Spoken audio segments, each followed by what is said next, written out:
Recorded Books and RB Digital present Heiress for Hire by Madeline Hunter, narrated by Beverly A. Crick. Chapter 1. Did you kill him? The voice spoke in his head vaguely, as if travelling through distance and fog. Not as the voice of his conscience, the way he so often heard the question. A different voice now. A female one. I doubt it. Help me here. He looks dead to me. I promise that he isn't dead. Now take this and hold it while I... A bit clearer now. Closer. So close it made his head bang with pain. Each word created a hammer blow. The more words, the more blows, and the closer they sounded. I should call Jeremy to come here. We do not need Jeremy, see? Bam. Bam. Bad enough already without that. We are not the ones at fault here. Hold the lamp closer so I can make sure it's safe. Wait, give the lamp to me. This is no ordinary thief from the looks of him. What are you doing with that? Bam. Bam. Bam. Bringing him around so I can find out who he is and why he is here. Bam. The fog disappeared, washed away by an onslaught of liquid that forced him back to full consciousness. He tipped his tongue out to lick some drips on his lips. Not water. Wine. He did not open his eyes right away. He spent a few moments accommodating the pain screaming on his scalp. His legs felt strange and his arms hurt. He tried to move both and could not. He realized they were both tied behind him, and together, bowing his body. Someone had trussed him like a sheep, only backward. He opened his eyes to see the end of a pistol mere inches from his head. His gaze travelled up the arm that held it until he looked into the furious dark eyes of a very handsome, dark-haired woman. She held the pistol like she knew how to use it. Her bright gaze said she hoped he gave her a good reason to. Hell, tonight was not progressing at all the way he had planned. He looks to be coming to, Beth said. She raised the bed warmer as if to give another blow. Put it down. He's tied and I have my pistol. He looks big. The ropes may not hold him. He may overpower you. I shall be ready just in case. He will not attack me. He had indeed come to. His long lashes moved. After a moment he strained against the bonds. Minerva waited for him to accommodate his situation. His garments appeared very high quality. Blood now stained a cravat once pristine and crisp. His face might be called handsome if not for the strong bones that made the angles more severe than now fashionable. Something about him made her, in a sense, send out warnings that prickled her spine. He appeared to be a wealthy gentleman and official. Whatever his reason for entering this house, it had not been to steal a few shillings. Various reactions assaulted her while she trained her pistol on his harshly handsome face. Fear. Vulnerability. She experienced a surge of the unsettled spirit that had plagued her for over a year once, and that she thought she had banished forever. Finally, those lashes rose. Sapphire eyes focused on her pistol. Then his gaze moved up until he looked right into her eyes. He again strained at the ties that bound him. Minerva Hepplewhite, I presume? My name is Chase Radnor. I apologize for the lack of a proper introduction. Beth sucked in her breath. Odd for a thief to be so particular about etiquette and such. Except he was not a thief, was he? You can untie me, Radnor said. I never take chances with pistols, and I'm not a danger in any case. You are an intruder. I intend to leave you like that while I swear down information against you, Minerva said. If you do, it will come to naught and will only delay my mission. Now, Untie me. I have something important to tell you that will explain why I am here." She hated how that provoked her curiosity, and also her trepidation. He might tell her that the investigation into Algernon's death had been revived. Then again, he might reveal that at long last the poacher involved in that accident had been found. Or he might tell her that he had come to take her to jail. She collected herself. It was foolish to build monsters out of this stranger's presence.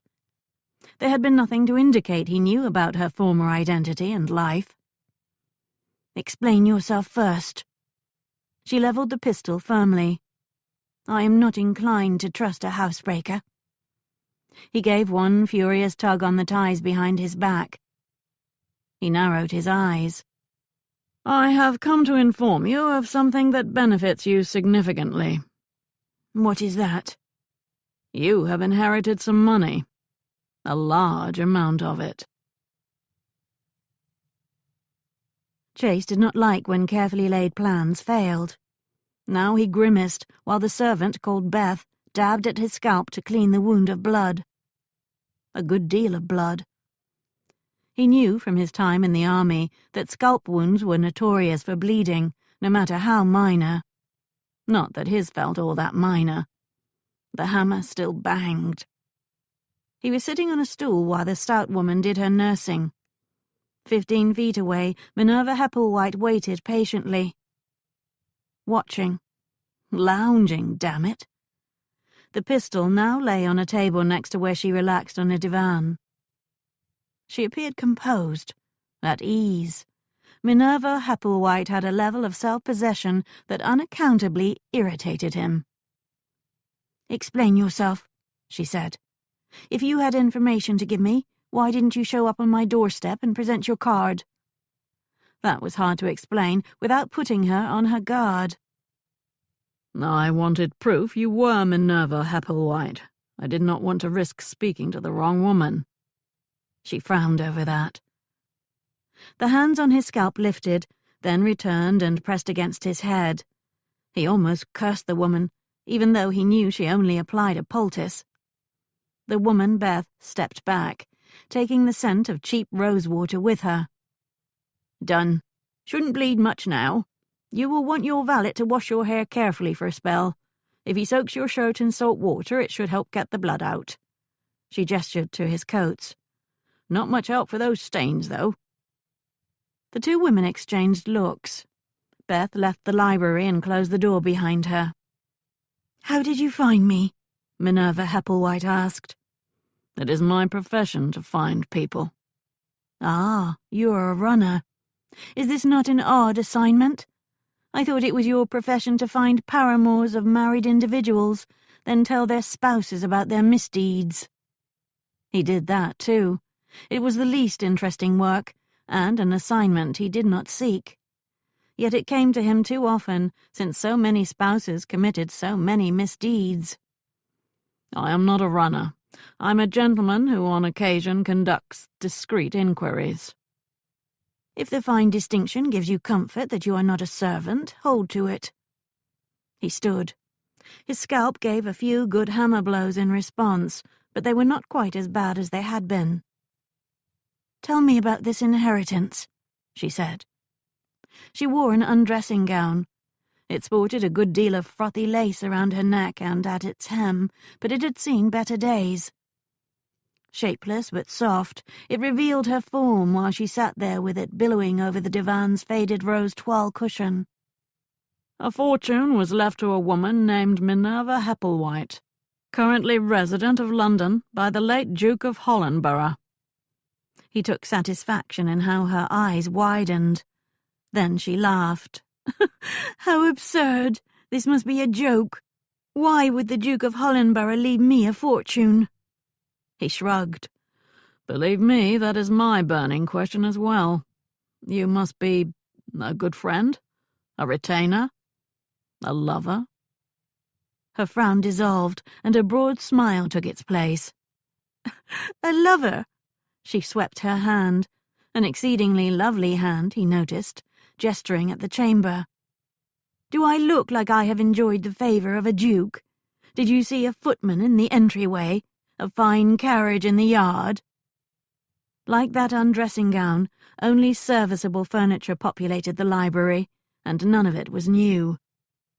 This certainly supported what she was saying, for this modest house on Rupert Street would hardly satisfy a duke's mistress, at least so it seemed. Still smiling, she caught his gaze with her own. She had a talent for captivating one's attention with that compelling focus. She appeared to invite him to look into her soul, to learn whether she spoke the truth or not, to discover everything. He was not immune to the lure. She was a damned attractive woman. Distinctive. Unusual. Her disconcerting self-confidence made her interesting. "Mr. Radnor, not only was I not this duke's lover or mistress, but I never even met him." And, with those words, Chase's current assignment suddenly became much more difficult. A fortune. A duke.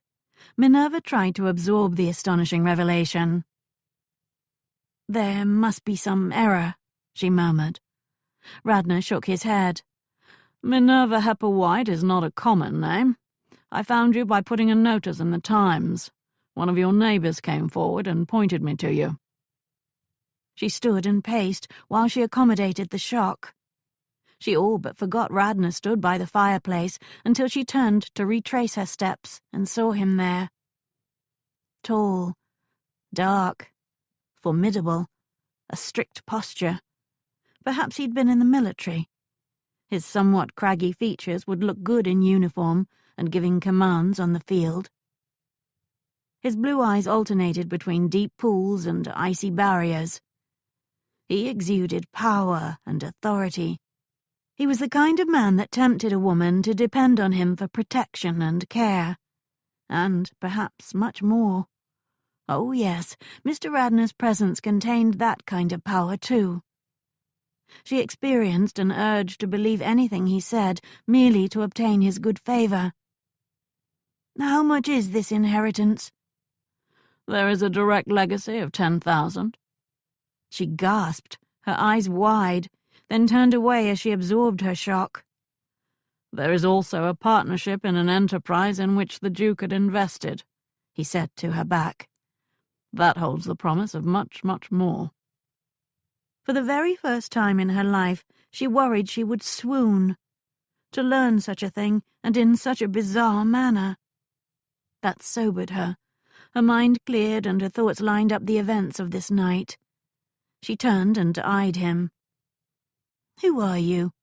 Why were you the one sent to find me?" He crooked his elbow on the edge of the mantel and relaxed into a pose of aristocratic nonchalance. "The Duke was my uncle. His heir, my cousin, asked me to help the solicitor find the unfamiliar legatees so the estate can be dispersed in a timely way." His cousin was the new Duke. That made him the grandson of a previous one. She tried to picture him at a society ball, but instead kept seeing him in a Roman centurion's uniform. From the evidence revealed by his snug trousers, he had the legs to look good in one. "How did the Duke die?" He did not respond right away, which only heightened her interest. "His country manor house has a parapet at the roof line behind which one can walk. He often went there at night to take some air. Unfortunately, one night he fell." The slight hesitation and the subtle shift in tone sent a shiver up her spine. She conquered the alarm and held her composure. "An accident, then?" "Most likely." "You are not sure?" "It will probably be investigated. Dukes have their privileges, even in death." She advanced on him until she stood only 5 feet away. She gazed right into his eyes. "I think you believe it was no accident. You believe he was pushed." She stepped closer yet. "Perhaps you believe that I was the one who pushed him." The ice with which he met her gaze melted, and for an instant she saw enough in his eyes to know she was correct. Not at all, he lied. Now, to claim this inheritance, you'll need to present yourself to the solicitor who is serving as executor of the estate. He reached into his frock coat and removed a card. Here is his name and the location of his chambers. He made it sound so simple. Only it wasn't. This legacy would complicate everything and reopen a perilous door. She took the card. I'll show myself out. As he walked toward the door, she stared down at the solicitor's card. Oh, there is one other thing, he said, turning back. The solicitor may ask you about your history to ensure you are the right woman. The will referred to you as Minerva Hepplewhite, previously known as Margaret Finlay of Dorset, widow of Algernon Finlay. Then he was gone, leaving her utterly stunned. She would have sworn that no one in London knew about her history except Beth and Beth's son Jeremy. No one. Yet, apparently, this Duke, the Duke of Hollinborough, knew exactly who she was. Now that she thought about it, she was sure Mr. Radnor had not entered her home to make sure he had her identity correct, as he had claimed. There were better ways to do that. He had done so because he had suspicions about her. Perhaps because he already knew about the murder accusation she had run from back in Dorset. The next morning, Chase left his apartment and walked across St. James's Square. He approached a warren of buildings on the western edge of Whitehall. Robert Peel had written, asking him to meet at 9 o'clock. No one else was about yet. Chase wondered if that had been the plan, or if, as an industrialist's son, the Home Secretary always started the day at this hour. Had the request come from the last Home Secretary, Chase would have declined. He did not like Sidmouth, or approve of how he had used the power of the office. There had been too many poorly supervised agents, making too much trouble throughout the land for his taste. Peel, however, had proven adept at finding other ways to hold down unrest, and had already shepherded a reform of the criminal laws through Parliament.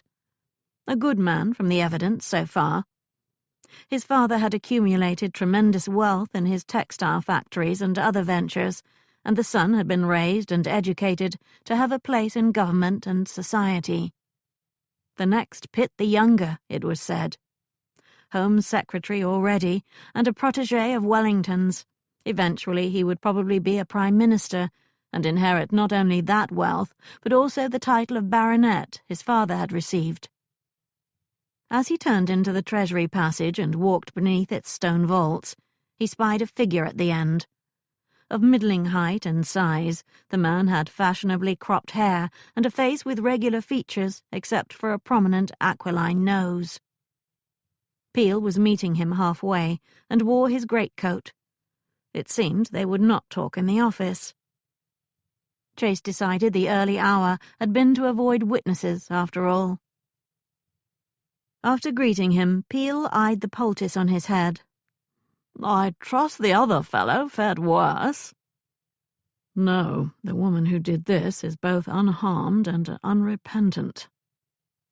He had considered Minerva Hepplewhite long into the night, wrestling with the way she both annoyed him and fascinated him. If he was correct about his uncle's death, however, she remained the most likely culprit. Not only her sudden good fortune said as much, but also the very self-possession that impressed him. She was not one to be underestimated. It's a small wound. It looks worse than it is. Walk with me, Peel said. They fell into step together and began slowly retracing Chase's path. It is my hope that you can solve a conundrum for me, Peel said. It has to do with your uncle's death. Peel had been among the many at the funeral, as had Peel's father, with whom the late Duke had some business dealings. Had things progressed as they usually do, if his heir received everything, everyone would say, what a shame he fell, and that would be that, Peel said. That will of his has got tongues wagging, I'm afraid. So much money, and yet so little to the family. That is common knowledge already, is it? Your aunts and a few cousins have not been quiet about their disappointment. It was his personal fortune to bequeath as he chose. Of course, and yet so many angry relatives, ambiguous circumstances, mystery legatees. It begs explanation. The mystery legatees certainly did. 3 names. 3 women. No one in the family had ever heard of any of them, and Chase had only tracked down one in the past week. In the fury that greeted the reading of the will, a variety of characterizations of these women had been cast down by family members, none of them flattering. What were these women to Uncle Frederick? Minerva claimed she was not a mistress. Perhaps the others weren't either. They may have never met the Duke, just as she said she had not. They could be dead, for all anyone knew. Some relatives rather counted on that. Would Uncle Frederick be so eccentric, so perverse, as to give a sizable portion of his personal estate to 3 women he had nothing to do with? Chase did not reject the notion out of hand, but if that had happened, how had his uncle come up with these particular women? If you say it all begs explanation, I am not going to disagree with you. It is not I who says so. My inclination is to leave it all be. The king, however, says so. The Prime Minister agrees. Other ministers and several other dukes have called on me. My own father, heaven preserve us. I've been getting many earfuls all week. No way in hell he fell, that sort of thing. They continued their slow stroll out onto the street. I assume you went up there and took a look at that walkway and parapet. What is your view of things? No way in hell he fell. I have not investigated sufficiently to have a view. I assumed if anyone pursued the matter it would be your office. Ah, yes, yet to do so would only feed the storm. It would be very public. Everyone would know that suspicions existed.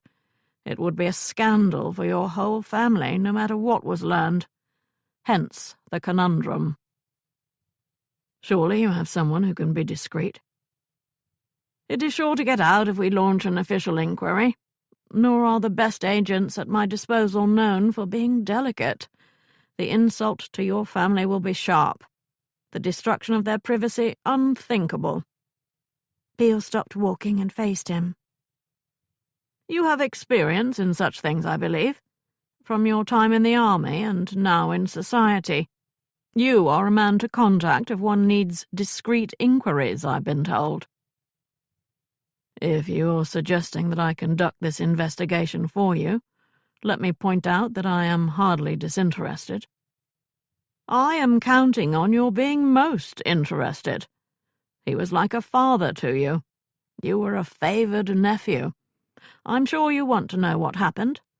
In fact, I assume you intended to conduct an inquiry of your own, no matter what we did. Hell, yes, he planned to find out what happened. That was different from acting as an agent of the Home Office, however. My position will compromise whatever report I give. You mean that if the information points to someone close to you, or to a conclusion that casts aspersions on your uncle's good name, you will be tempted to turn a blind eye, or handle it the way gentlemen often do? Beale vaguely smiled. Well, yes. Did you kill him? That knowing smile made the question echo quietly in his head. However, your integrity in the matter will never be questioned, Beale continued. You are known as a man of character, even if your methods are at times unconventional. Beale had been talking to people, that was clear.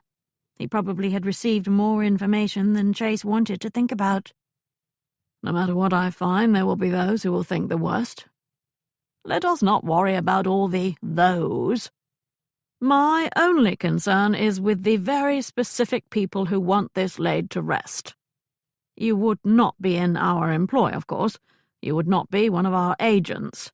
Your report would be to me alone and would be private. I, in turn, can then respond to those specific people privately. What if action less private is required? We are talking about a possible murder. Using the word bluntly sounded stark within all this polite chatting. Peel gave him a quick, deep scrutiny. If you conclude justice requires formal and official action, it will have to be taken. They began walking back to the passage. Can I start my day knowing this has been settled? Peel asked. I would like to send a few notes indicating an unofficial inquiry is underway. Chase weighed the offer. Peel had shifted the conundrum onto him. Yet he had fully intended to use his skills to determine just what had happened up on that roof. If he accepted this private mission, at least there would not be some Home Office agent getting in his way. On the other hand, even in an unofficial capacity, his option to turn that blind eye would be seriously compromised. Finding the truth would become a matter of duty, not just one of personal curiosity. Perhaps that would be for the best. You can write your notes to the King and Prime Minister. I will do the inquiry and see it through to wherever it ends.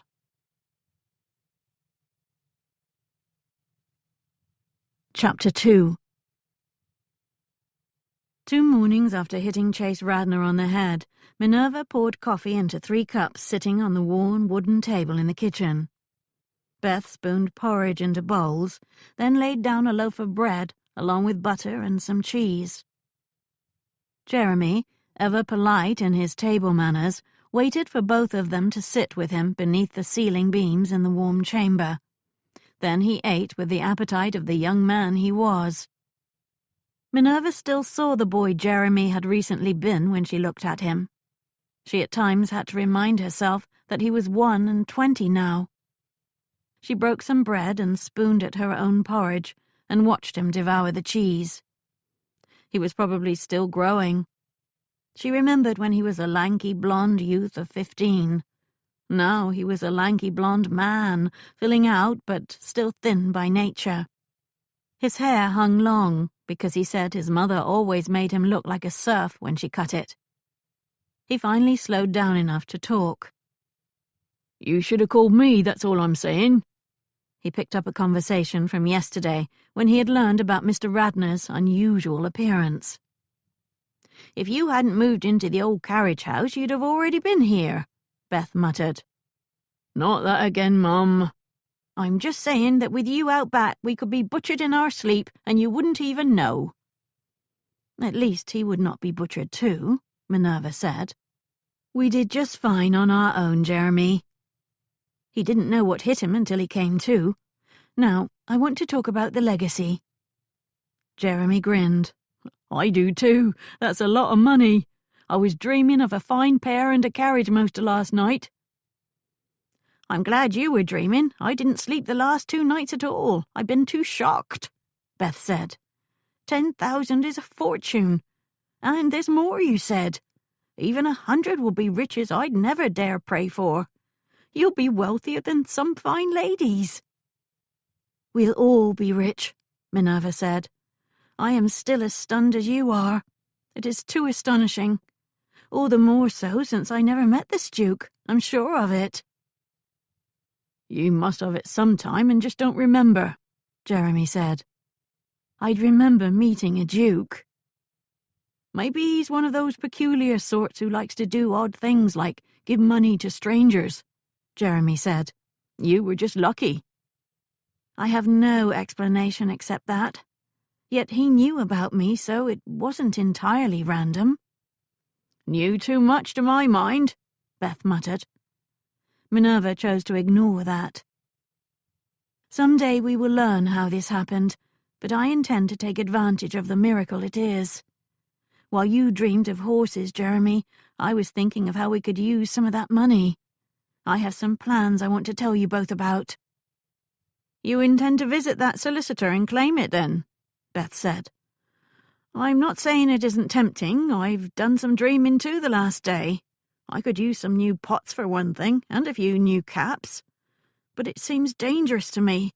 What if—" She jabbed her spoon into her porridge. 5 years you've been safe here. 5 years no one knew about your marriage or about the rest of it. Now this could be opening up a door we'd closed and bolted. She gave Minerva a sharp glance. Minerva considered Beth her best friend, so she took that glance seriously. Beth had worked for half wages as a servant in Algernon's home in order to be allowed to have her young son with her. She had become a mother to the young bride Algernon brought home, too. Long before Minerva had found a way to escape that house, these two had become her true family. Beth, rejecting the legacy will not change the truth that my past is now tied to my new name. Both names were used in that will. Stop trying to spoil the fun, Mum. Minerva is going to be rich. Jeremy held up his arms and shook his hands while he laughed. Rich! Rich! You better tell him the rest, Minerva, before he calls me a crazy old woman for worrying so much. The rest? What are you talking about? Jeremy, Minerva said. Yesterday, when I told you about Radnor's visit, I left out a few small details. How small? Not small at all, Beth said. Big. Huge. Why not let me decide which it is? Jeremy had now turned serious. The circumstances of the Duke's death were peculiar enough to encourage inquiries. You said he fell on a roof, an accident. That is the most likely way it happened. You mean maybe it wasn't an accident? His face tightened. You should have told me right off. This explains why Radnor snuck in and why he was in your study. He was looking for something. I can't be certain, but my inner sense says so. If there was a question about how the Duke died, it would be natural to wonder about me. I am unknown to the family, and I am benefiting from his death. Under those circumstances, it should be expected that Mr. Radnor would be curious. If I were in his place, I would be too. How reasonable you make it sound, Beth said. It's like you're making excuses for the rogue. Maybe she was. If so, it probably had to do with dreaming about Chase Radnor last night. She blamed her parched femininity for that. Naughty dreams had plagued her for several months now, ones in which her late husband, Algernon, mercifully did not put in an appearance. Rather, men who caught her eye did, even if she only glimpsed them. Passing footmen, handsome shopkeepers, gentlemen who walked by on the street. They would invade her head until she woke hot and frustrated. She had assumed that after her experiences with Algernon, she would never again have any interest in such things. Apparently, human nature will have its way eventually, even with such as she. Despite the restlessness of those dreams, she welcomed the indication that a dead part of her might be rejuvenating, even if only while she slept. Last night, with Mr. Radnor, things had progressed further than normal. She still had not purged the dream's images from her head. In particular, she kept seeing his naked legs. Her dream had blessed him with very fine ones indeed. Now do you see why I am worried? Beth said to Jeremy. Minerva could see Jeremy working it out in his head and imagined every step his logic took. Her own thinking had followed that same path, after all. If the Duke had been pushed off that roof walk, someone did the pushing. If Radnor or a magistrate started looking for the culprit, those who benefited from the death would be investigated. If deep inquiries were made about Minerva Hepplewhite, someone would learn that when she was Margaret Finley, she had been suspected of murdering her husband. Not only would she become an important suspect in the Duke's death, but also Algernon's death might get another look. I say we leave London, Jeremy said. It will be hell to give up a fortune, but it will be safer for you this way. Not only for her, she knew, for her family too, for Beth and Jeremy. She reached out both arms and took Jeremy's and Beth's hands in hers, gripping them tightly. Where would we go? How would we live? We have managed thus far here because I had some jewels to sell, but they are gone now. It had been a blessing that in the early days of their marriage, Algernon had given her his mother's jewels, and that his creditors could not claim them after his death. I'll find work, Jeremy said. I can too, Beth added. No, Minerva said. We are not packing our trunks and disappearing into the night. I promise you, if it ever looks like any of us are in danger, then we will leave England. Hopefully I will have received some of the funds from this legacy by then, so we will not be doing it with only the clothes on our backs. She squeezed their hands. I swear that I will not be swayed by any fortune to remain if I believe any of us are at risk. But I'll not run until I have good reason to. And I intend to do what I can to ensure we never have to take that step. Beth's brow puckered. Ensure how? Minerva released their hands and stood. Come with me, and I will show you. They went above and entered the little study on the street level, the one where Minerva had hit Radnor with a warming pan. Jeremy and Beth kept exchanging perplexed looks. Minerva went behind the writing desk and opened a drawer. She slid out a large sheet of paper. Yesterday, while she laid her plans, she had worked out the wording now on it, and the layout of the cartouche surrounding them. She raised it up with a ceremonial flourish. Beth's eyes widened. Jeremy smiled. Epplewhite's Office of Discreet Inquiries, Jeremy read. It's a good name. Memorable. Do you think to actually do this? Beth asked. We've talked about it, but not seriously. It was just a dream we played with. It was never only a dream to me. I've been planning it for over a year, Minerva said. We are good at inquiries, very good. It is my one true talent. We proved that with Algernon. We just did that good turn for Mrs. Drabel, and even I was impressed by our skill in uncovering the identity of that thief. We delayed starting this service in a formal way because there are costs, but now I will have the money to pay them. This legacy will enable us to do this up proper, with calling cards and correct wardrobes and transportation when we need it. Not likely you'll leave that solicitor's chambers with 10,000 in your reticule, Beth said. Could still be a long while before we can start. We will use credit at the shops, based on my expectations. That is commonplace enough. It's easy work the way I see it, Jeremy said with a big smile. His mother frowned at him. It isn't a game. It is if you've a knack for it. He did have a knack for it. They all did. They had practiced during a time when having a knack meant the difference between life and death. A person learns fast then. I have it all thought out, Minerva said. I will bring this and have a tasteful sign made to put by our door, a small brass one. Then I'll order cards for all of us. I'm going to call on Mrs. Drabel and ask her to recommend us to others who might have need of our services. However, we already have our first client. Who might that be?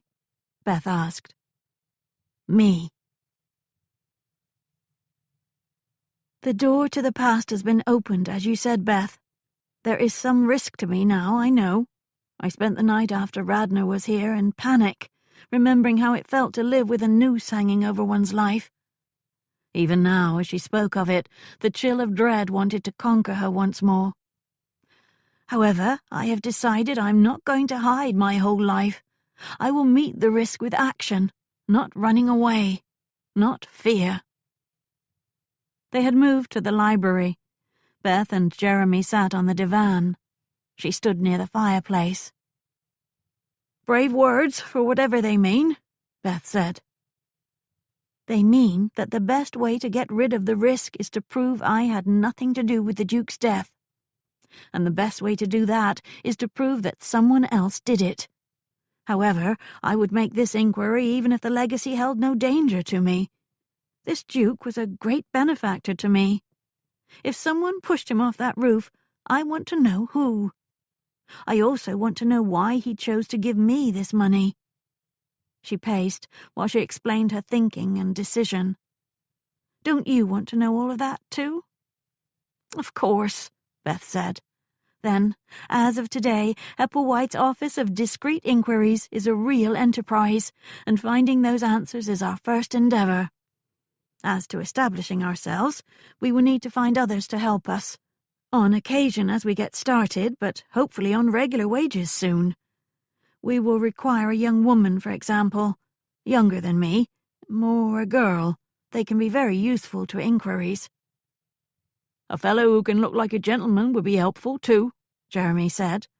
"When we were setting things up to catch Mr. Finlay the way we did, the lack of such a man caused some delays." Minerva nodded her agreement. "You will have to wait on the carriage and a pair until I have money in hand, Jeremy. Until then, we will use hired coaches, and new garments need to be ordered soon."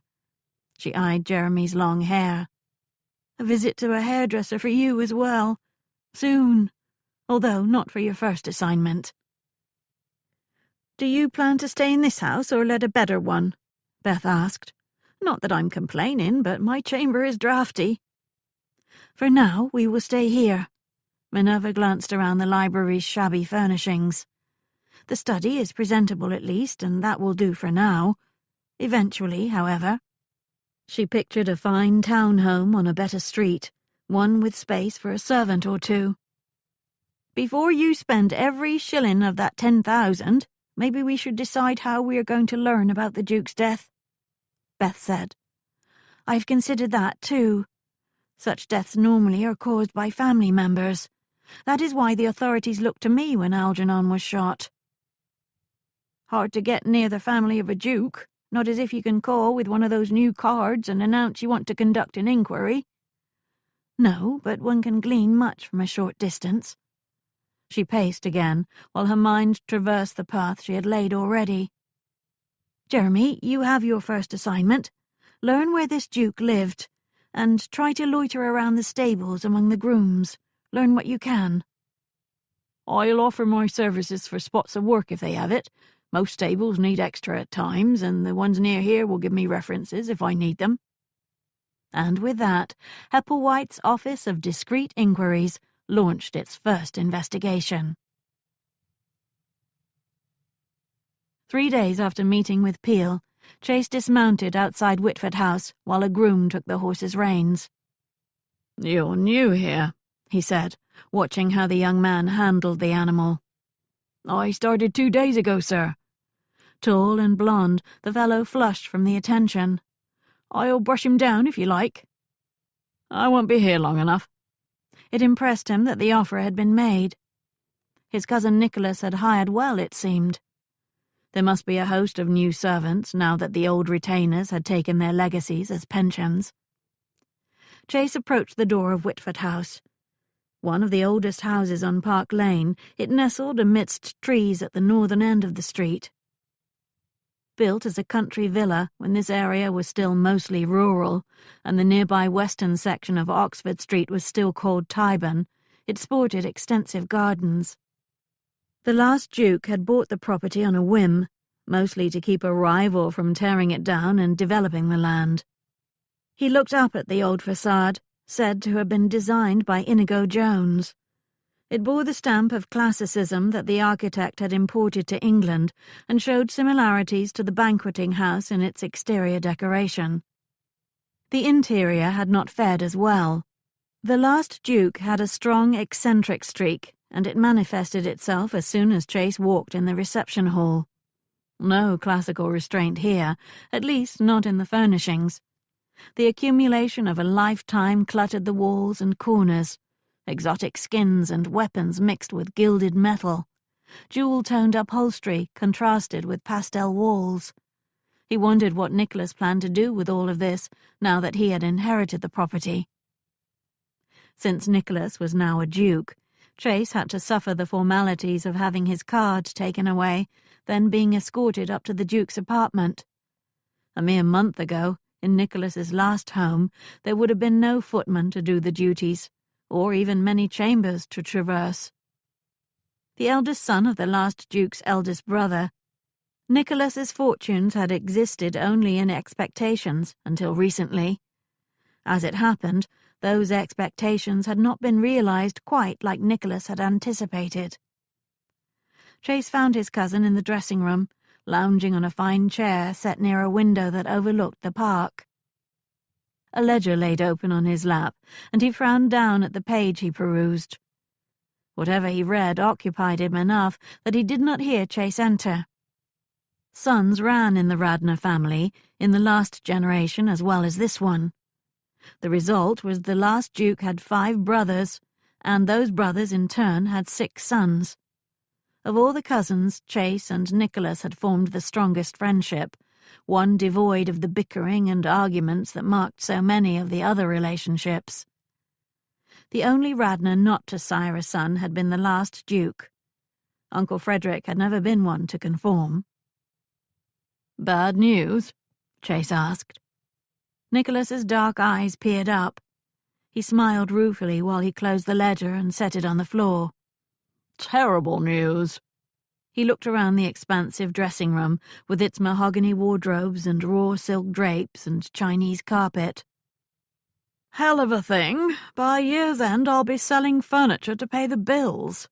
The rents barely bring in enough to keep up the country houses. Perhaps a good land steward can change that. Not fast enough." Nicholas gestured to the ledger. "He didn't enclose, of course, nor did his father. A good-hearted decision, but inefficient. Now I have to decide if I will do it, and the displacement of families." He shrugged. His interests were not with the lands. Chase spoke the obvious, but it was the root of the problem. "The other investments are doing well, fabulously. The money pours in. Of course he did not bequeath any of that to me, did he?" He laughed. "Or you, or any of us. He was always a little strange, but his will was his most eccentric act yet. What a joke on all of us." No one had laughed at the joke when the will was read. Rather the opposite. An explosion of emotions greeted the bulk of it. Nicholas received the entailed lands, of course, and even 1 or 2 properties that were not entailed. But the Duke's real wealth had been in all those investments he made. Land development, canals, shipping, factories. He had a Midas touch, and had increased his personal wealth 20-fold before he died. None of that, not 1 shilling, had been left to a relative. Chase had expected nothing, so his disappointment had been muted, but other of the cousins had assumed a fat inheritance was coming. And the wives. "Have you learned anything?" Nicholas asked. "I know it's been just over a week since the funeral, but what little will be left when the bequests are dispersed will be divided among us, and I am not the only one who's anxious to know what amount will come to me." "Some small progress has been made." Chase chose not to tell Nicholas about Peel recruiting him to make an unofficial inquiry into Uncle Frederick's death. Being in such an awkward situation was one thing. If the family knew, his position would be impossible. "I have found one of them, Minerva Hepplewhite." He offered Nicholas less than half a loaf with the announcement. There were 2 other mystery legacies, and he had not begun to unravel them. He had hoped to make a quick report of success on all counts. He had predicted that Minerva would know about the other 2 bequests and lead him to those people. He no longer believed she could do that. "Was she his mistress?" "I don't know. She says not." "She's probably lying," Nicholas said, "to avoid gossip and such. Is she beautiful?" Chase did not think Minerva Hepplewhite worried over much about gossip. "She is attractive." "What a worthless word. That tells me nothing." He pictured her sitting on the divan, that soft undressing gown billowing over her curves, while she captured his attention with her compelling gaze. "Very attractive, is that better? Handsome more than pretty. Strikingly so. Whether she was his lover or not, does it matter? The legacy is hers in any case. I can now move on to the next one.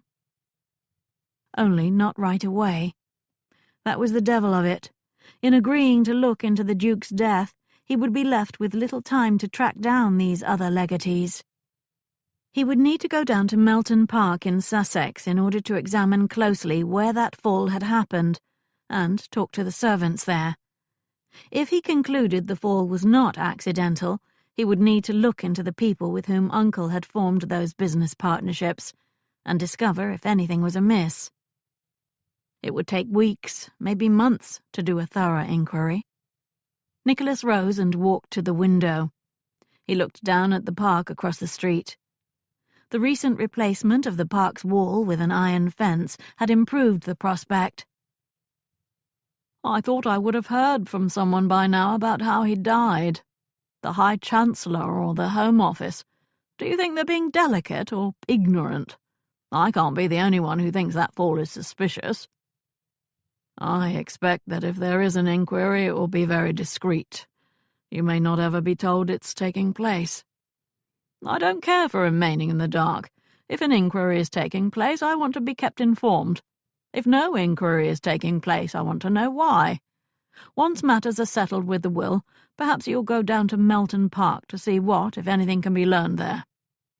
If no one else thinks it's a serious matter, I'll do it myself.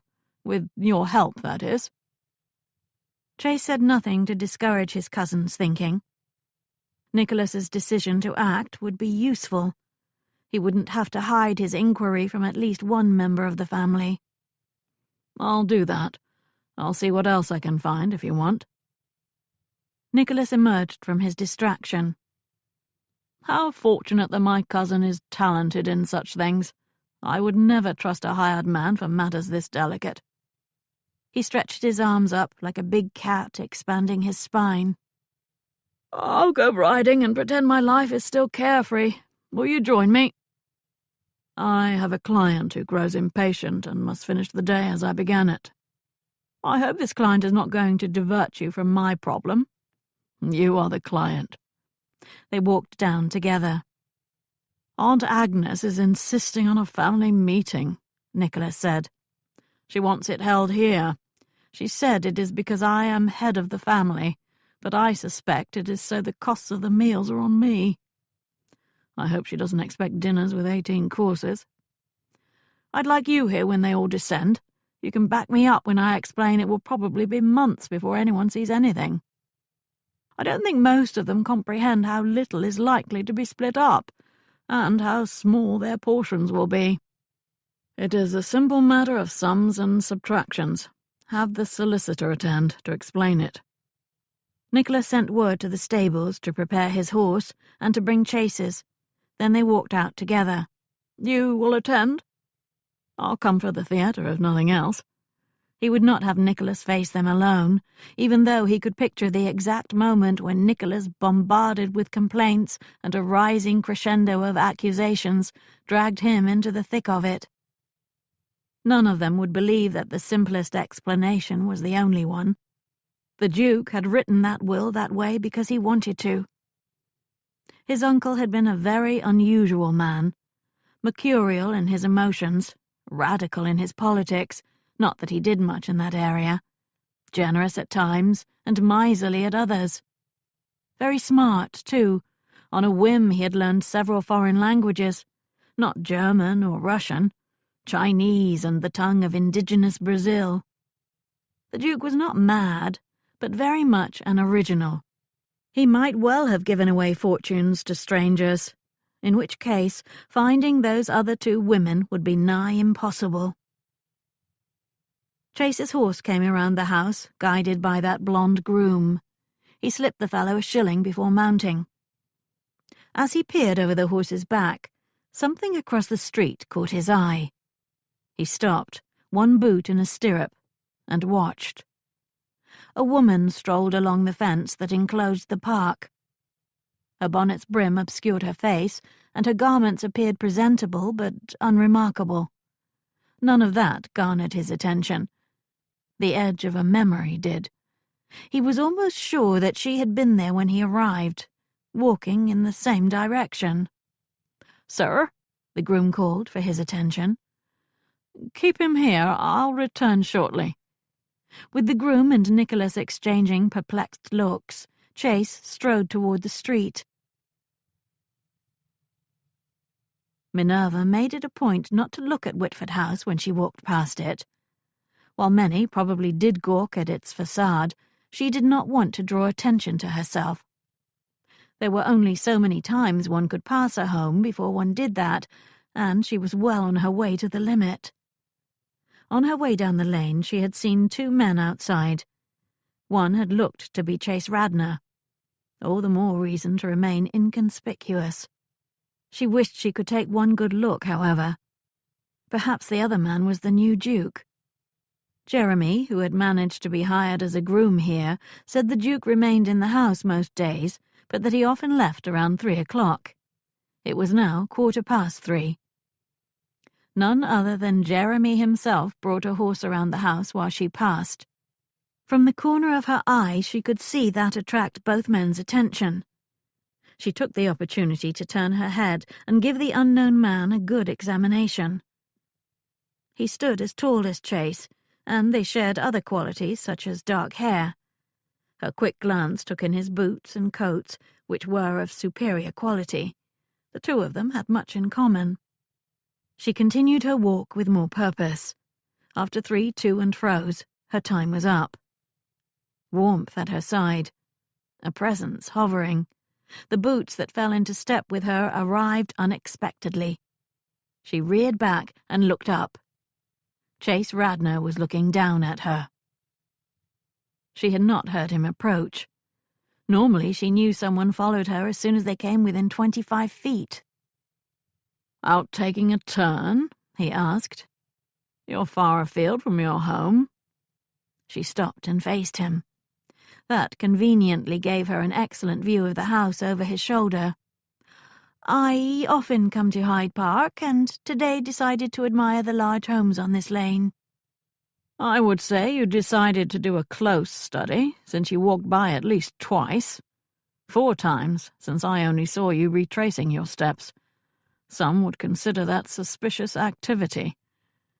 It's the sort of thing thieves do before they enter unannounced." "You would know about sneaking into homes in ways I don't." "Do you have a particular interest in Whitford House, Mrs. Hepplewhite?" She made a point of raising her chin and looking past him, so she might appear vexed he delayed her. It also allowed her to watch that other man leave on his horse. "Not at all, other than it being impressive." She returned her gaze to him. "And it is Miss Hepplewhite." His blue eyes sparkled with humour, transforming his stern face into one much more alluring.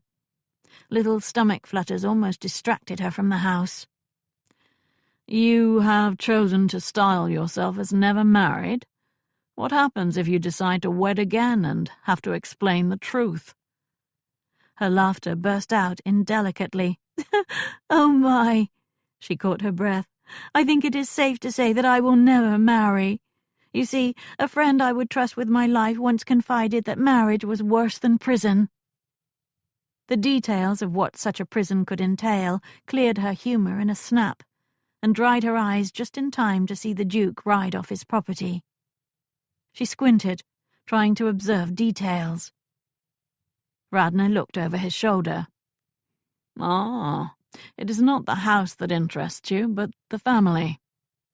She tried an innocent expression. "I don't know what you mean." "That is my cousin."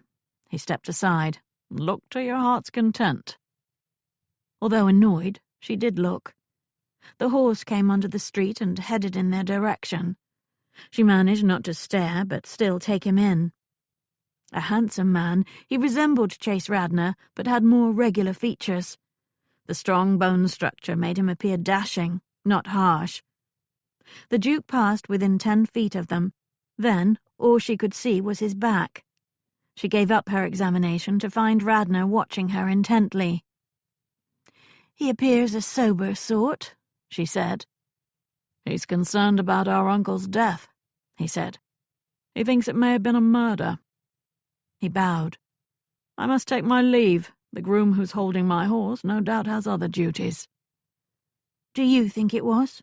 she asked when he had taken a few steps away. "Murder, I mean." He looked back at her. "I am almost certain of it."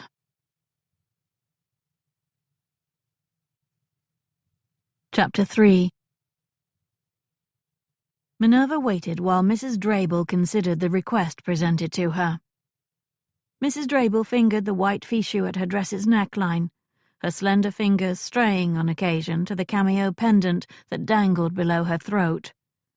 Although at least 50 years in age, Mrs. Drabel appeared younger, due in part to her soft complexion and her vivid red hair. A neighbour for whom Minerva had done a good turn, they had met today for a professional reason. "There is one young woman," Mrs. Drabel finally said. "I think she would do.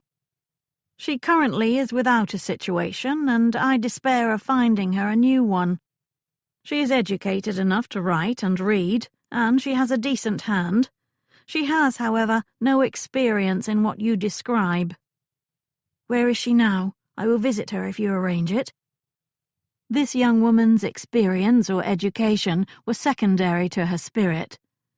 Minerva required someone with a bit of adventure in her blood. Hepplewhite's office of discreet inquiries would be no ordinary situation. "She just started on a short hire, a week at most. The new Duke of Hollandborough is hosting a family gathering, and the housekeeper asked their usual service to supply extra servants just for that. They are woefully short of staff, due to servants leaving with their pensions." That explained why Jeremy had found work there so easily. He had only hoped to be taken on for occasional service, but had been offered daily work once they saw he knew the labour. Mrs. Drabel sighed. "Well, it's not the sort of thing we do, is it? Nor are there many decent servants available for such a brief duty, so the word went out to all of us. Elise was available, and I sent her over. That's her name, Elise Turner." By us, Mrs. Drabel meant those in the business of supplying servants to the better homes in London. Mrs. Drabel owned one of the smaller, more discreet such offices. Minerva had come to know her as a neighbour and friend, but had stepped in when Mrs. Drabel confided she needed help discerning who had pilfered money from her. The suspicion immediately fell on a housemaid recently hired, but Minerva had proven the culprit was instead Mrs. Drabel's own nephew. It had not been information well received, but Mrs. Drabel was grateful to learn the truth.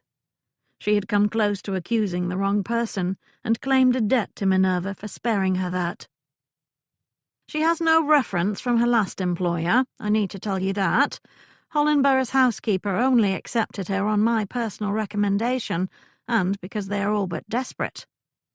"Why has she no reference?" Mrs. Drabel's expression turned sour. "Her last employer. The husband behaved badly. The poor girl was fending off the man almost every day. I had placed a cook in the household, and she came by to inform me. 'Tell her to leave,' I said. 'Send her to me.' She's lived here ever since, while I tried to find another situation. However," she turned her hands up in a gesture of futility, "does she come here every evening after her duties at the house?" "They are not demanding that this little itinerant army of help stay there, although they will allow it if necessary. She prefers to return here. If you visit at 9 o'clock, she should be back." Minerva stood. "I will return then.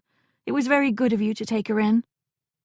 "It's a story too often told. A young woman leaves home and comes up to town and finds a situation in a good house, only to discover one of the men is no gentleman. I cannot tell you how often I have had to extricate some girl from the clutches of a Lothario." Minerva opened her reticule. "I'm sure you will have much to do, and I have another appointment. I will leave now. Before I do, I want to give you some of my cards." She plucked out 5 of her newly printed calling cards. "I am going to offer my services to others, as I did to you, only in a formal and professional way. If you learn of someone in need of me, I hope you will give them one of these." Mrs. Drabel eyed the card. "Normally men do this. A woman, however, will have appeal to other women. Some inquiries are rather delicate. I'll give these out if I hear of anyone looking for your aid. You may use my name as a reference if you like." "I appreciate that more than you can know." She began to leave, but a sudden thought made her pause. She considered it quickly. It would be an outrageous thing for a woman of good birth to do, but also it would be an opportunity that the owner of Hepplewhite's Office of Discreet Inquiries would be foolish to lose. No one notices servants. Her best chance of learning about this family was to enter the Duke's household as one. "I have one other request," she added on impulse. "I would like you to recommend another brief hire to Hollinborough's housekeeper." "Who might that be?" "Me. I assure you that I am capable of housemaid duties." Mrs. Drabble frowned at her, then peered at the card. "I expect until this new enterprise gets on its legs you can use the coin, though it is a big step down for you. However, dabbling in service is not the same as becoming a servant forever, is it?" "That is my thinking. If you will do this, I will be grateful, and I will return to meet Miss Turner this evening." Minerva made her way back to the street, with her excitement building. It had been a good meeting, in more ways than she had anticipated. Not only might she have new clients with Mrs. Drabble's help, but she also might have a new employee. Both notions gave her optimism about her plan. What really interested her, however, was the information that Hollinborough was hosting a family gathering. Jeremy now observed the house, but she had just found a way inside it for herself. That meant not watching from a distance, but from a few feet away. That afternoon, Minerva presented herself at the chambers of Mr. Sanders, solicitor. She had changed into one of her best dresses and worn her favourite bonnet, a blue one with crimson lining. Even so, her confidence wobbled as she entered the office the solicitor used with clients. He seemed a kind man, mild-mannered and given to measured speech. Not too young, which reassured her he might know what he was about. Not too officious, which hopefully meant he would not be looking to cause her trouble. After greeting her, he proceeded to question her about her relationship with the Duke. The lack of one did not dismay him at all. "It is possible, of course, that an error has been made. If so, I am abjectly sorry." He flipped through the pages of the will. "Did you once live in Dorset, and were married to one Algernon Finlay?" "I was." "Is there anyone who can support this?" She told him about Beth and Jeremy. "They lived in my husband's house, so they knew me then." "Do you have family in Dorset still?" "My parents have been dead for many years. My relatives, for the most part, emigrated close to 8 years ago, nor did they live in Dorset, but in the county over." "Any others who have known you under both names?" "I don't think so. Although I visited London with my husband, I did not make friends or participate in society." "I suppose a few more notices in the papers here will confirm there are no other Minerva Hepplewhites in London who once lived in Dorset under the name Finlay. I think we can go forth on the presumption that you are indeed the woman in question." He jotted some notes. "I am curious. Is there a reason you changed your name?" She had prepared for this. "My husband died with debts, more than his estate could pay. I chose to leave the area and change my name so creditors would not continue to hound me." "Understandable." He wrote again, then set his pen in its inkwell. "I can imagine you were surprised to receive a legacy from a man you say you never met. Actually, it is more common than you think. In all likelihood, it was your husband who had known the Duke. His Grace, in making his will, felt some desire or obligation to leave the money to him. Since Algernon Finlay was dead, it was left to his widow instead." It sounded almost plausible. Only she found it hard to believe Algernon had met a duke and not told her about it, repeatedly. He was the kind of man who would hang a sign on his home announcing his connection to such a title. How did the Duke know I now live in London? Mr. Sanders shrugged. No doubt he conducted an inquiry. Not himself, of course. Now, I need to describe the details of this inheritance. To her amazement, that was that. Mr. Sanders seemed not the least interested in her past, her present, or how the two had connected. Sanders explained the inheritance. The part that captured her attention was when he spoke about possible challenges.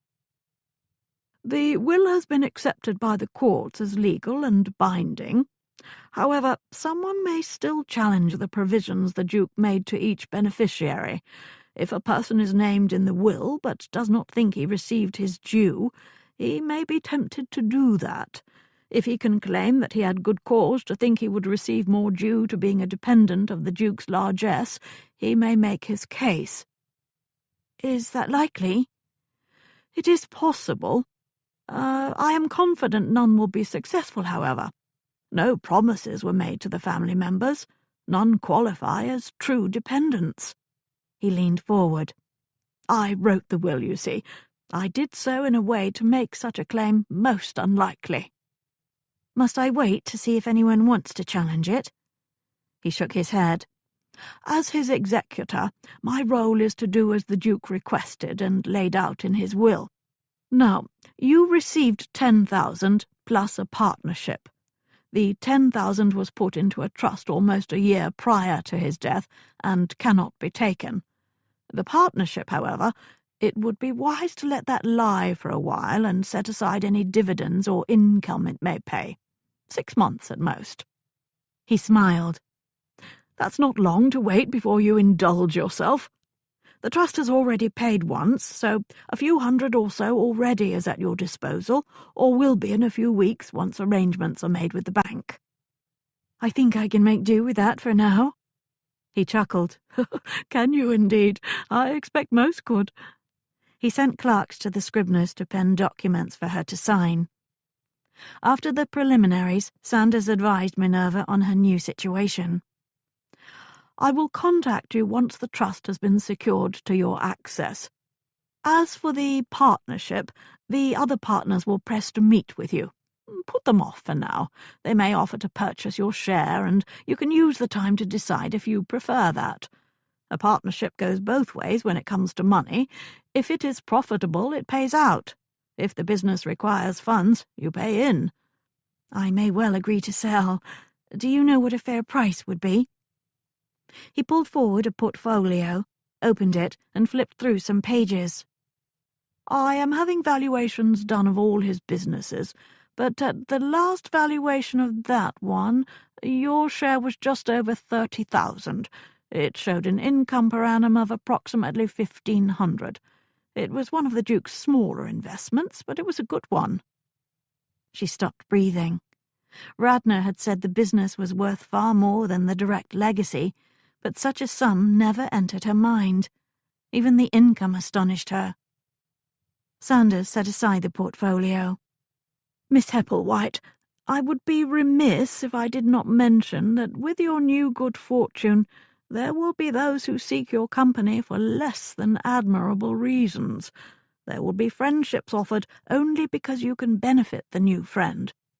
As an unmarried woman, you will be the prey of fortune hunters too. You are saying that men will pursue me because of my money? I am afraid so. Should you ever consider marriage, I urge you to consult a solicitor who can explain the implications for you and your fortune, and perhaps advise you on the character of your intended. Thank you for your advice. I'm quite sure that I will not be welcoming such attentions. However, if I ever do, I promise that an inquiry on the man will be done. She left the chambers in a daze. As long as no one succeeded in challenging this will's provisions, she was now a wealthy woman. Even if she only received the income from the trust, she would never again have to worry about money. Rich, as Jeremy had said. Rich, rich. She wanted to shout it to passers-by. The only thing dampening her giddiness was her awareness that Beth was right. A door long closed and bolted was now open again. Chase returned to his apartment on Berry Street in the afternoon. He had spent several hours fencing with an old army friend who was now a member of the Horse Guards. The exercise had cleared his head, which he had counted on. He needed to do some clear thinking before he went out again this evening. His manservant, Brigsby, had hot water waiting, and held large towels after Chase washed. Then he dressed for the second time this day. Finally cleansed and refreshed, he sat at a large writing table set in his bedchamber. Brigsby had already supplied it with a thick stack of good paper and a fresh ink and pen. Chase opened a new portfolio and wrote Hollenborough's death on it. He always kept detailed notes on his inquiries. He had learned to do this in the army, where such notes helped in writing the final report on any case being investigated. He also relied on written words to keep his thinking organized. He took a sheet of paper and headed it Facts. He took another and wrote the heading Paths to Pursue. On a third, he wrote Inconsistencies. On the next, Theories. Finally, he pulled a clean page forward and penned Suspects. Not all inquiries required these pages. Some needed other, different ones. Part of starting an inquiry was considering the best way to organize the campaign, however. Eventually, most of the pages would be filled with lists of things to do and evidence amassed. With one review, he could see if he had forgotten something. There had been inquiries where reading through his notes and pages had presented answers he had not yet seen. He opened a letter and placed it in the portfolio. It had come from Sanders and included the list of the last Duke's businesses and their partners. He found another list in a drawer of the bequests in the will and added that. He spent a few minutes jotting thoughts on the page regarding Paths to Pursue, and making a short list there of the most immediate actions needed. Finally, he flipped to the Suspects page. He could fill this already if he listed every person with any motive at all. Instead, as was his habit, he would reserve it for those whom he believed might truly be strong possibilities. He dipped his pen. He hesitated. Then he wrote, Minerva Hepplewhite.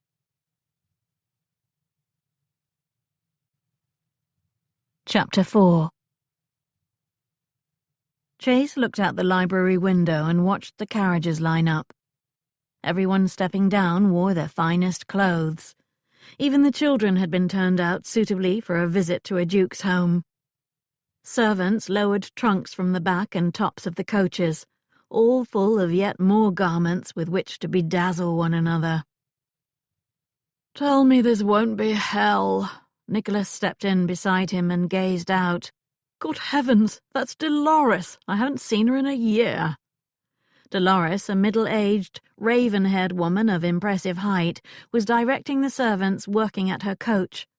Her voice could not be heard, but her mouth kept moving, and her finger kept pointing, and the servants kept grimacing. "She would never let Agnes have all the fun," Chase said. The two women were sisters, the only female siblings among the men who populated their generation. Chase assumed that both had learned to be forceful in order to be seen or heard among 6 brothers. "There's Kevin," Nicholas said. "I thought he was abroad." "Not any longer, it appears." Kevin strode up the drive, looking too much like a brooding poet with his refined features, deep-set eyes and shock of dark hair. He acknowledged none of the cousins or aunts while he passed their carriages, nor did they call out to him. Chase assumed he had left his own carriage back in line and chose to walk rather than wait. "There will be hell to pay with him," Nicholas muttered. Kevin had not been in the country when Uncle Frederick died. He had not been present when the will was read. His resentment would be fresh. Worse, he had more cause than most to complain. "The will was surprising in many ways," Nicholas said. "Where Kevin was concerned, however, it bordered on cruel." Chase could not disagree. Much as he loved his uncle, there had indeed been a few consequences of that testament that appeared vindictive without cause. "I suppose I should go greet them." "Go to your apartment instead. Let them settle in. See them in the drawing-room before dinner. Arrive last and greet them as the Duke, not as Cousin Nicky." Nicholas laughed. "Sage advice. Do nothing to lose the upper hand, or you'll never get it back. We'll have pandemonium then. I will inform them this evening that there will be no discussion about the estate until tomorrow afternoon. I've told the solicitor to be here at 3 o'clock. Nicholas turned to make good his escape, but just then Kevin entered the library. To Chase's surprise, he beamed a smile and strode forward, the frown now gone. Younger than Chase by 4 years, Kevin had always been a favoured younger cousin, mostly due to his vivid personality and unusual interests. Of their generation, he possessed the most likelihood of eventually displaying the eccentricity that marked his own father and Uncle Frederick, mostly because he had always trod his own path. "It's good that you're back," Nicholas said. "You can help Chase keep them from killing me." Kevin glanced out the window. "Having just come from the solicitor's chambers, I expect they want to kill someone, and Uncle is no longer available." Nicholas paused over that, but let it pass. "I did write and warn you. I didn't receive your letter before I left. I arrived 2 days ago, and my father informed me of the worst of it straight off. I would have seen Sanders yesterday, but my father wanted help repairing one of his automatons." He rolled his eyes at the mention of his father's ongoing obsession. "An interesting one. They're all interesting if you find worthless mechanical devices of no use to humanity interesting. Is he coming today?" Nicholas asked. "Did you leave him back on the lane?" "He told me that none of his brothers were coming up to town, and he would not be oppressed just because he's always in London. They expected nothing from Uncle Frederick, so they have no complaints." Chase gave Kevin a deeper consideration. For all the good cheer he displayed, shadows veiled his normally bright eyes on this allusion to the will. "Why don't you settle in? We'll talk later. I suppose I should see what chamber the housekeeper has allotted me. I could return to my father's house at night, of course, but he can be a trial, and I want to keep an eye on all of them." He sent a sharp glance out the window. Nicholas clamped a firm grip on Kevin's shoulder. "Let's go find Mrs. Wiggins so I can make sure she doesn't put you in the attic. It is hell being a bachelor." Chase let them go and returned his attention to the activity outside the window. Minerva knelt before the fireplace. She began arranging some fuel. "Don't fold the dress that way, girl. It will become intolerably wrinkled. Hang it in the wardrobe." The woman's voice snapped out the complaint and command. Minerva kept her back to the room, doing her work. The housekeeper, Mrs. Wiggins, had been desperate enough to hire her on Mrs. Drayble's recommendation for the lowly position of chambermaid during the visit of all these guests. She had been sent up to prepare the fires in the guests' chambers, starting with the ladies. She had already concluded that Lady Agnes Radnor, tall, regal, buxom, and dark-haired, saw herself as the queen among the bees buzzing round the house. A door opened, soft steps paced, until a person stood so closely behind Minerva that she felt the warmth on her back. The looming presence also hid her own body, however. She slowed her actions. "I hope they gave you a better maid than I have," a new feminine voice said, lower than Agnes's, throaty in a pleasant way. "Oh, dear heavens, yours is a disaster too. I'd hoped to steal her for myself." "The best ones are gone," Mrs. Wiggins explained to me. "Abandoned ship once they had their pensions. Handsome settlements they were too, if you remember. They left us to fend for ourselves with short-time riffraff while they enjoy our money. Only Mrs. Fowler, the cook, and the butler are still here among the senior servants, out of a sense of duty to the title's requirements." "I assume that once they find their own replacements, they too will go off to grow legumes in the country." "Once more with our money." The voice turned brittle. "He did this to spite me, you know he did. After what happened, he owed me better." "Enough of that, sister. You are speaking like a mad woman. That was long in the past, and Hollinborough probably didn't even remember it." Silence stretched, thick and full of an unspoken argument. Minerva wished they would continue voicing it. "I think we are wasting our time. We should challenge the will's bequests." Dolores, you know what will happen then. It will be in the courts for years while we become all the poorer paying the lawyers, and in the end nothing will change. Allow me to lead the way in this. We will all meet before that solicitor comes tomorrow in order to devise a plan that will avoid the courts. The body behind her walked away. "Girl, haven't you finished with that yet?" Lady Agnes's voice boomed across the chamber. "The damp in here will get to my bones before you're done." Minerva turned her head sideways to acknowledge the complaint. "Forgive me, my lady. Some of the fuel was damp and would not light. I had to rebuild." "Be quick about it. We're going to live like barbarians here, Dolores. Even the chambermaids are incompetent." Minerva finished quickly, stood, and, face down in deference, made a fast curtsy. Then she left to find the next fireplace.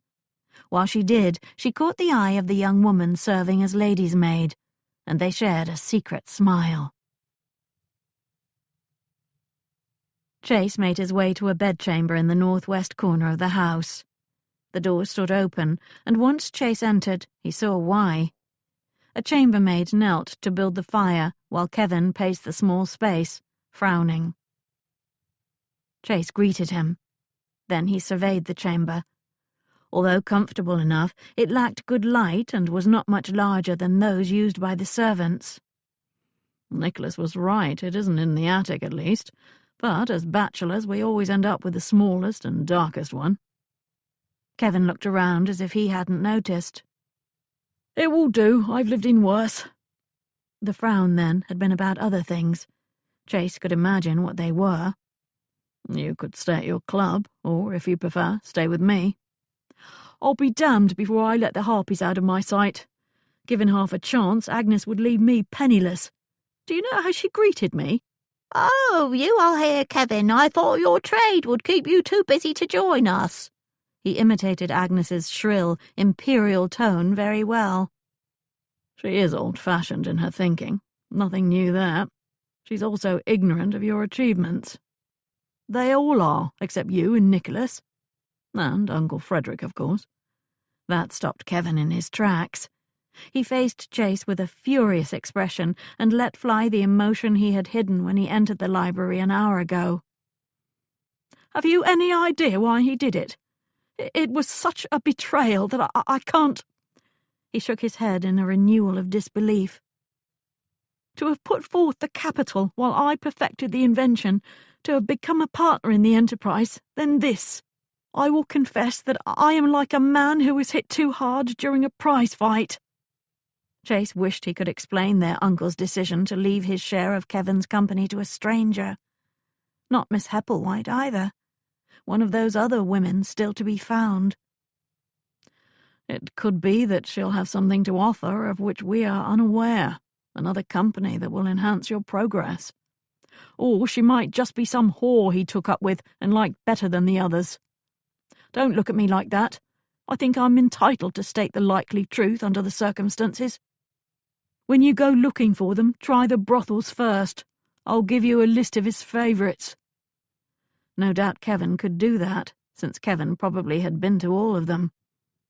Chase had long ago accepted that this younger cousin, whose intense curiosity led to very thorough investigations when his interest was piqued, had a vast experience in sexual matters. "What makes you think I will go looking for them?" "Who else can Nicholas trust? Or any of us, for that matter. If he's not yet put you to the task, then I will in his place. As bad as that will is, hanging in limbo is worse." Chase did not acknowledge he had been put to the task almost immediately. Kevin set his valise on the bed. "I may as well unpack myself. There's supposed to be some man serving as my valet, but who knows when he'll show." The mention of servants had Chase glancing to the one now lighting the fire. He could only see the back of her white cap and the dull brown of her dress. The hand that held the flint, however, struck him as quite lovely, almost elegant. "They're all green. Most are not from Uncle's time." His tone had Kevin looking over. Chase gestured toward the fireplace and the woman there. Kevin nodded. As if she knew attention had turned to her, the woman stood, lifted her basket, and, head lowered, hurried out. "How long was she here?" Chase asked. Kevin shrugged. "I didn't see her arrive." "I would be careful what's said in front of any of them. They're not household staff and not beholden to the family. We can't expect the normal discretion from them." Kevin strode over and shut the door. He turned to Chase. "Have you any idea what he was thinking? He favoured you. Of all of us, you may have known him best." "I can't tell you what you want to know. I have some ideas about it, but nothing more." His ideas would hardly placate the family, since they mostly had to do with a man tired of grasping relatives too dependent on his generosity. "I thought you at least would have been left something." "I, however, did not think that. He told me as much. I may be the only one who's not disappointed as a result." "At least you and I have our trades to put food on the table. I can't imagine what will become of some of them. I expect they'll live within their substantial means for a change." Kevin laughed quietly at that. "Agnes and Dolores will buy only 2 wardrobes a year instead of 4, you mean? What a tragedy that will be." Chase headed for the door. "Don't despair until you have reason to. He was not a stupid man. Perhaps he had a plan of which we are yet unaware." Minerva finished with the bedchambers in late afternoon. By the time she carried her basket down the back stairs, some of the family had begun their own descent on the front ones, all bedecked for the dinner they would soon enjoy. She entered the little storage chamber in the cellar that held fuel and rushes. While she refilled her basket for the morning, the door of the chamber closed. Startled, she looked up. Standing there, his back to the door and his arms crossed over his chest, was Chase Radnor. He did not look pleased. "We meet again, Miss Hepplewhite." She returned her attention to her basket. "What gave me away?"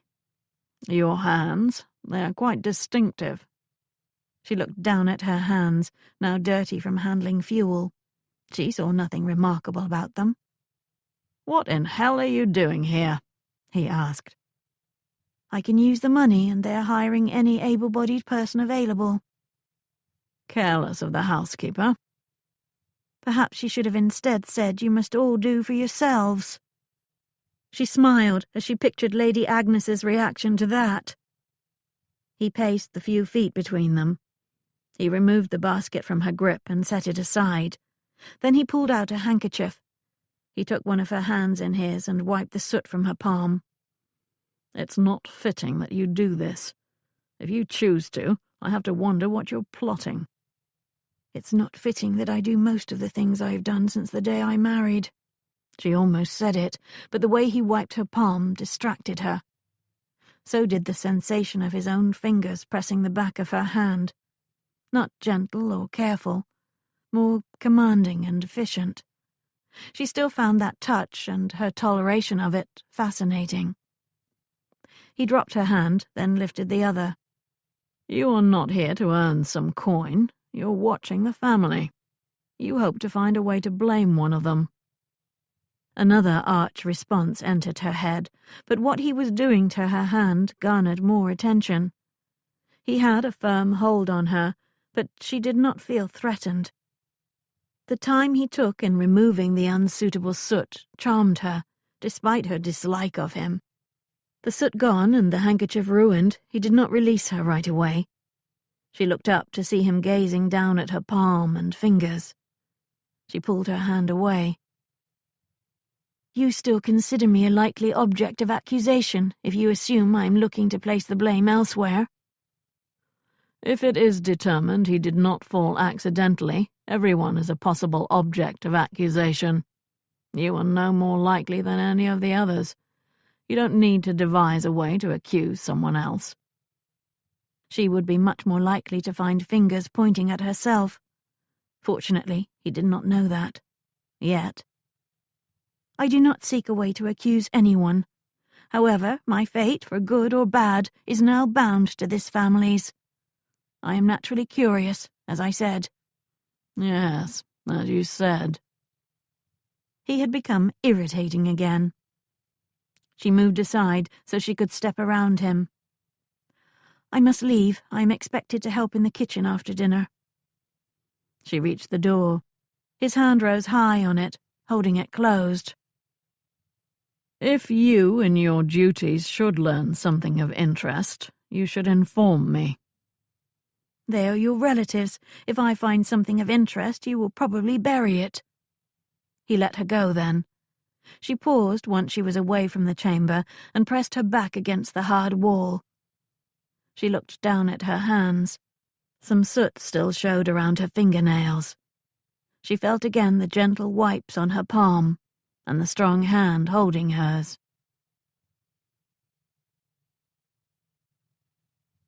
Chapter 5. Chase let himself into Nicholas's apartment. He found the new Duke in his dressing room, preparing for dinner. You think to attend like that? Nicholas raised his chin while his valet tied his crisp cravat. Johnson, give my cousin a fresh neck linen.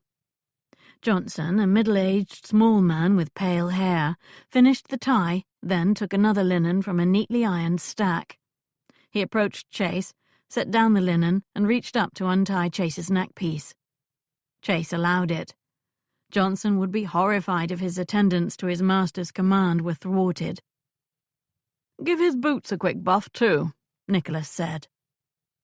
If Johnson minded performing these duties for an additional person, nothing in his expression revealed it. Finally made presentable enough for Nicholas, so presumably for the rest, Chase sat in one of the blue damask upholstered chairs set in a circle. Nicholas had already ensconced himself in another one. Who else among the old servants remains? Chase asked. The butler and the housekeeper for now. I doubt they'll stay for more than another month. They're hoping to find the rest of the permanent staff and their own replacements in that time. No others. It seems to me that the cook has not changed, nor a few scullery maids down there. I recognized 2 of the grooms as having served when I visited Uncle Frederick. He shrugged. Does it matter? There are too many strangers about for my liking. If Minerva Hepplewhite found employment here, so she could spy, others might have too. Chase regretted he had not thought to bring in a few extra eyes himself. He pictured her building those fires, unseen by the chamber's occupants, listening. It might have been wiser to refuse to host this house party if it meant so many strangers in the house. Too late for that advice. Nicholas's dismissive tone set the topic aside. Kevin sought me out. He is bitter. They're all bitter. He only has more cause for it than the others. Hell of a thing for a man to devote his life to something and have his benefactor remove his support upon death. It was Uncle's to do with as he chose, but some of it is damned unjust. Chase wondered if Nicholas included himself in the unjust part. When a man inherits a title, he expects the estate to provide the income required to maintain the position. Nicholas would probably manage, but he would be gritting his teeth over the finances for years to come. You, for example, Nicholas said. He liked you more than he did most of us. You indulged his whims and peculiarities. You spent time with him, whether on his expensive pastimes or riding with him, to cut you off without so much as a farthing.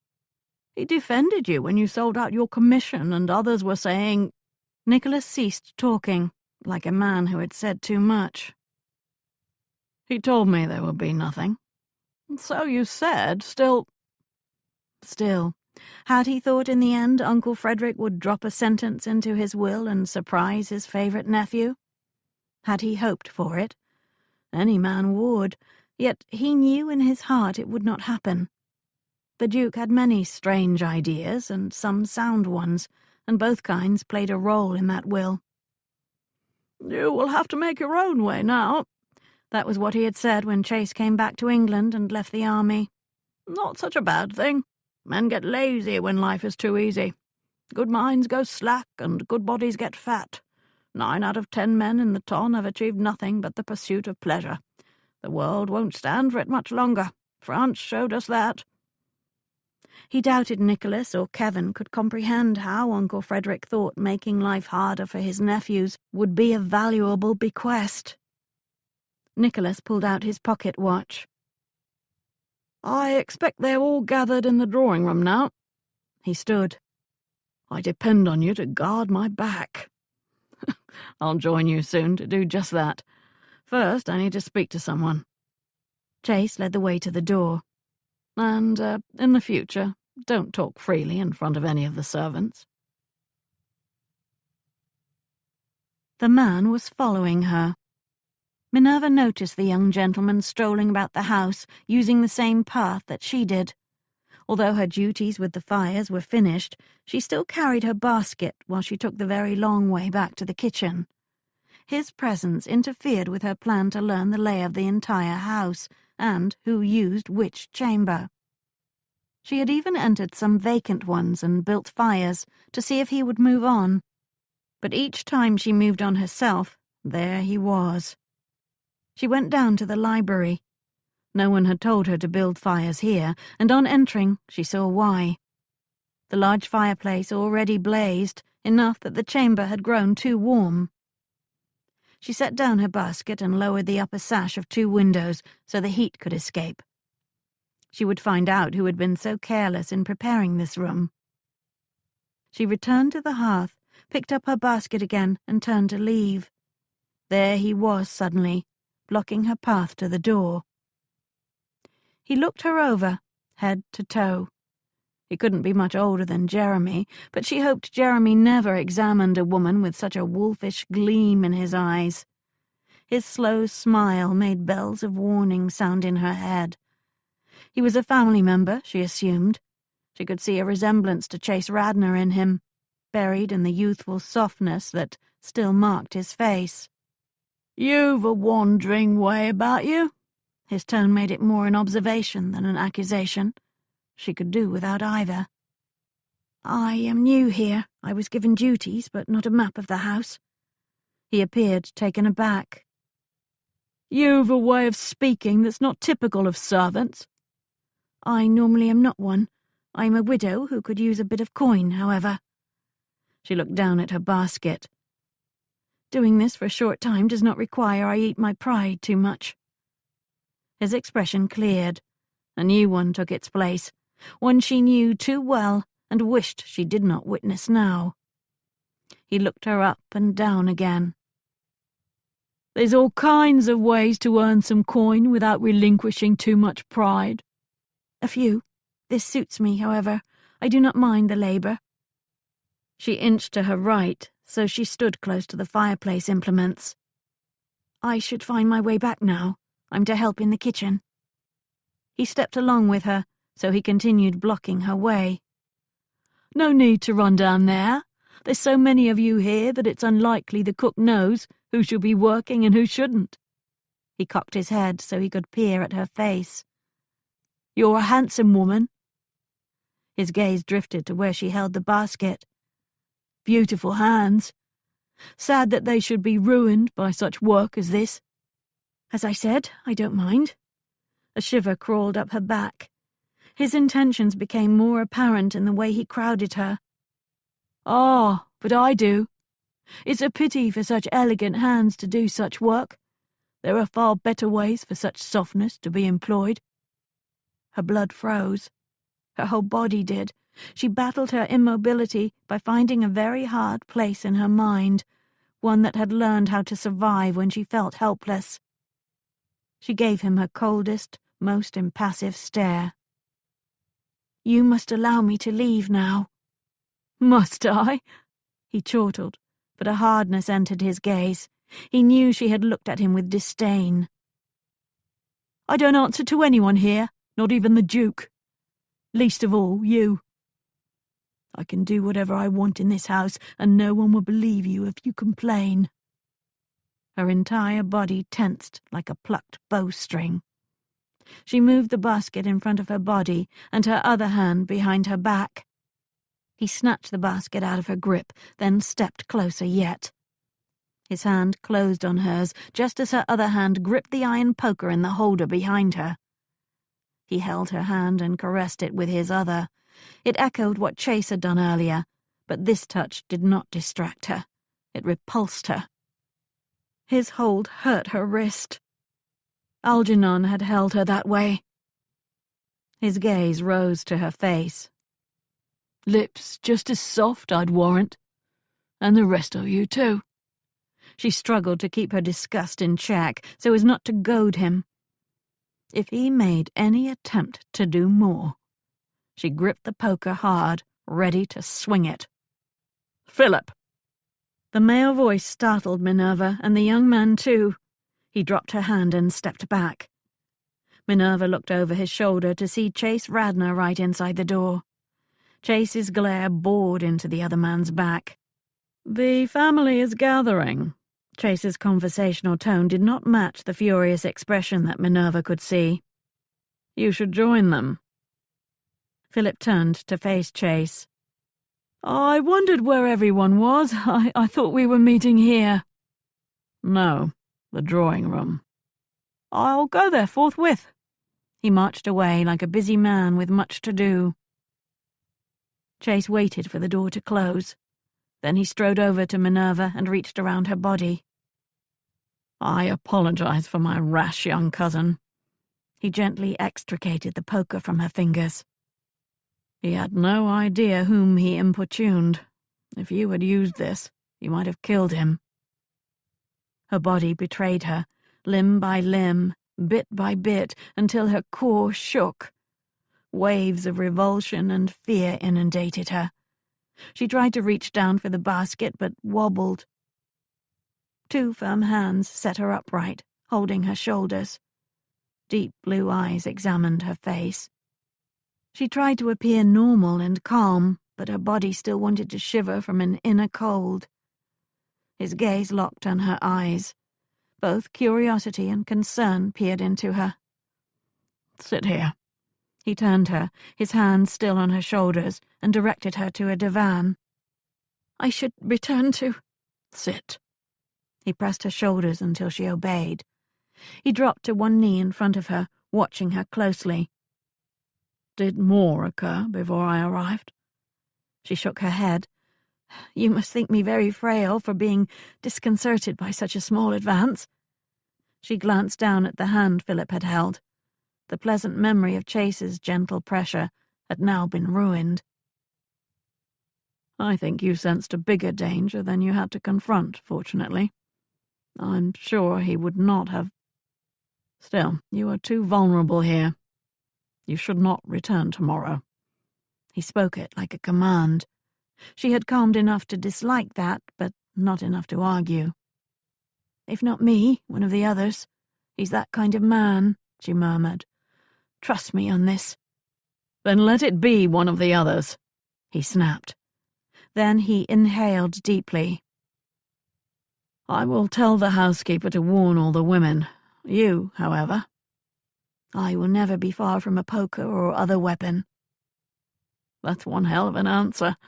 Stay home. You will learn nothing here. His manner raised her pique and her spirits. I assure you that I have already learned plenty. I appreciate your stopping your cousin, but do not think to command me. He ran his fingers through his hair in exasperation. He stood. I must join the others. The fires there are built already, so your work is done. He held out his hand to help her up. She accepted it, using the hand violated by Philip. The texture of Chase's warm skin solved the insult more than she expected. Go down to the kitchen now. He herded her to the door and parted near the stairs to the cellar. She did not descend those steps. Instead, she took the servant stairs up one level, to the service passageway that ran alongside the big drawing room. She found a door and cracked it ajar so she might watch. The choice is simple, Nicholas said loudly, his voice crashing through the arguments filling the drawing room. Those other conversations dwindled in the face of his annoyance until silence faced him. Chase hoped Nicholas would not rush to continue, because the interval of peace felt delicious. He surveyed the large chamber while the last of the voices died out. A panel on one wall that hid an access to the servants' corridor stood ajar. He strolled over and shut it. Choice 1. The bequests are challenged by someone. Anyone. And nothing gets dispersed until Chancery rules. That means no one gets anything until that time. Except me, because the entailments are a separate indenture, as are the servants' pensions, which are in trusts funded by the ducal holdings. At least we might get a respectable sum eventually, Dolores said, before a disdainful sniff. Choice 2. We listen to what the solicitor says tomorrow afternoon regarding the accounting done thus far. There is the possibility that at least something can be paid out soon, even if the final figures are not secure yet. I've asked him to consider if half the estimated remaining funds can be divided among us. It will be half a pittance then, Philip muttered. It's tempting to go for more. Easy for you to say, Philip, Agnes said. You're such a pup that you might still be alive when it's all finished. However, I doubt your creditors will like to wait that long. Philip coloured until his ears were red. At 22 and the youngest cousin by 5 years, he did not like being called a pup. He would also not care to have his aunt mention the precarious nature of his debts. He had shown no mercy to the tradesmen of London in abusing his credit, all on unfounded expectations. Once word of this will's provisions got out, Philip would probably be dodging bailiffs. At the moment, Chase hoped Philip landed in debtor's prison.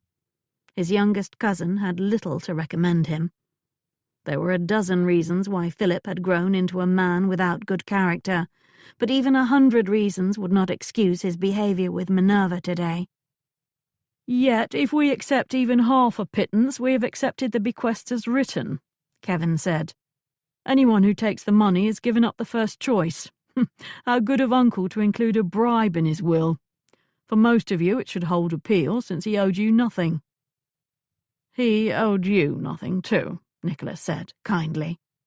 Kevin's tight expression revealed his reaction to that. I say we take what we can get while we are still young enough to enjoy it. Claudine, wife of Cousin Douglas, spoke with emotional emphasis. We have expenses now, and I don't think it will be a pittance at all, so not half a pittance soon. He was rich as Croesus from the talk of it. I say we hear what the solicitor has determined about the potential amount left to us when all is said and done, and convince him to release as much as possible. Douglas nodded obediently. Douglas never spoke much. Even as a boy he had been an observer of the world, not a true participant.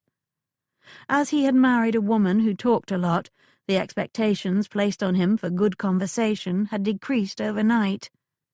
Chase guessed Claudine led the way in other things too, but Douglas did not seem to mind. Over in a corner, the eldest of the cousins, Douglas's older brother Walter, bided his time while he helped himself to some brandy from a decanter set on a table against another of those panels, one that also rested ajar. Chase mused at how they all managed to remain predictable in this least predictable situation. Walter had always thought his position as the eldest gave him more authority than Nicholas, even though Nicholas was the son of the second oldest uncle, and thus heir presumptive to the title. Even when they were all boys, Walter would try to issue commands and make decisions that no one paid attention to. Now, glass in hand, he went to stand beside his beautiful blonde wife, Felicity. She looked up at him adoringly, like a nymph to a god. They cut a handsome couple, with Felicity's ethereal beauty and Walter's darkly handsome face. Walter waited for the others to have their say. "We will wait for the solicitor to explain what he can tomorrow," Nicholas said.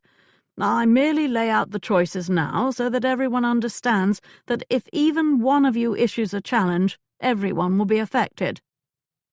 Walter stepped forward.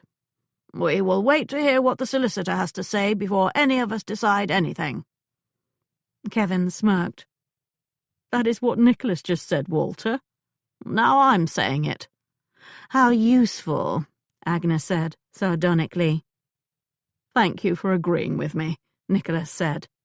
I have concluded it is the right thing to do, Walter said. I want the damned money, Philip said.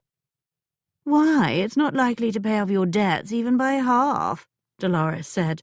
You'll squander it before a single hatter gets his due. At least I have the style to squander well, unlike the rest of you. Like father, like son, Agnes said. All style, no substance. Your father would be off in Naples during this crisis, spending money he does not have. He probably doesn't even know his brother has died. He knows, Aunt Agnes, Nicholas said. Even in Naples the word spreads when an English duke passes. Then he should be here doing his duty to the family. All of my brothers should be. They knew there would be nothing for them in the will, Nicholas said. They may be angry for their sons, but not for themselves. This is not their battle. You mean they should be here complaining like the rest? Kevin asked Agnes. I don't see you accepting the will as it stands, Philip said. I have a reason to be angry. My expectations were not built out of air and greed. I insist everyone set this topic aside until tomorrow, Nicholas said loudly. We will go down to dinner and not mention it there. Talk about the theatre or fashion or gossip about your neighbours, but not one word at the table about the will. These arguments will give us all indigestion, Walter said, as if Nicholas had not spoken. None of this down there. Do you hear me, Philip? Kevin?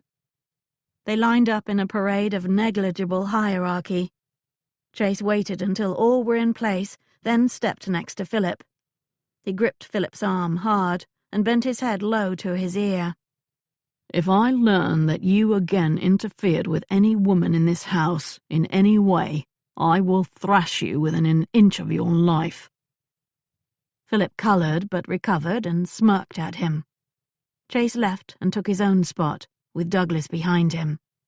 He could see Aunt Agnes bending Nicholas's ear as they began the march. So, do you know who did it? Walter addressed him, despite standing in front of him. At this point, I'm not sure it was even done. I thought you were good at this. If a man takes to trade, he should endeavour to be the best at it. I am not conducting a formal inquiry, Walter. Do you want me to? I can discuss my fee with you after dinner. Well, someone should do one of those inquiries. If one of them did it— Walter gestured to the line ahead of him and behind. That's one fewer of us, isn't it? His wife gazed in awe, as if he had just spoken words that should be memorialized forever. Chase gritted his teeth. Walter, I find Philip childish in his demands and Douglas stunning in his passivity, but you are intolerable. You have calculated that if one of your relatives hangs for murder, you will get more money out of the estate. Nor did you sound dismayed by the idea. He tipped his head close to the back of Walter's. If your avarice runs that deeply, I think I will advise the magistrate in Sussex to take a very close look at your dealings with Uncle Frederick. Walter stopped dead in his tracks. His head snapped around and he glared at Chase. His wife's expression fell. Move along, Chase said. The others are leaving you in the dust.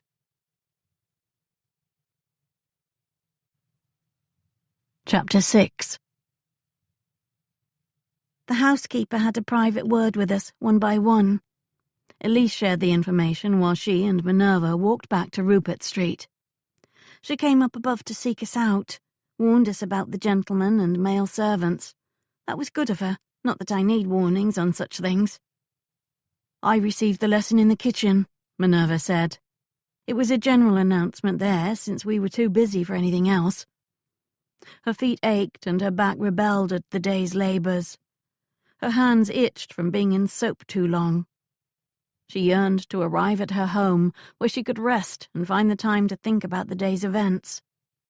Since she had to return to Whitford House by 7 in the morning, such reflection would have to wait. Tomorrow she would hire a coach to take Elise and her both ways. This was an inquiry, after all. She would have money soon to replenish the household account that would have to pay for such coaches now, so it wasn't really an indulgence. They trudged along, 2 women alone, moving from one pool of light cast by a street lamp to another, like they experienced repeated dawns and dusks, days and nights. She could see Elise's soft countenance clearly for a spell, and admire her delicate face and clear blue eyes, only to have a ghost beside her a few yards farther along. Minerva had taken to Elise at once, bright, animated, but also sensible. Elise had acquitted herself well when Minerva met her at Mrs. Drable's house. The idea of doing work for Hepplewhite's office of discreet inquiries excited her. It would be occasional at first, but one day Minerva expected to be able to pay Elise regular wages. Her first assignment had been easy to arrange. Minerva merely asked her to keep her ears and eyes open while she served Lady Agnes Radnor. "It is the youngest gentleman you must watch out for in particular," she said, thinking about pretty young Elise, alone in the chamber where she served as lady's maid. "He is the sort to importune a woman, especially if he thinks she has no recourse against him. His name is Philip. I don't think he would dare enter Lady Agnes's chamber uninvited. If he does enter, you are to leave immediately." She spoke it as a command, which had Elise looking over at her with curiosity, just as another dawn broke. "Perhaps you should not go back," Elise said. "I am capable of dealing with such as he. You, however, watch for him. Do you hear?" "Yes, ma'am." Elise smiled. "Dolores visited Agnes after the dinner while I prepared her for bed. Dolores intends to quiz the solicitor sharply tomorrow. She also shared the opinion that of all of them, if anyone harmed the last Duke, it was probably either Kevin or Chase Radnor, since both of them are of questionable character." "Did she say why she believed that?" "Regarding Kevin, it had to do with his common interests, all that mechanical experimentation. Not even real science, she said. He might as well be a factory owner, she said. It was not Kevin whom Minerva wanted to hear about. She slowed her steps a bit to make sure Elise had enough time to explain the rest. When she did so, she heard a sound behind them. She looked over her shoulder. Nothing. As for the other Mr. Radnor, she said everyone knew the army threw him out. They let him sell out his commission, but the whole of it was highly suspicious, and for her money, he had probably been spared a public scandal only due to the Duke's interference on his behalf. No doubt she had an opinion on why it happened, too. She began saying something about that when Agnes interrupted with a very firm, "We do not talk about that lest we give the scandal wings." I was surprised that Dolores indeed stopped talking and left soon after that. Minerva wondered about the specifics that had remained unspoken. If it could cause a public scandal, and if the family did not even refer to it, something serious had happened. They reached the last lamp before Mrs. Drable's home. The door showed in the dusky light beyond. Elise climbed the steps when they arrived. "Wait, and I'll have the footman escort you home." "No one is about, and it's only another 6 buildings down the street." Elise looked up and down the lane before touching the latch. "Tomorrow morning, then." Once the door closed behind Elise, Minerva continued on her way. Again she thought she heard a sound behind her, a soft footfall. She did not look back this time. Instead, she worked the tie of her knit reticule and extracted the 2 long hat-pins that she had woven into its side.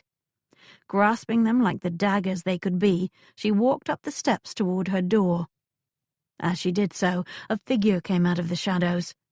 It stood 10 feet away, but did not advance. She looked at the silhouette, then turned to it. "You." "Yes, me." "You make too much noise. It's a wonder you can follow anyone in secret." "I did not care if you knew I was there. The other woman, however." "She had no suspicion." "Then I succeeded." She jabbed her pins back in the knitting of her bag. "Why are you following us?" "I wanted to ensure no one interfered with you." Do you worry about Philip accosting women on the street? I hope he's not so stupid as that. I promise I will not kill him if he importunes me again, but I would make sure he regrets it." A low laugh. "I'm sure you would." He moved a few steps closer. "I also was curious. What did you think of the family?" "I have not had the pleasure of meeting all your relatives, so I have formed no opinions." "You have not met them all, but you have observed them all." He knew she had watched them in the drawing-room, it seemed. That surprised her only because he had not stopped her from doing so. If he were the one who had closed the first panel, he had chosen not to close the second for some reason. "Come in, we can hardly discuss this out in the street." She set her key into the lock. No sound behind her. She glanced over to see him still standing in the same spot. "I should not." "Are you worried about my reputation?" "Aren't you?" "When a woman decides not to marry, idle gossip about her carries far less of a threat to her. Now, it's almost midnight, the houses are all dark, and I assure you I won't be the first woman on this street to have a late visitor for unexplained purposes. My feet hurt, so either come inside or I must bid you good night." After what looked like a shrug, he came up the stairs and followed her inside. Far be it for him to worry about her good name more than she did. Chase followed her into the dimly lit reception hall. The normal implications of such a visit made him alert to the warmth of her presence in front of him, and to the subtle scent that wafted while she untied her bonnet. Lavender. He knew she had met with the solicitor. He wondered how long she would remain in this modest home. Soon she could afford much better. "Back finally, are you?" The older woman called Beth peered around a door jamb, a white cap hanging in droopy waves around her face. She saw him, and her eyebrows drew together beneath the festoons. "I am. I told you not to wait up this late." "I was half asleep on the divan. I'll go up now." That frown aimed in his direction. "Unless you want me to stay." "There's no need. Mr. Radnor wants to compare ideas, not interrogate me." "If you say so." Beth did not sound convinced. "I will leave shortly, I promise." He tried an innocent smile. "Is Jeremy back yet?" Minerva asked. Beth nodded. "Came at least an hour ago. Could be more. I was dozing, as I said. I'll speak with him tomorrow, then. Good night, Beth." Beth carried her night candle to the stairs and began the climb. "We can talk in here." Minerva led the way into the library that Beth had just left. "There's sherry in that decanter if you want some." She gestured to a table before falling onto the divan. She did not wear an undressing gown like the last time, but her relaxed pose reminded him of the night she conked him on the head. He eyed the poker near the fireplace, much like the one she had almost used on Philip. She probably didn't need anyone following her home to make sure she was safe. It had been a nonsensical impulse on his part, a result of the anger at Philip's behavior that had never completely calmed all evening. Her vulnerability in going to and from that house had pressed on his mind as a result. The expression on her face during that confrontation had not left his mind either. Terror. He had seen that look before, on the battlefield. The men who wore it almost never survived the day.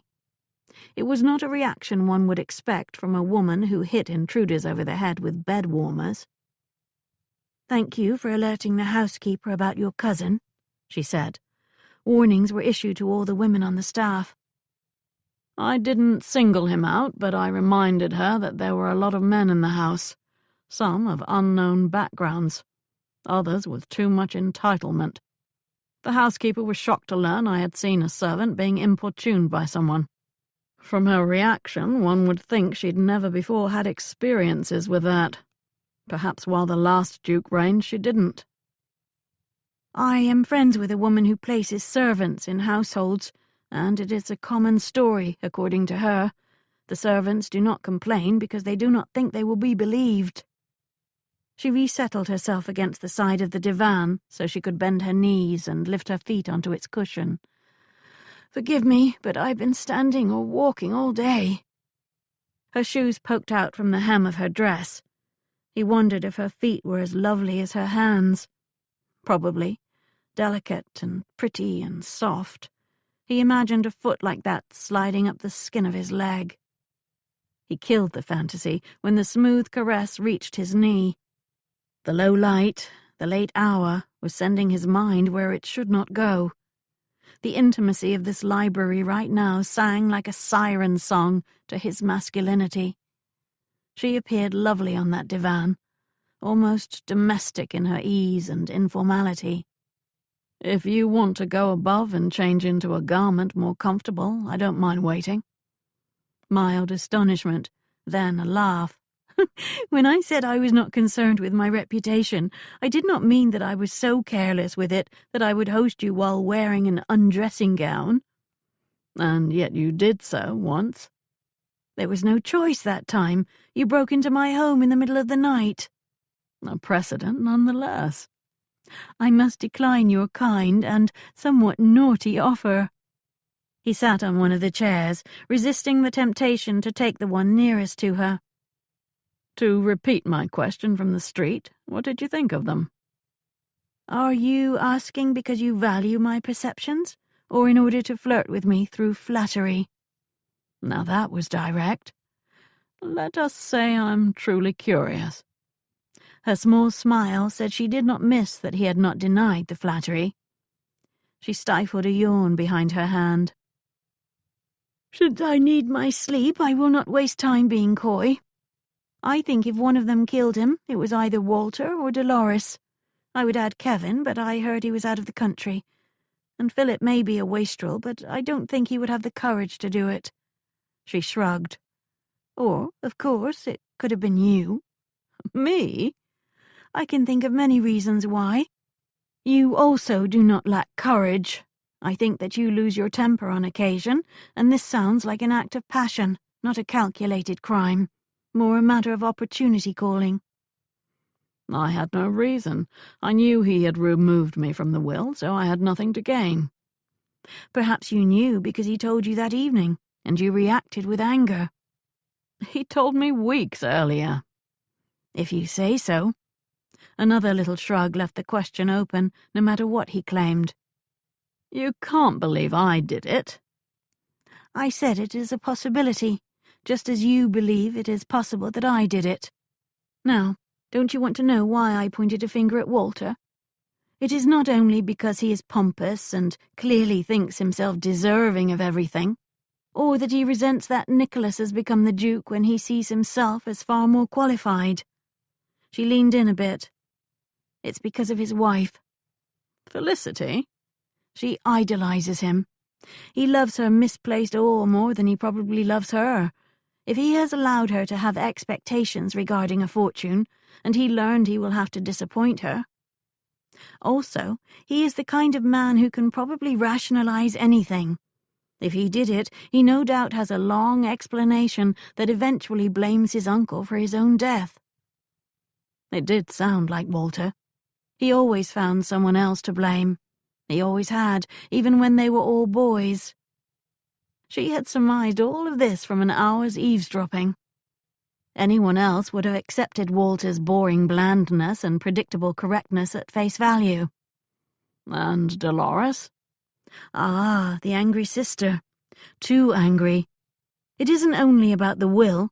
She's bitter about something regarding her brother. He had always assumed that Dolores merely possessed an unpleasant disposition. He had never considered there might be a reason for it, let alone one having to do with Uncle Frederick." She smiled slyly. "I told you I had learned plenty already. Her sister knows. If you ever want to find out, browbeat Agnes. There was the smallest allusion to it while they spoke today, and I built the fire. It's something long in the past." "I will not browbeat her, but I may cajole her to confide in me." She laughed quietly, making a pretty melody in the quiet of the chamber. "She does not look to be a woman easily cajoled or charmed." You underestimate my powers at both. She levelled her gaze on him. Not at all. She watched him intently, as if she tried to read his soul. He refused to look away, and gave as good as he got. That increased the cosy intimacy hanging between them in the barely lit chamber. When did he tell you about the will? Before or after he had changed it? She asked. It was about a month before he died. I can't be sure, but his words to me implied it was soon to happen. Did he inform each of them? No. Only you? Only me. It is not because of that business with the army. I want you to know that. I'm removing all of you from the major legacies. There will be something left to share, but not a fortune for each of you. I think he wanted to make sure I did not misunderstand why he was doing it.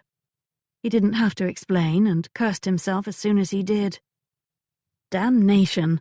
The mood in this chamber was putting him at the disadvantage, not her. Perhaps some of the others found out anyway. Someone may have hoped he passed away before a new testament was signed and encouraged that eventuality to take place. That was his thinking, when he allowed himself to consider a relative at all. How much better if it turned out to be one of those women getting a fat inheritance, like this woman here. The notion did not appeal to him nearly as much as it had when he stole into Minerva Hepplewhite's house, looking for evidence of just that. The night and the mood probably had much to do with that. Come morning, he would see clearly again and realize she was still his best suspect. "Did you tell any of them?" she asked. "Because if you did, then that person may have told another, and so forth." No, I did not. Yes, damn it, he had warned Nicholas. Commendable discretion. Unfortunately, that puts you quite high on the list. Almost as high as you. Oh, not nearly that high. High enough to be a person of interest to any inquiry, however. Meaning hers, he assumed. If it were afternoon and he was speaking to her in an office and the light were not so low and flattering to her face, and the night did not emphasize that they were alone, he might have turned the tables on her and posed his own questions. He might have reminded her that few had as much reason to want the Duke dead as she did, because few had benefited as much. Only the mood right now did not require that, or even want it. Suspicion was not what simmered in him, causing a pleasant heightening of awareness of her sultry relaxation. She had done nothing forward or untoward, but he was well on the way to being seduced anyway. He could not tell if that was her intention, or if she even knew what was happening. What would happen if he went to that divan and reached for her? Their connected gazes, the quiet conversation, the silence of the night all begged for something besides this talk of possible murderers. Her lips parted slightly. Her gaze warmed as if another lamp had been lit behind her eyes. Her examination of him turned both cautious and curious at the same time. She sat upright and returned her feet to the floor. "I think you have what you came for?" Hardly. His allusion was subtle, but she heard its implications. Her expression firmed just enough to discourage that line of thought. He had not held out much hope. It would be a bizarre liaison under the circumstances. She stood, and he did too. "I must get some rest before I take up my servant duties again. You must leave now." He did not want to leave. He wanted to talk all night, or, better yet, not talk at all, but investigate her in all kinds of ways. Of course, that was impossible, for many reasons, not the least being she would never have it. He followed her to the chamber's door and out into the little reception hall. The small space caused a closer proximity to each other. She opened the door to usher him out. "Don't walk to and from Whitford House alone in the future," he said, while he took his leave. "Do you have any other unwelcomed instructions, Mr. Radnor?" He stepped over the threshold. "Just one." Do not have male visitors in the middle of the night. They will get ideas. It's inevitable." The smallest smile formed in the moonlight while the door closed. Minerva felt the smile on her lips. She stood with her back against the door while she reconsidered the last 5 minutes. It had not taken her long to recognize the male interest coming her way from this man. She no longer looked for such things, but the power stretching between them was undeniable. The mood had taken on a familiarity that could only be called intimate, and Chase Radnor had clearly been contemplating whether to explore what that could mean. What had her piecing together her memories was the way she had reacted, not him. Lively sensations had perked through her. His attention had flattered her. She had wanted more of that and more of the intimacy. She relived it all while she stood by the door, fascinated. In hindsight, it did seem that she had been at least mildly— fine, she would call it what it probably was— mildly aroused. She had assumed that Algernon had ruined all of that for her, destroyed her ability to trust a man enough to have such feelings for him. And Radnor? If ever she should not trust a man, it was he. And yet, she looked down at her hands, her lovely hands. His touch had not repulsed her or frightened her. Her reaction to Philip's hold said her aversion had not disappeared either. For some reason, however, Chase Radnor was not provoking her usual responses. She would not mind knowing a woman's emotions again. She hoped she did not grow old, still suspicious of every man, but guessed that she would. It would be nice to be touched at times, though, or even held in caring arms if any could be found. It would be strange to consider Radnor's arms appropriate, though. And yet, for a few moments in the library, when that special warmth in his eyes arrested her attention, a fresh breeze had entered her, carrying the promise of spring.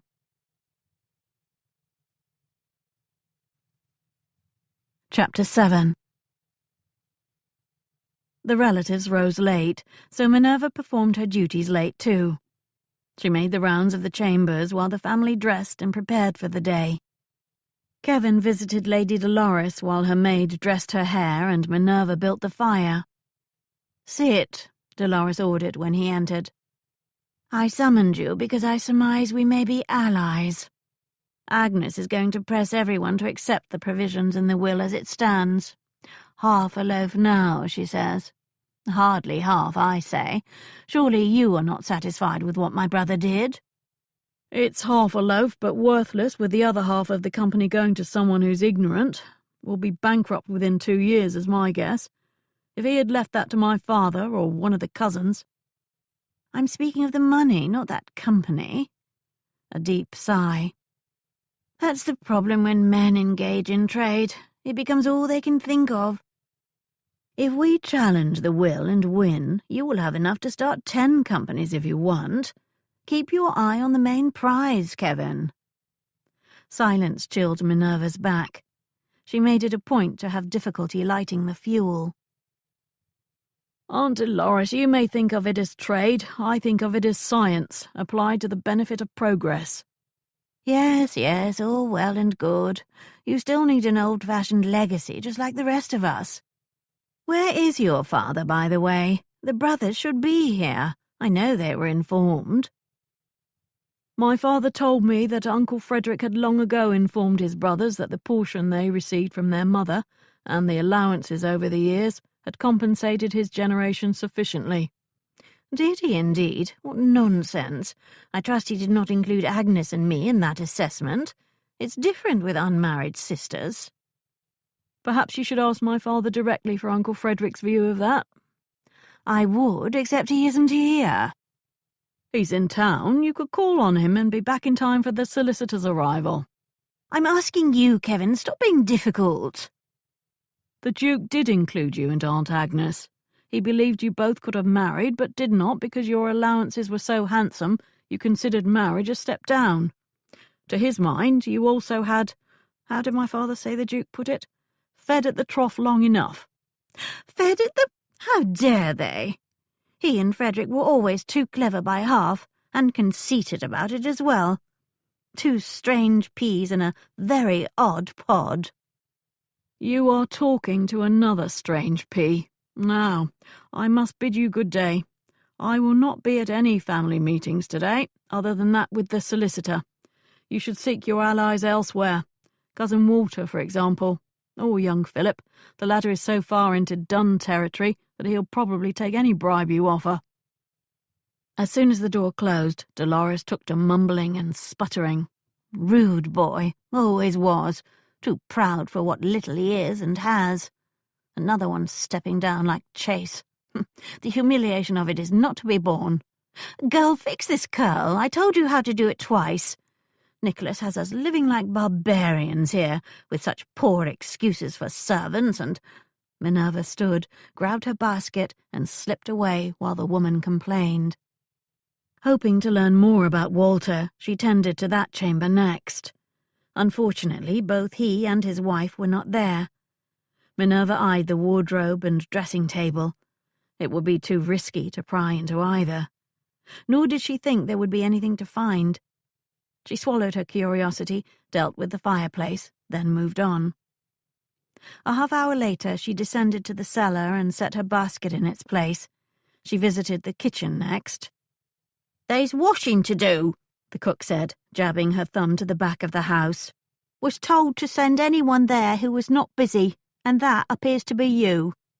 Minerva was elbow-deep in soap water when the laundry door opened. Chase entered. "How did you find me?" she said, while she used the board to scrub a linen sheet. You said you help in the kitchen after your morning duties. I asked Mrs. Fowler, the cook, where you were. His arrival raised her spirits, which had fallen considerably upon entering this chamber. "Do you want something?" A slow smile formed. Not at all, except reassurance my young cousin does not still pursue you. Her femininity longed to hear other words. Yes, your company, your kiss, your desire. What was wrong with her? "He has been invisible thus far today. Did you warn him off?" I promised to thrash him if he tried that again with anyone here. I had rather counted on having an excuse to do so. A few thrashings would do him good. Perhaps I should reconsider his place on my list of potential good objects of inquiry. I am inclined to agree he does not have the courage, even if he had good cause to be worried and angry if he learned there would be no legacy. He's lived off his expectations for several years now, with impressive self-indulgence. He is not like you, then? Not like most of us. She turned the sheet. Her hands, red and soapy, caught her attention. She paused to check her nails. They looked like a washerwoman's. Not surprising, since she had become one. She began scrubbing again, but noticed that Chase's attention had also been on her hands. "Only one more day," she said. "They will heal." Could you not have found someone to spy in your stead? An awkward question. She scrubbed with determination. Ah, you did. He ambled closer. You have friends here helping you. I thought you might have. I don't need anyone else to do this. I have eyes and ears. But more eyes and ears would be useful. Did you place some friends or employees among the servants? Do you think I did because you did? How clever of you. I wonder if I can guess which ones. She made a display of pondering. The footman Andrew, he is amiable enough to lure all kinds of secrets out of people. If I had placed him here, I would have made him a valet. There's much more to learn in the chambers behind closed doors. Indeed there was. Elise had provided all kinds of information from serving Lady Agnes. He blocked the stack of linen she needed to wash. After dumping her sheet in a rinsing tub, she gestured for him to move. He turned, lifted a towel and handed it to her. The water had cooled too much. She wiped her hands on the towel before dumping it in the vat, then strode to the fireplace where water warmed. Other hands met hers on the big kettle's handle. Strong ones. I will do it, he said. He lifted the kettle and carried it to the tub and poured it in. He tipped his fingers in to test the temperature. Too hot, wait a spell. She all but shoved him aside. She plunged her hands in and found the towel. Interesting that you mention Andrew. I saw you and him together this morning, out in the garden, he said. I assumed you were learning what bits he had overheard, or else just flirting. She had been assessing Andrew to see if he might be a good addition to her enterprise once his short hire here ended. Amiable and not too young, the footman had a manner that put people at ease. Andrew is not one of my friends, so you were wrong. About his helping your eyes and ears, or about the flirting? She stopped scrubbing and looked at him. No teasing smile, no impish sparks in his eyes. It had been a serious question. A ridiculous notion flew through her mind. He is jealous. She almost laughed at herself for thinking it, yet the way he stood there, watching her, waiting for some response.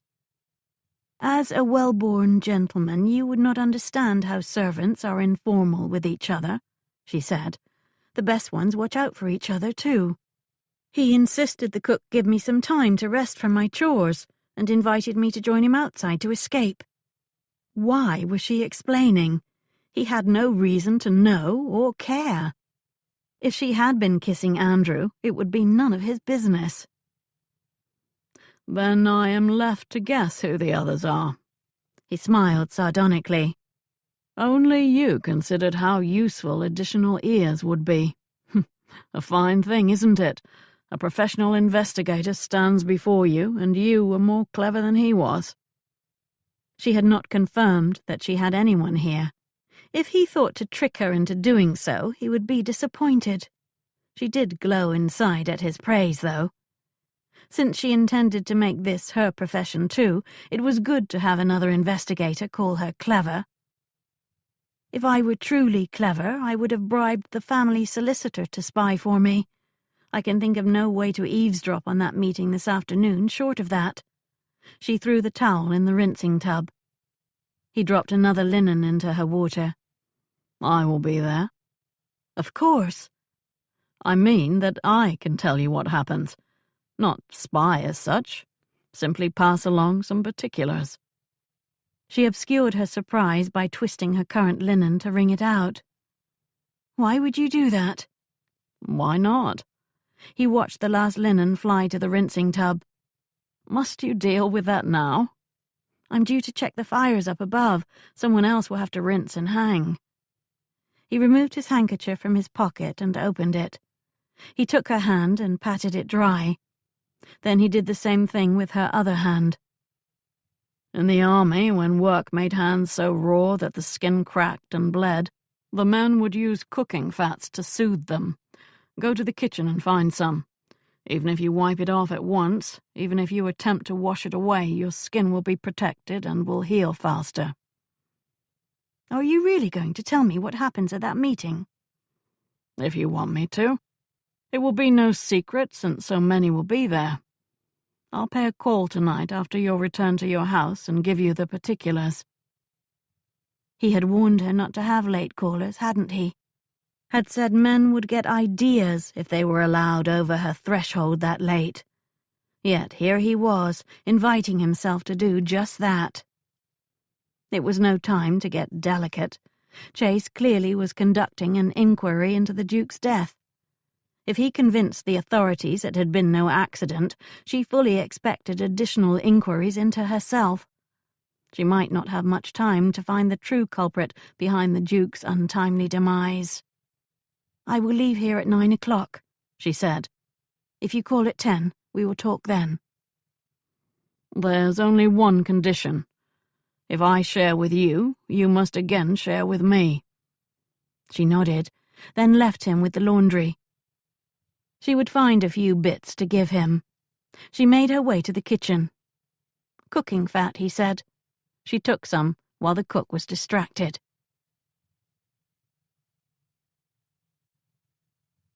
Chapter 8. They streamed out of there like their rumps were on fire."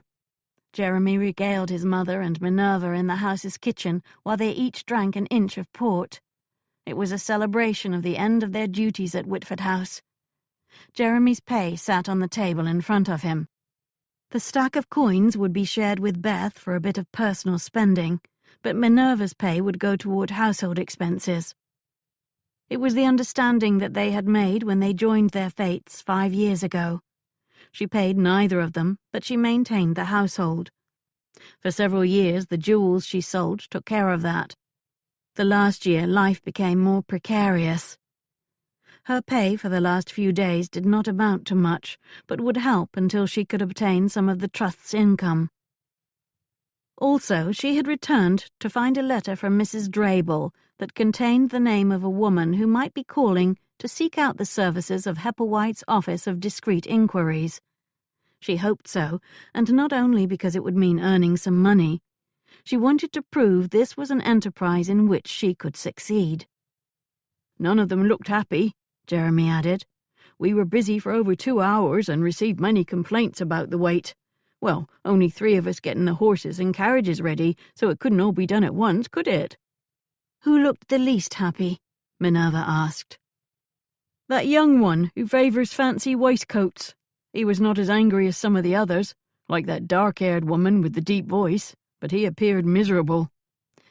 "That would be Philip. He needs money. He is profligate and runs up debts everywhere. He could end up in debtor's prison." "If he went to the type who loaned money, he might be worse off than that." Minerva had not considered that Philip's concerns were for his physical safety. That might make him very rash if he thought his uncle was going to change his will. After the way he threatened her in the library, she was inclined to find reasons to move him up the list of suspects. She began to sip the rest of her port, then thought better of it. She already glowed from its warmth and did not want to put herself at a disadvantage. Chase might flirt a little and charm her with his smiles, but he was no friend, and she needed to have her wits about her. "Did you come to know the footman, Andrew?" she asked Jeremy.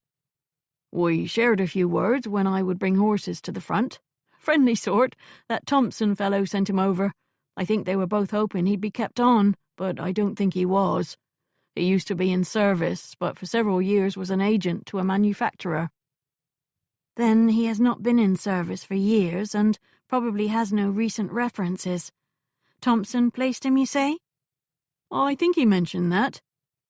At my prompting, I asked if Mrs. Drabel had sent him. I thought it might be worthwhile to know where those servants came from, and if any were like us." Meaning if any had been placed there by Chase or some family member looking for information. Minerva had a high regard for Jeremy's initiative. He possessed a shrewdness that could be very useful. "I wonder if he might take employment from us when we have need of an amiable man who makes friends easily," she said. "My guess is he will take any employment that's legal." Jeremy pointed to the coins before he swept them up. "If this is what they paid him, it won't last long." Jeremy downed his port and left. Minerva rose to leave too. "There will be a caller in 15 minutes, she said to Beth. Beth collected the glasses and set them in the washing basin. "Who might that be?" "Mr. Radnor." She received a pointed glance and frown. "You getting sweet on him?" "Don't be ridiculous. You know I am not." She let it hang there, because of all people, Beth knew just how ridiculous it was.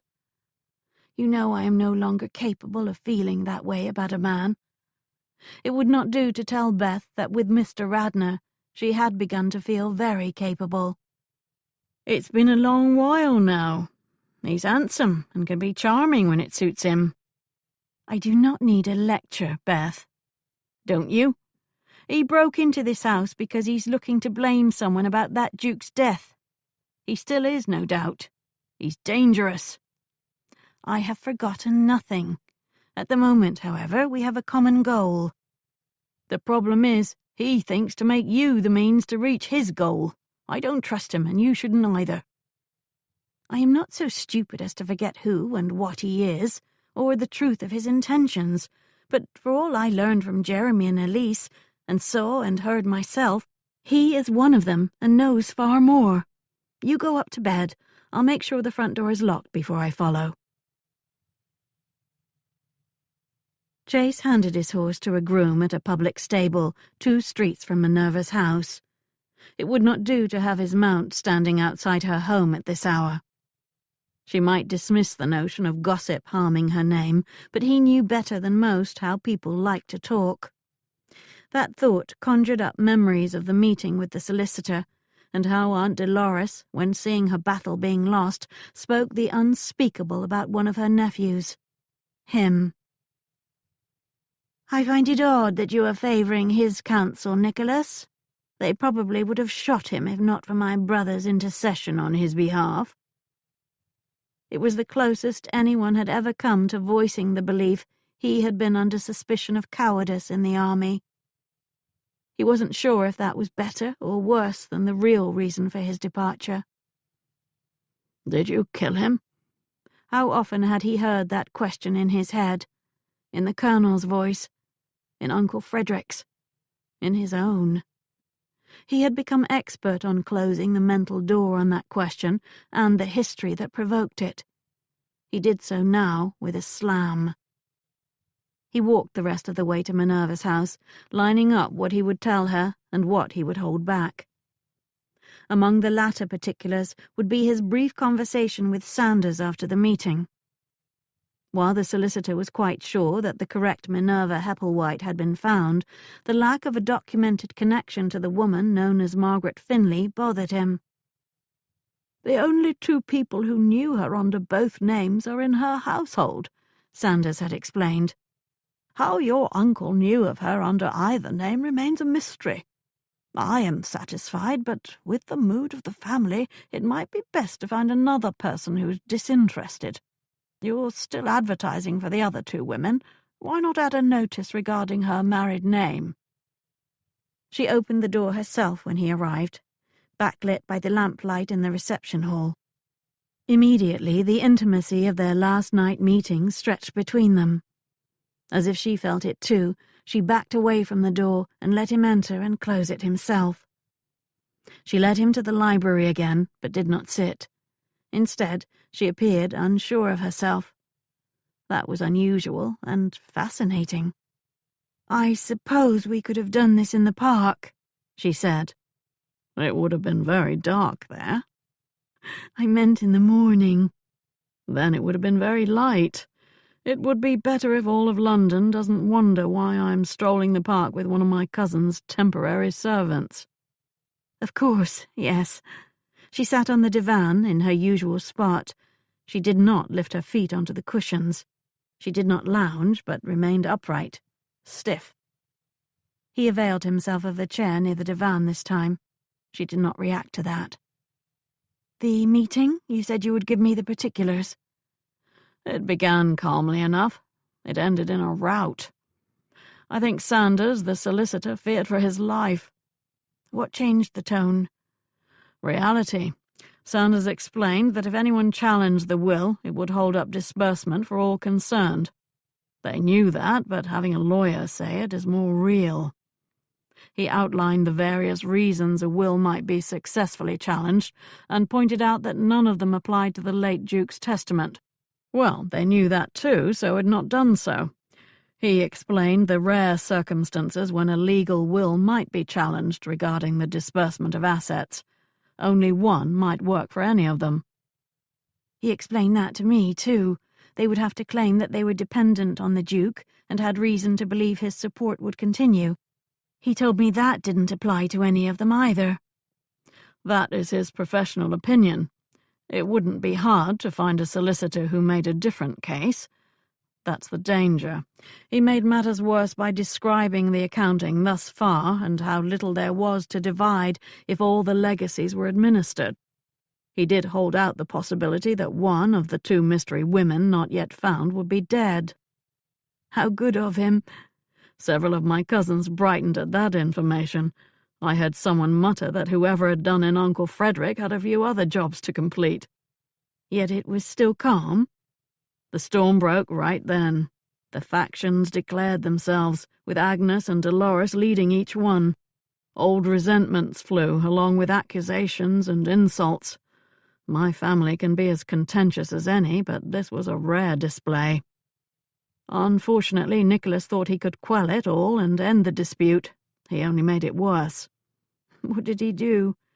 He assumed his most ducal demeanour and announced that if anyone challenged the will's execution as it was written, that person, or persons, would be cut off without a penny in his will. Oh dear. It was injury upon injury, no hope for salvation. Poverty for life was how most of them saw it. Pandemonium erupted. Surely in such a family they have other resources than legacies. They do indeed. Each of my uncle's brothers received a portion from their mother and a share of their father's personal wealth. It was respectable enough, with careful tending, to keep gentlemen of their positions in style. Unfortunately, they could never, as younger sons, marry quite as well, so their own children would have much smaller portions, in addition to dividing whatever survived of their father's legacy. You can see the problem. In several generations, after several divisions, little would be left for each person. My uncles were not present because they understood nothing would be left to them by the Duke, but my generation sees the future too clearly. Which is increasingly diminished income. Or, heaven forbid, employment. She considered him intently, as if his amiable tone had revealed too much. Do you resent that? Were your own expectations thwarted more than you admit? Are you still trying to build an argument that I killed my uncle? The evidence that she was disappointed him, although his reaction could not be justified. Still, he rather wished. He was not sure what he wished, although right now kissing her kept tempting his mind. The night begged for it.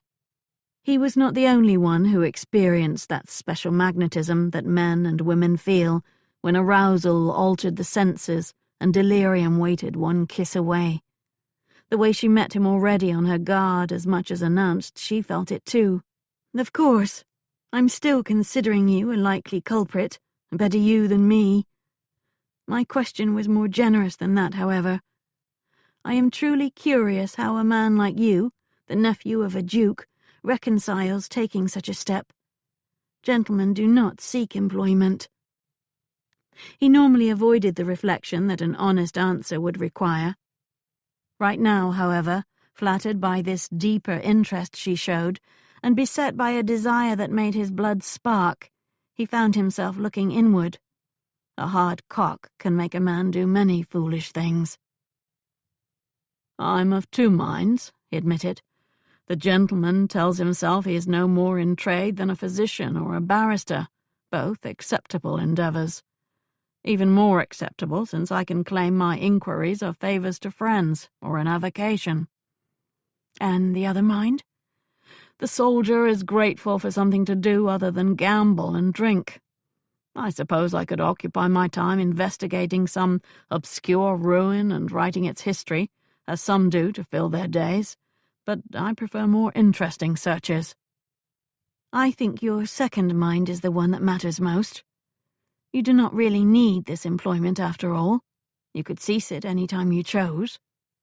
You sound sure of that, when possibly only my next inquiry will keep me from being out on the street. Nonsense. You spoke of portions from your grandmother. Your father received one like the other uncles. And you don't have to share what is left with a brother or sister, since you have no siblings. How do you know that? She laughed lightly. Little about your family tree is not known to the servants who worked in that house the last few days. A bit here, a bit there, and a total picture comes together. I dare say that if I were willing to visit the others who left today, as I did, I could have learned most of what transpired at that meeting without your visiting to tell me. He watched how the low fire sent golden patterns across her form. Yet you had me visit anyway. That caught her up short with a smile half-formed. He took the pause as an opportunity to move over to the divan and sit beside her, turned in so he could watch those patterns more closely. She scooted away a few inches.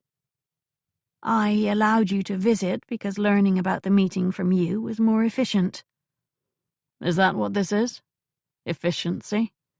It's not a word I would use to describe the mood in this chamber tonight, or the last time. Flustered now. Charmingly so, mostly because she never showed anything but self-possession. "I cannot trust you," she murmured, to herself more than him. You do not have to trust me yet. You only have to kiss me. "You came to my house looking for evidence I killed the Duke. I could never want to kiss you." And yet I think you do. "You don't even deny your dangerous suspicions." I will explain all that in a moment. He leaned in, noticing how deeply dark her eyes looked in the low light. Later. He touched his lips to hers, ignoring the inner voice warning of impossible complications. She did not veer back, but allowed it. It entered his mind that she was too stunned to resist. But the softness of her lips and the warmth of their closeness diverted his attention from that idea. He lingered in the kiss, and when she still did not object, he gathered her toward him and into an embrace. She waited for the sad, dull emotions that ruled her whenever she seriously considered intimacy with a man. They did not come. Instead, his kiss enlivened her. She dared not move lest she ruin it. She wanted to both laugh and weep at the irony that this man could evoke excitement with his embrace instead of loathing. It would not last, of course. It couldn't. For a moment, however, she allowed herself to pretend that she did trust him. She ignored all the warnings her mind tried to shout and permitted her body to respond if it could. A quiet bedazzlement that she had known long ago sparkled in her blood, far better than what she experienced in those recent dreams. The girlhood she had lost in every way possible raised one hand above the dank waters that submerged it.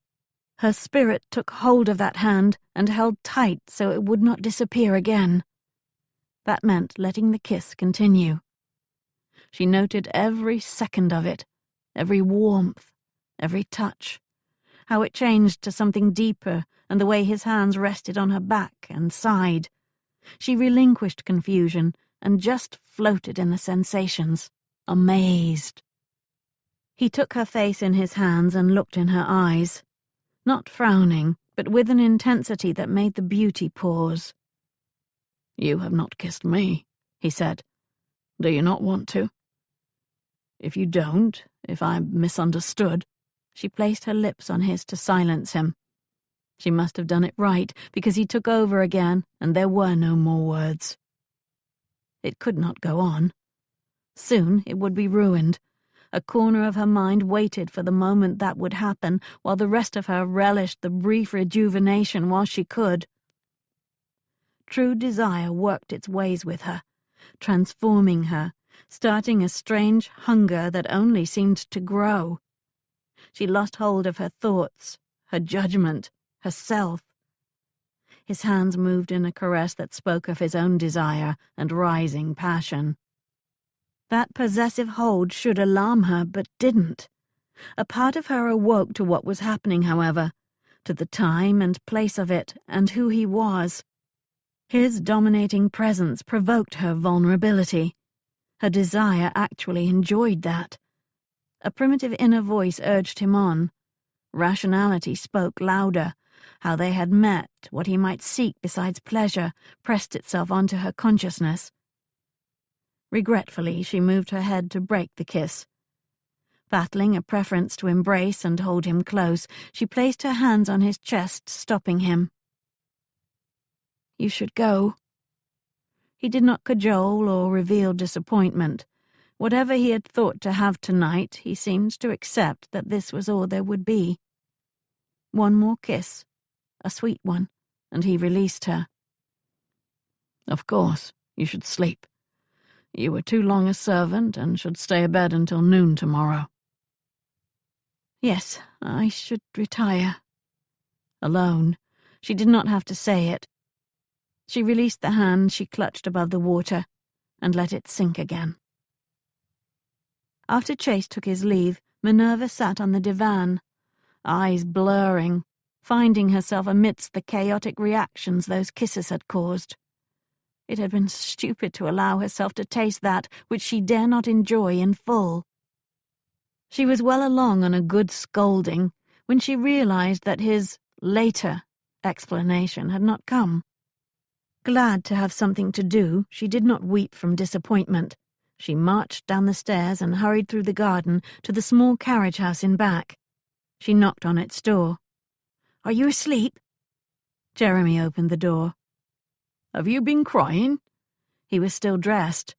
She stood aside. "Hurry. Radnor just left, and I want you to follow him. His horse was not outside, so it must be at the stable around the corner. You can go through the garden and mews and be there when he arrives, if you're quick about it." Already he had pulled on his boots. "Follow him where?" "I want to know where he lives. Take some coin and hire a horse from the stable if necessary." "Won't need it. Unless he gallops, I can keep up on foot. It will be more obvious if I follow on a horse. He'll hear me for sure then, and there's no shadows to hide in." Still, he swept up the coins on the table from his pay before he ran into the night.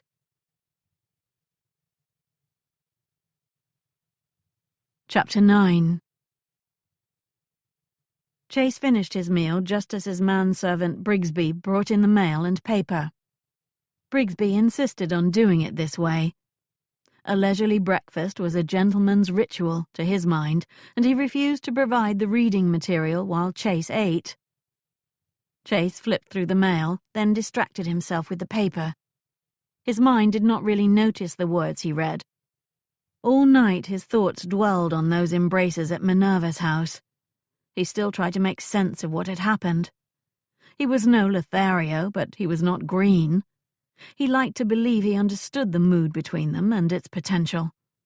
He had never importuned a woman, but he had never been refused either, because his instincts had proven to be excellent. Except last night. Perhaps, or not, that was the devil of the problem. He had kissed a woman who wanted to be kissed, he was sure. She had also allowed the warmth of those embraces. He had felt her rising passion. He had good cause to expect more, even if he did not expect everything. Then nothing. She was done, most done, thoroughly finished. He might have been tested and failed.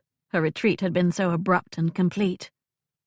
He thought she looked sad or perhaps embarrassed when he took his leave, but that might have been the low light playing tricks, or his mind finding excuses. He set aside the paper, remembering that he had some business with the Times today in order to insert another set of advertisements. He pulled over the portfolio he had carried downstairs and opened it.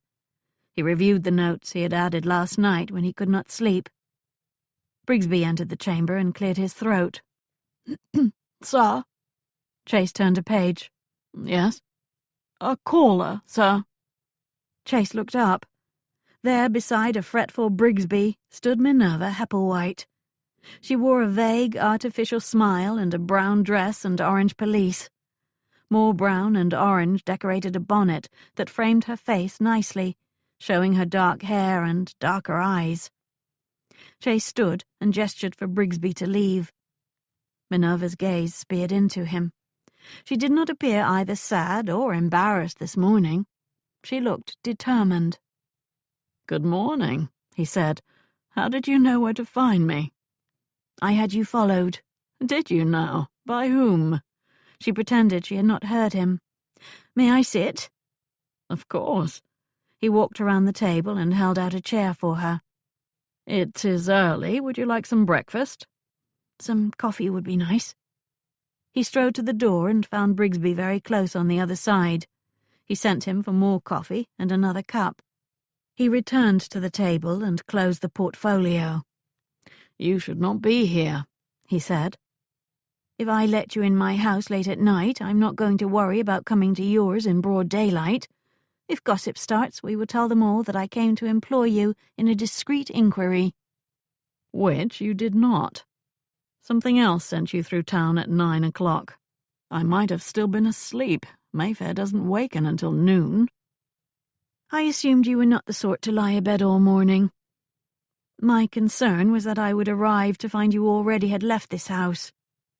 She gazed around the chamber that he used for dining, taking its measure, lingering on the Turkish carpet and the dark wooden Indian table against the window. As her gaze returned to him, it first paused a moment on the portfolio. "It appears a comfortable house," she said. "Of course, on Berry Street it should be." "It suits me." The whole house was not his, but he assumed she knew that, since she had climbed the stairs to his front door. His apartment occupied the 3rd level, which gave him good air and fine prospects of the street and nearby St. James's Square. The coffee arrived. He waited while Brigsby served her. His manservant said nothing, but a worried little frown expressed how irregular Brigsby found the situation. On a few occasions he had served women breakfast, but they had stayed the night. Apparently, Brigsby found that more acceptable than a woman arriving before calling hours. Chase waited until the door closed again. "Why are you here?"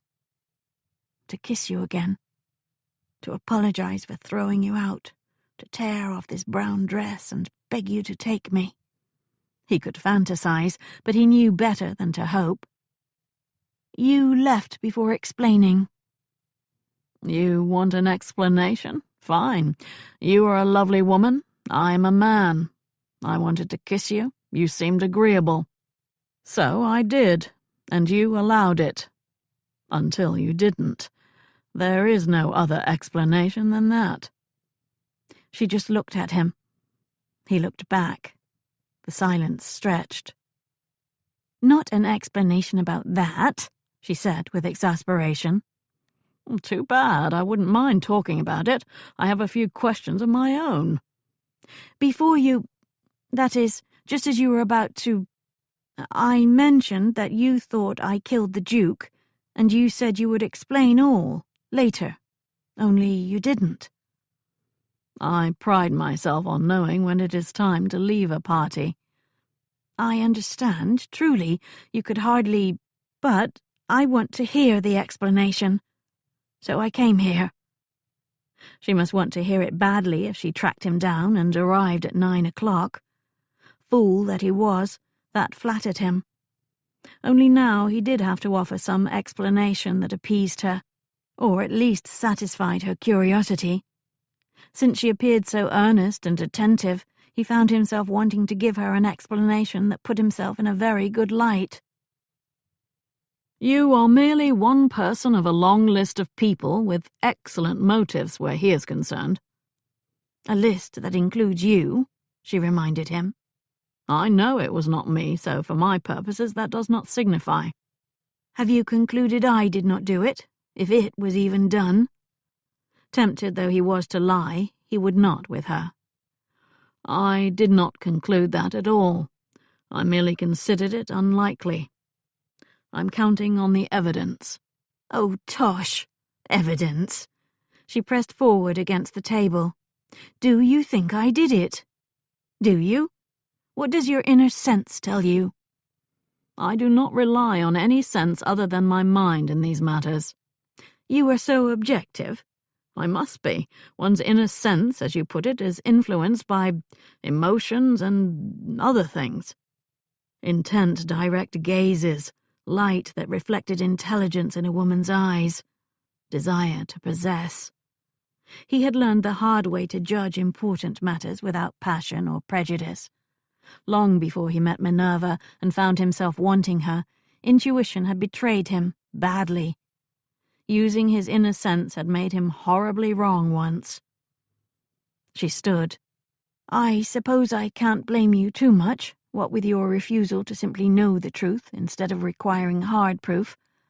Unfortunately, it's difficult to prove one did not do something. I have no choice but to continue to see you as dangerous to me. In other words, no more kisses." "Do I get to ask my questions now? About last night?" "No." She began making motions of departure, but stopped. "What is that?" She pointed at the portfolio. I could not help but see my name on the top page when I arrived. It holds my notes on this inquiry. She cocked her head.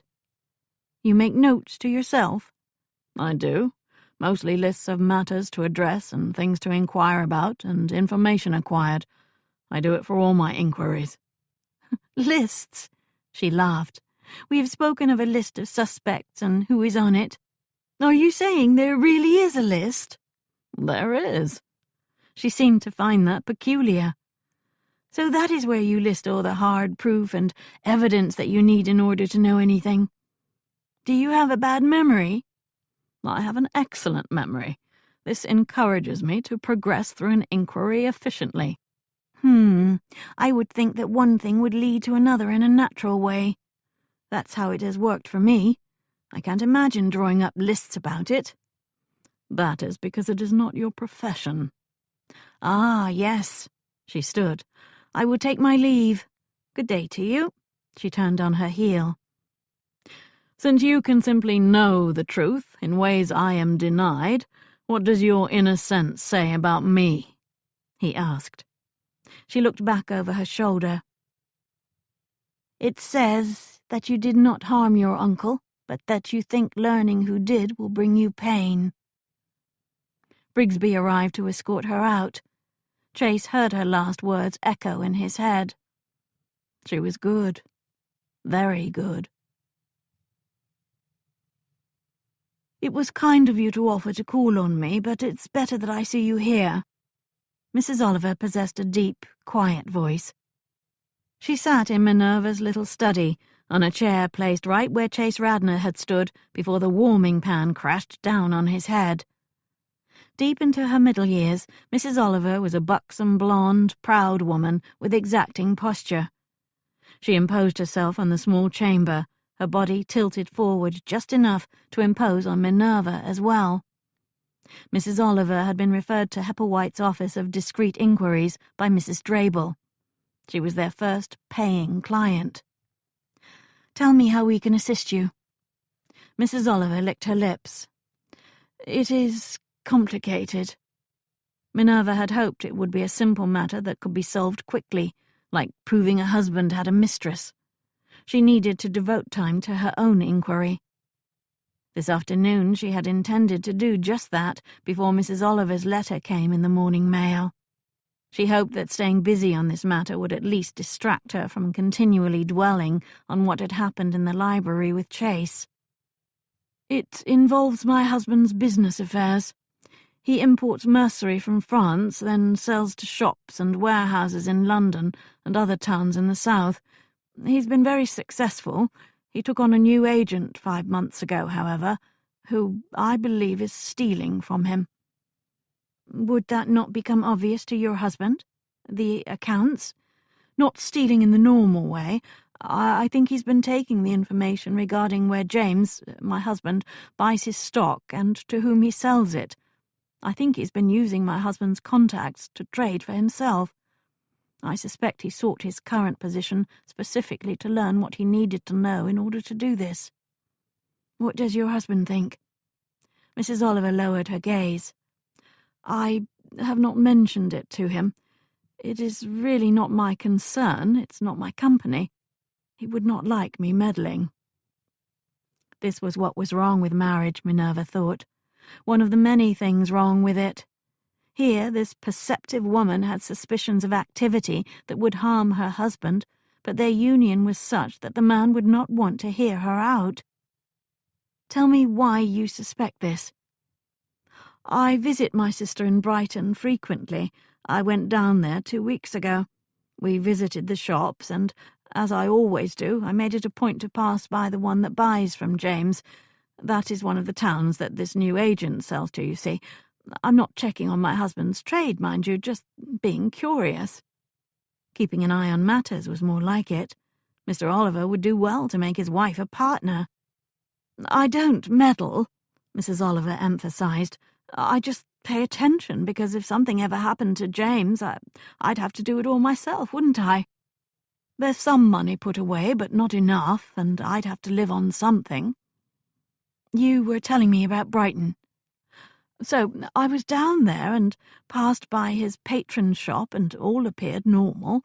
I kept going, chatting with my sister, when 10 doors down there was a shop that does not buy from James. In that shop there were the exact same lace collars and cuffs that he sells. Identical. Only one family in the Loire Valley makes them quite like that, and he never reveals their name.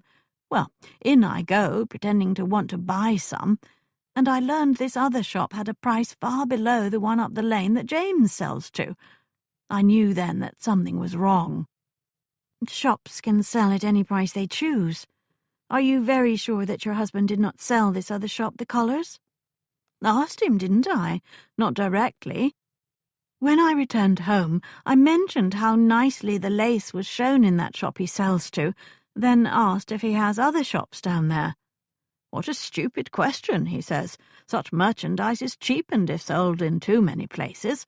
That Loire lace is exclusive to one shop per town, he says, so that shop can sell at a good price and in turn pay him a good price. I knew that, but pretended I didn't. I want you to find out if I am right about that agent. I want clear evidence if it is him, proof that can't be questioned. Then I will bring it to James. Clear evidence. Proof. She reminded Minerva of her conversation with Radnor yesterday morning. Mrs. Oliver already knew the truth, but she needed evidence before she confronted her husband. That conversation had stayed in her mind since she all but ran from his apartment. He had wanted to talk about those kisses and probably about the ones that never happened. What a conversation that would have been. Not that she would ever explain any of that. It would be too humiliating. What could she say? It isn't only that I can't trust you. As it happens, these feelings are so new to me, so unexpected, that I can't trust myself either. I don't think this should take long, she said, forcing her mind to Mrs. Oliver's problem and making plans on what to do. I will need some information from you if you can get it. I want the names of both of those Brighton shops, and I also want the name of the agent and of other shops the agent calls on. I'll write to you this evening. Then we will begin in the morning. Now I must be indelicate and explain our fees. 5 minutes later, she brought Mrs. Oliver to the door where her carriage waited. Leave it all to us. I will give you a report in 5 days and let you know if we are successful or need more time.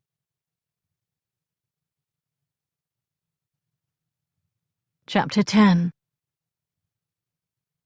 Chase entered Nicholas's apartment to find him reading in bed. Adopting the habits of your new position, are you? Nicholas looked up from his newspaper. He set it aside on the breakfast tray. All that waits for me on rising are the complaints in those. He gestured to a little stack of letters set neatly on the side of the bed, unopened. Not dunning letters, I hope. I shall be so fortunate. If you look closely, you'll recognize the hands. One is Philip, who wants to borrow money and writes me daily. He even made it a point to chance upon me at my club. Tell him to go to hell. One is from Dolores, who still tries to persuade me to be less strict about challenging the will. And one, unless I'm mistaken, it's been so long since I received a letter from him that I can't be sure, is Cousin Walter. What does he want? I have no idea. Chase lifted the letter. Let's find out, may I? Enjoy yourself. He unsealed the letter. Walter had the practiced flamboyance in his penmanship that one would expect of a man with a high opinion of himself. Lots of flourishes and unnecessary ink decorated the capital letters. Chase read the one-page missive. I don't care for that, Nicholas said. He won't care for this letter either. Chase waved it in front of Nicholas's nose. He feels the need to advise you on your duties, which he proceeds to do in a very Walter sort of way. In particular, he scolds about your lack of a wife and heir. Odd, since if I die today, he becomes the Duke. Frightening thought. You will endeavour not to die today, or soon, I trust. If I do, assume he did me in. Anyway, he scolds. He reminds you of that duty, and, you will be overjoyed to learn, he's even helped out by finding a potential bride for you. Hell to that. Nicholas threw off the bedclothes and strode to his dressing-room. Chase positioned himself outside its door. She's a lovely girl, he writes, sweet and demure, and of course virtuous in the extreme, well-bred and better raised. Of course she is, Nicholas's voice said. She sounds boring. Walter would think that a virtue. Let me see what else he admires in her. Here's more. Apparently she's related to his wife, her niece, her brother Viscount Beaufort's daughter. Nicholas's face showed around the threshold. I've seen this girl, if she's that relative. We met. She had the temerity to ask when I thought my uncle would die and I would become duke. Not in so many words, but that was the question being broached. When I said uncle was so healthy he would probably live to 90, she suddenly lost interest. Well, she wouldn't want to wait too long, would she? Clearly you've become interesting again. Nicholas's response came garbled. Chase entered the dressing-room to find him being shaved by his valet. I wonder what Beaufort has promised Walter if this marriage occurs. Nicholas pushed away the valet's razor and tilted his head up to look at Chase. Knowing Walter, I would assume enough to set up a trust that brings him at least 1,000 a year. At least. Nicholas submitted to the valet again. Any news on the inquiry? I've continued advertisements in the Times and added some county papers, searching for the other mystery women. If any by those 2 names sees them, I should hear within the week. Not everyone reads the papers. Most people at least know someone who does. I'm hopeful. In the meantime, I pursue other ways. Face wiped and clothes ready, Nicholas rose. I'll be going down to Melton Park tomorrow. Perhaps you should come with me. I may do that. Chase wandered over to the window. A little row of men stood beneath it, waiting to enter the side door. The butler must be inspecting possible servants today. While he watched, another person arrived and walked right past all of them, then on along the house. Not a servant. Chase aimed for the apartment's entrance. We'll talk again soon. Come to my chambers this evening and we'll go to the club together. Minerva marched past all the hopeful men awaiting inspection, then continued to the kitchen door of Whitford House. Since she would be leaving town for a day or so, she needed to take care of this now. She let herself in. Mrs. Fowler stood with her back to the door, peeling onions. At her footstep, Mrs. Fowler looked over her shoulder. What are you doing here? Not hoping for work again, I hope. You won't do. Too many airs. I'm not looking for work. I was nearby and thought I would call on you. Call on me, is it? I've food to prepare. I've no time for callers. She returned to her onions. Call on me, indeed. Minerva went over and stood beside her, just as the woman wiped her eyes with her apron. I'll cut those if you give me a knife and a board. Then both of us will cry, but be done quickly. Mrs. Fowler shrugged. She set a board and knife in front of Minerva. Strange one you are. I know. Minerva began slicing the onions. Mrs. Fowler inspected them, nodded, and went back to her peeling. You've no one here to help you. The kitchen quaked with silence. Up above they are today, tending to the chambers. Tomorrow more start, so I'll have them back. Plus another. Mrs. Wiggins has been taking on new servants fast. Has she found her own replacement? I fear so. I don't like the woman. Came down here poking around, asking too many questions, telling me my business. Next week she starts. It has been difficult, I suppose, having so many of the staff leave. Of course, with those pensions, one would expect it. Didn't see me leave, did you? I have one too. A nice trust with a good income. What would I do with myself? No point in cooking a big stew for one person. Do you still get to see some of them at times? 2 more onions awaited slicing now. Minerva blinked against the film of tears and kept her knife moving so Mrs. Fowler would keep talking. Most are gone from town. I've a few letters, but that will stop soon as they are settled. It's like family here, but it isn't really family now, is it? She paused and thought. Only one surprises me.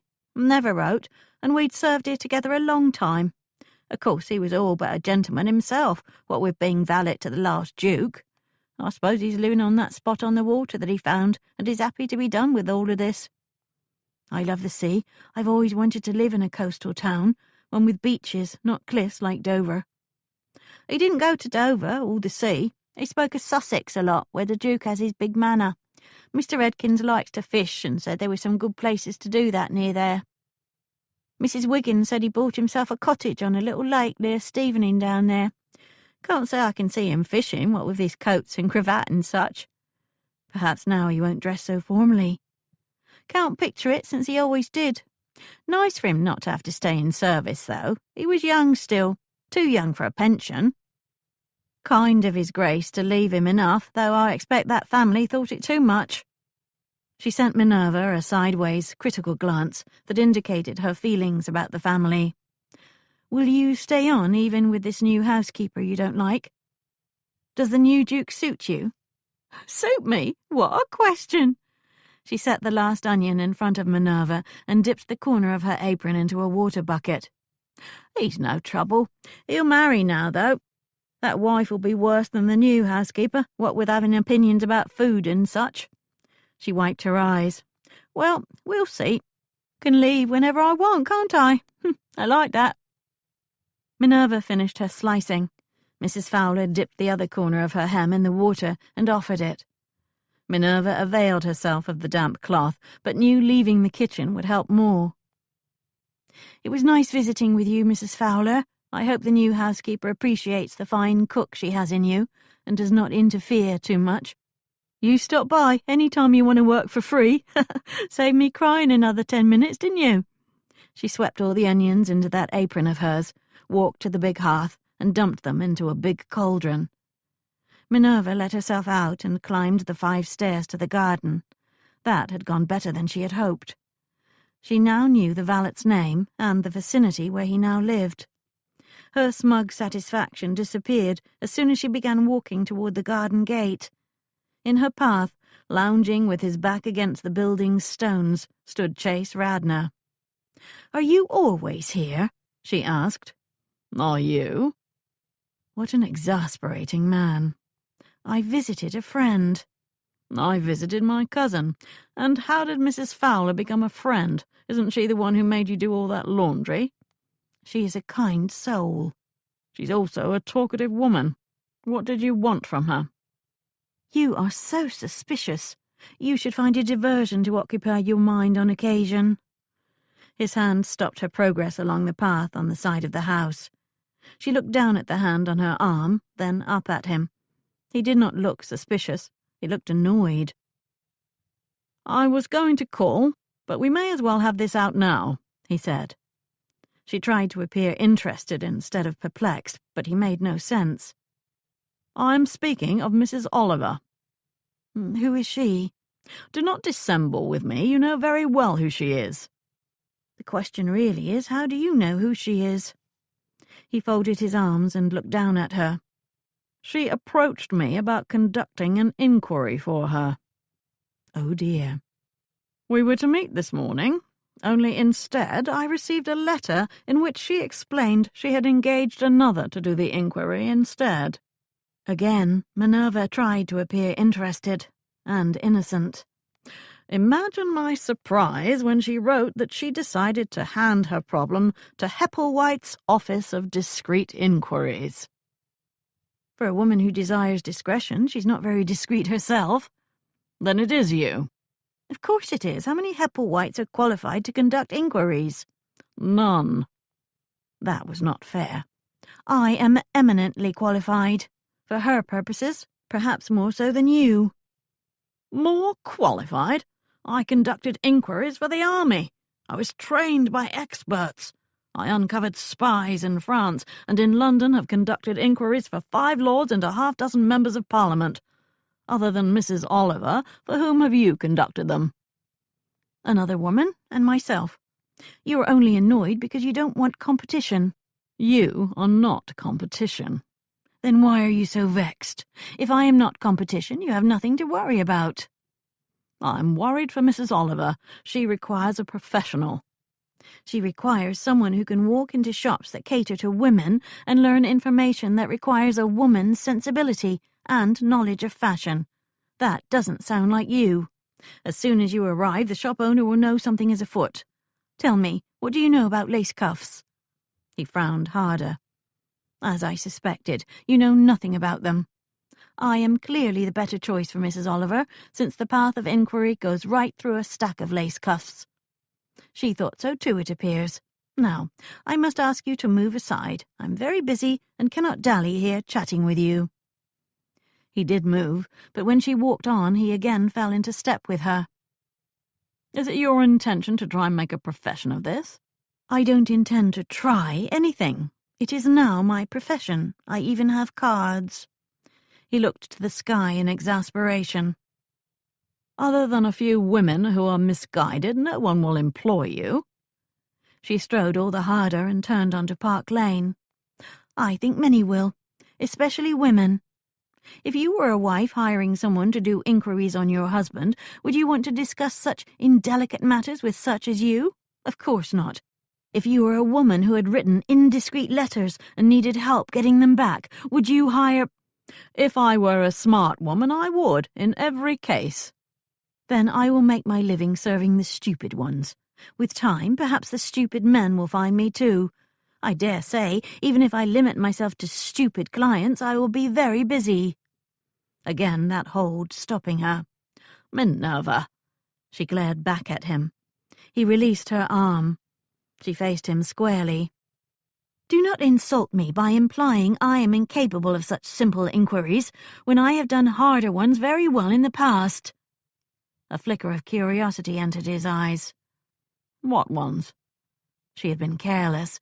She pretended even more vexation with him. Never you mind. Just believe me that I have. His expression softened. As a woman, there are places you cannot go, society you cannot join, people who will not hear your questions. There are those who will notice if a woman follows them. She threw her hand to her forehead and feigned shock. Truly? Oh, my, what a fool I've been not to think of those things. Whatever will I do? She walked on, amazed at the small opinion he had of her. I learned where you lived, didn't I? You had no idea you were being followed. His damned boots matched her stride. The mood pouring off him changed to one of thought. You're not doing this alone, he said after 20 paces. You have others helping, including men. You had others at the house as servants, and now they will aid you in your future inquiries. She just let him chew on that. How long has there been an office of discreet inquiries? Not long. She would never admit just how not long. Let him wonder. I trust you will not be doing anything dangerous. There have been times when I barely got out of a bad situation alive. I would not like to think of you. People can become vicious if they believe themselves cornered, Minerva. Domestic inquiries can be the most volatile. If you persist in this, you must take care. His voice, honestly troubled, touched her. That drained her belligerent indignation. He sounded truly concerned. I will be careful, she said. I doubt I will ever face what you have. Those who need a soldier will seek out a soldier, not Hepplewhites. He stopped walking. His slow smile offered a truce.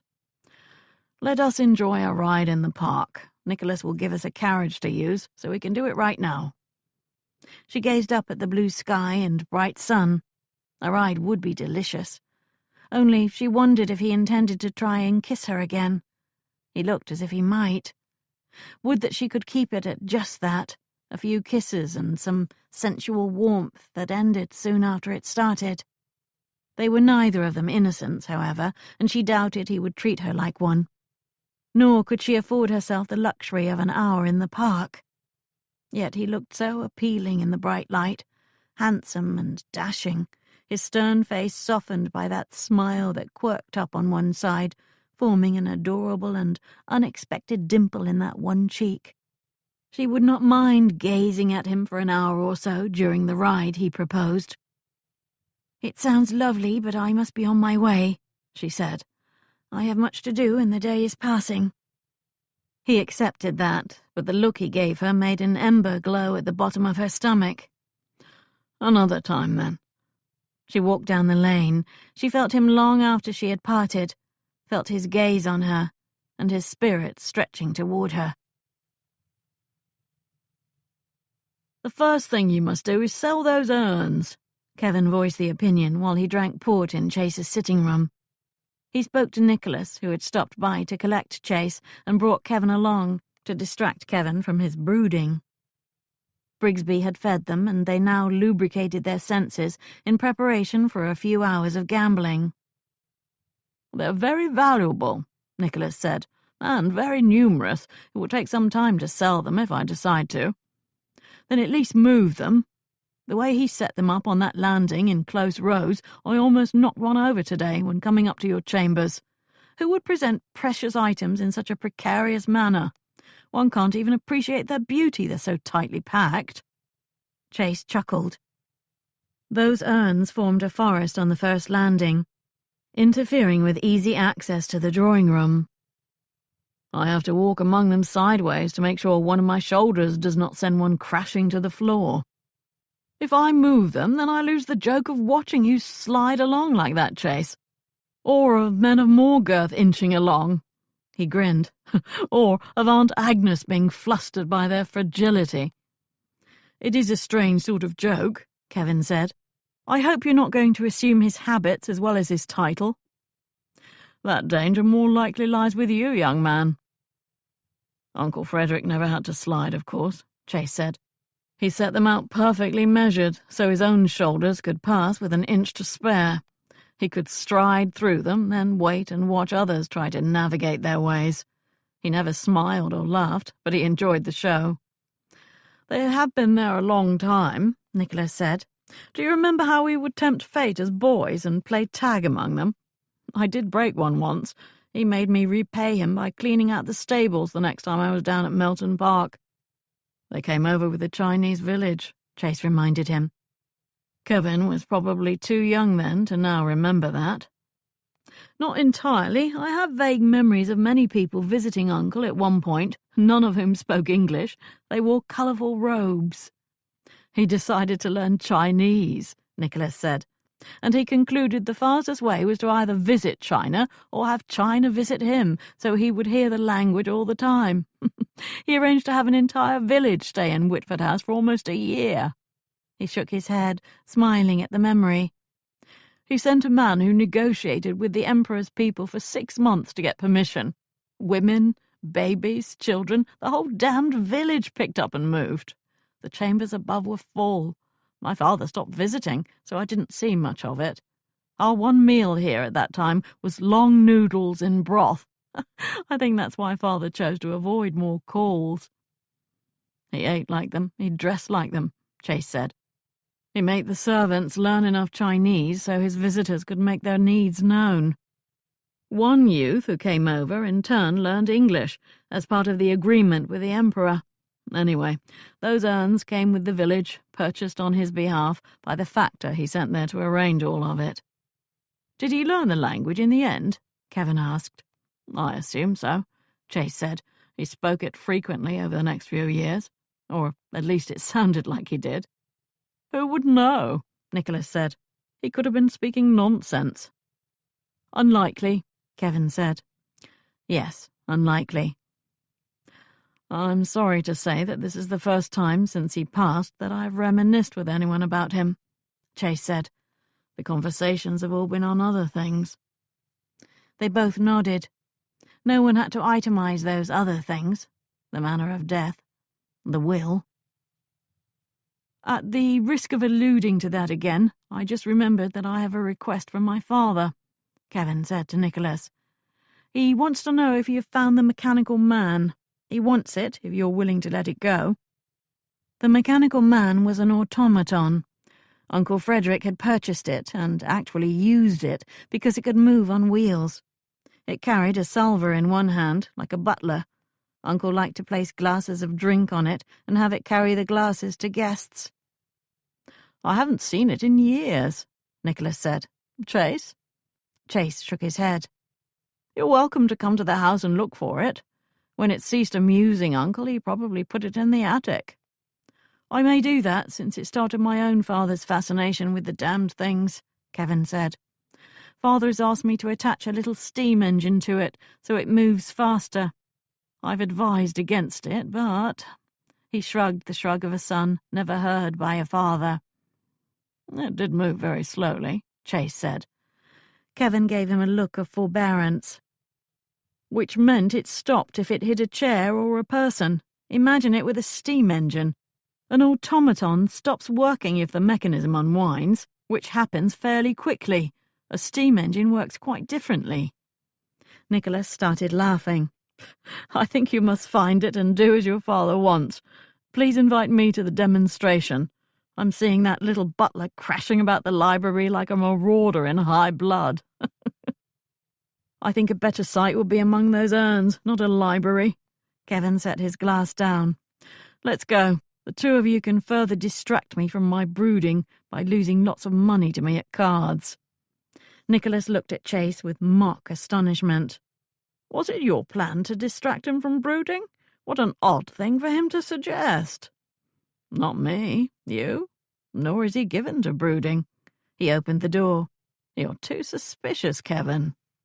Kevin crossed the threshold, shaking his head and sighing. Due to her early morning errands the next day, Minerva did not read the newspaper until afternoon. The day had turned fair, so she brought it outside to the small garden and sat on a stone bench. Her quick scan of the advertisements stopped abruptly when she saw her own name. Desire information on Margaret Finley, widow of Algernon of Dorset County. To report or inquire, write to John Smith, care of Montgomery Stationers, Montague Street. Chase Radnor must have inserted that query in the paper. The scoundrel was inquiring into her past and her story. She had thought the solicitor satisfied, but remembered Sanders referring to perhaps firming up the particulars. She had not thought he meant the ones about Margaret Finley. After swallowing her dismay, she noted that 2 other notices, with 2 other names, followed the one regarding her. Her mind immediately lined up who, if anyone, could respond to the notice. Beth and Jeremy, of course. No one else, since she had never been Minerva Hepperwhite while living in Dorset. She had become Minerva Hepperwhite while they journeyed to London. The only possible connection between the 2 names might be the hired coachman who took them from her home in Dorset and brought them to the coaching inn, where they found transportation. If he had dallied at the inn, he might have heard her new name used. It had been 5 years ago, however, and she doubted anyone would remember something hardly worthy of note to begin with. The kitchen door opened and Beth came out to her. Elise Turner is here. Send her out to me. I still think it is I who should go with you. Beth renewed a contentious conversation from the night before. I need you here in case Mrs. Drabble sends anyone else to us. I can hardly ask Elise to do that. Minerva did not want to hurt or insult Beth with the real reason she preferred Elise. Her young friend would simply be more plausible entering shops and examining lace cuffs. Jeremy could do it. If women came looking for a business run by women, it would hardly do to have their first meeting be with a man. Beth pursed her lips. I hope you don't expect me to only open doors and such with this office of inquiries, or sit at that desk listening to possible patrons. I want to have some of the fun too. There will be many times when only you will do, Beth. Times when I can only depend on someone I trust with my life. Flattered and a little chagrined, Beth returned to the door and opened it to allow Elise entry to the garden. Minerva had asked Elise to wear her best dress so she might see just how good that dress might be. Examining the blue muslin now approaching, she mentally added her own fawn pelisse and dark blue bonnet. She bade Elise sit with her. Are you currently engaged in any employment? Mrs. Drabble tries, but so far nothing, not even another short-term hire. I have something that should last a few days. I'll bring it to Mrs. Drabble if, after hearing about it, you're interested. First, I need to see if you have the temperament. I'm considered very even-tempered, if that's what you mean. Not entirely. In this assignment you will have to act. You must be someone other than you are. I want to see if you can do that. I'll ask you to show a mood or emotion, and you try to do it." Elise nodded, but her puckered brow indicated she thought this very odd. "Good. First I want you to show sadness." Elise thought about that. Then she closed her eyes. When she opened them, she threw back her head and began wailing, loudly.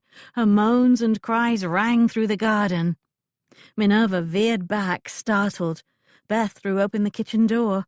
A head poked out the upper window of the neighbouring house. Jeremy came running through the garden.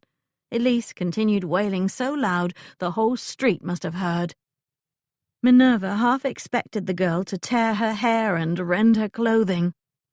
Minerva grasped Elise's shoulder. "Not like that!" Elise quieted. "You said sad." "Yes, but not grieving sad. Disappointed sad." She waved for Jeremy to go back to the carriage house. Beth closed the kitchen door. "Let's try this instead. Pretend you are a lady of high breeding and I am a shop owner. Ask me if I have any better muslin than you have seen." "Am I rich?" "Fairly so." "Am I conceited?" "No, you are nice." Elise thought about it. She smiled vaguely. Kindly, but a bit patronizing. It was not the smile one gives an equal. Her eyes sparkled with good humour, but also expectations of deference. "These muslins are quite nice, but do you have anything better? With primrose sprigs, perhaps?" Minerva was impressed at how well she transformed herself. Elise Turner was a natural actress. She would do very well. "I'll speak with Mrs. Drabble."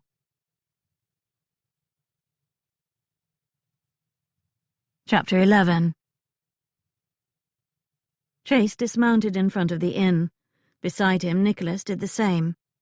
A groom took both of their horses to be rested, watered, and fed. "I'm glad we rode," Nicholas said while they entered the coaching inn. "It has been both faster and more leisurely since we make these stops. I think at this one some food is in order." Chase was hungry too, and he accompanied Nicholas into the large public room. A busy crowd filled the inn, with the tables occupied by the people travelling in the stagecoach having its horses changed in the yard.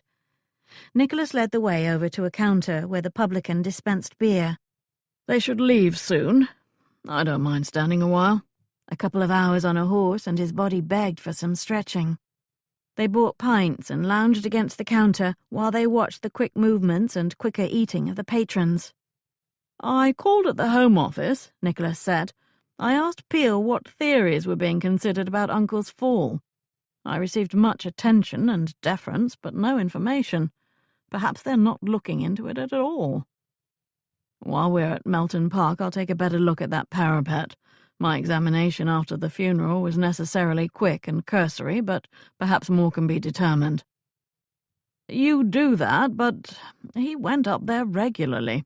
He probably knew every stone and slate tile. Even if he tripped, going over that wall would take some doing." Those were Chase's thoughts too. It was one small step after that to debating who had done it. To avoid that conversation, he shifted his stance a bit away from Nicholas and watched the stagecoach party collecting themselves to leave. One passenger caught his eye. A pretty girl with very light brown hair. She wore a blue muslin dress and a darker blue bonnet. Something about her looked familiar, but he could not place her. Her companion wore all grey, and her back was to him. While he watched, the companion reached over to slide her reticule on her arm, and her hand came into view. It was an especially lovely hand. They filed out with the others to retake their spots in the stagecoach. Chase leaned toward the publican. "Where is that coach going?" "Brighton. There's 2 of them stop here every day." Nicholas pushed away to claim one of the tables that the coaching party had used. Chase joined him, wondering why Minerva Hepplewhite was travelling to Brighton. "Do not be worried. You can do this. If in your mind you become a young woman of some substance, that is exactly who you will be. It will be just like in my garden." Minerva gave the instructions to Elise while they strolled down the lane in Brighton. They passed fine shops as befitted neighbours of the shop that sold Mr. Oliver's wares. They had just visited that establishment to confirm that those lace cuffs and collars resided there. Now they advanced on the other shop reported to have the same merchandise, the one that should not have it. An obvious change occurred when they made their way through a small crossroad. The shops became smaller. The goods offered appeared less luxurious. Minerva doubted the ton when visiting Brighton past the crossroad when shopping. Mrs. Oliver had provided the name of the other shop, and they found it easily. The window displayed some nice linen and ribbon, but no cuffs. She and Elise entered. The owner, Mr. Seymour, stood behind the counter showing a patron a box of silk braids. Minerva browsed the wares and squinted at the shelves behind Mr. Seymour. No cuffs. "They are not on display," she murmured to Elise. "He may have had cause to tuck them away. Let us find out, pout, and look disappointed." As soon as the other patron left, Mr. Seymour turned his attention to them. "It appears your friend was wrong," Minerva said to Elise. "I did not think we would find such as that here." "She was most specific," Elise said. "Well, she was wrong." "Can I be of service in some way?" Mr. Seymour nipped out from behind the counter. "My friend Mary said that you had lace cuffs here, beautiful ones," Elise said. "Are they in a drawer, perhaps?" "I regret they are not." Mr. Seymour beamed while he gave the bad news. "They were all purchased. The last sold 3 days ago. There was a line waiting to buy them. Some very fine ladies availed themselves of my stock in order to obtain them, so even some of my usual patrons were disappointed." Elise pouted all the more. "I wish we had come down from town last week." "I'm sure there are equally nice lace cuffs in other shops," Minerva said. "Only one other," Mr. Seymour said, making a face. "You'll pay far higher there, I'm afraid. Same cuffs, same lace, all from the Loire Valley and imported. Only the price is different." He gave Minerva a meaningful look. "Very different." "We can't buy what is not available to buy," Minerva said to Elise. "We will find something just as good in London." "But I had so wanted to get the cuffs for myself, and cuffs and a collar for Aunt Charlotte." Elise looked ready to cry. Minerva saw that with alarm, remembering the whales in the garden. "Well, not quite just as good," Mr. Seymour said. "As I said, these are from France, exquisitely made, and—" He leaned closer to share a confidence. "I had one set that even a certain other shop did not have. A new set that proved very popular." "You will have her in tears soon," Minerva scolded.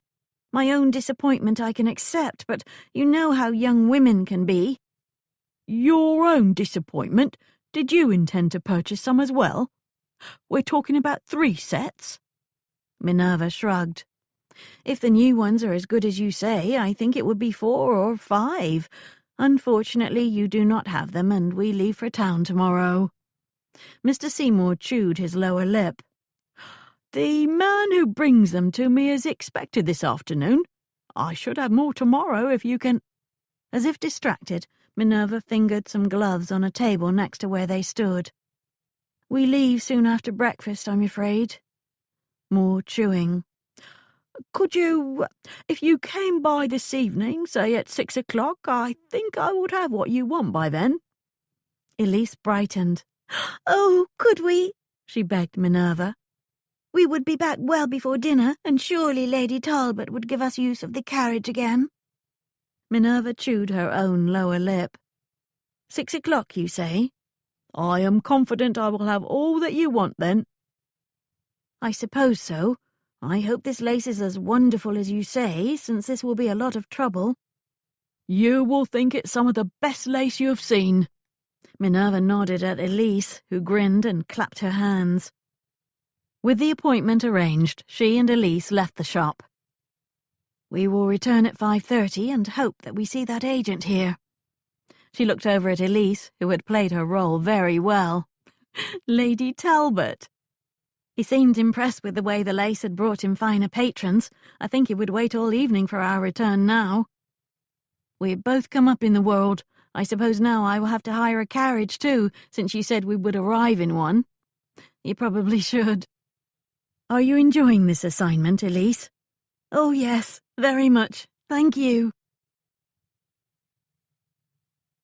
That night, washed and dressed for bed, Minerva sat at her chambers writing desk in the coaching inn outside Brighton. In the reflection of the looking-glass, Elise sat on the bed, brushing her long hair. She dipped her pen in ink and began writing a letter to Mrs. Oliver. I have all the proof that you will need to convince your husband that his agent is betraying his trust. I saw the agent myself at Mr. Seymour's shop when he delivered at least 20 sets of cuffs and collars. Mr. Seymour sells them for 2 shillings and 5 pence, which is far less than the 3 shillings up the lane. I bought 4 sets, including one that your husband does not import. This indicates that the agent is importing on his own or has found another wholesaler of which your husband is unaware. I will provide a full report, along with the purchased sets upon my return to London. She remembered how Mrs. Oliver kept saying she was not interfering. Mrs. Oliver might need more than a written report to garner her husband's attention. He would probably mock her if the proof were not overwhelming. She wished Mrs. Oliver did not have to live with a man who did that. Algernon used to mock too, any time she voiced any kind of opinion. The nasty sarcasm meant that in a short time she never spoke to him unless he asked her a question. It took several years to realize that had been his goal all along. She continued writing. If you desire it, I will also meet with your husband to describe my visit here and what I saw and learned. With such testimony, I do not think he will disregard your concerns. Let the lout try and mock Minerva Hepplewhite. You can tell your husband I am an acquaintance who frequents Brighton to visit my elderly mother and chanced upon these other cuffs, if you prefer. He need never know you engaged my services. I expect to return to town by Friday. Another inquiry will keep me away until then. She signed, folded, and sealed the letter. Tomorrow she would post it. She stood and carried the lamp to the bedside and folded back the covers. Elise scrambled under them. Where are we going tomorrow? She asked. You were examining the county map very closely at dinner. We are going to a town called Stevening. It is perhaps an hour or 2 carriage ride away. We don't have a carriage. I will hire one. Such a lady I am these days, with your nice pelisse and bonnet, and now a hired carriage. Do not be too excited. The carriage will be no more than a gig, and you will sit in the back. She climbed into the bed and turned out the lamp. They lay side by side in darkness, pierced by a filmy ray of moonlight slipping between the window drapes. The white plaster walls reflected that light so that the ceiling beams showed black in contrast. 2 men had the chamber next to them, and, from the sounds, were enjoying a bottle together. Mrs. Drabble told me that you left your last position because the husband importuned you, Minerva said. Elise did not respond, but her head nodded. Was it more than that? She shook her head. I feared him getting me alone, though. He touched me in ways he shouldn't, and I feared one day he would not stop. Probably so. Eventually. It's good that you left. I know without references that obtaining another position is very difficult, but things will be right soon, I'm sure. She hoped that Hepplewhite's became successful and that there was enough work for Elise to keep herself. If necessary, you can return to your village, she added. I wouldn't want to do that. There's no place for me there, except with relatives who don't want the keep of me. There was a man who offered to marry me, but I didn't want to marry him, so I came up to town. That twisted Minerva's heart. She knew Elise's situation all too well. When her uncle decided to emigrate to America, he had not offered to bring her too. He let her know the cost of it, and how taking her would delay how he established himself and his 2 daughters. Her future had looked bleak then, adding to the sorrow she felt at losing her cousins, who were her girlhood friends. She saw herself as a governess, perhaps, or maybe in service. Then Mr. Finley had offered for her hand, to everyone's astonishment and relief. A love match, her uncle called it, since she had no fortune. A miracle. She had convinced herself she wanted that marriage. In reality, she embraced the idea because there was no alternative that appealed to a girl of 17 years. Algernon was older, 37 when they wed. If she thought him handsome in a brittle, sharp way, and somewhat unctuous in his manner and speech, those were small objections that she assumed would soon pass. For a few months their marriage had been almost normal, except in the marriage bed. He blamed her for his frequent failures there. With every attempt he treated her as if she were some lifeless vessel for his seed, and in truth that was all she felt like. His anger about his impotence infected their whole marriage and turned violent. Eventually, life with him became impossible to bear. Yet bear it she did, for too long, because she could see no way out. She calculated the fees Mrs. Oliver would pay, and how much she could give to the young woman falling asleep at her side.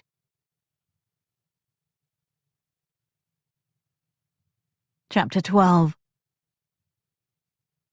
After 2 days at Melton Park, joining Nicholas while he rode through the farms and otherwise performed Lord of the Manor activities, Chase decided it was time to pick up the duties that had brought him down from town. Since the day was fair, he rearranged the list in his head to take advantage of the bright sun and dry roads. He called for his horse and sent word to Nicholas that he would probably not return until morning. Before he left, he drew the butler aside. "Has the local magistrate been here since the funeral, to investigate?" The butler shook his head. "No one has been investigating here, sir." "I need you to take a few minutes from your duties and write down which servants accompanied my uncle down from town on his last visit. Also, I want to know if he had any visitors, even neighbours. Include everyone who was here for any reason his last 3 days." The butler nodded. "A bad business, sir, if I may say so. Both shocking and sad. No one could have foreseen it." "Foreseen it? What do you think happened?" The butler flushed. "I'm sure I don't know. I was only referring to his death itself, not, that is to say, I wasn't implying—" Of course he was, but to say it would be to invite more questions when one of his duties was to see there were none at all. There could be only 2 ways Uncle Frederick went over that parapet. Either he fell by accident, or he was pushed. So why did he think the butler believed it might have been a third possibility, and the one no one considered? That Uncle Frederick had jumped. No, he was wrong. One other had considered it. Peel.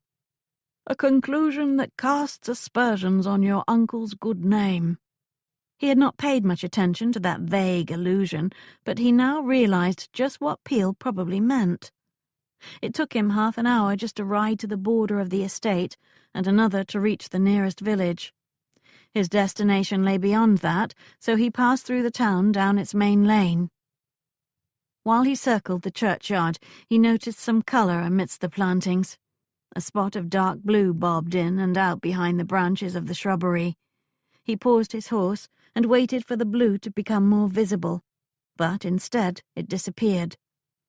He scrutinized the garden, searching for not blue but grey. No other unexpected colours showed. He moved on, laughing at himself. Minerva was in Brighton. It was ridiculous to see evidence of her wherever he went, like some green boy infatuated for the first time. Still, that blue had looked much like the blue worn by her companion, so he could be partly excused. He wondered what she was up to in Brighton. A brief holiday, perhaps. Or she could be getting into trouble. Why did he think the latter more likely? Outside the village, he stopped and consulted his pocket map. A mile farther and 2 turns off the main road, he approached a cottage of respectable size. Behind it he could see the bank of a small lake. In front of it rested a horse hitched to a gig. He hoped that gig did not mean Mr. Edkins had a caller. He dismounted, tied his horse to a fence post, and strode to the door. Just as he was about to knock, it opened. He found himself facing the crown of a grey bonnet. "You have been so generous, sir. I will be sure to give Mrs. Fowler your regards." A lovely hand rose to wave goodbye, and the grey bonnet turned. One step brought the owner of the grey ensemble close enough to almost bounce off his nose. She looked up, startled. She glanced over her shoulder and gave Mr. Edkins a dazzling smile. "It appears you have another caller." "Odd that. Normally I have none, and now it's 2 in one day." Mr. Edkins, a man of middle years and closely cropped brown hair, adjusted his spectacles and gave Chase a good examination. "I have indeed called," Chase said. "I hope that you will receive me, even if you have already been intruded upon. I suppose I can spare a bit more time. Give me a few minutes with your last guest, please, before I ask that of you." Mr. Edkins closed the door. With an area greeting, Minerva walked toward the gig. Chase followed. "What are you doing here?" "Bringing this good man greetings from Mrs. Fowler. They shared the same household for years." She untied the horse's ribbons and moved to the gig's side. Chase looked back at the cottage. Mr. Edkins could be seen watching from a window. He turned back to Minerva. "Do not move this gig until I come out." She pursed her lips. "I hope that was not the command it sounded to be." Damnation, the woman was infuriating at times. "Just don't move." She climbed onto the gig and took the ribbons in her hands. "I think it will look very odd to Mr. Edkins if I sit in this gig for however long you are in there. There was a nice sunny spot near the last crossroads, beside a pretty stream. If you ask nicely, and do not dare command, I may wait for you there." He gritted his teeth. "Would you be kind enough to wait so I may have a few words with you?" She began to turn the horse. "Perhaps.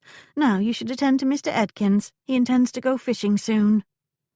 She moved the gig down the lane. With one more curse under his breath, he presented himself at the door with card in hand. "What did you tell that woman?" Chase could not ask outright, much as he wanted to. Instead, he asked his own questions and looked for signs that Mr. Edkins had heard them already, recently. They settled into a pleasant sitting room with good light from handsome windows on the front of the house. The entire cottage had an appealing, if spare, appearance.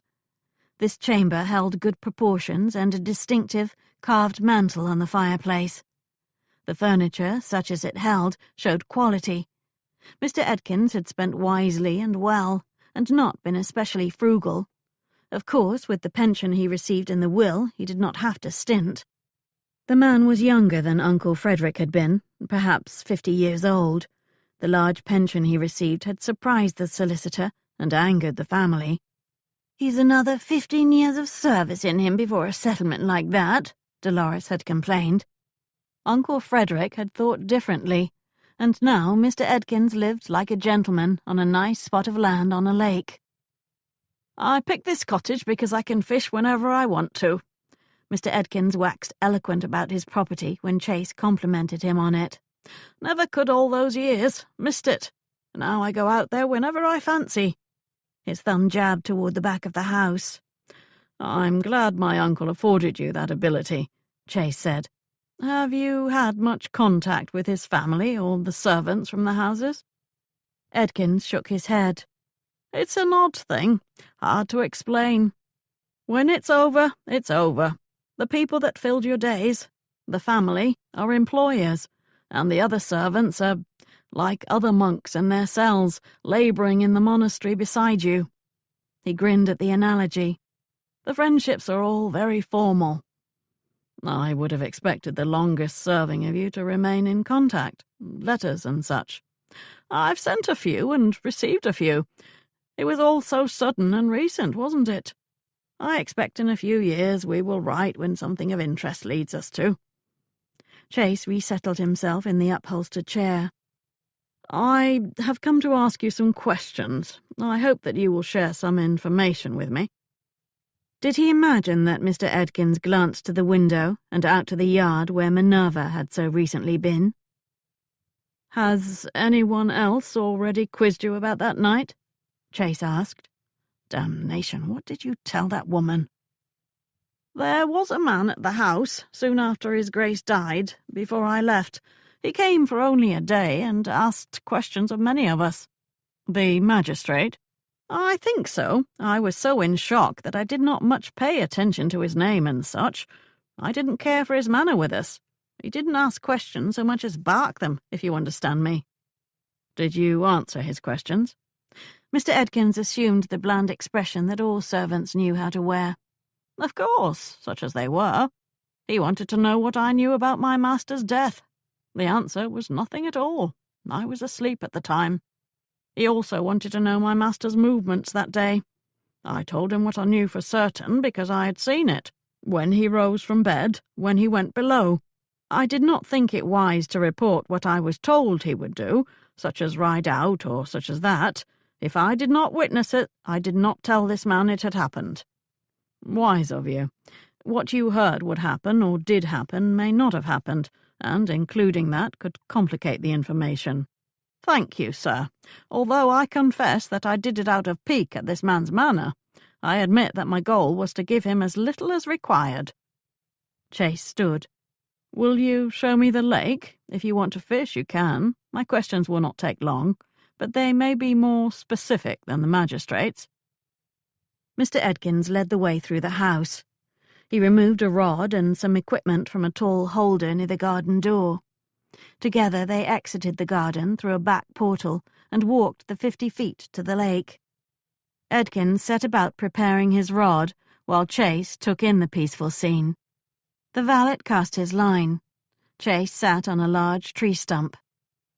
Mr. Edkins, were any family members at Melton Park that day, or during the 3 days before? I saw none and heard none. The butler would know better than I. The Duke may have mentioned it while you tended to him, however. Edkins moved his lure in a long, deep circle. He mentioned no relative's name to me. The man was answering the way he had answered the magistrate. Guarded. That alone piqued Chase's curiosity. Had Minerva received more forthright answers? She had no standing to ask, which alone may have garnered her more. Did anyone visit? Anyone at all? A neighbour, perhaps? A business associate? Even if you did not know the name and did not serve them in any way, were you aware of anyone like that being on the property? He could find no other way to cover all eventualities. Edkins studied his line. He made the lure bob. He appeared not to have heard the question. One, he finally said, that afternoon. I looked out into the garden and saw his Grace with someone. A woman. One of his sisters? I can't say. I don't think she entered through the house. I think perhaps she came in the garden from the back. I couldn't see her well. I only know it was a woman from the bonnet and such. They were among the trees in back, strolling. Do you think he expected her? I wouldn't know. He talked with her, though. He did not make her leave. A woman. Damnation.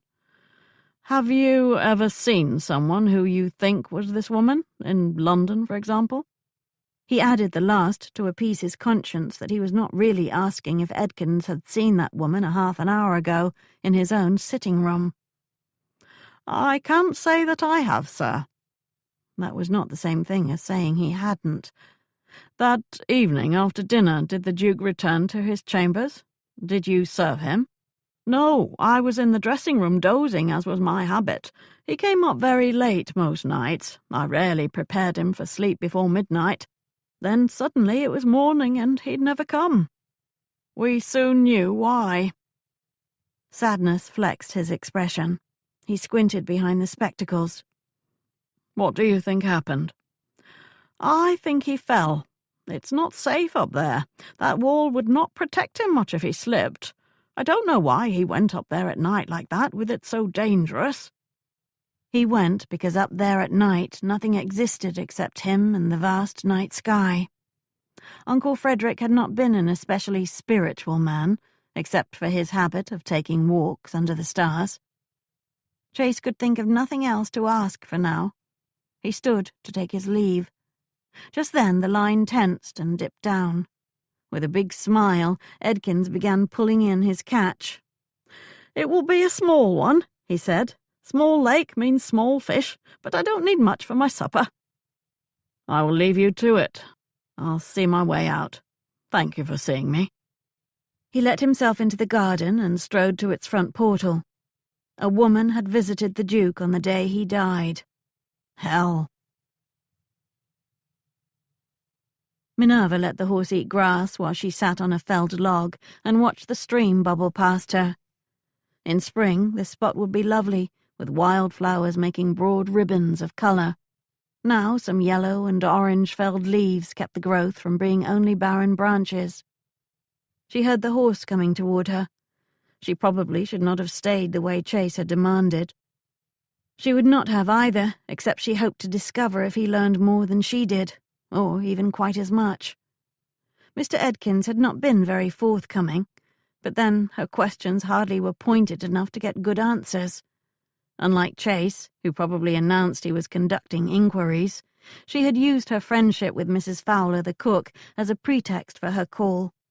She'd had to weave her curiosity about the family and the Duke and the death into general chatting and gossip. That might not have been such a bad thing, however. The one bit of useful information that emerged from Mr. Edkins had slipped out. A startling piece of information.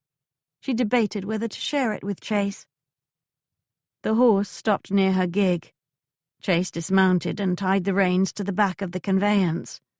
He walked over to her and offered his hand. "I'll bring you back to the village." She allowed him to help her to stand. "What makes you think I need to return to any village?" "I saw your companion there. I assume you need to collect her at least." He handed her into the seat, then took the reins and climbed in beside her. They rolled down the lane with his horse in tow. "What are you doing here?" he asked. "What are you doing here?" A sigh of strained forbearance breathed beside her. "I came down to Melton Park with my cousin for a few days." "The Duke is in residence?" "He is." How inconvenient. Her plan to ask the housekeeper for a tour of the house no longer would work. She might as well return the gig and find transportation back to London. "What did Edkins tell you?" he asked. "Very little. We mostly talked about old times and his memories." "Memories of what? How old?"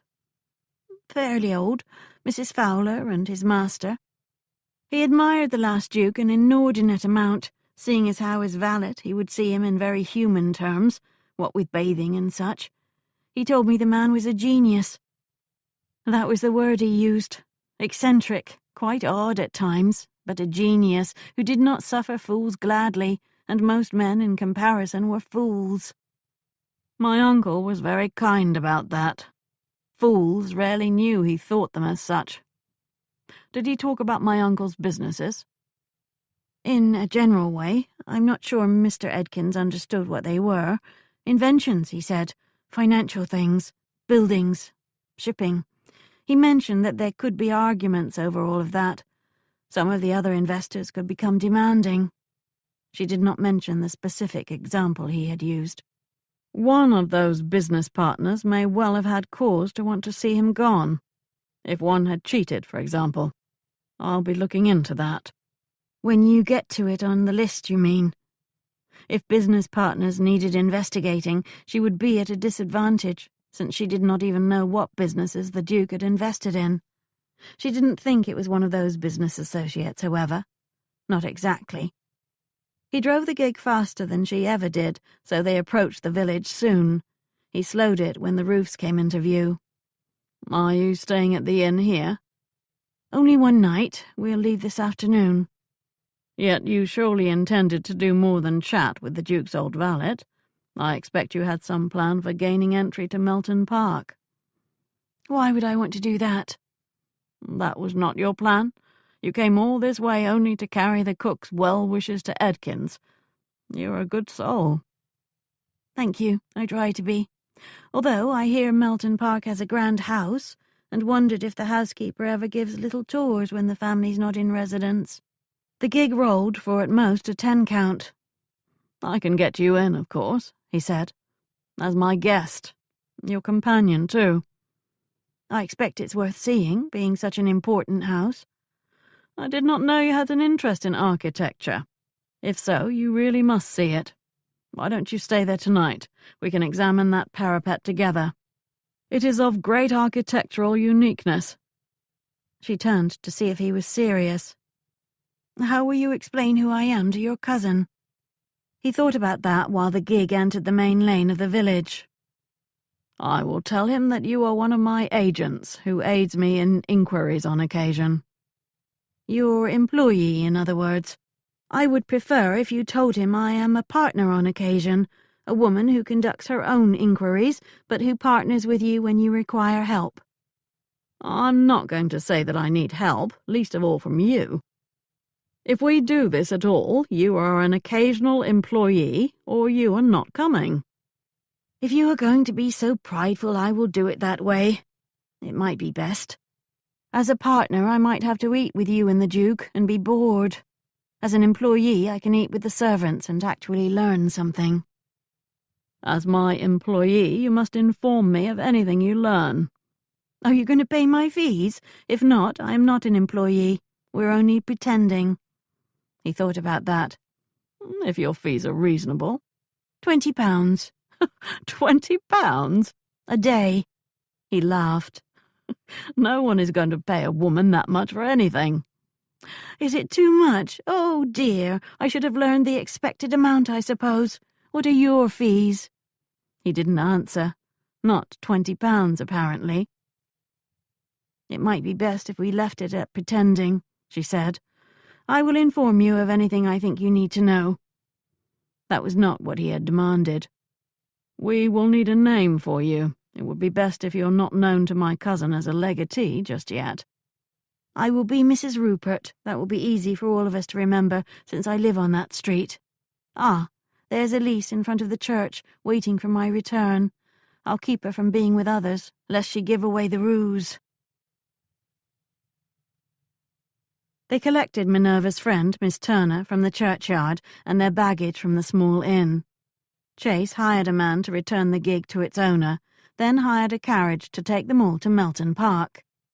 There he handed the women over to the housekeeper, calling them guests, so they would receive good chambers. Once they were gone, he headed for the library. He found Nicholas standing in its doorway, watching the skirts go up the big staircase. "Who are they?" "One is Mrs. Rupert, and the other is her companion, Miss Turner. Mrs. Rupert does some small inquiries for me on occasion, the sort it is better to have a woman do. I assume she's the grey ensemble with intelligent eyes, and not the pretty one in blue. The pretty one in blue is not for you, if you were thinking that way. Mrs. Rupert would not look kindly on any interference with that girl. She looked to be at least 20, hardly a girl, although she has a freshness to her. It was charming how she gawked at the reception hall's appointments. Whenever I see all those African masks, I'm inclined to gawk too." He threw himself onto a divan and stretched out his legs. "I visited Edkins today." "Uncle's valet? How is he?" "Flourishing. He has a fine property on a good bit of land with a lake in back. He spends his afternoons fishing for his dinner. He did well. One more person who benefited handsomely. Between those who came into money and those who didn't, the list of motives only gets longer. How much easier if he had done it the normal way and left it all to you. No one would have liked that, but it is so commonplace, I doubt the family would be arming themselves for battle now. Perhaps he wanted to spare me the effort to figure out all the allowances they would all expect of me. Did Edkins have anything of interest to reveal? He saw a female visitor here that day. He did not know why he chose not to share that yet. It felt disloyal. He knew in his blood that whatever had happened, Nicholas had played no role. Yet he had been equally sure of another man once, only to learn he was wrong. He hated how being disillusioned once had him guarding information now. "I will invite Mrs. Rupert and her friend to dine with us," Nicholas said. "It will be a distraction from all of that." He gestured to a stack of papers on a desk. Tomorrow, perhaps. Tonight she dines below so she can meet the servants. Do you think she will learn something new? The magistrate was most thorough in questioning them. If you were a young footman or chambermaid and you thought you might have heard something in the night, but were not sure, would you admit as much to that magistrate? After he questioned them, most of the women left the study in tears. Do you believe they might confide in Mrs. Rupert instead? Possibly, if there's anything to confide to begin with. She has a way about her that seems to encourage it. You speak of her with admiration in your voice. She's very useful. Useful, is she? How practical. She is also very attractive. Captivating eyes. You must have admired them as well as her wits. His gaze turned inward, as if he conjured up the memory of her. Yes, most attractive. Chase did not care for the tone of that private musing. Have you kissed her? Nicholas asked. No. Yes, but she wasn't interested in more of that. But then Nicholas was a duke. Presumably any woman would be interested if a duke kissed her, even Minerva. So that means you do not have a tendre for her. If you did, you would have at least tried to kiss her. Nicholas clasped his hands behind his head, splaying his bent arms on the back of the divan, and sent a hooded look to Chase. We will definitely invite them to dine with us. Chase knew that look. I must leave you. I have matters to address here. By all means, invite them to dinner. Tomorrow night. Nicholas just smiled. Chase went to the door. Just one thing, Chase said before leaving. I said her companion was not for you. Neither is Mrs. Rupert. Nicholas laughed. I can't believe you're warning me off. Believe it.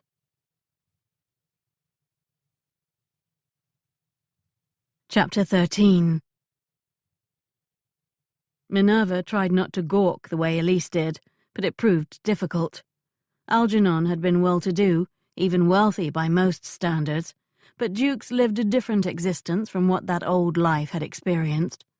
Not only was the house impressive in size and appointments, but Chase's uncle's own taste had crowded it with strange, exotic items such as she had never seen before. The masks and spears on the walls of the reception hall were only the beginning. A zoo of stuffed animals filled the first landing. A tiger, a giraffe, an animal she did not know the name of. The finest taxidermy she had ever seen growled and strode. The housekeeper, Mrs. Young, noticed her attention. Most of them were once alive here. He had a section of the park for them. The last duke was very fond of such exotic creatures. Not so much the usual kind, except horses. So when one of them died, these sort, not the horses, he had them made up to stay here. It sounded almost sentimental, as if the late Duke had truly cared for his menagerie, and it had not been merely the indulgence of a man who could buy anything. She wondered if he had named each one. I trust this will suit you, Mrs. Young said, when she opened the door to Minerva's chamber on the 3rd level. They had reached the 2nd story, and this door was tucked into a nook at the back. Your companion will have a similar one on the other side. Mr. Radnor told me to put you here, not above. Above would have been fine, Minerva said. As an employee, I am accustomed to making do and eating with the staff. He said here. Not a servant as such, are you, even if you are in employment? The housekeeper gestured, and a girl slipped in. This is Sarah. She'll serve the two of you. She has a way with hair, even if she's not a lady's maid. Sarah beamed a smile before assuming a demure demeanour. I'll leave her to settle you in. Mrs. Young turned to Elise. If you come with me, I will show you your chamber. Minerva waited until they left, then gave the high mattress a subtle press. Very nice. She peered out one of the windows. A bit of garden showed below, then a paddock, and beyond that some fields. Sarah lifted her valise and set it on a stool. Minerva noticed. I'll unpack myself. There isn't much here. She had only planned to be gone from town 3 nights, so she had few garments. Would you like me to prepare a bath or help you undress for a rest? She wanted the maid to leave so she could look through the house while she had the chance. "No, but I'm sure Miss Turner would enjoy that bath. Tell her I said she should rest afterward. Also, while I dine with the servants, Miss Turner will take her meal in her chamber." Sarah left. Minerva was just about to check that the landing was clear when a knock sounded on her door. She opened it, expecting Elise. Instead, a footman stood there. "For you, Mrs. Roper." He offered her a folded paper. Minerva opened it. "There's a back stairs behind the doors at the end of each landing. Take it to the top. I'll meet you there. C.R." "Do you want to send a reply?" he asked. No. Minerva waited until the footman was well gone. Then she slipped out to find the back stairs. From the parapet walk one could see for miles, even beyond the low hills that flanked the estate's land on the north. Dark clouds gathered there. They appeared to be moving east, not south, and Chase doubted storms would ruin this fair day. He kept one eye on the door that gave way to the interior of the house, wondering if Minerva would come up here. He assumed so. She would want to see the spot where Uncle Frederick had gone over. It was the only reason she had left London. She had not liked hearing Nicholas was in residence. She had probably planned to ask the housekeeper for a tour. He imagined the housekeeper showing two young women the public rooms and not much noticing when one of them loitered to admire the appointments. He pictured Minerva rejoining the tour 20 minutes later, apologetic about getting lost or distracted. That would give her enough time to find the stairs to the roof, run up them, examine the parapet, and run down. She was resourceful, he had to give her that. Clever. He wondered what the valet had told her while she visited, and chatted about old times in his master's home. If Edkins had mentioned that woman in the garden, she would be on her guard. After all, she could have been the woman in question. "Did you kill him?" He did not think she had. She was going through too much effort to try and determine if anyone had, and if so, who. He could simply ask her and assess whether he thought she spoke the truth. He had been tempted to several times after their conversations became familiar. He hadn't because... He laughed to himself.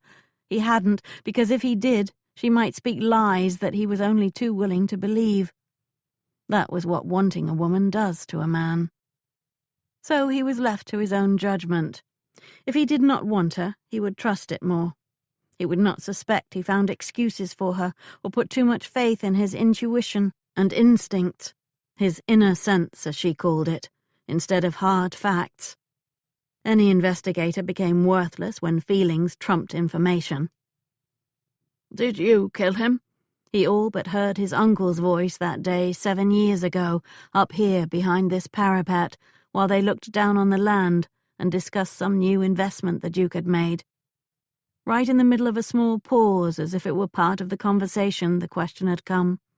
He'd been waiting for it. If anyone had the right to ask, it was Uncle Frederick.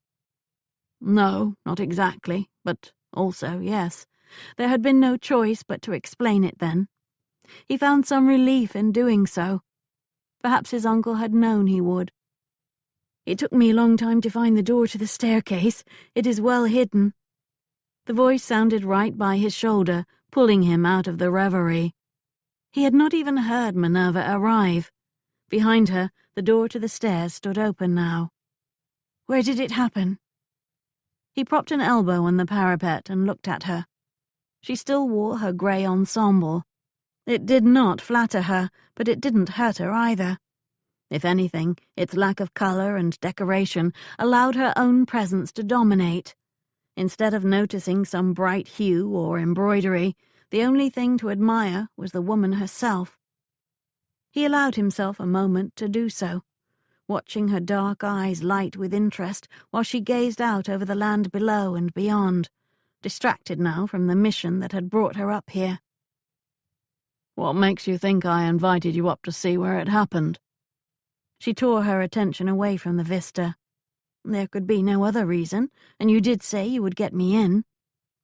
"There could most definitely be another reason, and you know it." Her gaze went back to the vista. Her cheeks took on some colour. "Come with me," he said. I will show you." He led her along the parapet to a place above the back of the building. "You can walk all the way around," he explained. "As you can see, the walkway is narrow, but not precarious. It was built to be walked upon by members of the household. Since my uncle came up here frequently, he ensured it was kept in order."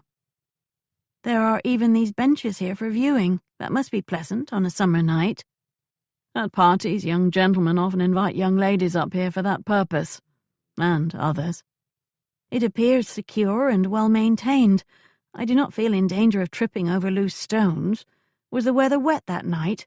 Was there snow or ice?" "It was fair." "Have you been up here before?" "On occasion." "With him?" "At times on my own." "Or with a young lady during a party?" "That too."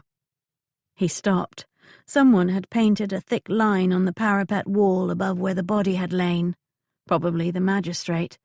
It had been done that day before they moved him. He looked over the wall. His mind imagined his uncle's body and blood. Minerva peered over too, but being shorter could not see much. She rose on her toes and stretched her neck. He stepped around her, grabbed her waist and lifted her until she sat in the crook of his arm. She turned her body so she had a good seat and held on to his shoulders while she peered down, which brought her breast onto his face. "It's a long fall."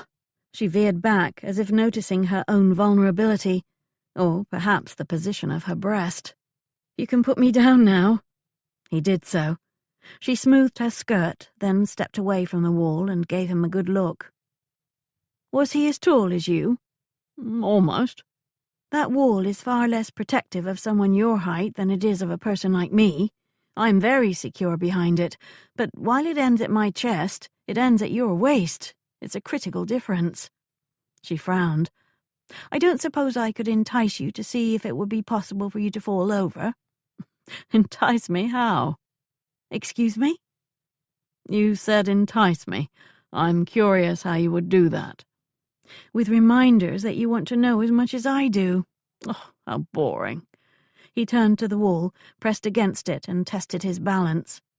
He hung his arms over, as if trying to catch something that fell. He leaned farther, seeing if he even felt insecure, as if one more inch would send him over. Suddenly, the edge of the wall slammed his body, and he found himself desperately grabbing it, while his feet lost contact for an instant with the walkway. A weight dragged him back. He took a deep breath, staring at the ground below while panic subsided. He stood upright and the weight disappeared. Furious, he swerved around. "What the hell?" She dared to look innocent. "You were in no danger. I had hold of your coat the entire time." "As if a woman of your size could stop a man of my size from going forward." "I did not push you nearly hard enough to send you over the wall." "Why did you push me at all?" "So we would learn what we needed to learn. We now know it is possible to push a man of your size over. No fisticuffs would be needed. No struggle. No need to hit him over the head first. Just one good push when he's at the wall, and it could happen.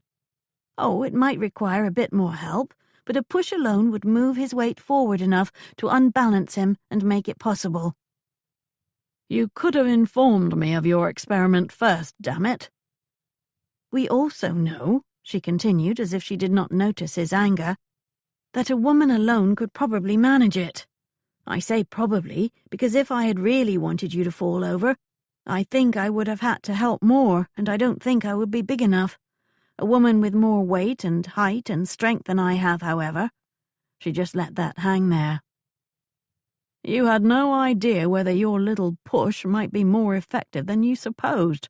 I could be dead right now, and you would be looking down at my body thinking, 'Oh dear, it appears I pushed too hard.'" "I would not be thinking that at all." "No, you'd be thinking of how to convince the magistrate that it had not been deliberate." That sapped the confidence out of her expression. "That is not true. I would be too distraught to recognize my own peril. However, you are correct. I should have warned you. You would have been on your guard then, and it would have been a much poorer experiment, but at least you would not believe that I put you at risk with nary a thought about it." She appeared very sorry, so much that he felt bad about scolding her. He had to check the impulse to embrace her and reassure her that he had never been much at risk. "We also learned something else," he said, by way of appeasement.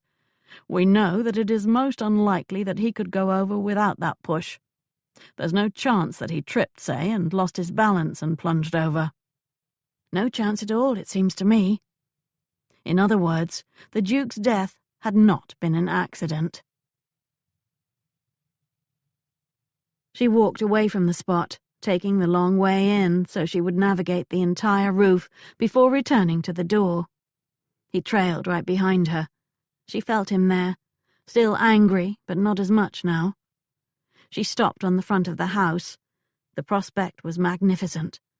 Not many hills here, and beyond the stand of trees along the approaching lane she could see the road and even villages and farmhouses in the distance. "It is remarkable up here," she said. "I understand why he favoured it. If I lived here, I would come up several times a day." Chase said nothing, just looked out as she did. She liked how sometimes they shared a companionable silence like this. "Distraught?" The word came to her quietly, in a tone of amusement and curiosity. "I'm flattered." She would have to watch every word she spoke to him, since he apparently did. "No matter what you think, I do not kill men with nary a concern." "Concern is understandable. Distraught, however." "We did share some kisses. I would have a cold heart if I did not feel at least somewhat distraught." Fingertips brushed down the side of her face, making her cheek quiver with a pleasant little shock. He took careful hold of her chin and turned her face so she could see him, and he her. "About those kisses," he said. "Did I in some way frighten you?" Her soul sighed. He wanted to know why she had reacted as she had. "It was nothing you did. There is no blame on you." "I don't understand." Of course not. How could he? She had never talked about this with anyone. She never had to, because she had not been touched or kissed in years. She gazed down, because she could never speak of this if she looked at him. "I am not like other women. It is not in my nature to know that kind of pleasure or desire. Please accept this explanation. To say more is too embarrassing." Putting it into words made it more real. She had long ago accepted and lived with the sad truth, yet admitting this out loud almost took the breath out of her. That touch lifted her chin. "That is not true, Minerva. You were no more unmoved than I was. Do you think a man cannot tell what a woman is feeling?" For a while she had known that pleasure with Chase. The renewal would only make the final result more disappointing. At some point, if matters progressed, she would again be the empty vessel, tolerating a man's imposition. She never wanted to experience that again. Ever. She should tell him he was wrong, that she had taken a taste to see if anything had changed for her, but only learned it had not. It would be a lie, but it would avoid more explanations. "Perhaps you misunderstood because you wanted to." His thumb stroked her lips. "Did I? Tell me I did, and that those kisses moved you not at all, and I will never again do it." Never again. One word and that part of her could go back to sleep. A real anguish gripped her heart. That soft stroke on her lips raised a rebellion in her spirit against speaking. Maybe. Perhaps. His lips replaced his thumb. Warmer. Firmer.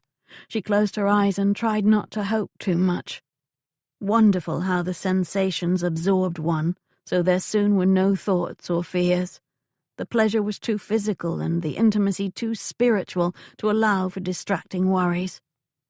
A wave of sensual wonder crashed through her, soaking the parched areas of her soul. She did not mind the embrace. She welcomed it. She did not object when he moved her to one of those benches and took her on his lap. His increased ardor and the consuming kisses and firm caresses did not frighten her this time. She even enjoyed the way his exploring tongue made all of her tingle and send delicious spirals down her insides. Maybe. A madness took hold of her, one that craved more of this pleasure that seemed to get better with each moment. She revelled in the amazing freedom delirium created. She did not want to control herself. She did not know how. She lost hold on the final tether to her normal self and accepted the wildness of her senses. His hand on her chest made her ache for more. His fingers working the buttons of her pelisse created an exquisite impatience. Only his touch on her breast made the wonder pause. For a moment, old memories, tired and sad, tried to claim her. She refused to allow them. Not now. No. He caressed her breast, and an incredible pleasure aided her, overwhelming the caution and fear. Glorious, then, so glorious that she almost laughed from the joy she experienced. He knew just what to do, how to touch her and caress her body so she lost herself. She opened her eyes to the beautiful sky and felt as if she flew up there. She turned her gaze to his taut expression, so hard and firm in his passion, and kissed his face in a dozen places. It surprised her then when his hand stilled and his kisses ended. We cannot continue like this here. She rested her forehead against his while the tightening spiral inside her slowly began to unwind. No, they could not. She rather wished they could. He held her there for a long while. She did not want him to let her go. Eventually, however, she found the presence of mind to slip off his lap so he would not have to ask her to. She rebuttoned her pelisse. They stood, and he took her hand. Come with me. Down those stairs they went, past the attic level where the servants lived. She wondered if they came up here at night to enjoy the cool air in summer or to have assignations. Down again, past the door she had used to get to the stairs. Down one more level. He opened a door. These are the family chambers. That one is mine. He pointed to a door visible from where they stood. A few steps and here I am. A few more above and there you are. He closed the door, then took her face in his hands. I want to visit you tonight. Will you permit it? Yes.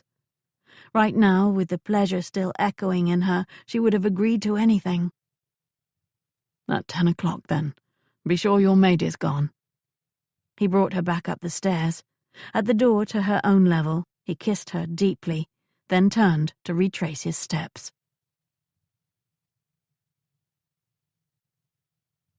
Chapter 14.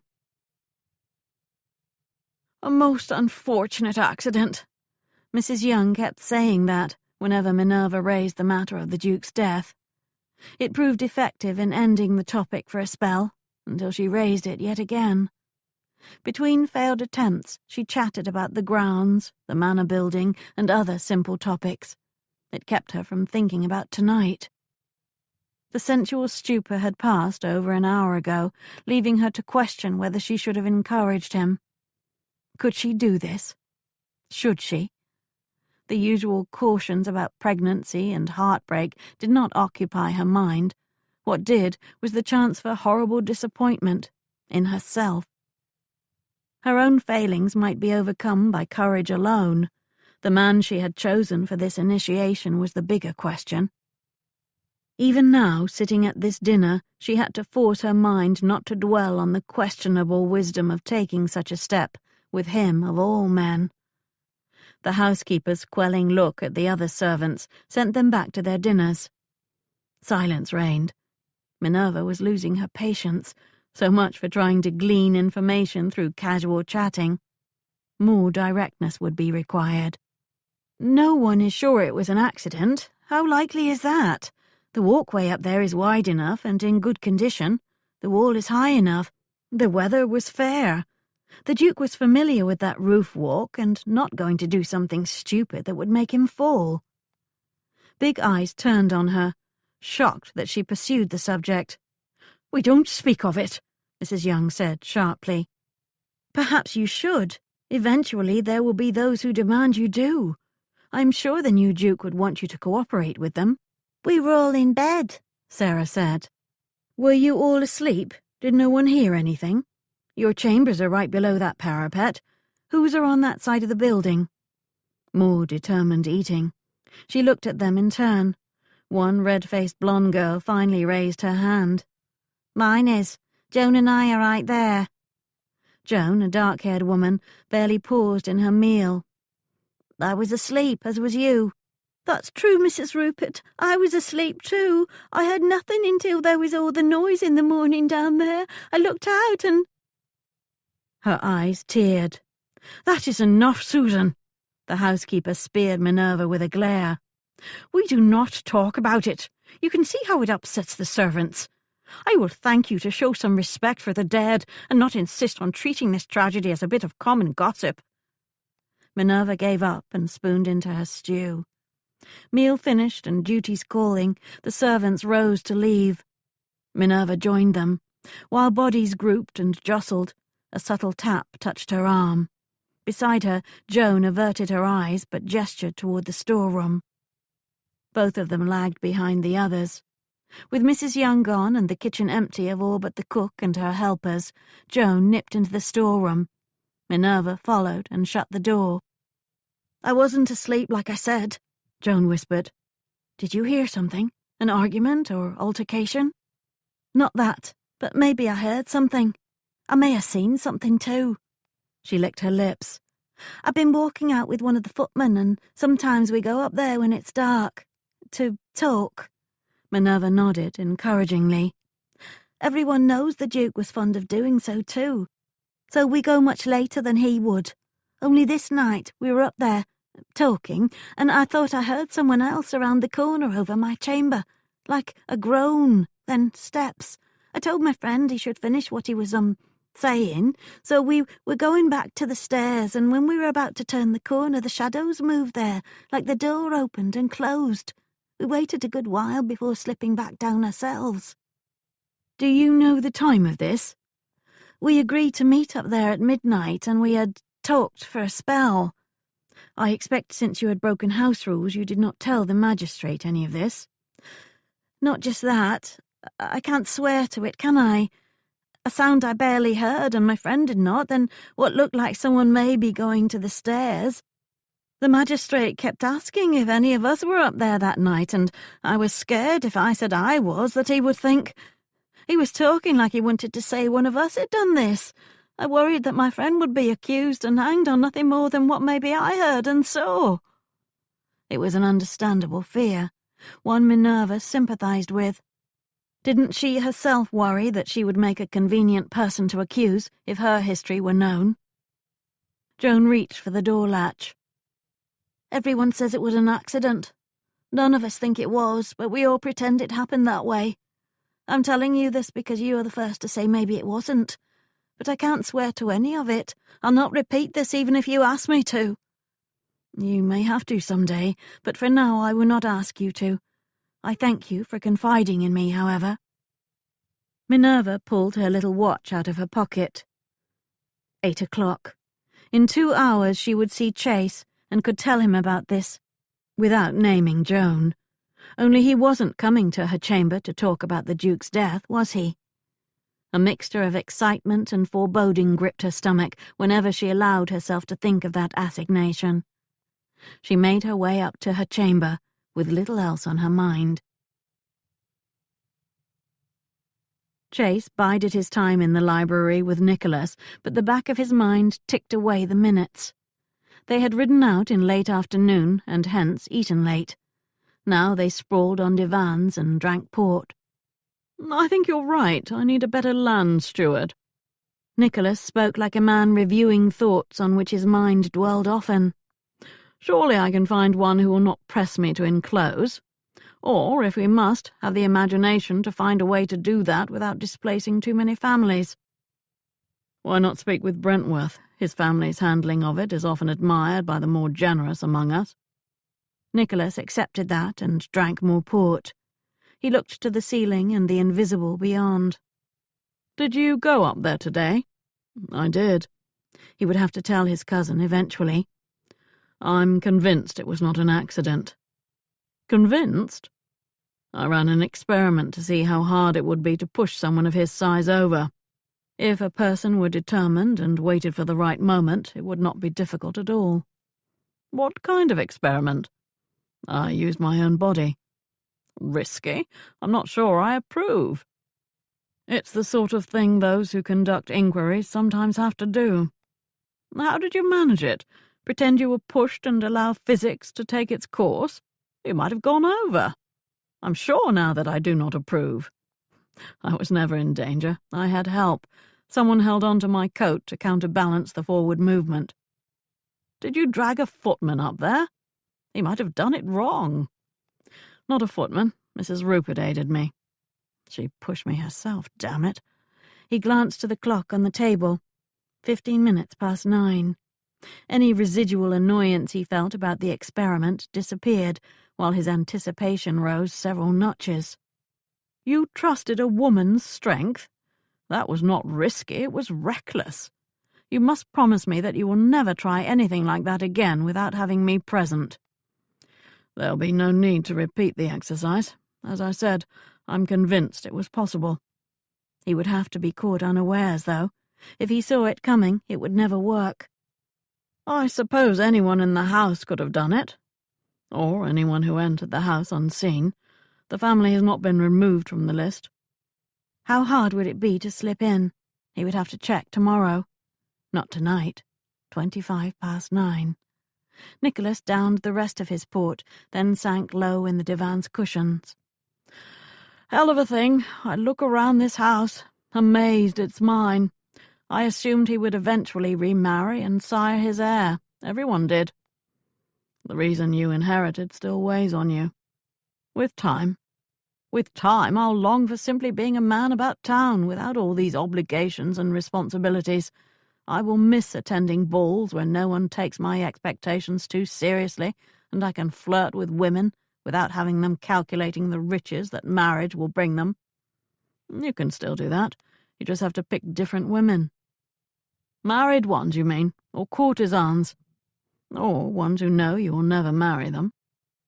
Nicholas brightened a bit at the various options enumerated. I forgot to tell you at dinner. I received a letter from Sanders today. He had been called upon by a solicitor engaged by Aunt Dolores, who took 2 hours to explain that I am duty-bound to provide for her the way her brother did. He handed over a long list of everything she received in the last 5 years, even above and beyond her allowance, which alone was handsome. It was down to the shilling. You're under no obligations. Nicholas laughed, as if you would be so brave as to say that to them. I'd be brave enough to explain that my situation did not match Uncle Frederick's, so my generosity could not either. 35 minutes past 9. Dolores will never listen to reason of that kind. You'll find a way to settle with her in a way she accepts, I'm sure. Deciding about the cousins will be harder. 40 minutes past 9. Chase set his glass down with finality. He stifled a feigned yawn and added a stretch for good measure. I think I'll retire. There are things I must do in the morning. It's early for you. I hope you're not getting too old to drink the night away with me. If I am to pursue inappropriate women, I will expect your company. No, merely tonight I keep yawning. So some sleep is in order. You aren't planning any more experiments with Mrs. Rupert tonight, are you? He asked, ever so blandly, but his eyes glinted with humour. No need, we're done with that, Chase said, just as blandly. Well, I trust you'll have a good night. Chase took the stairs 2 at a time. He threw open the door to his apartment and strode into the dressing room. Hot water already waited. He cast off his coat and made use of it. Then he sent away the servant assigned to act as his valet and checked his pocket watch. 50 minutes past 9. They were the longest 10 minutes he had ever experienced. He kept seeing her standing by her door, flushed and bright-eyed from passion, still vaguely amazed. He heard her deep sighs and felt her tentative kiss. He was half mad by the time his watch showed 10 o'clock. Up the back stairs he walked, reining in the desire that wanted to break in him like a tempest. 10 o'clock. Minerva braced herself. It had been a hellish hour, one of introspection and relentless rationality. She so wanted to be some other woman right now, a woman with a different history or at least a different desire.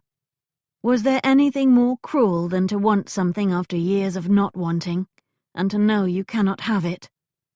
The deciding factor had been picturing it, seeing him here and imagining being in that bed with him. Only it had not been Chase whose face hovered over hers, it had been Algernon's, and her whole spirit turned cold at the memory. After that, the madness of even considering this overwhelmed her. She wiped her eyes. Stupid to have cried over this. Childish. Ridiculous to have allowed herself to let matters get this far. She had lost her mind. The rap on her door came softly. The temptation not to open it almost won, but she rose and walked over. She would not be a coward now, when she had learned never to be in matters that really counted. He stood there in the dimmest light, his shirt glowing and his face plains of shadows. Handsome. Strong, but in good ways. His strength never frightened her.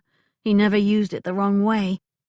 She saw him take in that she still wore the grey ensemble. Then he looked in her eyes. His stance altered slightly. He knew. She walked back into her chamber. She thought he might not follow, but he did. She looked out the window into the dark because she found she could not look at him. She felt him there, though. His presence filled the chamber, touching her invisibly. "I am sorry," she said. "I'm not sure I can do this. I regret letting you think that I could." It was not how she had rehearsed it. She had planned to say something absolute. This tentative rejection came out instead, due to the tingles emerging in her against her will. A lady always has the right to change her mind. She heard his steps and glanced over to see he had moved closer to her. Have you? It isn't clear. She had hoped he would be so angry that he just left. She faced him, intending to enumerate all the reasons she should not do this. The sight of him silenced that argument before she spoke one word. He looked unbearably handsome, so much so that her breath caught. His gaze compelled her own, and a low, tight thrum started in her body. "Have you?" he asked again, lowly. "I don't know." She barely got the words out. She glanced at her bed. "This is not the same as this afternoon. This is different. I'm afraid I won't enjoy it the way I did the kisses today." She gritted her teeth and forced herself to be honest. "It is not you, it's me. The way I am." He cocked his head as if trying to understand what she meant. She thought she saw some comprehension enter his eyes. "I think you are wrong about that. However, if you don't enjoy it, we will stop." They just stood there for what felt was forever. He waited for her to decide. She remained incapable of thinking clearly enough to do so. Where had all those sensible conclusions from the last hour gone? She didn't even try to remember them. "Perhaps," she said, "if you were to kiss me, maybe—" "It sounds like you want me to seduce you.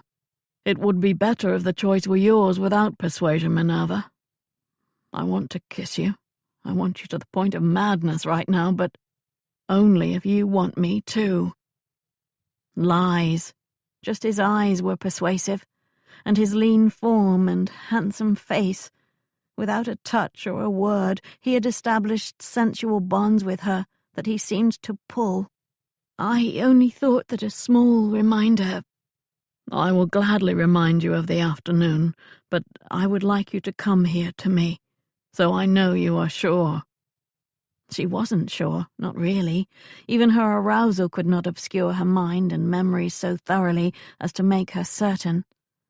Yet she wanted this. Very much wanted it. Right now, with his power reaching out to her, she believed that maybe this would be a wonderful thing, so wonderful that nothing could ruin it.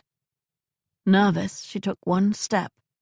She took another, and, oddly, much of her trepidation disappeared. Resolve took its place. He had asked her to make her choice explicit. Had he guessed that doing this would exhilarate her? More secure with each step she walked to him. With one long stride he intercepted her before she finished and pulled her into an embrace. The first kiss was careful and sweet. The next one less so. Excitement spun through her, and she was glad when their embrace tightened and their passion brought more kisses, dozens of them, shared and separate, while they released some of the madness descending. Somehow, while still holding her and kissing her, he shed his shirt. The sensation of his warmth, of his skin under her hands and lips fascinated her so much she had to press kisses on his chest just to experience it again. While she did, he kissed her neck and brought one hand to caress her breast. One note of reality plucked in her. One instant of hesitation followed. He must have sensed it. He moved his hand away. Furious with herself, she moved his hand back where it had been and kissed him hard. His slow smile formed against her lips. He caressed her breast. The sensation had a rising on her toes. The most subtle touch, yet her whole body responded. Titillating pleasure trickled down her core, more compelling than an overwhelming onslaught. It increased slowly, absorbing all of her attention. She wanted to moan from how good it felt. "It's better if stays, petticoats, and dresses are not in the way," he said in her ear while he nibbled and kissed it. "We will have to stop. I don't want to stop." She dared not stop. "We won't stop. I'll do it." "I hope you know how to—" "Oh, I see you do." Her dress loosened. She had not noticed his hand at work back there. A few minutes later, she stepped out of it. Good to his word, they did not stop. Even the stays caused little delay, considering she found it hard to stand now. One touch on her bare breast, and she did moan in an exhale of wonder. She did not remember actually moving to the bed, but then they were there, his caresses moving down her body, his mouth finding her naked chest and breasts and stomach. Nothing could enter the small place she existed in. Nothing in her head or her past. Only he and she and astonishing sensations lived there. And joy. Each new pleasure brought a smile to her spirit. "Come here." He rolled onto his back and brought her with him so she was above him. She straddled his hips, feeling his phallus between her thighs.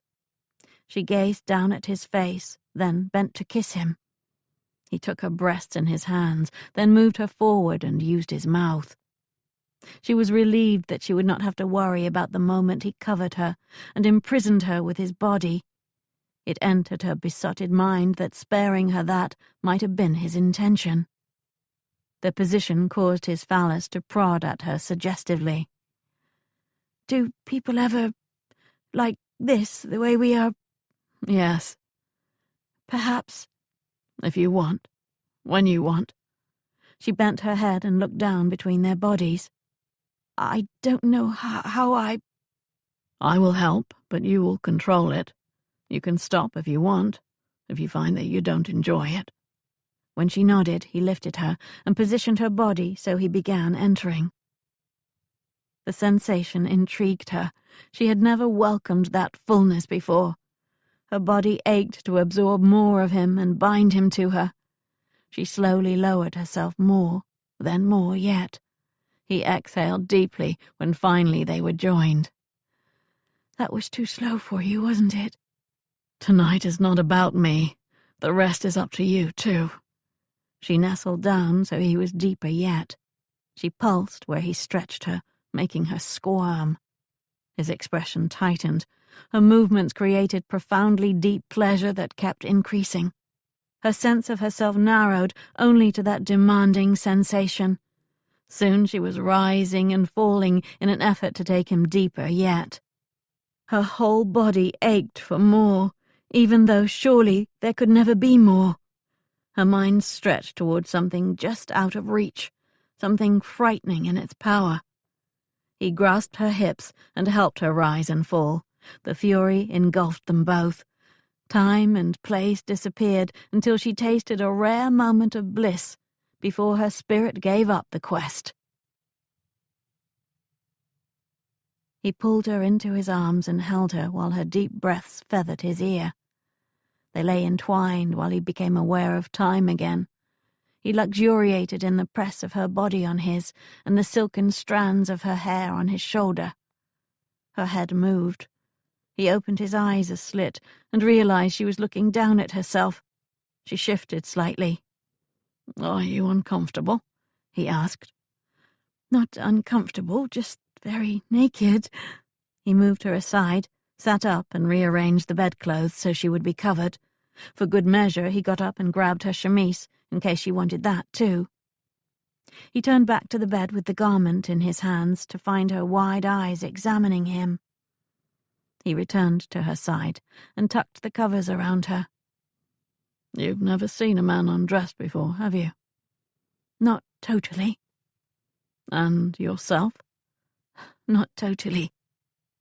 "If you had not wanted—" "I rather enjoyed your undressing me and being like this. I liked feeling you against me. It seemed a bit wicked, and since I'm being naughty, I thought I might as well get full benefit of it." "That was your thinking, was it?" "When I was thinking at all." She rose up on one arm so she could see his face. "Of course I am thinking now, quite a bit. Your restraint on my behalf was heroic. I did not even know men could hold back like that. I just assumed their need required quick resolution." He did not know what to say to her. Not what his mind cursed out, that was certain. It sounded as if nothing more than quick resolutions occurred in her past. He had suspected as much. Her claims of not being normal when it came to sensuality had made no sense, since the evidence showed she was very normal. She had merely not known pleasure because no man had given her the time or made the effort. She poked at his side. "The truth now, so you'll get full credit." "If you must know, it was damned heroic." He smiled when she laughed. "It almost killed me." "Thank you." Such depth in her eyes when she said that. "I will always be grateful that you showed me that I was not so different." "So you enjoyed it after all?" "Oh, yes. Couldn't you tell?" Her brow puckered. "Did you?" "What a question. Of course. Couldn't you tell?" "Well, you seemed to. You were able to finish. I did not ruin it for you." Her words stunned him. He flipped her onto her back and looked down at her. "Forgive me, but are you saying your husband could not finish?" She nodded. "Other than a few times at the beginning of our marriage." "He was impotent, and he blamed you?" She just looked at him. The scoundrel. Real anger gripped him. This man had made his young wife think his own physical problems were her fault. From the sounds of it, he hardly helped matters with his expectations of a quick resolution. He had probably turned the marriage bed into a place of nightmares. "Listen to me, Minerva. You had nothing to do with his problem. He knew it too. It didn't start with you, I would wager. His ignorance in how he treated you probably made it worse, but that is not your fault either. It was ignoble of him to blame you in any way. Stupid and unforgivable. It was not you. It was never you. It was him." He could picture those nights much as he would rather not. The anger, her dread. No wonder she experienced arousal like a girl. Of course those first kisses in her library had confused her so much she abruptly ended them. For years she had been told she was so cold she made a man impotent. If the man were not already dead, he would thrash him senseless. She caressed his face. "It's in the past. It may take me a while to appreciate just how thoroughly it is now. I assumed something about myself, and now I know I was wrong. That is a great gift." "No, you have it wrong. Backward. You gave me yourself. You gave your passion. That is the gift. You owe me nothing, least of all gratitude." He kissed her deeply, then gathered her into his arms and a peaceful silence. She fell asleep soon. He waited until she dozed soundly before leaving. He looked down at her before going to the door. No wonder she'd changed her name. She awoke in the earliest hours to find herself alone. His presence still drenched the chamber, however, and her bed. She felt him there, as if he still embraced her. She rose and pulled the drapes so she might watch the dawn. A new day would start soon, in so many ways. She looked out the window, waiting for it. It was never you. It was him. At first she had regretted that they had allowed Algernon's spectre to shadow their night. However, when Chase said those words so forcefully, with such certainty, it had crystallized her own thoughts and reactions and given voice to something she had dared not claim. She had long ago realized that all the rest had been his fault too, but with her utter absence of passion or pleasure, she had no experience and could not know. Her deadened responses said the blame had indeed been hers, that she was lacking in the most essential part of femininity, inadequate, deformed. It had taken 5 years to even begin to wonder if maybe she had it wrong. Dreams at first, then her attraction to Chase made her truly hopeful. Now she knew for certain. Algernon had robbed her of many things, but this had been the worst. This was the one repercussion of that bad marriage that she had not been able to escape on her own. She had not lied. She would forever be grateful to Chase.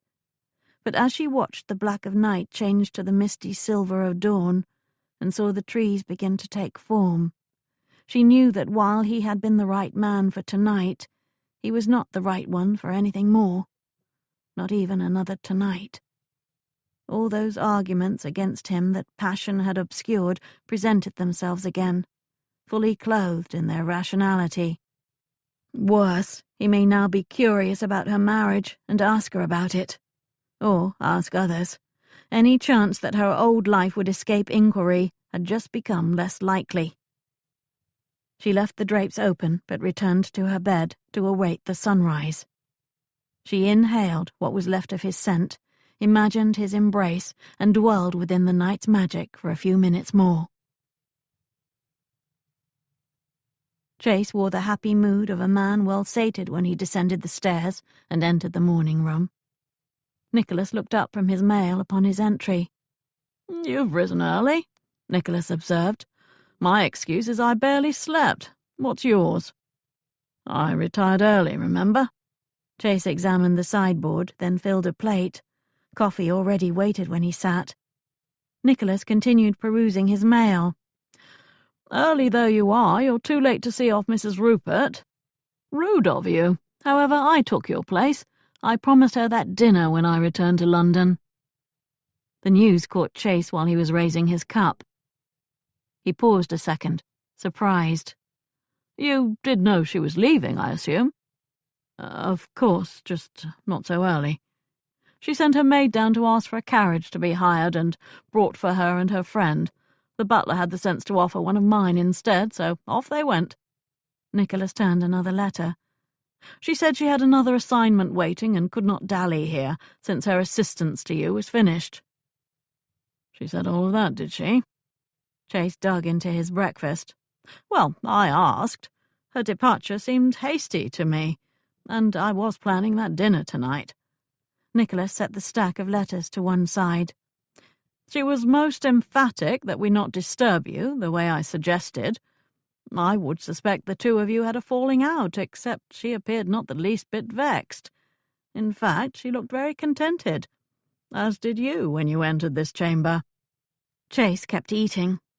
Let Nicholas probe, in his unsubtle way. Minerva's assistance was over, for all intents and purposes. She had met with the servants. She merely had not told him what she had learned.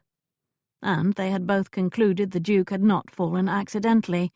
In short, Melton Park no longer was of interest to her. She had learned all she probably would ever learn from it. It thus made perfect sense that she had left.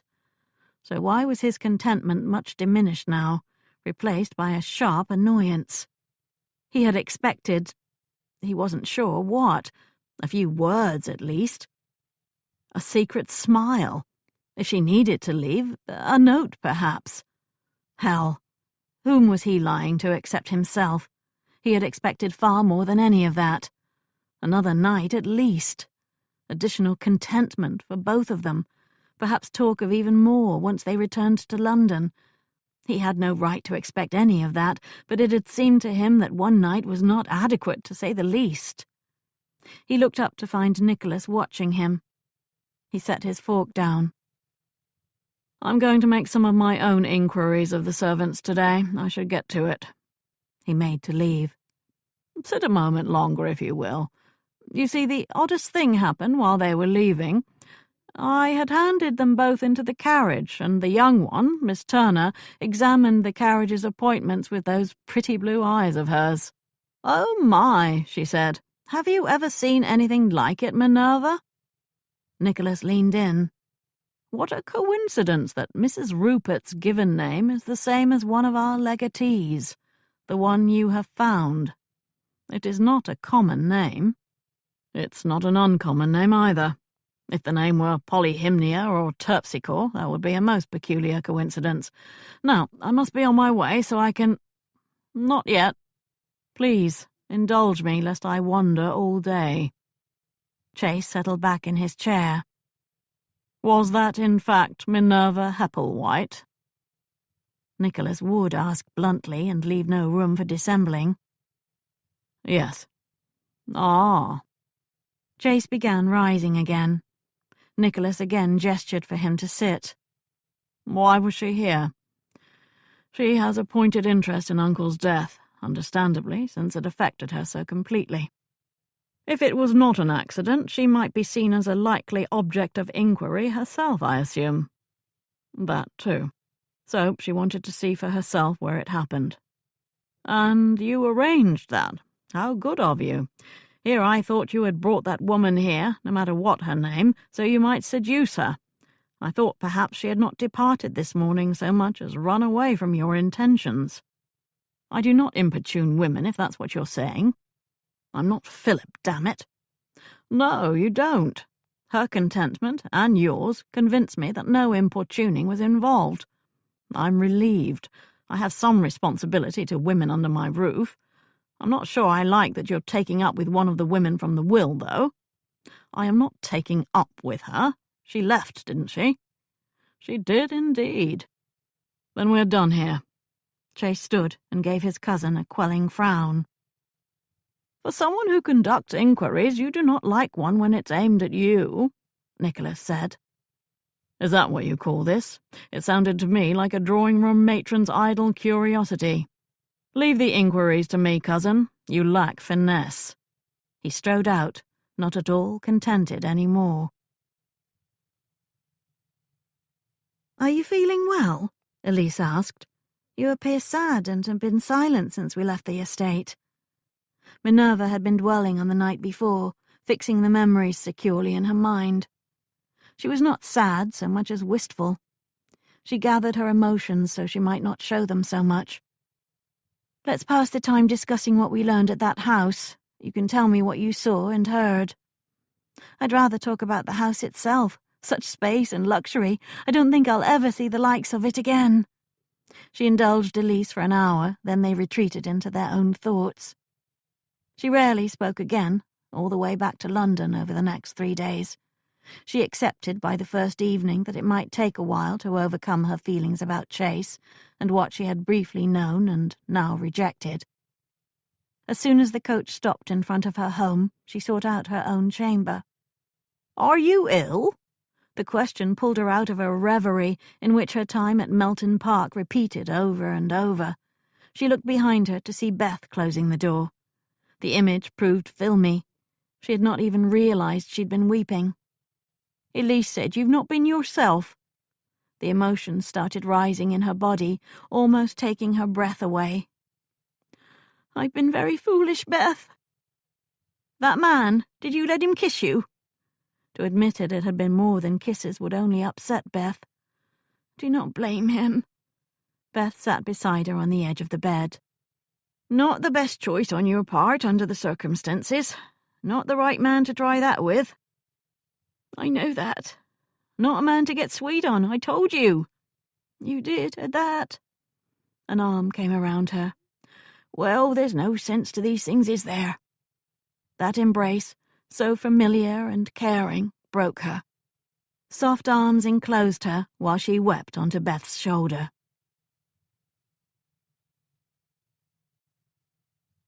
Chapter 15. Chase remained at Melton Park 2 more days. One night he left after dinner, then pretended to be a person entering the house without anyone's awareness. He left his horse down the lane in the trees and approached on foot. Even with the servants up and about, he managed to get all the way to the parapet without being seen. He had long conversations with the land steward and the grooms. Minerva had pursued the other servants for information. He would have to find out what she learned, which meant he would have to see her. She might not welcome that. He could all but hear her putting it into words. We should not have done this. Probably not, but he did not regret it for a minute, no matter what complications it brought. She might, however. No matter what drew them together, the situation meant they should stay apart. He knew that, damn it, but what existed between them had nothing to do with reasoning. He still simmered when he thought about her. Even upon his return to London, she was not far from his mind. His 3rd morning back in town, he left his chambers to go claim his horse in the stable in the nearby mews.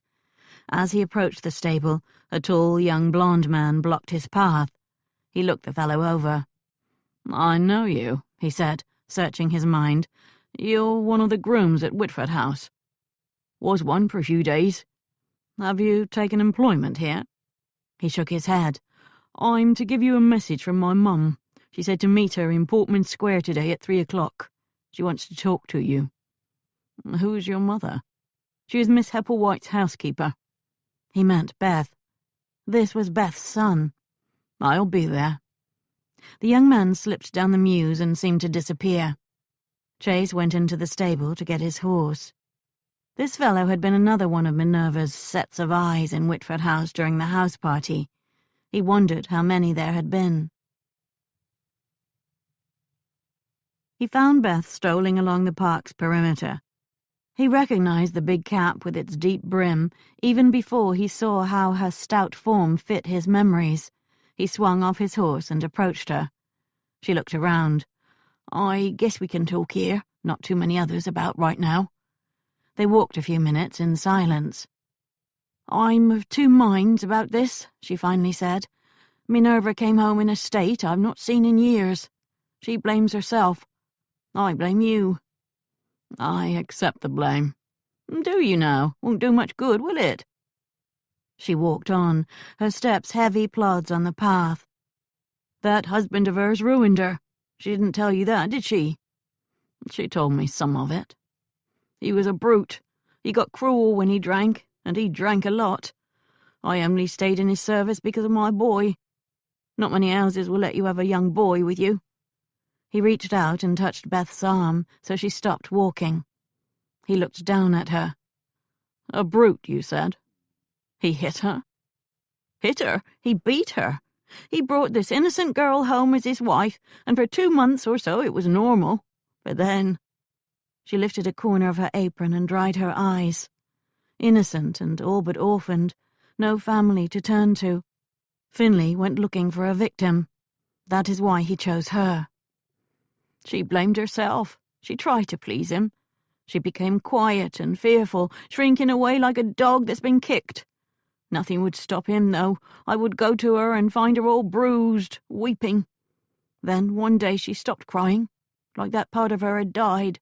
She told me she believed he liked to see her crying and pleading, that he enjoyed it, and she would not give him that satisfaction. He only got worse after that, but she didn't seem to care.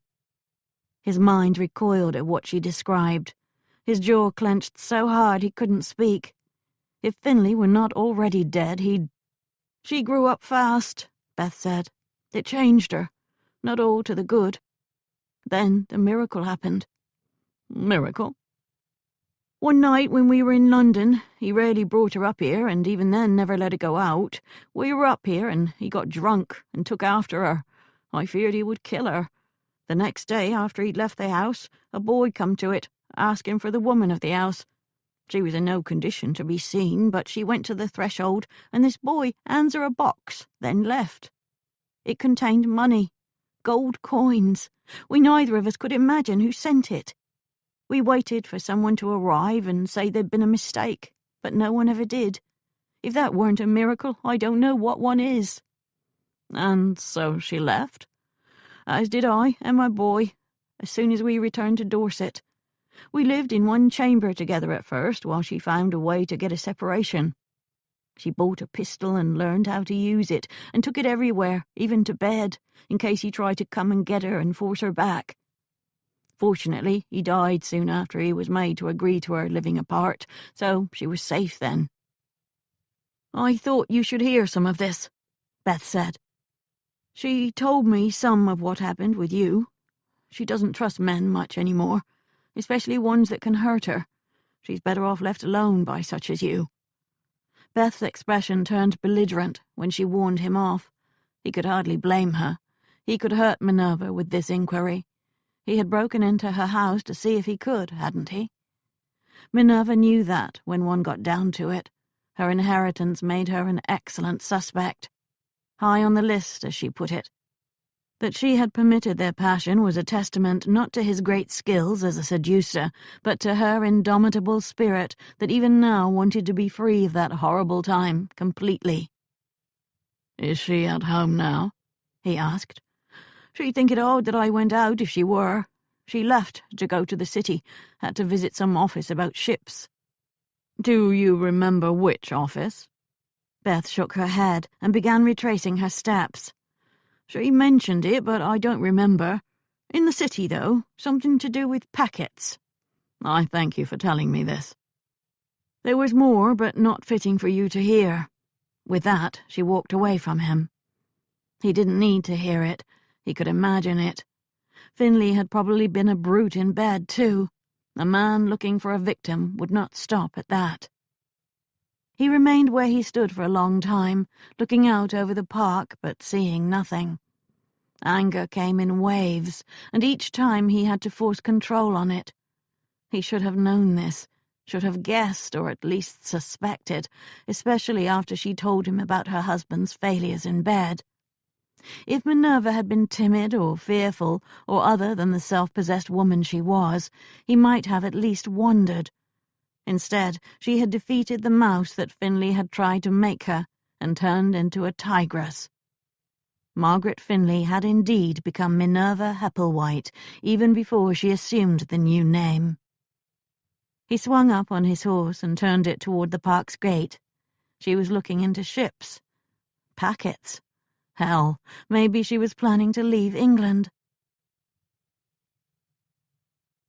Minerva closed the tome and sat back in her chair. Normally she was excited when an inquiry yielded the results she expected. This time she hated it. She should tell Chase about this. She would not, however. Soon enough he would look into where everyone had been that night the Duke died. He would want to confirm their stories. Then he would learn what she had just learned, that Kevin Radnor had not been in France that day. He had been right here in England. She could not spare Chase that discovery, but she did not have to be the person who told him, either. She thanked the clerk who had aided her and stood, brushing the dust off her dress and pelisse. She removed her bonnet and gave it a good shake. She made her way out of the building, only to find her way blocked. Standing just outside the portico, his arms crossed and his face set in an expression of concern, stood Chase Radnor. He saw her emerge and stepped up to where she had paused. His presence made an exquisite, sad yearning flutter inside her. He looked down at her, his blue eyes dark like lapis lazuli, his rough features refined by the patrician angles they formed. His gaze demanded her entire attention. "I don't think you had anything to do with the Duke's death," he said. I know this as surely as I know I'm standing here. Yet you have no proof of it, and some evidence that disagrees. I know, Minerva. I have no doubts about it. He did know. She saw the truth of that in him. Her throat tightened. To be believed by anyone was not something she ever counted on. Come with me, he said, offering his hand. I would like to talk with you, if you will permit it. They strolled along the city's streets until they arrived at Lincoln's Inn. The gardens there offered some privacy, and they sat on a bench. Barristers walked by in their robes, and clerks hurried back and forth. He took her hand, discreetly, so anyone walking by would not see. Glove on glove, their interwoven fingers nestled between their hips on the bench. Beth spoke with me. I wish she had not. I'm glad she did. Everything she told me fit with what you had already let me know. I was just too stupid to see it. He squeezed her hand. Again that frown and a troubled expression. Beth said he hurt you badly. To speak of it, to give particulars, would revive memories she had learned to forget. All the same, a chill ran down her back like the old days. We both feared one day he would go too far. It seemed a high price to pay for the satisfaction of knowing he would hang. I am grateful that he did not have that chance. Relieved and grateful. He didn't have the chance because I found a way to leave him. Was that when you came here? I left before he died. She lined up what she needed to explain and what she might avoid. I left Algernon and went to live on my own with Beth and her son. He kept trying to force me back. He began some court proceeding that would obligate me to do so. I decided I could not accept that, so I found the information that would stop him. You conducted an inquiry? My first. Beth helped. Even Jeremy helped, boy though he was. We learned that Algernon was not always impotent. On occasion he could be most potent, with another woman who played peculiar games with him. Did that stop him? He laughed at me when I threw it at him. He wasn't even ashamed that his lover was a relative. An aunt, for goodness sake. A blood relative at that. So I arranged to catch them at it. I trust you brought witnesses. Of course. I found where they met. I waited until they were together, paid off the innkeeper, and up we went with the key. There they were, doing something he would not want described in a courtroom. He tried to bribe my witnesses on the spot, but they held firm for me. He agreed to a separation a week later. That helped, but not as much as I had hoped. You are uncommonly brave, Minerva. Brave and resourceful and smarter than most men. I have never seen the likes of you. She would have given him a kiss if they were not in a public park. Admiration from this man counted for something. She sensed more questions. He did not speak them, but his deep thought and the vague dismay shading his expression told her what they were. Yes, she said, what you are wondering. Yes, it all started with that, you see. His anger about his impotence is what turned violent first. Eventually nothing between us, no conversation or any connection, was not touched by violence. The only way to survive was to feel nothing at all. He closed his eyes. If I had known, I would never...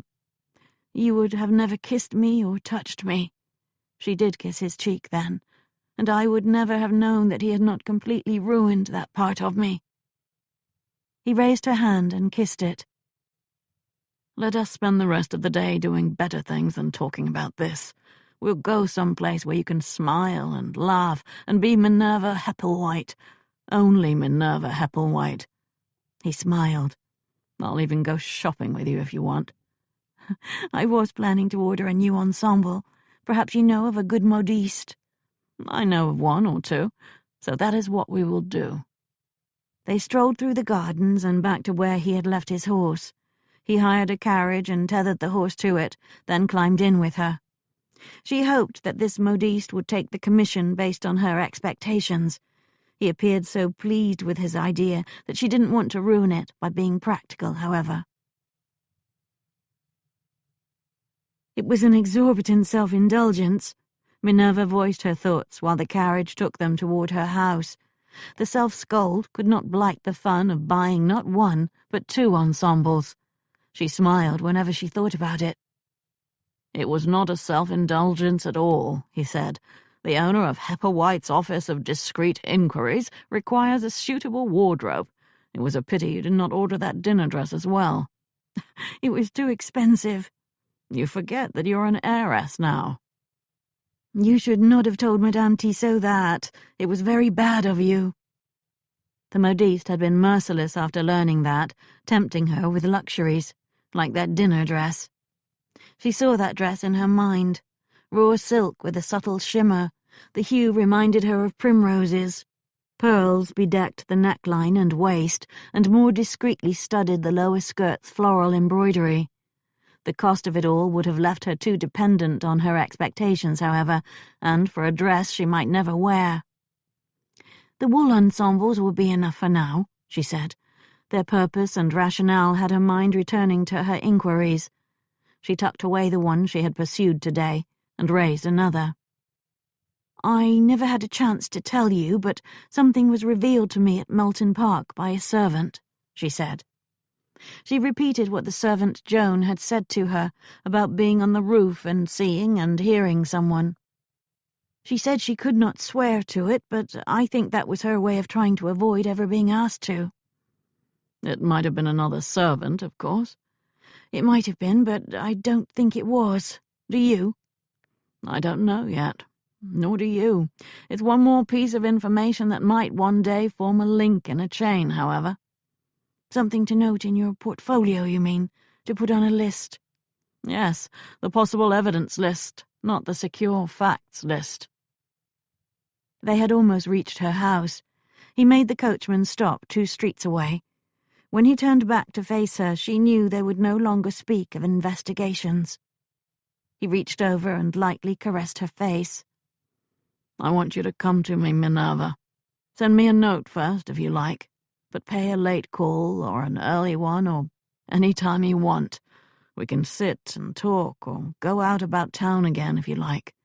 We'll do this however you want, darling, and at no time should you ever feel obligated, even by your own words or agreement." He told the coachman to move on. A few minutes later the coach stopped at her own door. He jumped out and turned to hand her down. She gazed at his face and at that hand reaching toward her. She screwed up her courage and leaned out. Before stepping down, she quickly kissed him. He smiled and helped her down. "Beth is watching from the window." She looked past him and saw the bright white cap at the glass. "Her son is watching from the garden alley." She noticed Jeremy's blonde hair amidst the shrubbery beyond the garden portal.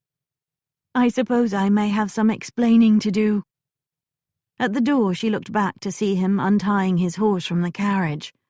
She remained out there, watching, until he rode down the street and the carriage went on its own way.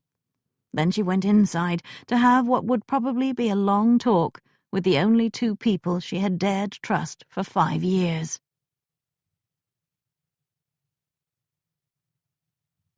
Chapter 16.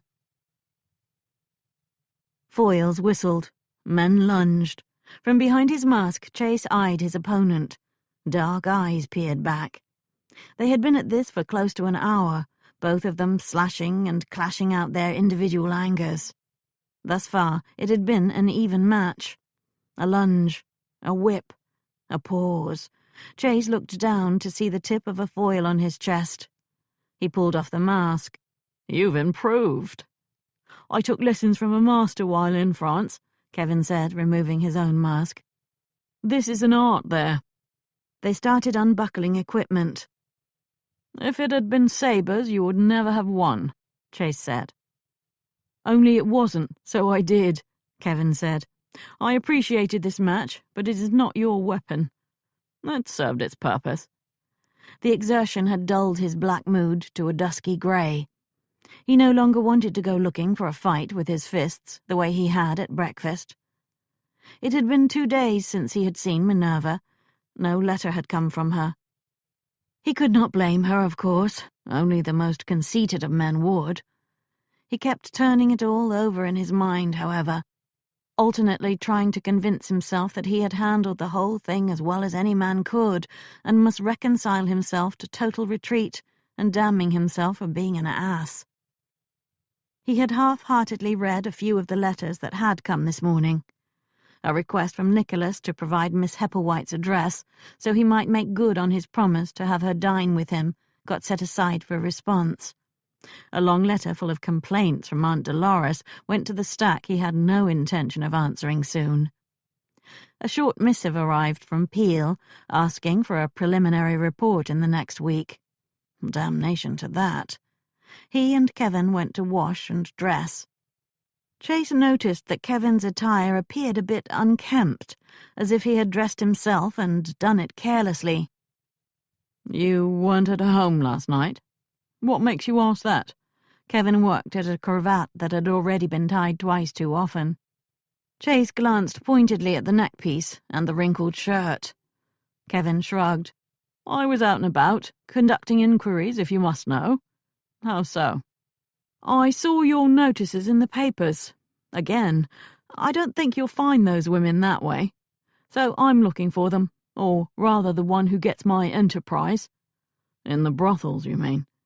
Kevin fixed his cuffs and settled his coat on his shoulders.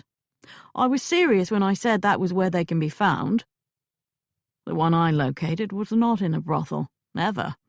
Uncle Frederick paid well for those services. He would not feel the need to leave fat legacies for any of those women." "Then I'm wasting my time. It's mine to squander, and I've quite a bit of it at my disposal right now." "Have you had any success?" If Kevin wanted to search in brothels, Chase wasn't going to stop him.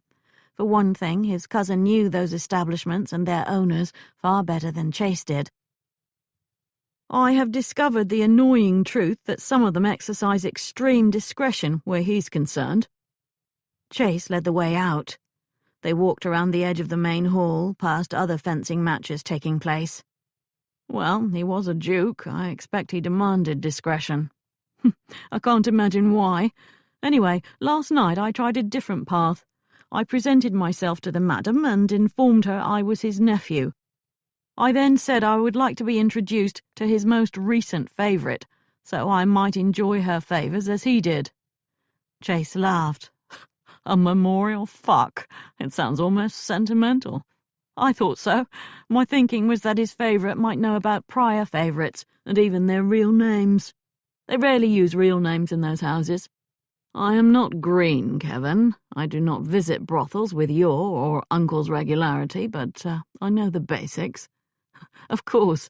So that was my thinking, to get into a room with his latest favourite and get her talking."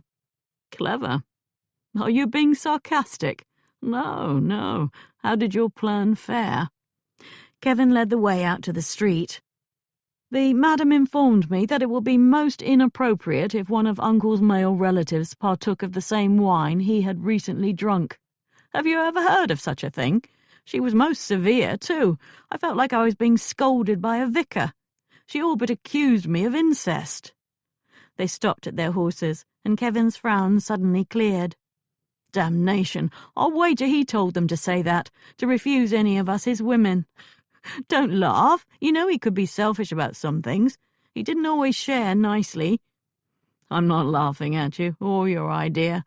I think maybe you're right." Kevin untied his horse. He probably didn't want to be compared with anyone so close to home, as it were. Chase laughed again.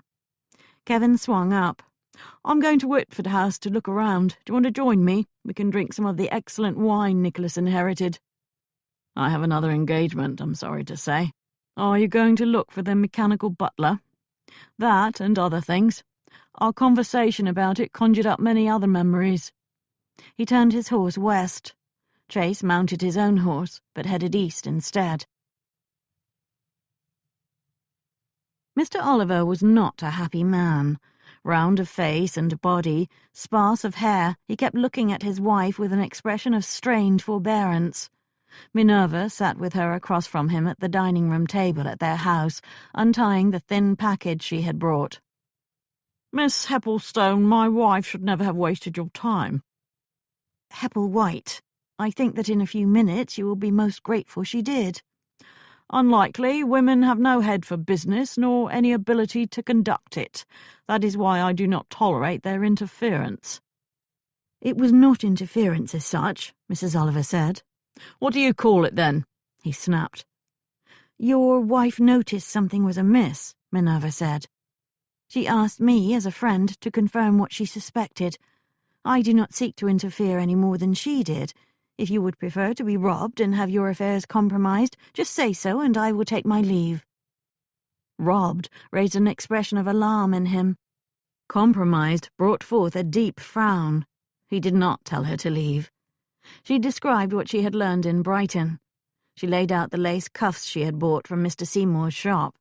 She explained how she was told that they came from a town in the Loire Valley, and that the owner of the shop was well aware that he sold something that in the past had been available exclusively at a competitor. "Quite smug he was," she said. "Furthermore, he had already sold out his stock and was getting more." She lifted one of the cuffs. "I arranged to be there when he did, and I saw your agent enter his building. A half-hour later I procured these cuffs. I thought this one unusually fine." He snatched it out of her hand. He put on his spectacles and bent low over it. "Hell and damnation!" He looked up with a chagrined smile. "My apologies. Only this is new. Not one of mine." He was very proud of that one. He anticipated much profit from it. He rested back in his chair, fingering the cuff. "The thief!" he muttered. "Who knows what else he's done?" Minerva stood. "I will indeed take my leave now." "I will see you to the door," Mrs. Oliver said. At the door, Mrs. Oliver leaned in and whispered, "Well done. Write and let me know what I owe you for today." "You owe nothing. This is part of my report." She looked toward the dining room. "He's not the sort to somehow turn this around to blame you, is he?" "In 2 days my role will be forgotten and the entire discovery will be his doing." Of course, what other choice did he have? Admit that his wife had been right to involve herself. "And delivery," Beth called. "A big one." Minerva went to the stairs to see a large rectangular bundle hovering above the middle step. The package was too large for Beth to carry. It all but tipped her over and obscured her sight. Minerva rushed down and helped her bring it up to her chamber. Beth poked at the unbleached muslin and ribbon tie. "A gift?" "I expect it is my new ensembles. They finish them very quickly." Minerva plucked at the ribbon, and it fell to the sides. She unfolded the muslin. Her woolen ensembles were not inside. The luscious dinner dress, the one she had not bought, glimmered up at her. Beth's sharp intake of breath filled the chamber. "You said day ensembles, not this." "A mistake has been made. The woman must have not heard me correctly." She lifted the dress. The simple raw silk far surpassed the more elaborate fabrics available. A subtle sheen rippled over it when she moved it in the light. "What is this here?" Beth reached for the package and moved another piece of the muslin wrapper. Minerva had been so distracted by admiring the dinner dress that she had not noticed something else had come with it. Beth lifted the garment high. An undressing gown unfolded, and its hem dropped down. She had admired this at Madame Tissot's too, and only declined it after much thought. Beth peered around the white lace, suspiciously. "I will send it back with the dress," Minerva said. Beth laid the undressing gown on the bed. "It's very pretty. The one you have has been mended 5 times over." "It is lovely, isn't it?" Beth ran her palm over the very fine lawn fabric. "Maybe it wasn't a mistake. Perhaps that dressmaker just wanted you to have it." "Dressmakers do not make gifts of such as this to patrons such as me. Pack it up and I'll ask Jeremy to—" "Could be that Mr. Radnor wanted you to have it as compensation for all the help you've given him." If she had given him much help at all, she might convince herself of that. Still, she joined Beth in gazing at the garment. "If he did, it would be inappropriate for me to keep it." "Very inappropriate." Beth fingered some lace, rubbing it. I never thought to call such a thing delicious, but the word fits." Minerva marvelled at the tiny pearl beads on the neckline of the dress.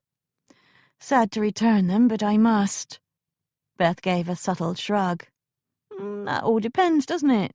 You listened to my long scold about having no more to do with him and seemed to agree, but you didn't actually do so, nor have you avoided him like you should." Minerva felt her face warming. She doubted her old friend would place a wager on how matters would develop with Chase. Minerva had no idea herself, especially now. Last night she debated at length with herself, weighing her ache for intimacy against all the reasons ever going to him would be a mistake. For both of them now. "I don't blame you," Beth said. "I just wish he were a merchant or a fishmonger or doing anything other than these inquiries that seem to touch on you." "As do I, Beth, as do I." Beth lifted the undressing gown and carried it to the wardrobe. "Why not wait a few days and see if that dressmaker writes to tell you they were sent by mistake? If she doesn't, you can always send them back next week if you choose to."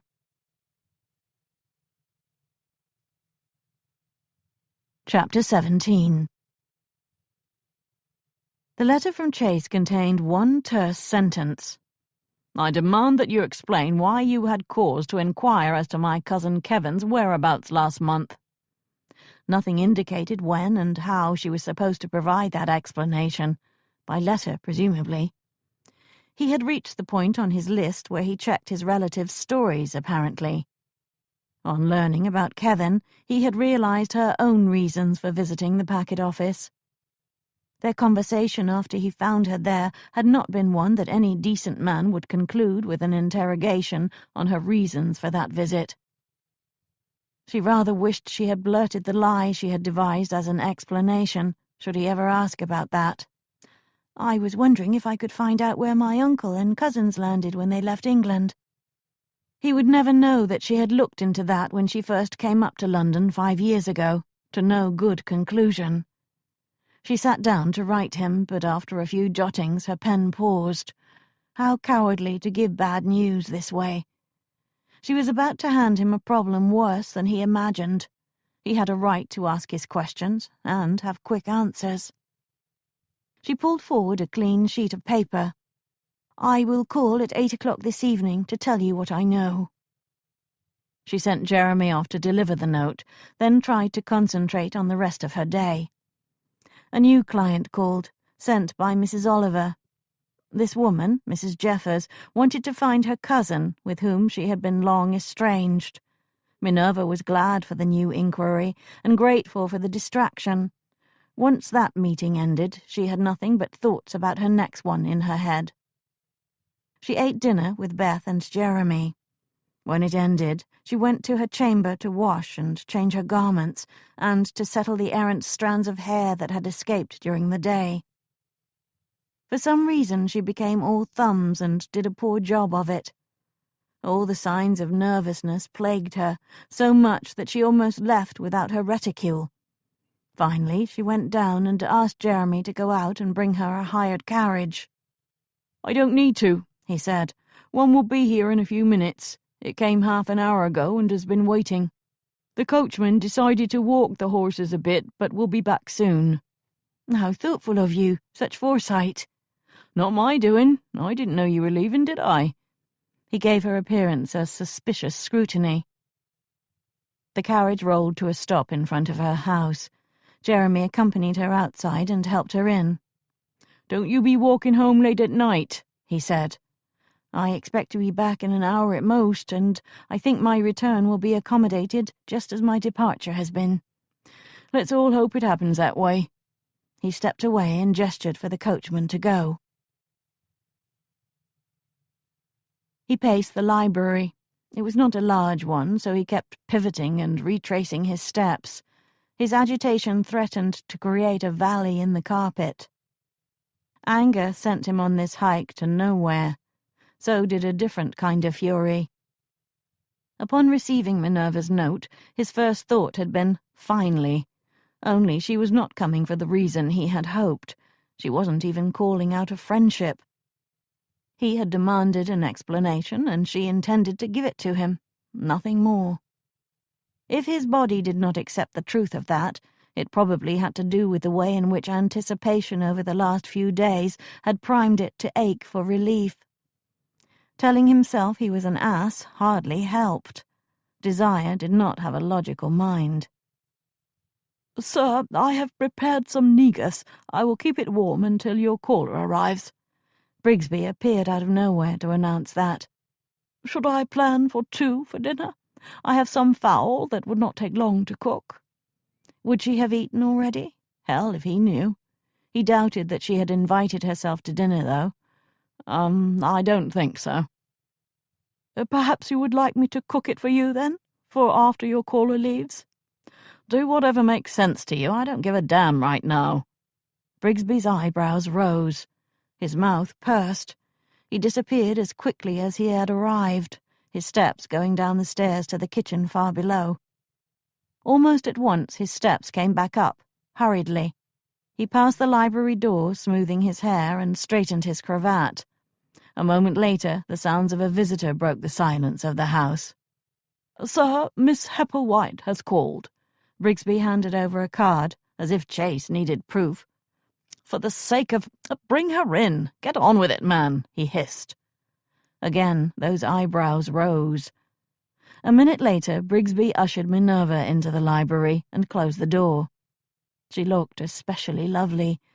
For some reason, tonight her face appeared even more luminous and her eyes dark, like mink. He looked at her too long before he welcomed her and invited her to sit.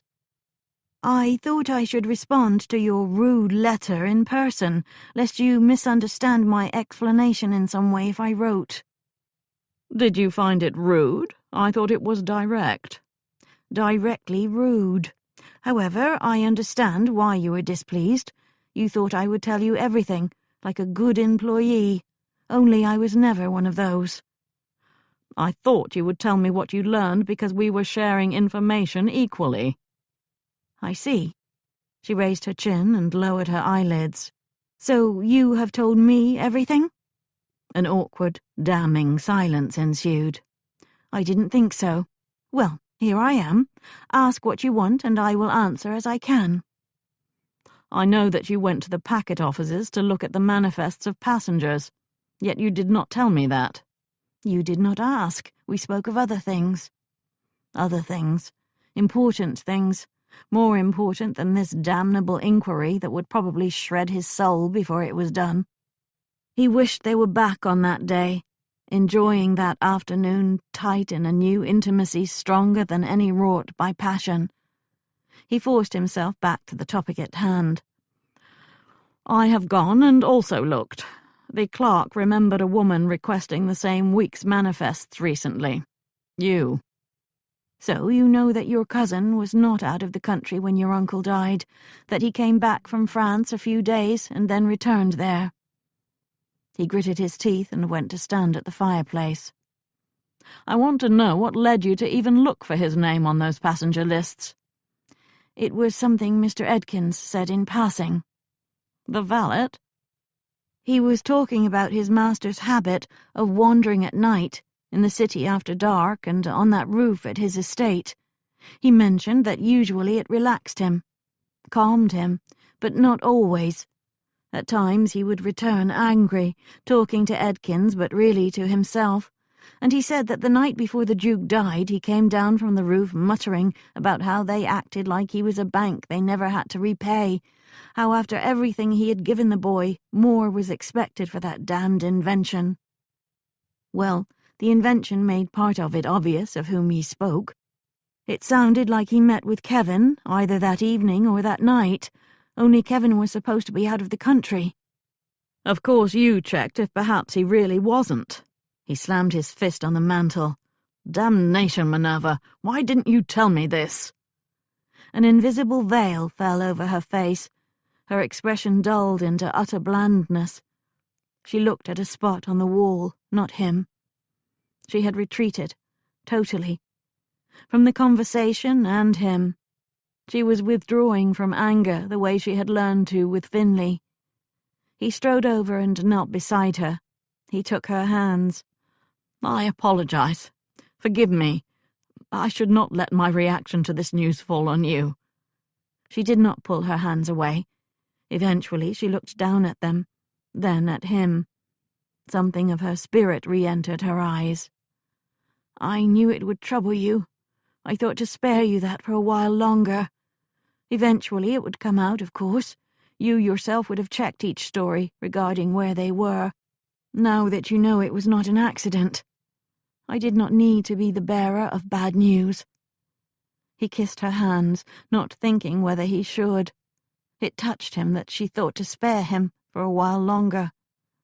"Also," she said, "I do not think he did it." "Don't you now?" She shook her head. "He is not the sort to." "There is no sort, Minerva." "I disagree."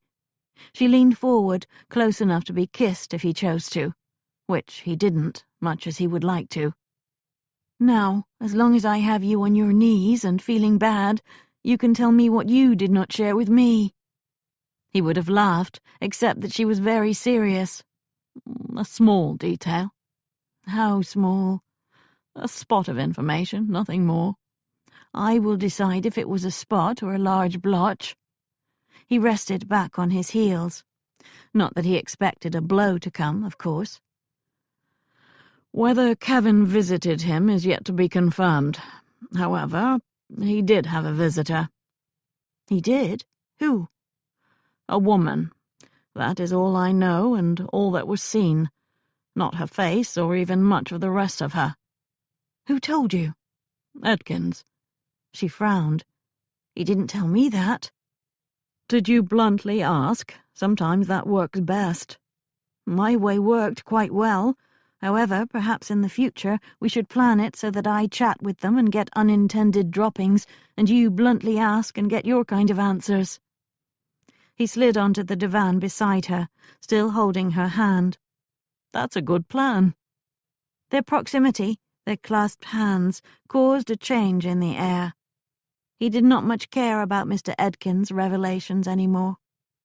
She turned to look at him right in the eyes. "You did not tell me, because the woman could have been me." "I knew it was not. I did, however, worry that you would believe I thought it was you." "How did you know it wasn't me if no one saw her face?" He raised her hand and kissed it. "I just knew." Minerva had no illusions that Chase expected the night to end as it began. If the exquisite anticipation tightening her core was any indication, she had better make her decision soon. A nervous jumpiness descended on her. It seemed to spread from her blood out to the chamber they occupied. She felt it in him, too, although nothing in his body or face revealed it. He appeared companionable and friendly, not lusting. He would not seduce her. He would probably sit here for hours if she preferred that. From the looks of him, he didn't even care if they talked while they did so. His manservant arrived with a big tray. Wordlessly, he poured warm negus into 2 small glasses. She sipped the spiced port punch, glad for something to do. Once the servant left, however, she set her glass down. "I cannot decide." She assumed he would know what she spoke of. "I weigh it and—" She shrugged. "I don't think weighing it will resolve anything. I don't think the answer you seek will present itself that way. Nor do you need to decide now, or next week, or ever." She did not want to remain undecided forever. How sad that would be. If she lived the rest of her life the way she had lived the last years, it should be a choice. If she denied herself that part of being a woman, after experiencing that fulfillment once, she did not want it to be because she lacked the courage to choose another way. He spoke not at all, just sat beside her, his warm palm cradling hers. The nervousness she experienced hung thick between them, like a palpable excitement waiting to burst forth. She looked at him, hard. Beth said not to trust him. She should sever their ties for his sake as well as hers. Only she didn't want to. She had done nothing wrong, and was tired of being a slave to the fear that no one would believe that. She swallowed hard. "I think you should kiss me now." He pressed his lips to hers so fast that the last words came out muffled, and with that connection the dam that had been barely holding back her want of him sank out of sight. He turned to her and took her face in his hands and showered her mouth and face with kisses, some careful, others less so. His quick passion said he had not been nearly as blasé the last half hour as he had appeared. He embraced her and kissed her neck, her shoulder, the bit of skin visible above her pelisse. She knew these pleasures and relinquished herself to them. She enjoyed the sly titillations perking in her blood, and the joyous freedom the sensations gave her. Even while they kissed, he managed to shake off his coats. She felt his body then, strong and hard beneath his shirt. His cravat disappeared, and she ventured a small kiss on his neck. He held her there, asking for more, while his hand went to the buttons on her pelisse. She looked down at that hand, then around the chamber. "Do you think to do this here?" Calmer kisses. Soothing ones. "Not unless you want to." The carpet, while expensive and thick, did not appear very comfortable. "I do not think it wise." One deep look in her eyes, and he lifted her by the hand. "Come with me." He did not lead her far. His chambers spread over one floor of a house, so his bedchamber could be found nearby. They passed a back stairs and went a little farther. He opened a door, then released her hand while he turned and worked the latch. It was a nice chamber, masculine, large enough but not excessive, just right for one person, she thought. A little old in style, with dark wood panels coming up half the walls and also forming the bed. Shadows tried to rise in her memory when she looked at that bed, but she filled her gaze and thoughts with other things. Simple white drapes framed the windows and bedposts. None of it surprised her. It looked like him. He would not concern himself much with fashion. His garments were current, but his haberdasher probably claimed credit. He closed another door. She saw beyond it enough to know it was his dressing room. "Do you want me to undress?" she asked. "Just stay there." He took a key off his writing table and locked the dressing room. Then he stripped off his cravat. They faced each other across the chamber. The bed loomed. The one lamp's glow turned the white drapes golden. Her heart rose to her throat. He appeared so handsome there, with the low light flattering his face and form, strong and deliciously masculine. "Now you can undress," while he watched, apparently. She had worn a police dress with little buttons down the front. She worked at them, wondering if buried desire had made her choose such a convenient garment. It took a long time to finish with the closures, due to her fingers trembling. Finally, she let the dress slip off her shoulders and down her body. His gaze followed its descent, then slowly rose back up. She went to work on her undergarments. The longer it took, the more nervous she became, and the more clumsy her actions. He enjoyed it, she realized. That made her slow enough that her disrobing might appear more elegant. She also discovered a pleasant sensuality in revealing herself like this, layer by layer. Down to her chemise and hose, she bent to untie the latter. "I would prefer if you saved those for last." That meant becoming naked before she was done. Blatantly so, and not while in bed or even being embraced.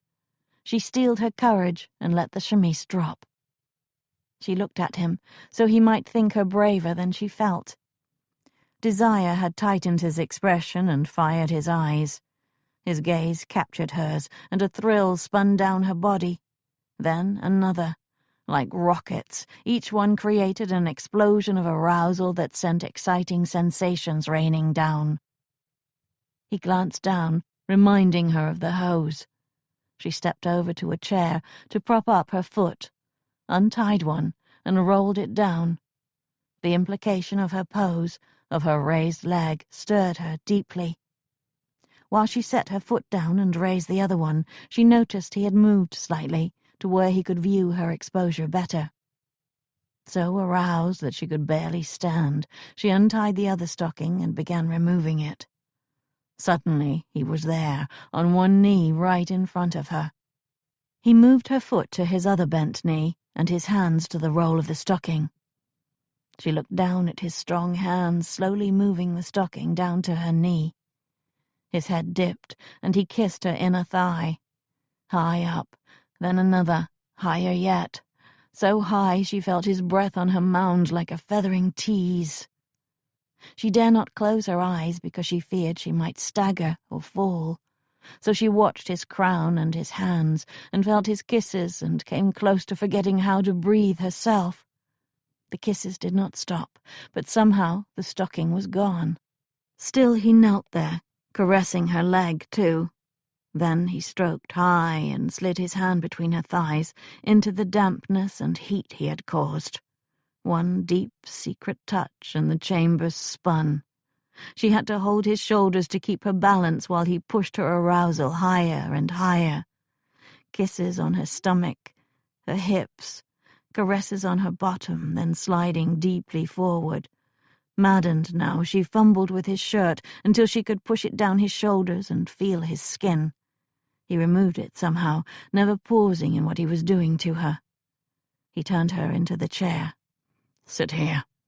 He pressured her hips until she sat, then moved her forward to the edge. He kissed her thighs again and touched the center of her tortuous pleasure. "I want to kiss you here. Will you allow it?" She nodded without understanding what he meant. She only knew she wanted whatever pleasure he could conjure and was long past shock. Or at least she thought so, until his head went low, and she felt that kiss, and an arrow of pleasure speared right into the throbs down there, and every other sense ceased to exist except the one experiencing that. It got worse and worse, better and better. She knew she moaned, but did not hear herself. She knew he moved her legs so her feet rested on his shoulders, but did not see it. He lifted her hips and had better purchase, and devastated her with his tongue. The pleasure turned excruciating in the best way, compelling and climbing and growing ever intense. She thought she would die if she did not stop it, did not retreat. Instead, somehow the tight, painful pleasure broke, snapped, and sent successive waves of astonishing sensation flowing out, creating a place where she lost herself completely.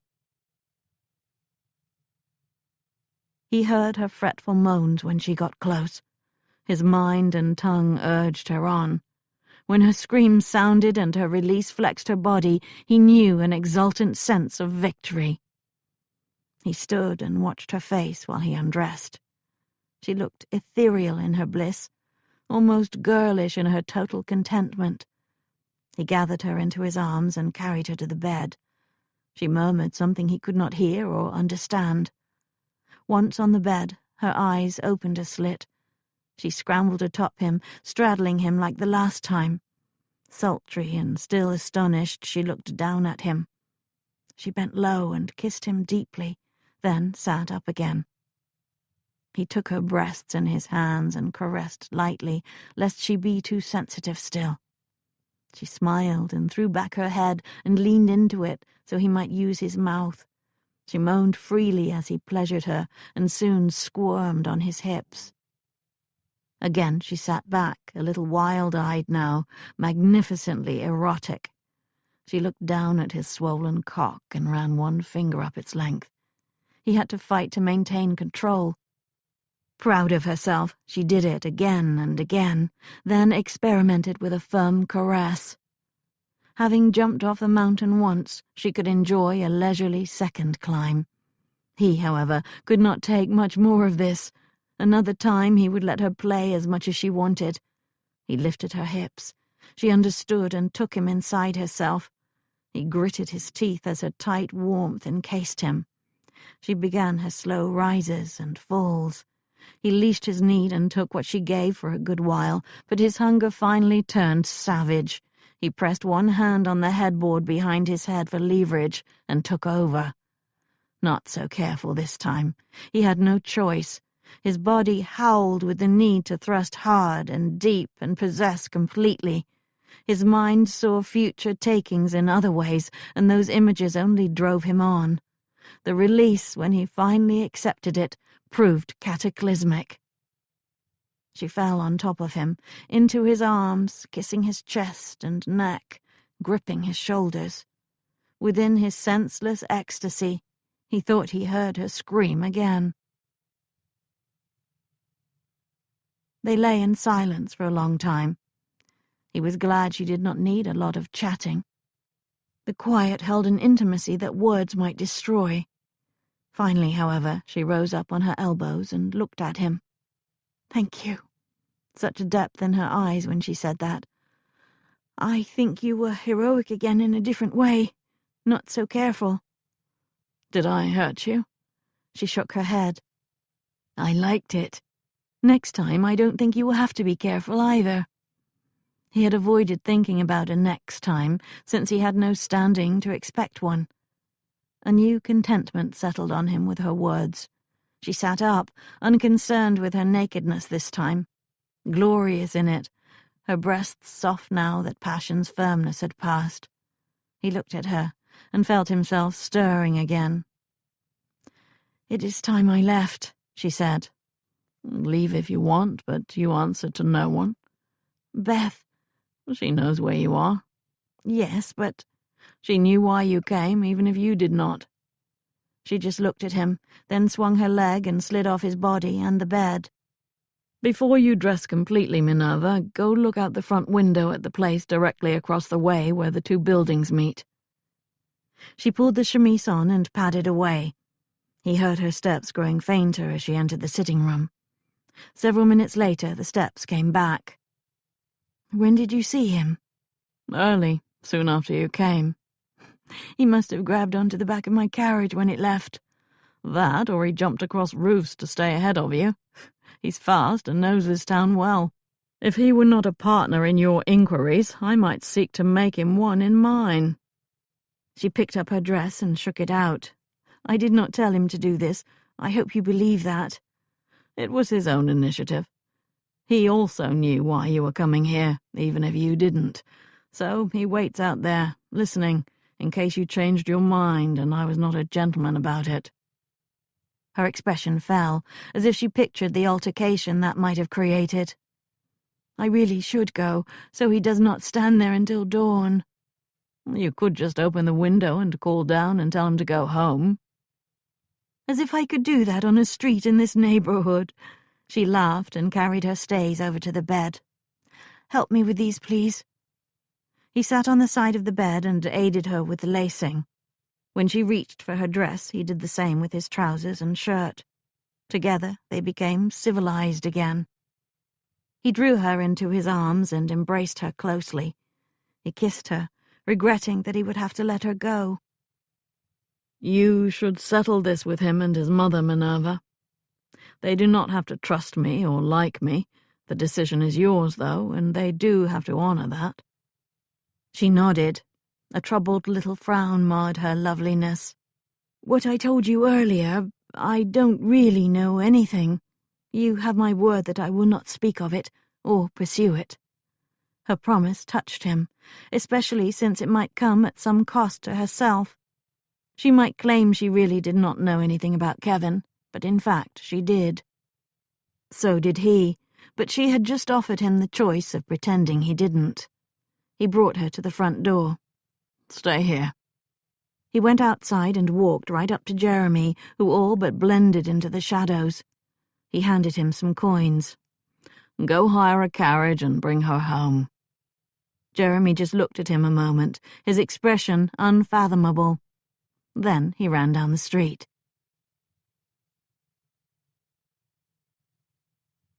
Chapter 18. Minerva found herself useless the whole day. She wandered around the house in a sated daze, her head full of memories of the night. She had always known there were women who said they enjoyed physical intimacy. She had thought those claims hollow and more than passing strange. Now they made sense. Really made sense. Who wouldn't enjoy that pinnacle of sensation? Presumably those women had married men who knew what they were about in bed. If there were shared affection or even love, how much better just because of that. That led her to asking herself if she and Chase had shared affection, at least while they kissed and embraced. She had to admit she felt some for him now, but she could not remember if she had before that night at Melton Park. If not, then such experiences perhaps could engender affection. She found that fascinating. So engrossed was she in her thoughts that after their midday meal, one at which Jeremy had talked a lot but she had heard little, she dallied in the kitchen, barely noticing Beth cleaning the plates. She was still there when Beth sat down beside her. "Now," Beth said, "how did your call on Mr. Radnor go?" She looked at Beth and saw that her old friend knew everything. Jeremy must have told her how long he stood outside, and how Chase had come out in dishabille and sent him for a carriage. How she had floated down to the conveyance, still besotted, feeling like a metamorphosis had occurred. "Our discussion went very well," she said. "He was a little angry I had not confided in him, but he understood when I explained why. Very sensible of him. Wasn't it? So I would describe our conversation as successful. Would you now?" "Yes, the whole visit was very successful." She met Beth's gaze squarely. "Actually, one part of it was nothing short of wonderful." Beth pushed herself up. "I'm glad to hear it. I'm happier than you will ever know. I'll not speak a word against him from now on, unless he gives me fresh cause to do so." Brigsby, being Brigsby, said not a word about the night visitor. He merely set about adapting to the requirements she had created. He drew a bath in the morning and plucked up the remnants of Chase's clothing as if he found them strewn around the bedchamber all the time. He got Chase dressed for town, then served breakfast for one, not the two that Chase suspected he had initially arranged. He delivered the mail and the ironed newspaper. Afterward, when Chase returned to his chamber and sat to write some letters, Brigsby arrived with a high stack of linens and proceeded to change the bedclothes. Except for the unusual discarding of his own frock-coat in order to attend to the chore, one would think from his demeanour that his master had women in his bed on a regular basis. Chase turned back to his letters. One had been easy to write. The second and third ones proved more difficult. There was little to be gained from putting them off, however, so he got through them just in time to hand the stack to Brigsby to be posted at once. No sooner had his valet left than he decided to write again. It promised to be a hellish day, but with luck it might end well. At 1 o'clock he sent for his horse and rode to Gilbert Street, where Aunt Agnes lived. The butler escorted him to a small drawing-room upstairs. In it he found both aunts sitting on opposite ends of a large divan. One looked to the wall, and the other looked to the floor. The point, he gathered, was not to look at each other. Dolores had remained in town after the infamous solicitor meeting to campaign for her views on the matter. Twice she had written to him, demanding that he cajole Nicholas to see reason. Both times his response had been polite, but firm. Nicholas already saw reason, and it was for Dolores to alter her opinion. Now, however, he had requested this meeting and called on both aunts. Although similar in height, dark hair, and the tendency to be harpies, they differed in significant ways. Agnes's face showed a softness that might lead one to conclude, erroneously, that the rest of her was soft too. Dolores's possessed a sharpness in features and gaze that gave fair warning of what one had in her. Their figures followed similar forms. Agnes's thickness made her height twice as formidable. Dolores's extreme thinness gave her a frail appearance, even if the woman was anything but that. It was Dolores who greeted him. "Sit, Chase. It is so rare to have you alone." That sounded ominous. "Have you been enjoying town?" he asked her. "Not much. I prefer the country, as you know. I miss my little cottage in Kent." "Little cottage? Ha!" Agnes muttered. Dolores's little cottage had at least 15 chambers. "Do you intend to remain much longer?" "Yes, Dolores, do you intend to remain much longer?" Agnes roused herself to snap. Dolores's eyes narrowed. "Until the matter at hand is settled." "If you handle it the way you want, that will be years. Decades. You will die here," Agnes said. "As I said before Chase arrived, nothing that you do here can't be done by post. If your presence is needed, your little cottage is barely a day away by coach." He had interrupted a row, it seemed, and asked the one question sure to have it continue. "As I explained, I will not impose much longer." Dolores's throaty tone carried an edge of steel. "I will avail myself of my nephew's hospitality, if you prefer. I'm sure Nicholas will not mind if I visit for a few days." Chase heard that with alarm. Nicholas would have his head if he allowed this notion to stand. "Aunt Dolores, I am sure he would not mind, but I fear you would. The household is still disrupted. New servants only slowly are being engaged. I hear a new housekeeper just took up her duties, so it will get worse before it gets better. It would embarrass Nicholas to offer you such poor attendance." Dolores just stared at him. Agnes looked at her with smug satisfaction. "If you want to remain in town for a few weeks or more, why not let a house? There are many available this time of year," Chase said. "Why not, indeed?" Agnes said. "My thought exactly." She gave Chase an ally-to-ally look. "As I explained, it is too costly. Under the circumstances that my brother left me in, I must count my pennies." "So you stay here and eat my pennies instead. How convenient.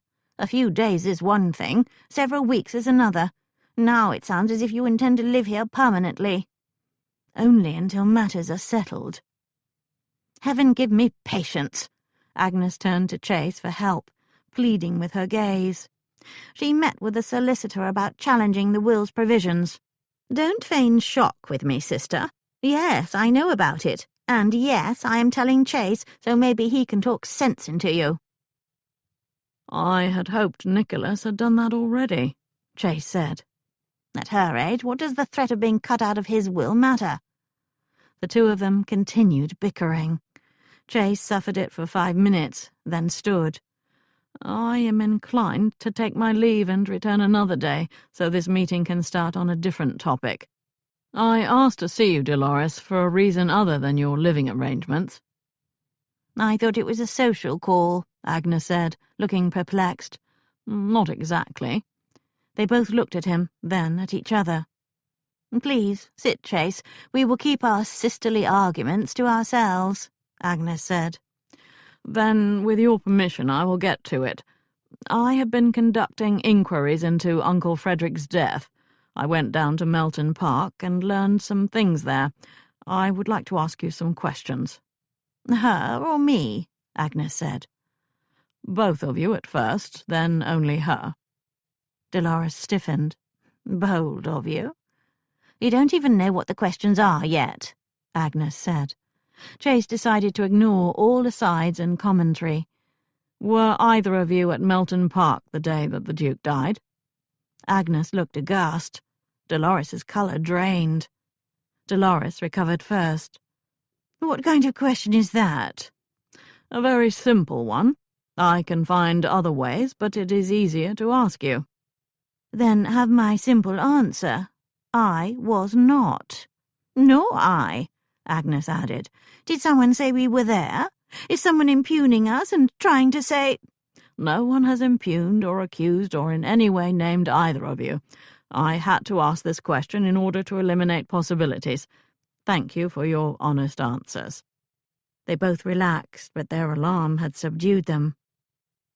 "My other questions are for you, Aunt Dolores. They are less simple. You may want to hear them privately." "I will go," Agnes began, rising. "Don't," Dolores blurted. She reached out her hand. "Please don't." Agnes looked at her sister, whose worry dragged at her face. She glanced at Chase, then sat again. "Aunt Dolores, Did you have an old, long-held resentment against your brother? A slight that had not been forgotten? Dolores tried to appear surprised, but it didn't work. Rather, her attempt dissolved into cold anger. "This is of no concern or interest to you, Chase. Whoever told you about this was disloyal and cruel. As you said, it was an old slight from very long ago." "But not forgotten." She licked her lips. "I never forgave him." Agnes reached over and took her sister's hand. "Tell him, Dolores, lest someone make more of it than it is." "I will not speak of it, I cannot, but I give you leave to do so, Agnes." Agnes kept her hand on her sister's, her arms stretched in connection. "There was a man in her life, Chase. She was 24, so not a child. She was very much in love." Dolores closed her eyes. "Unfortunately, he was a scoundrel," Agnes continued. "He wasn't," Dolores said. "Oh, sister, he was. Believe what you want, but he was a rogue." She turned her attention to Chase. "A fortune hunter of the first order. An assumed name and heritage. A charlatan. Frederick saw the truth of it on first meeting him. Dolores was not to be dissuaded, so Frederick put the fellow to the test." "He betrayed me horribly," Dolores said. "He saved you. He condemned me to a loveless life." Agnes ignored her. "He offered this worthless man a great deal of money if he left Dolores alone, and, indeed, if he left the realm. South America for a year, that was the requirement. What a quandary that must have been for the blackguard. Dolores, in theory, might be worth much more eventually. This was immediate, however. Instant wealth that he could carry out the door." Agnes patted Dolores's hand. "He was gone from town by morning. Frederick then sent Dolores and me on a grand tour. We had a wonderful time." "I hated it." "You danced at balls at every court in Europe and flirted with princes." "He shouldn't have done it. He shouldn't have tempted him like that, with so much. What man would turn down all that? Like a devil, my brother showed him the money. Gold, all of it. He always kept gold on hand, but this was a huge amount. A mountain of gold." "Did you and he ever speak of it?" Chase asked. Dolores shook her head. "Other than the row when he first told me what had happened, we did not. He knew what I thought. I had said I would never forgive him, and he accepted that I never did." "He was generous to both of us, nevertheless," Agnes said. "Only at the end, with his will, did he fail us." "It was his idea of punishment," Dolores said. "His way of showing his disappointment in me." "Oh, sister, stop talking nonsense. He did not single you out, did he? Surely we weren't all disappointments." "Who told you about this?" Dolores had reclaimed her composure. "I want to know." "No one in the family, I assure you. It was someone I don't think you've ever met. A brilliant woman who overheard one sentence and guessed the rest." Dolores sighed. "People talked, of course. I suppose some still do." Chase stood. "Thank you both. When doing such inquiries, it is always good to cross something off the list of duties, without it taking days of investigating." "Then we are crossed off the list?" Agnes asked. He bowed and took his leave. Gentleman Jim's was busy in late afternoon. Among the men boxing, Chase spotted Nicholas and Kevin near the far wall. He made his way over and watched from the corner. Nicholas had an inch and several pounds on Kevin, but Kevin's lean strength and agility evened the contest. Both men's shirts clung to their bodies with sweat. Since Chase was late, they probably had been at it for some time. Nicholas saw him and signalled an end. They both walked over. "You're looking too tidy, considering we're here by your invitation," Nicholas said, taking a towel from an attendant and wiping his face and neck.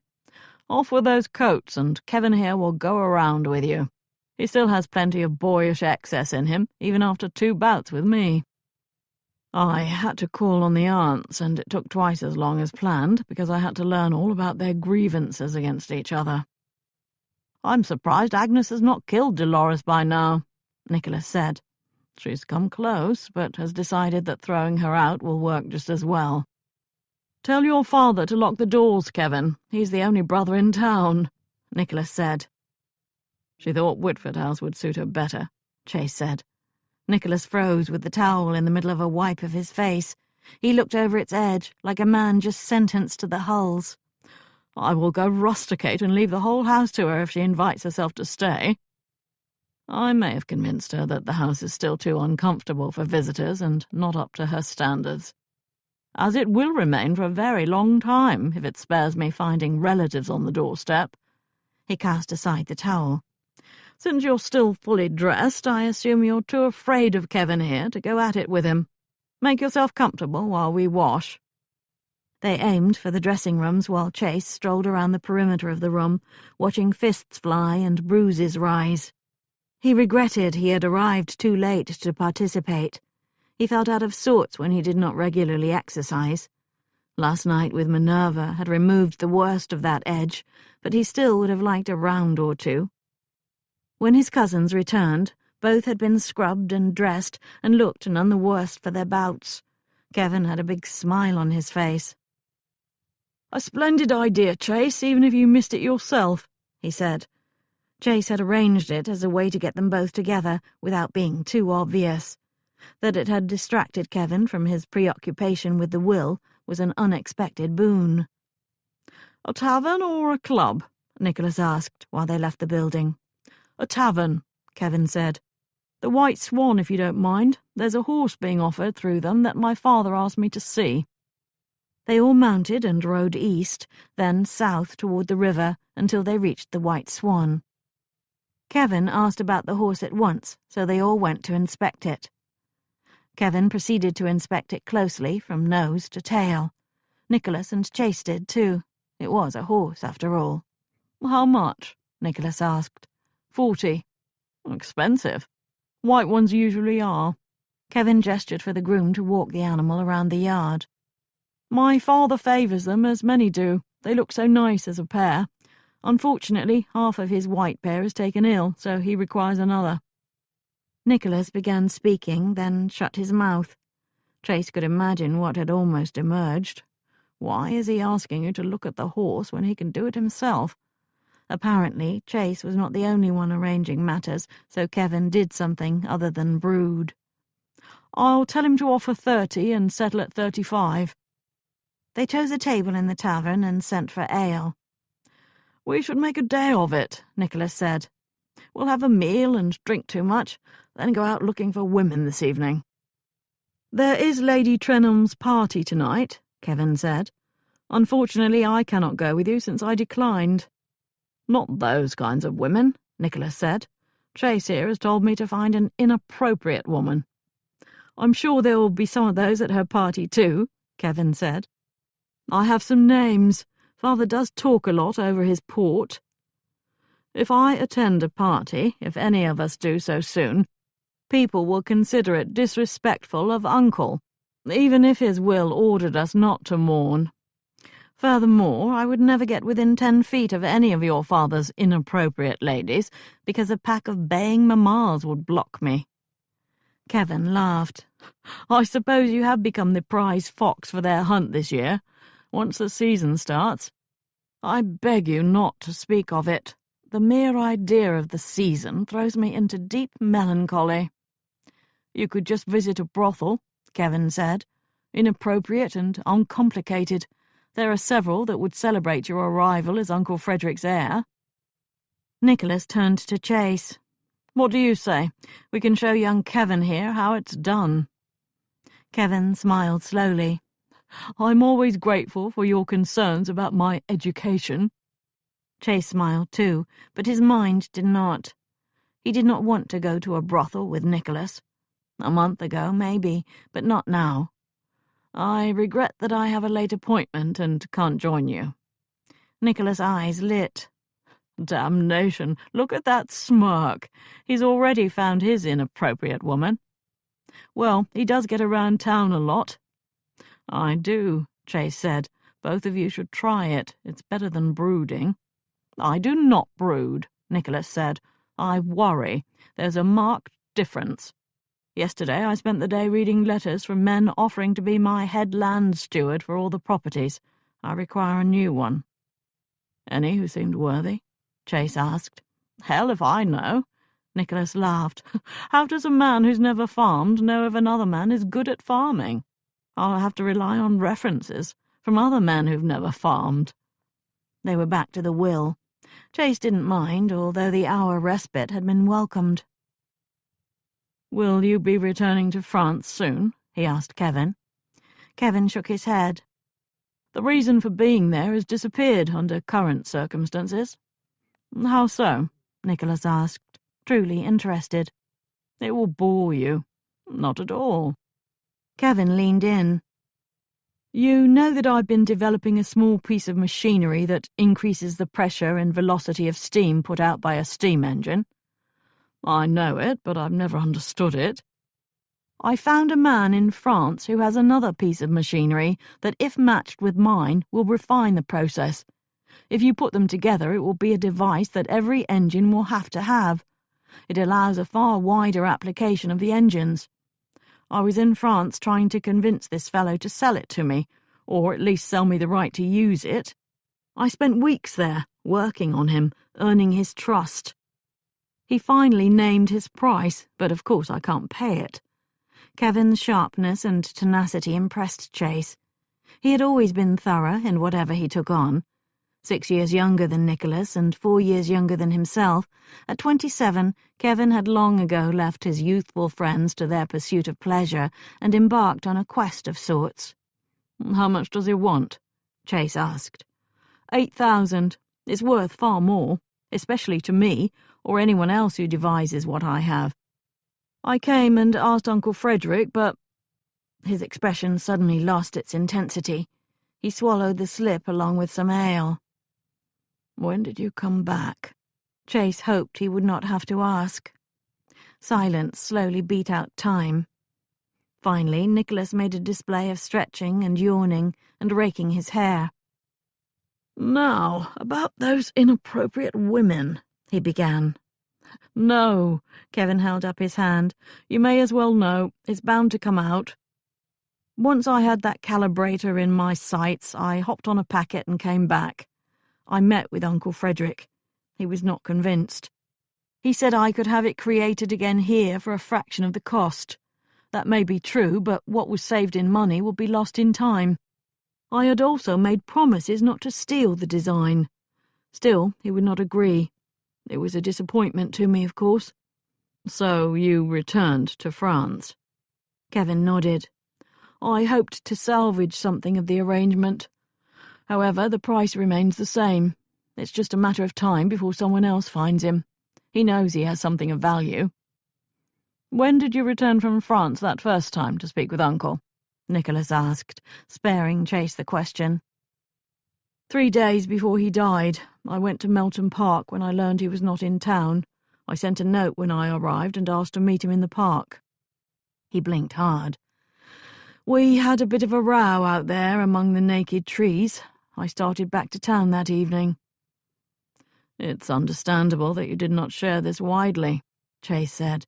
It would be best if you continue not doing so. I didn't harm him. I sure as hell did not go up on that damned roof that night. I was gone by then. We had met the evening before. True, but you were there and not where it is thought you were. Do not speak of this with anyone else. Kevin looked him in the eyes. As for the money, can't you find another source? Another partner? Nicholas asked. Oh, you know my father dislikes my involvement in such things. He was furious with his brother for encouraging me. His stupid automatons are all fine and good, but heaven forbid a machine has a purpose other than amusement. Nor do I have the right to take another partner now. The company is in limbo until my current partner is found, and her agreement is required for everything. If she isn't found, all of you will be my new partners, and I will require all of you to agree to every step I take. I'll be explaining machines to Aunt Dolores and, God forbid, Walter." "Now that is a special hell that no man deserves," Nicholas said. "You would know, wouldn't you?" "I do indeed." Nicholas looked around the tavern. "I'm hungry. I remember they have acceptable meat pies here." He gestured to the proprietor and sent for 3 pies. "They are very good," Chase said a while later, taking his 3rd bite. "Sometimes simple food is needed." "I agree. That cook at the house makes fine meals in the French style, but too big for me alone.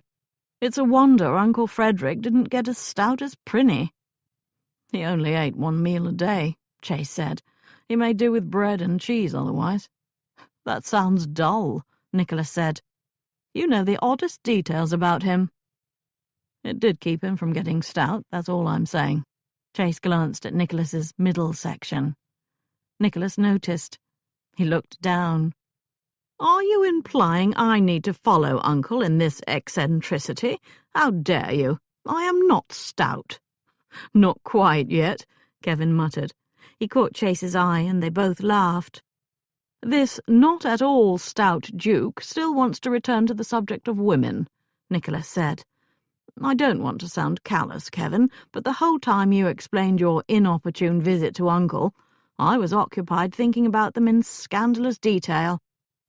My interest in the entire subject has, shall we say, grown." "Not so much that you can't ride a horse, I trust." "He's become damned impertinent, Chase." "Which brothel do you want to visit?" Kevin asked. "I'll let you choose. I dare say that any of them will suit me."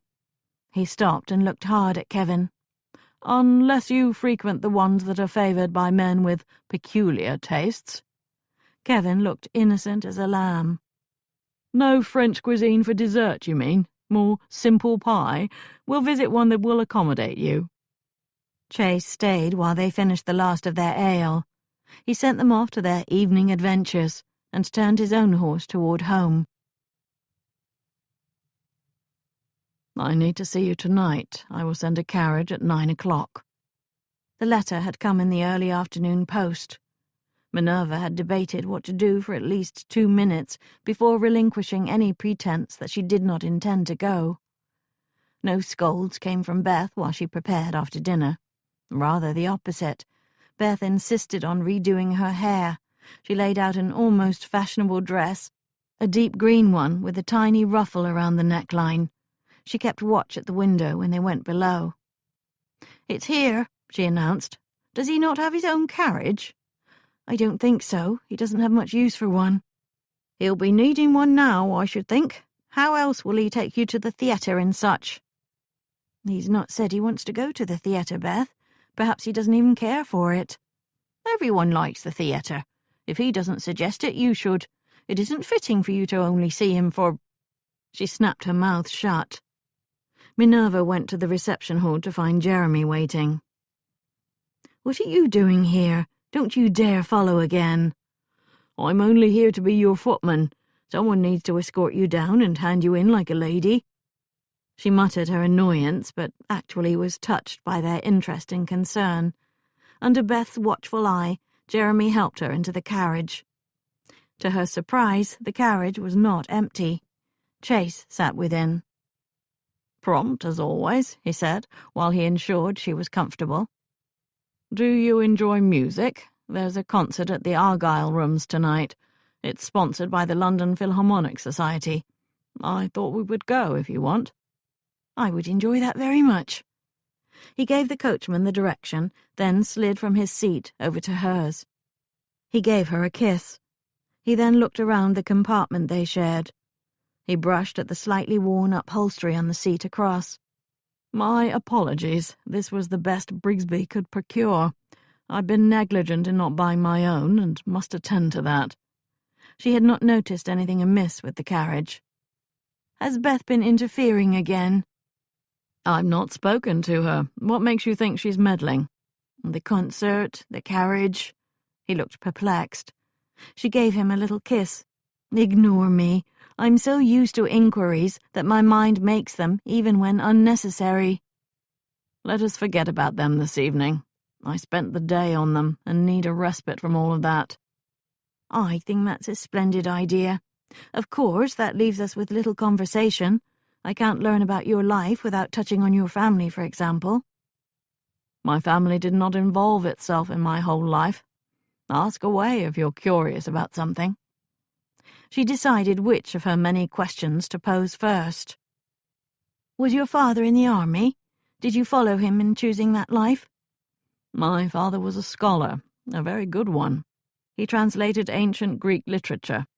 He wrote books about it, too. I'll show them to you some day. I was not a scholar. Far from it, least of all in those topics. All young gentlemen are taught Latin, so I stood for that. He, however, wanted me to learn Greek, too, as he had, and that was going too far. Did you join the army to avoid learning ancient Greek? Of course not. I did make it a point to fail miserably at the task, though. Given the chance, he would have had me sitting for hours in a library with him, poring over those old texts. I much preferred running and riding and fighting and sport. Fighting? When you dine with Nicholas, I'll have him tell you about the fights we had, either with each other or as comrades in arms. You'll receive an invitation in the morning, by the way. He has not forgotten. I suppose if you enjoyed fighting and riding and sport like fencing, entering the army seemed very natural to you. Not natural so much as inevitable. For the grandson of a duke, the acceptable choices are limited. Of them, only the army suited me. The carriage plunged into a tangle of conveyances when they turned onto Regent Street and approached the Argyle Rooms. Chase pointed out the building. Nash redesigned it when he altered the path and size of Regent Street here, he said. Both the inside and the exterior bear his mark now. Isn't this where the Cyprian Ball is held? You know about that? Everyone knows about it. Did you ever attend? Most gentlemen about town do, at least once. It wasn't nearly as scandalous as I had hoped. What a disappointment for you. The coachman manoeuvred their carriage very close to the entrance before he stopped. Chase hopped out and offered his hand to her.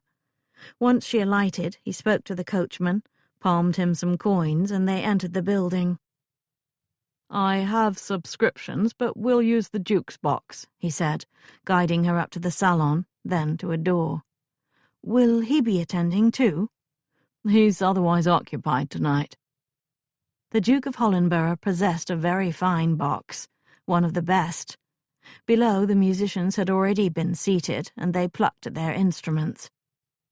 A beautiful harpsichord stood to one side on the stage. She took a seat in the second row of chairs, hoping to avoid being on display the way the women in the other boxes were. He sat beside her without comment on her choice. When an attendant arrived and began lighting the lamps, he told the man to leave them as they were. "Thank you," she said. "I'm not dressed for the occasion, let alone to sit in a box such as this." "I should have been more thoughtful and given you warning, so you are not uncomfortable. The truth is, you look beautiful tonight, Minerva, and the equal to any of the ladies glittering across the way. You always look beautiful." The musicians poised themselves to play. The music started. In the dark of that box, feeling very beautiful indeed, she allowed the music to enter her while she nestled against the shoulder at her side. As arranged, the carriage was waiting for them when they left the building. Chase guided Minerva through the crush to its door. Her expression in the lamplight reminded him of the one yesterday when she was leaving, astonished, transformed.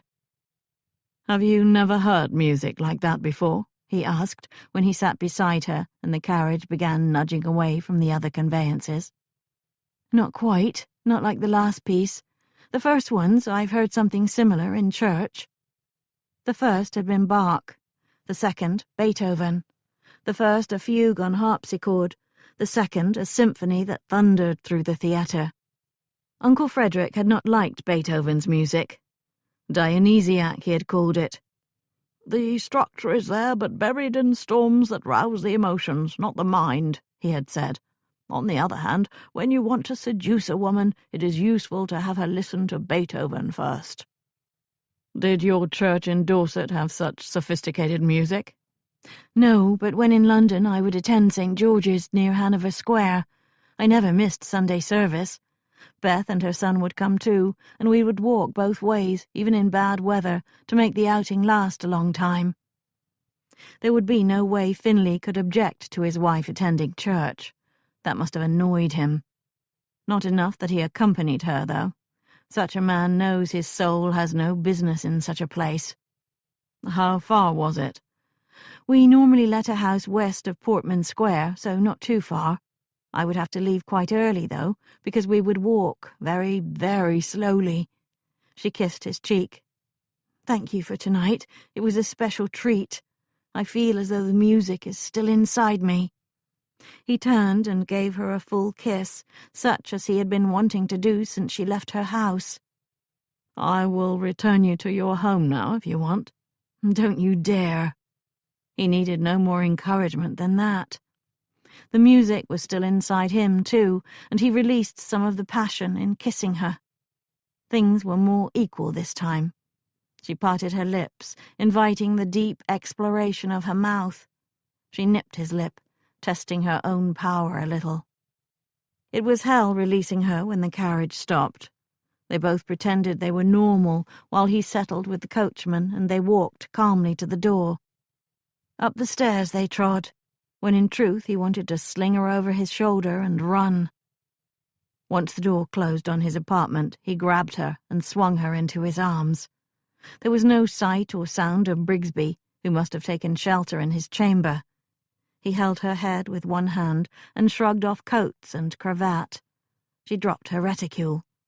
Amidst kisses and bites and grasping embraces, they inched through the apartment with garments flying.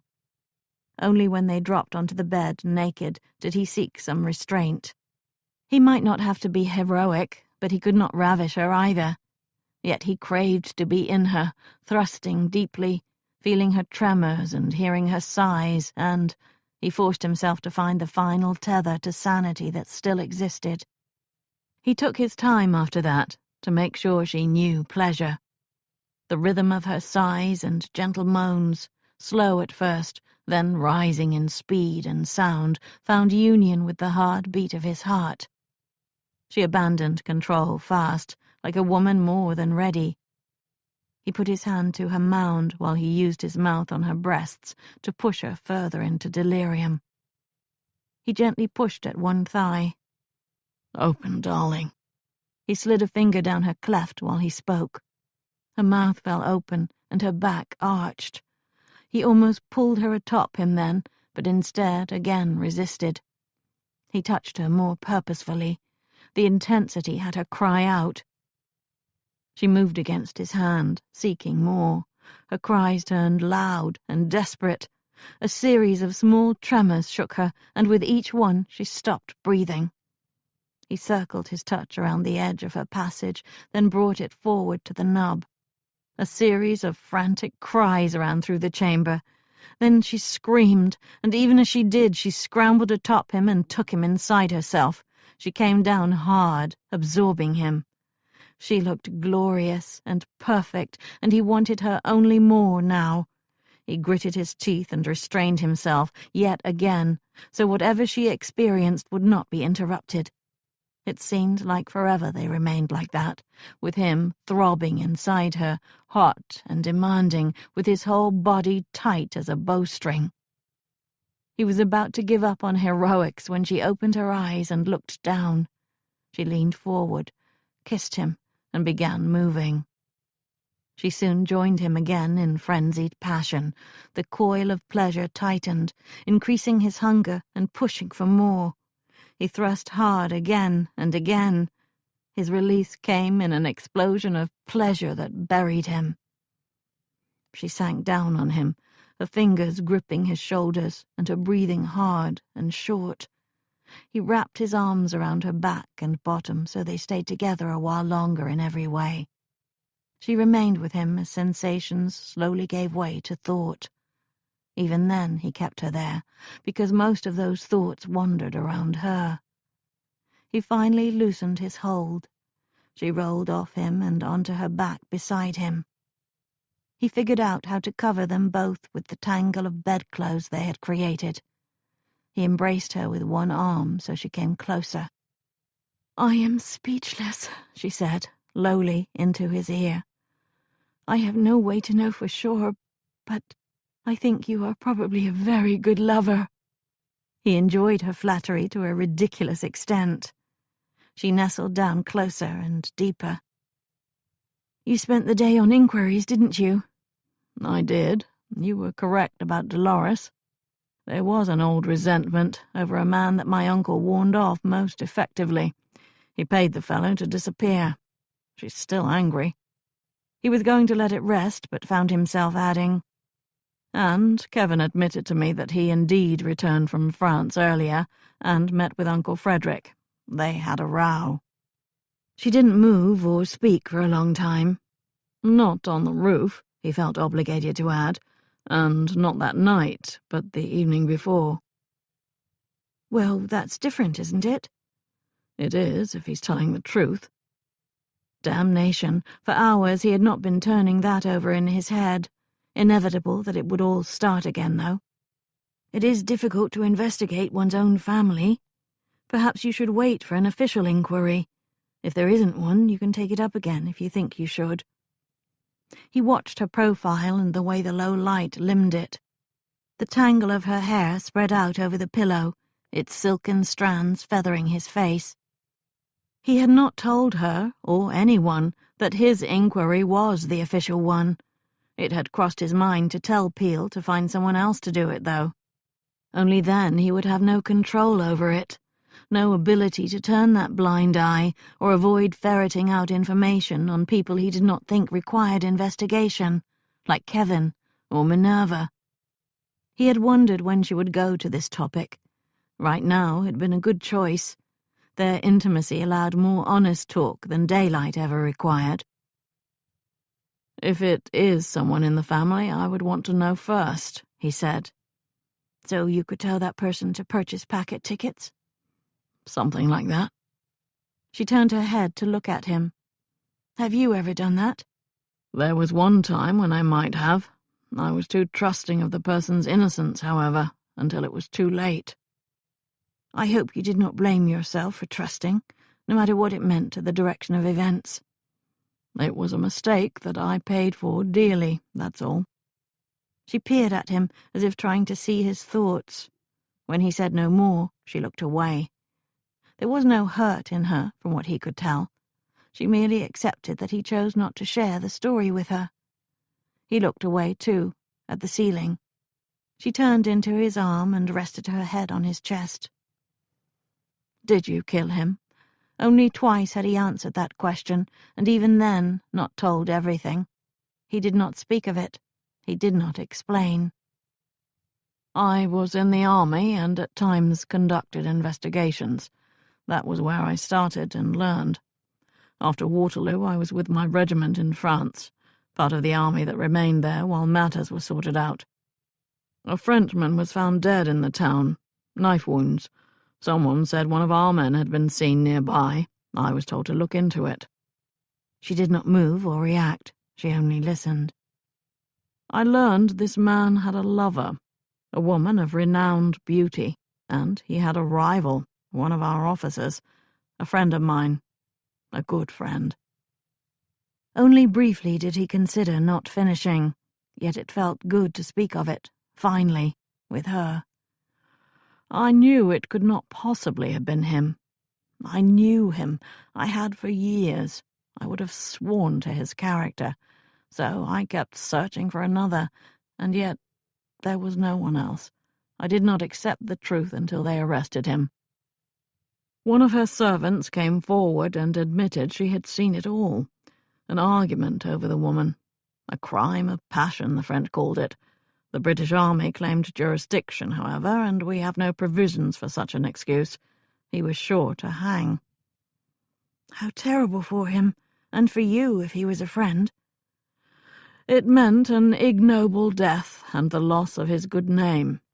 An embarrassment to his family and all who claimed him as a friend." He was there again, hearing the damning evidence and knowing all that it meant, even beyond death. He could see the fear in his friend's eyes, worse than any seen in battle. "Did you do it? Did you kill him?" On the second morning of the trial, he was found dead in his cell. A single pistol wound, well placed. A suicide wound, it appeared, but no pistol was found. She turned her body so she looked up at him. "Did you kill him?" Brave woman. Braver than he was. He had never asked her that question, after all. He admitted his guilt to me, then asked me to. Begged me to. I refused. I gave him my pistol, however, and stood aside, outside the cell, while he used it. Then I took the pistol so he would not, in fact, be a suicide. He only got it out by speaking without pause, by forcing down the emotions of that dank dungeon of a jail and the friendship that led him to such a choice. No one could prove a thing, but they guessed. Few thought the less of me for it. "I would have done the same," one senior officer confided, even though I had admitted nothing. When asked if I killed him, I said I had not. "You hadn't?" "Not officially, but in a way I had." "Is that why you left the army?" He smiled into the dark, ruefully. "You are good at inquiries, aren't you? It was recommended that I sell out my commission. It was the kind of story that follows a man throughout his career. As for now, and the rumors even in my own family, there is no good way to explain it, is there?" She kissed his chest, gently. "There is no blame for you in this sad story. I hope you don't tell yourself there is." "If I were not so trusting of my knowledge of him, I would have known sooner. I might have had better choices then." "Such as telling him to run?" He stroked her crown. She stretched up and kissed him. "So now you only trust evidence and proof that you can list on paper, because when it mattered, your deeper knowledge of a man got it all wrong. Yet I think you did know back then. Your heart and your loyalty and your youth would not accept it, but deep inside you, even before the evidence and proof, I think you knew." The argument that rose in his head died on his lips. She sighed deeply and began to doze off. He held her, glad she had not reached for her garments instead of falling asleep in his arms. Sleep crept up on him as well. Thoughts and fragments of memories floated in what remained of his consciousness. Bits of Dolores' story, and of conversations with Kevin and Minerva, and of events from that old inquiry. Oblivion pulled at him, making him drift down. With his last awareness, he felt her body against his, and his hand and arm around her nakedness. Yes, damn it. I knew.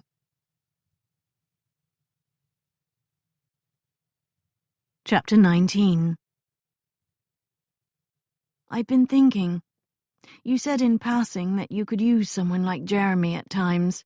If you meant that, you have my permission to offer him a situation, as long as I don't lose his services. They were in a carriage riding to her home in the grey light of dawn. Not that anyone at her house would be unaware she had been gone all night. Still, she thought it best to maintain the normal standards of deception. In other words, if you have no use for him, I can make use of him. If he agrees, he might like earning some coin. I think he grows restless when I don't keep him busy. I'll see what his thoughts are on it, and if his view of his value is as high as yours. I hope not. Will you loan me Miss Turner, too? She is still a little green, but holds much potential.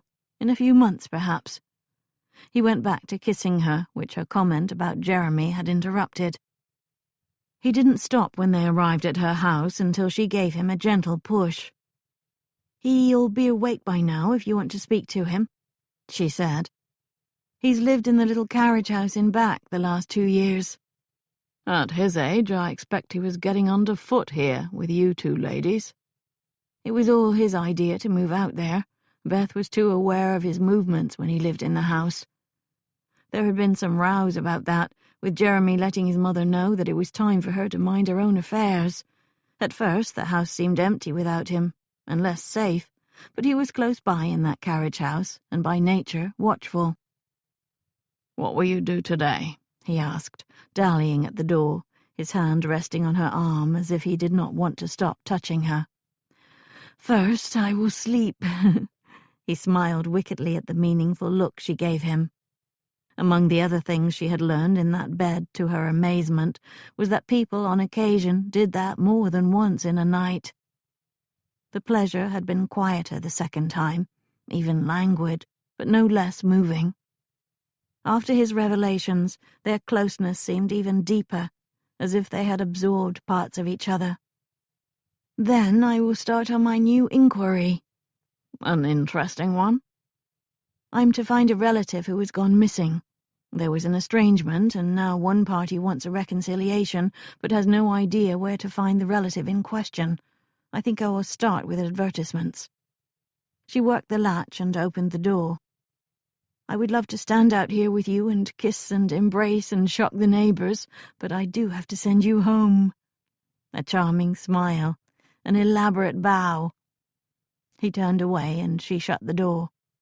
She went up to her chamber, hoping Beth would pepper her with questions and force her into confidences. If she did not tell someone about last night, she would burst. Chase untethered his horse and sent the carriage on its way.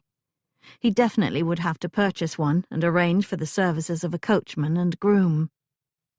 He tied the horse to a post, then strolled to the side garden portal. If Jeremy was awake and about, he might as well see if Jeremy had the same view of being shared as Minerva had of it. The narrow house had a narrow garden with old walls separating it from the neighbour's property. The carriage house way in back looked to have a new roof, but Chase doubted a carriage had lived there in many years. He walked around to the front and rapped on the door. "In here," Jeremy called. Chase entered.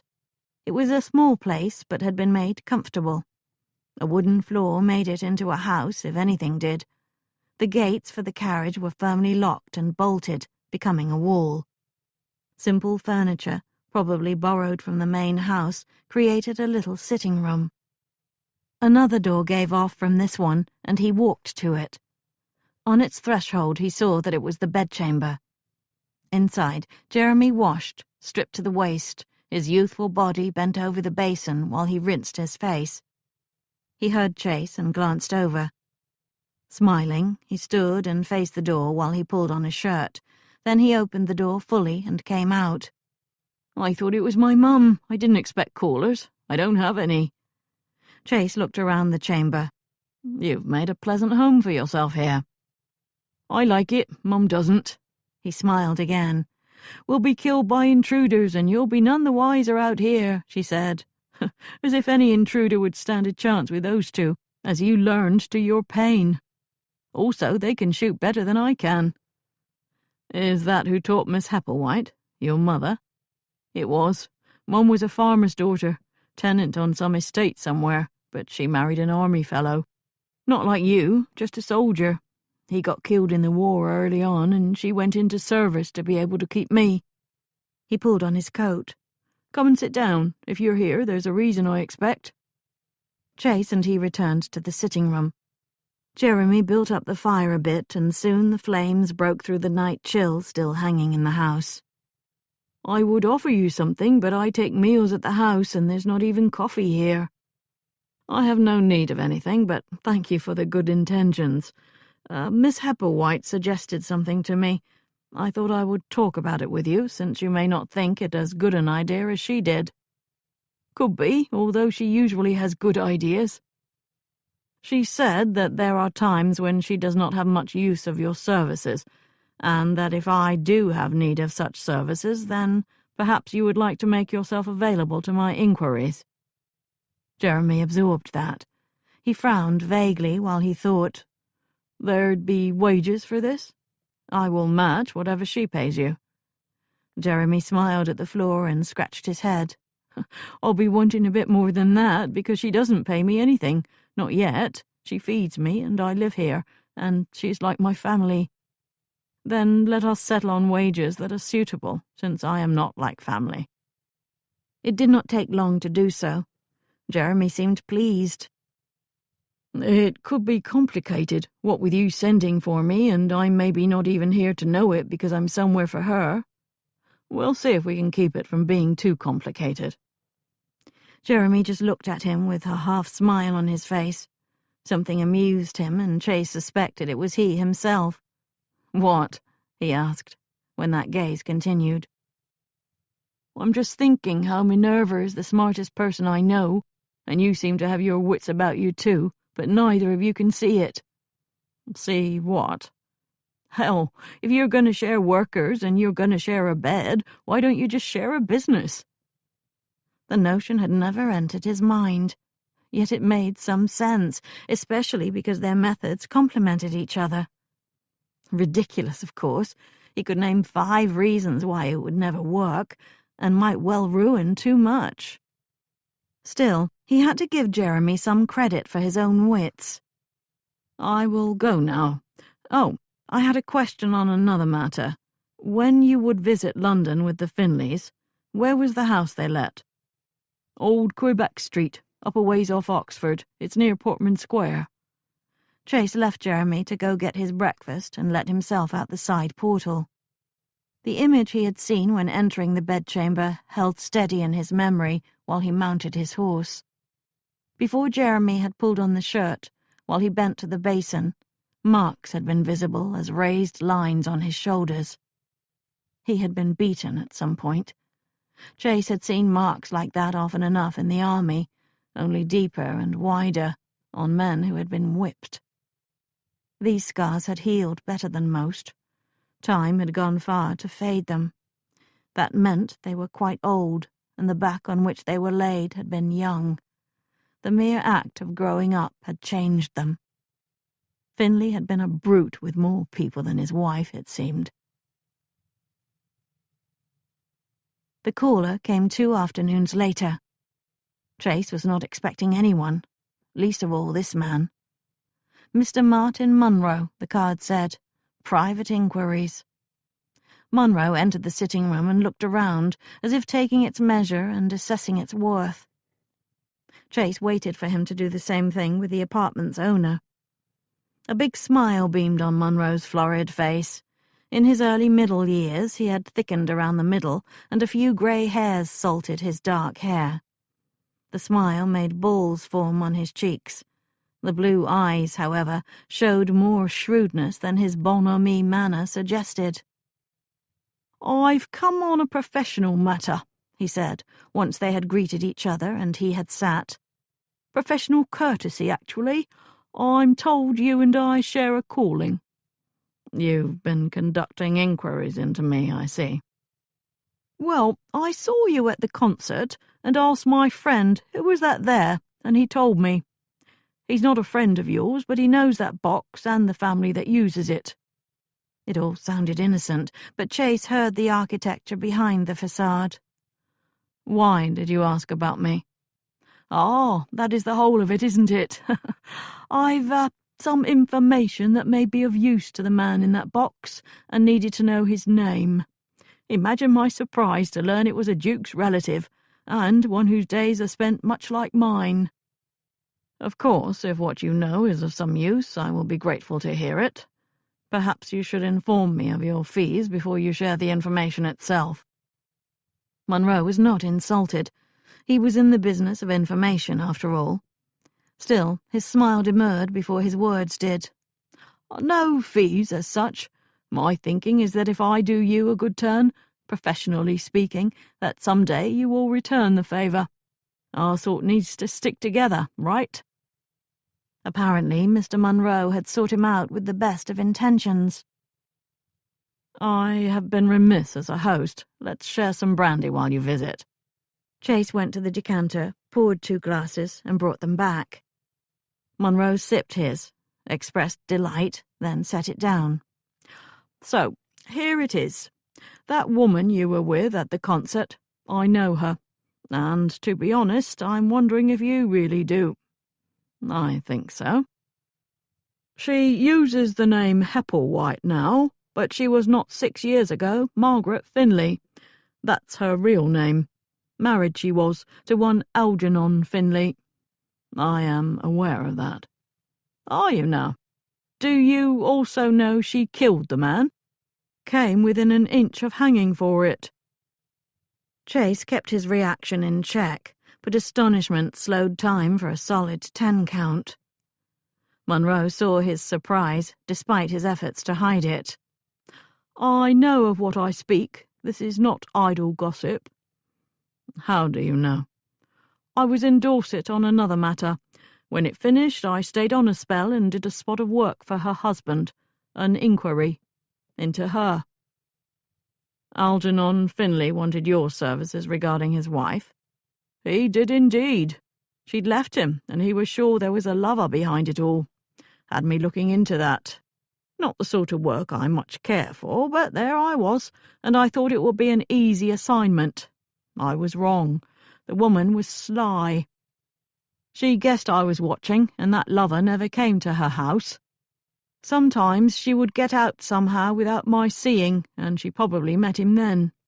I was working my way into a friendship with a neighbour who might know something, when Finlay turns up dead. He went riding in nearby hunting lands on occasion, and one day he got shot there. Hell, Finlay had not merely died, he'd been shot. A hunting accident, most likely.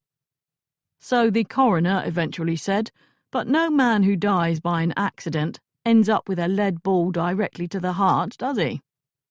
Hell. Pistol ball, mind you, not a musket. Who hunts with a pistol? Almost no one. She carried one, tucked into this shawl she wrapped around herself back then. I saw it once. She said she was in the market at the time it happened, but the market people didn't know just when she was there, seeing as how it was so busy. Could have been then, or earlier. I had learned about how she left and knew her husband assumed the only way she got the money to live was from another man. I saw how that lover could have helped her, or done it for her.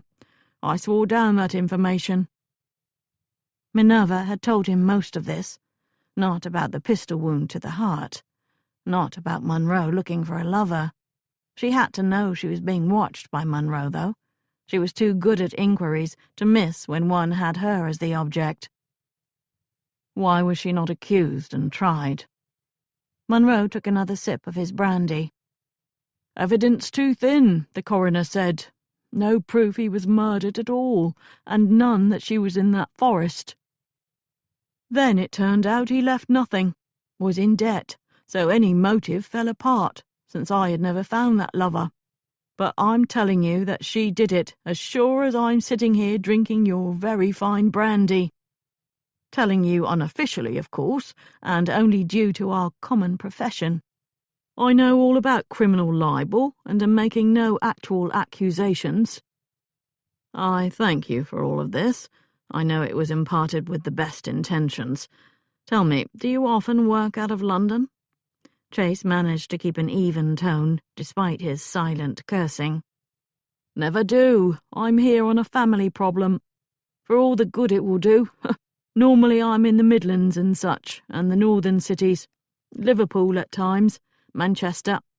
Business inquiries, financiers and industrial men.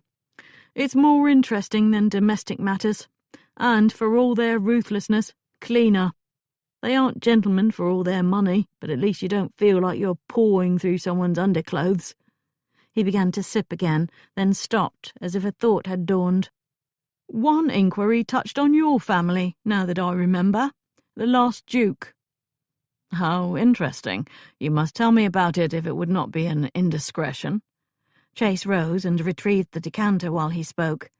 He refilled Mr. Munro's glass, to the man's surprise and delight. I can tell you a bit, since we are colleagues of a sort, I suppose. He enjoyed the brandy a moment before continuing. Was up near Manchester. There's a canal up there, and them that own it were thinking of widening it. Only one of the partners would not agree. He said doing so would only benefit factories owned by 2 other partners, and not bring in enough to pay for the work or show a profit. Well, those 2 were angry, and one of them had me doing a few inquiries into the partner who stood in the way, looking for secrets or such, something that would be embarrassing if it came out. It was the late Duke I was trying to learn about. He was the stubborn partner. The rogues had wanted to blackmail Uncle Frederick. Did you learn anything of use? Nah. First, it's hard to do inquiries on a duke. Then I learned that he didn't much care what was said about him, so what little I did find would not embarrass him. A taste for whores, for example. Common enough, but there's those who would be mortified if the whole world knew. It was clear he didn't hide it at all. I guess being a duke makes it all different. Mostly. I did learn that he would show up wearing costumes, like he'd attended a masquerade. Only he hadn't. Took me a week to learn that. Wormed it out of a housemaid in his London home that he had a whole wardrobe of such things, and at times wore them in his house too, for no good reason, even when he was alone. Flush-faced now, he leaned in confidentially. I confess I wondered if maybe he was a little mad when I heard that. Not mad, only unusual. Those balls had taken permanent residence on Munro's cheeks above his big smile. He chortled and firmly put down his glass. Enough of that, and I thank you. Now, I should return to my sister's house and have some dinner. I'm glad you received me, sir. I hope I've done you a good turn, as was my intention. You have. I look forward to returning the favour. Chase still expected a request for payment of some sort. When it did not come, he felt very cynical. He accompanied his guest to the door. As the man started down the stairs, Chase asked a final question. Who had you investigate the last Duke? Munro paused. Well now, I shouldn't say. I understand. Munro stood there a minute, then came back to the door. Excuse me, I've remembered that I need to write a quick letter to post when I leave. Do you mind? Not at all. Make use of the writing desk. Munro entered the sitting room, went to a writing desk, and used the pen on a piece of paper that he blotted, folded, and slipped into his frock coat. As he returned to the door, the paper fluttered to the floor. With an innocent farewell, he went down to the street. Chase picked up the paper that had accidentally been dropped. He read it, then tucked it away in the writing desk. He looked out the window and watched Munro walk down the street. Jaw tight, he barely managed to contain his anger with himself. He had been negligent. With his mission, with his duty. Hell, with his honour. He should have made hard inquiries into this mystery woman who inherited so much of the Duke's money. Instead, he had engaged in a flirtation with her and become entangled. He had allowed desire to interfere with learning even the most basic information about her past in a timely manner. Small wonder Minerva was so cautious with him, and so interested in the Duke's death. Not only her inheritance put her high on the list, but so did her past. If anyone learned she was once suspected of murder. I know you did not kill him. Hell, right now, he didn't know anything at all. Minerva gazed in her looking-glass one last time. Huge dark eyes gazed back.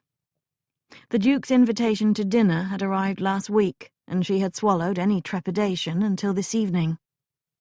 The only solace she found now was knowing Chase would be there, and she would not face this alone. She looked forward to seeing him, too. They had been 4 days apart, as his inquiries kept him busy. She pretended not to be nervous, but by the time she picked up her reticule, she was in a state. Beth stood back and examined her.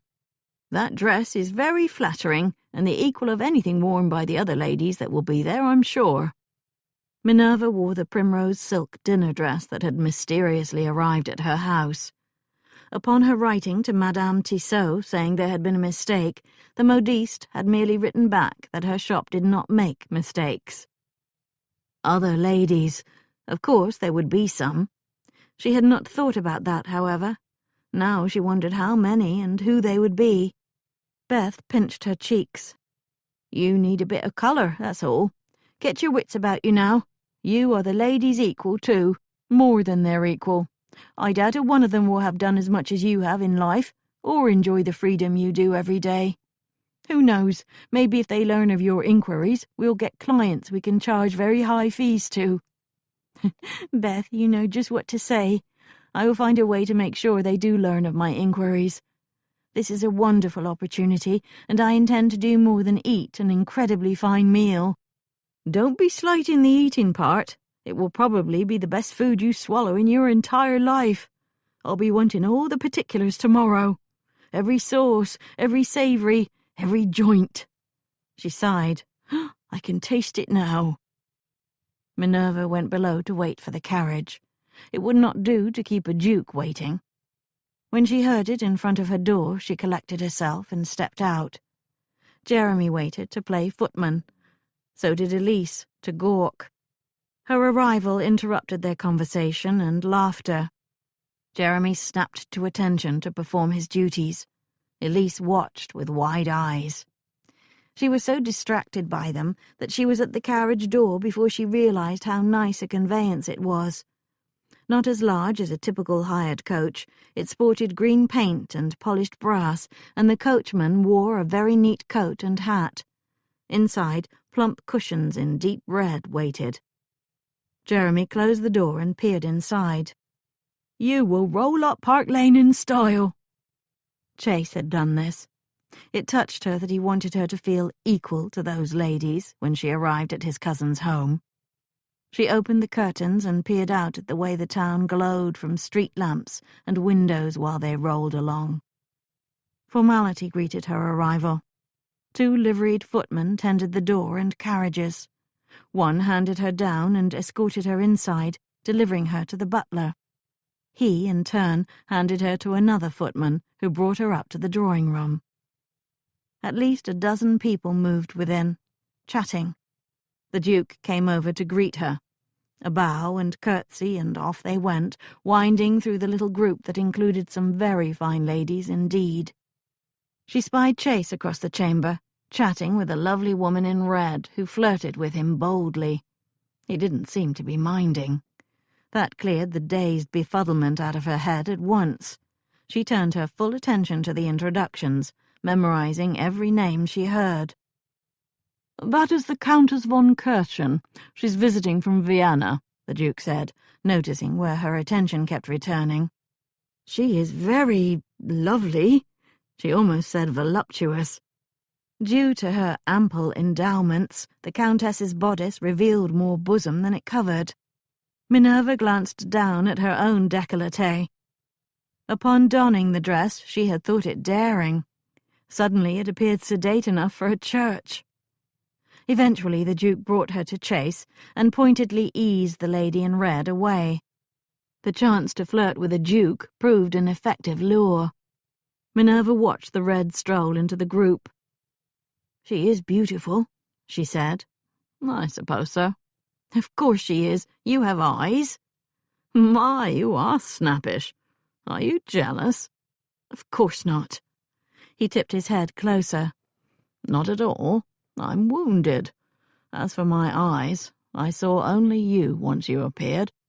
It was all I could do not to be rude, and to these eyes no woman here is as beautiful as you are. Now she felt foolish.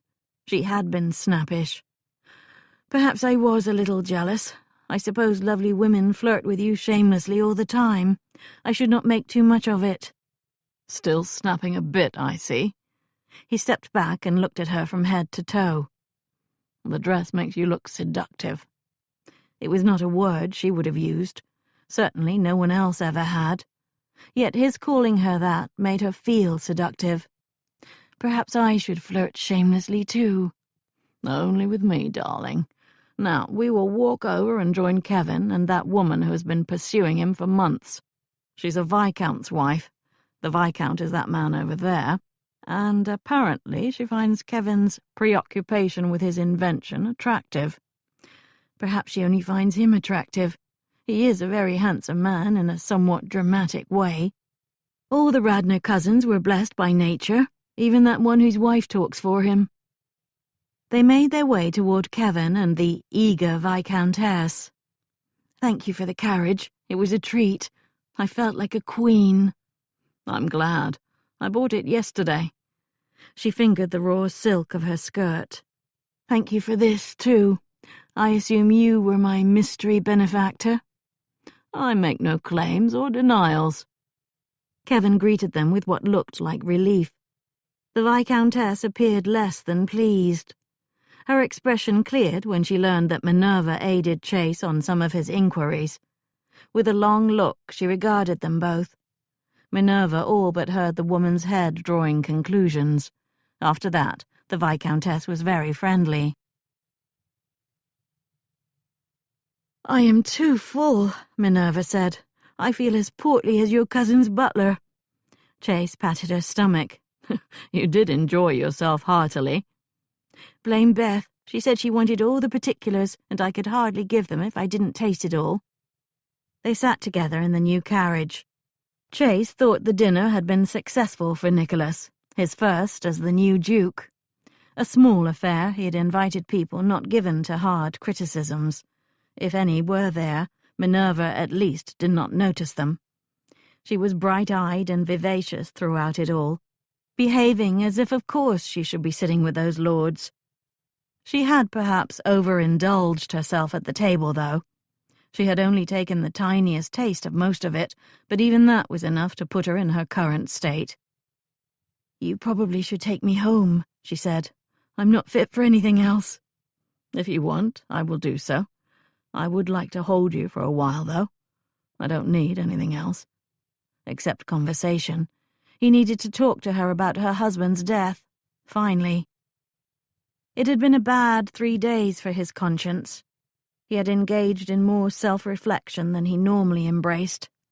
The conclusions he had drawn about her and himself and their liaison had surprised him. Nor could he ignore that once his anger subsided, the strongest reaction became an urge to protect her, not investigate her. "You can visit at my house if you want," she said. "I would feel better there in case I—" He told the coachman where to go. "You will feel much better in an hour or so. You drank a fair amount of wine, and that's only making it worse." At her house she went above for a while. When she returned, she wore the new undressing gown. Her expression suggested that just removing her stays and dress had helped. "Won't Beth mind?" he asked, embracing her shoulders when she sat beside him. "It is my house." "Of course." She lolled her head on his arm. "It was a wonderful dinner party. I'm sure in the morning I will relive every magical moment.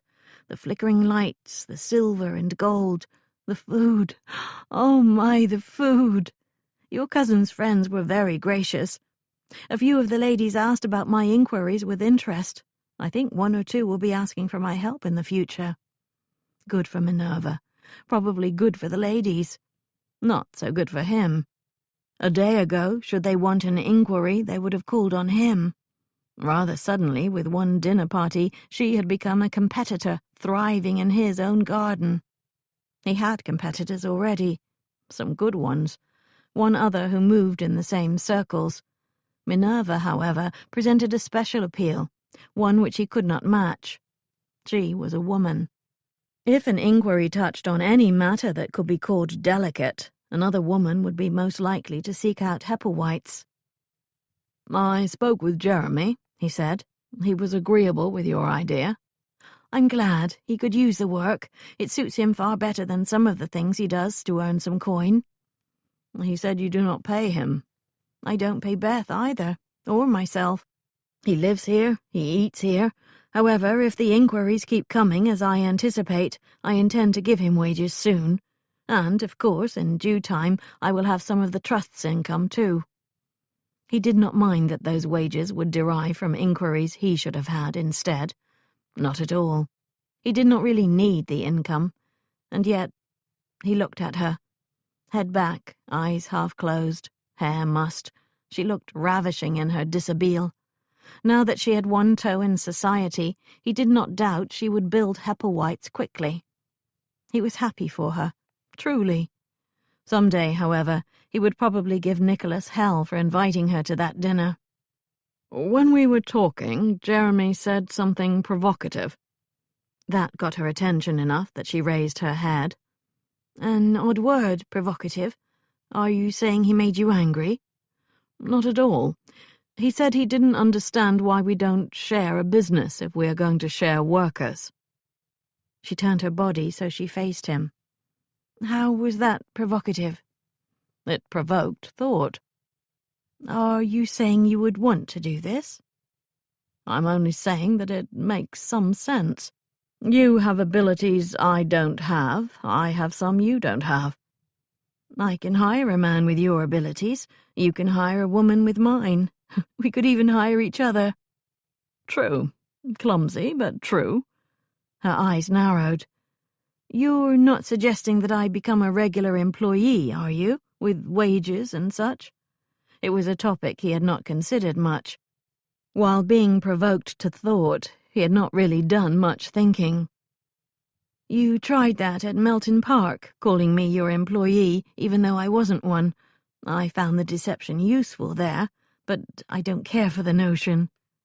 I had no intention of suggesting such a thing. The look in her eyes made that the right thing to say, no matter what he might one day think when he thought. That mollified her. Whose business would this be, then? Mine, of course. There was no alternative that would pass muster in the world. Men would never engage them if she were the owner. Women would engage him if he owned a service in which a woman supplied some of the services. It certainly couldn't be hers. That would make him the employee. A gentleman who conducts inquiries was one thing. A man who works for wages was another. Her mind must have been travelling the same paths, because she shook her head. I don't think it would be a good idea. Probably not.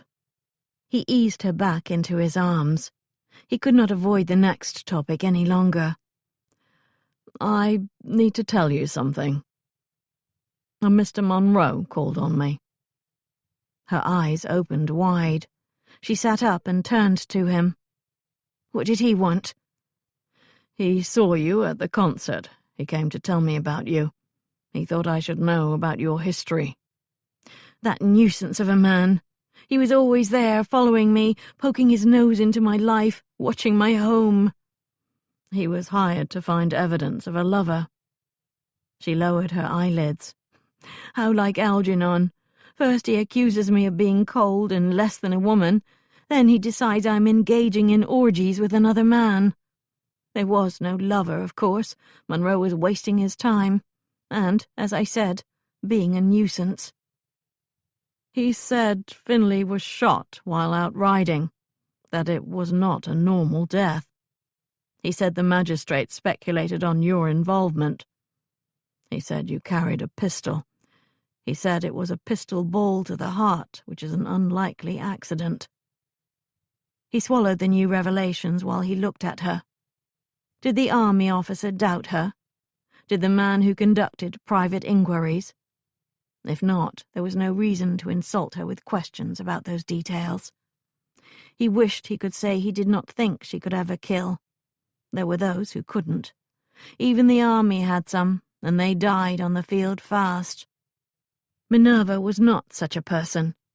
Given the right circumstances, to protect herself or her own, he could see her doing it. Was her danger from that husband of hers reason enough? She was eyeing him sharply now, watching him while his mind worked. I was wondering why you had not found a way to see me the last few days. I think you have decided to end this liaison. I have decided nothing of the sort. I would decide it for you if I were brave enough.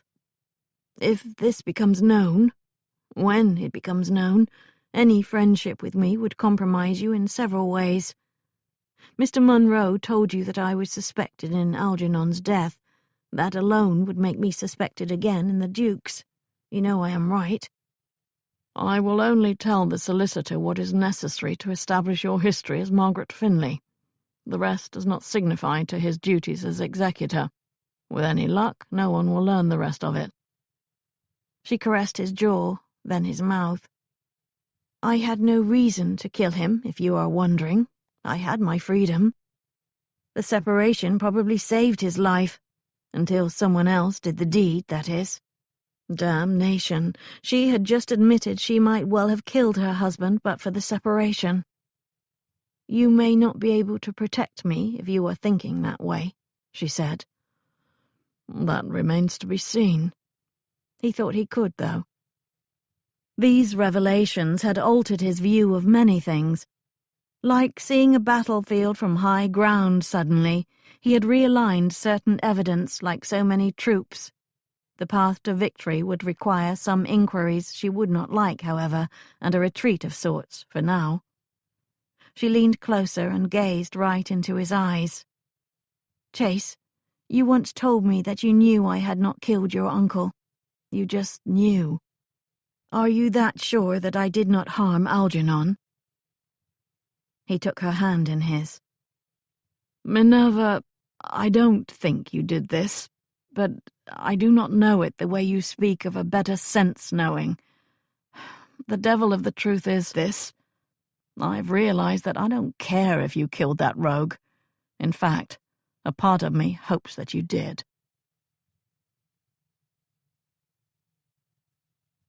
Chapter 20. Chase left Minerva's house at dawn and rode to Park Lane. He went up the stairs of Whitford House and entered the Duke's apartment. He strode over to the sitting-room windows and drew the drapes. A silvery mist hung over London, obscuring most of the rooftops. A few lamps still glowed, not yet extinguished. Down below the gardens and mews showed as little more than blotches of greys. While he watched, however, the sun's slow rise began defining the forms more, etching trees and houses. The mist slowly thinned. He gazed to the northeast. The broad swath of Oxford Street ran nearby. A few streets beyond it, an opening in the building's rooftops showed Portman Square's location. A little to the southeast, the much larger opening of Grosvenor Square loomed, and beyond it, Berkeley Square. "What in hell are you doing here?" He turned his head to see Nicholas squinting at him while he tied a banyan around his body. "I'm thinking about Uncle Frederick." Nicholas came over and looked out while he yawned. "Town looks peaceful at this hour, almost beautiful." Chase opened the window. "It's coming alive, but the sounds are still distinct. At night there are moments of silence. He liked that silence. He liked the world at night. It might have been better if he had not." Chase was not thinking about the Duke's death now, but about his life. "He walked at night here. Did you know that? Just as he walked along that parapet at Melton Park. His valet made a comment about it, and he had mentioned those walks to me himself. I can see him haunting the shadows. At night, if lamps are lit inside houses, you can see inside when you pass. Even those with drapes drawn, often you can see. One wonders what he saw, or if he even noticed." Nicholas raked his hair. "Listen, I said nothing last night because it was not the time, but since you're waxing nostalgic about Uncle now, I'm concerned about Kevin." "As am I. It might be best if he left England for a few months. A man has a better chance at justice here than anywhere else, but this is a duke's death, and if it is called other than an accident, there will be those looking for a resolution." It soured his mood to think about that development and how, if it occurred, it would be on his conscience that it had. He wrestled every hour with the weight of duty versus family, versus love. If it becomes necessary, he can hop a packet. Nicholas crossed his arms. "Do you think there's any chance that he—" "I refuse to believe that. Some day I will tell you about the dangers of refusing to believe that which the facts support. You asked if I think there is any chance. I do. However, I don't believe there is any chance. Kevin will be at the mercy of what others believe and think, however. This is a damnable business. I hope that you don't hold it against me that I dragged you into it. You did not drag me. I was already there." Nicholas walked away, as if from the topic itself. Miss Hepplewhite looked quite lovely last night. Very spirited. I believe she had an enjoyable time. Lord Jennings commented on her healthy appetite. She paid dearly for the self-indulgence. It would embarrass her to learn others noticed. Jennings was impressed, not critical.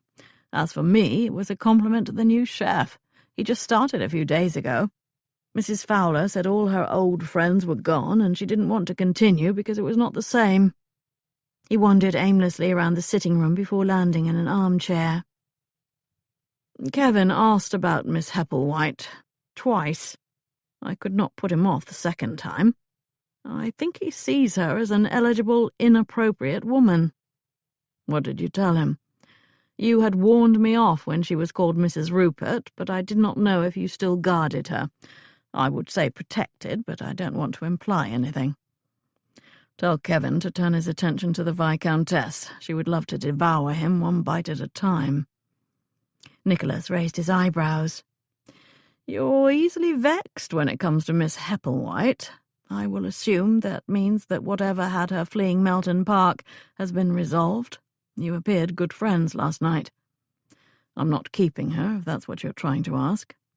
I'm not asking that, although that dinner dress was far nicer than what the woman who visited Melton Park might wear, and I don't think she as yet has access to her new fortune.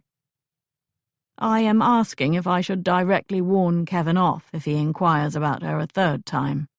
Tell him to stay away from her. Hell, tell him to go to the devil. He was vexed, and he did not know why. This was not a simple jealousy darkening his mind. The temporary nature of their affair ate at him. They shared pleasure and a deep familiarity. They shared confidences, and, he liked to think, a mutual affection that touched on the profound at moments. She was his lover, but not his mistress, and he had no rights where she was concerned. None. He did not even have the right to warn off his cousins, or to protect her in other ways. Nicholas headed to his dressing-room. I'll have the valet send down word that you'll be at breakfast. I have a question before you start your dressing. Nicholas turned, waiting. Did you find any gold in the house? Coins? Nicholas looked surprised, then grinned. Damn, you are good. I discovered a large stash at Melton Park the day after you left. I opened a drawer in an unused wardrobe off his dressing room, and there it was, behind a false back. Guineas half filled it.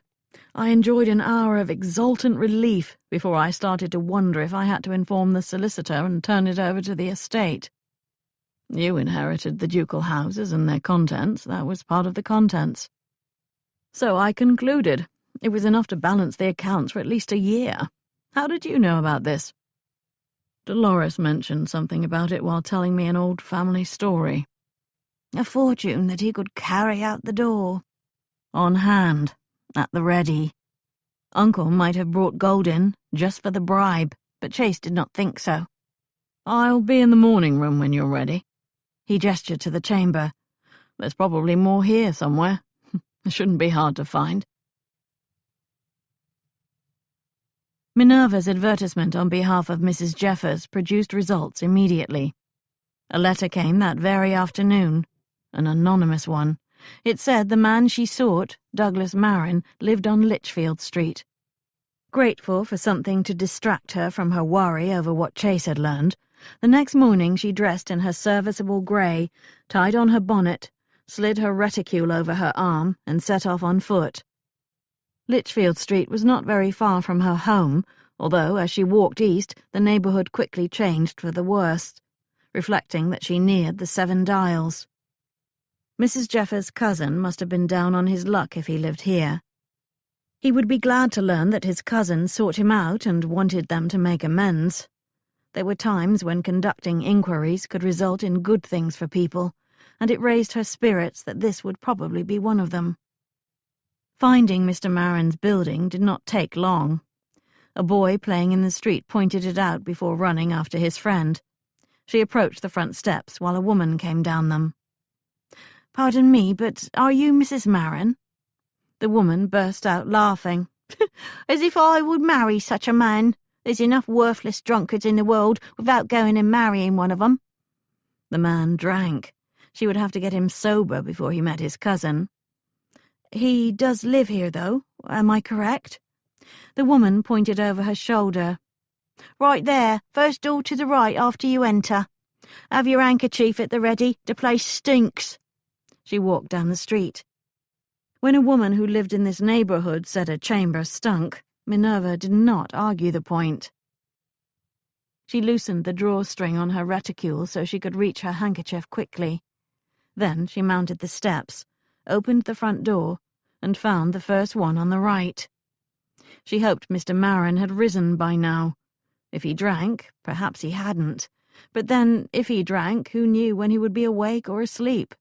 She rapped on the door. Sounds came from within. Scrapes and thuds, and at least one curse. The door opened a crack, and red-rimmed eyes peered at her.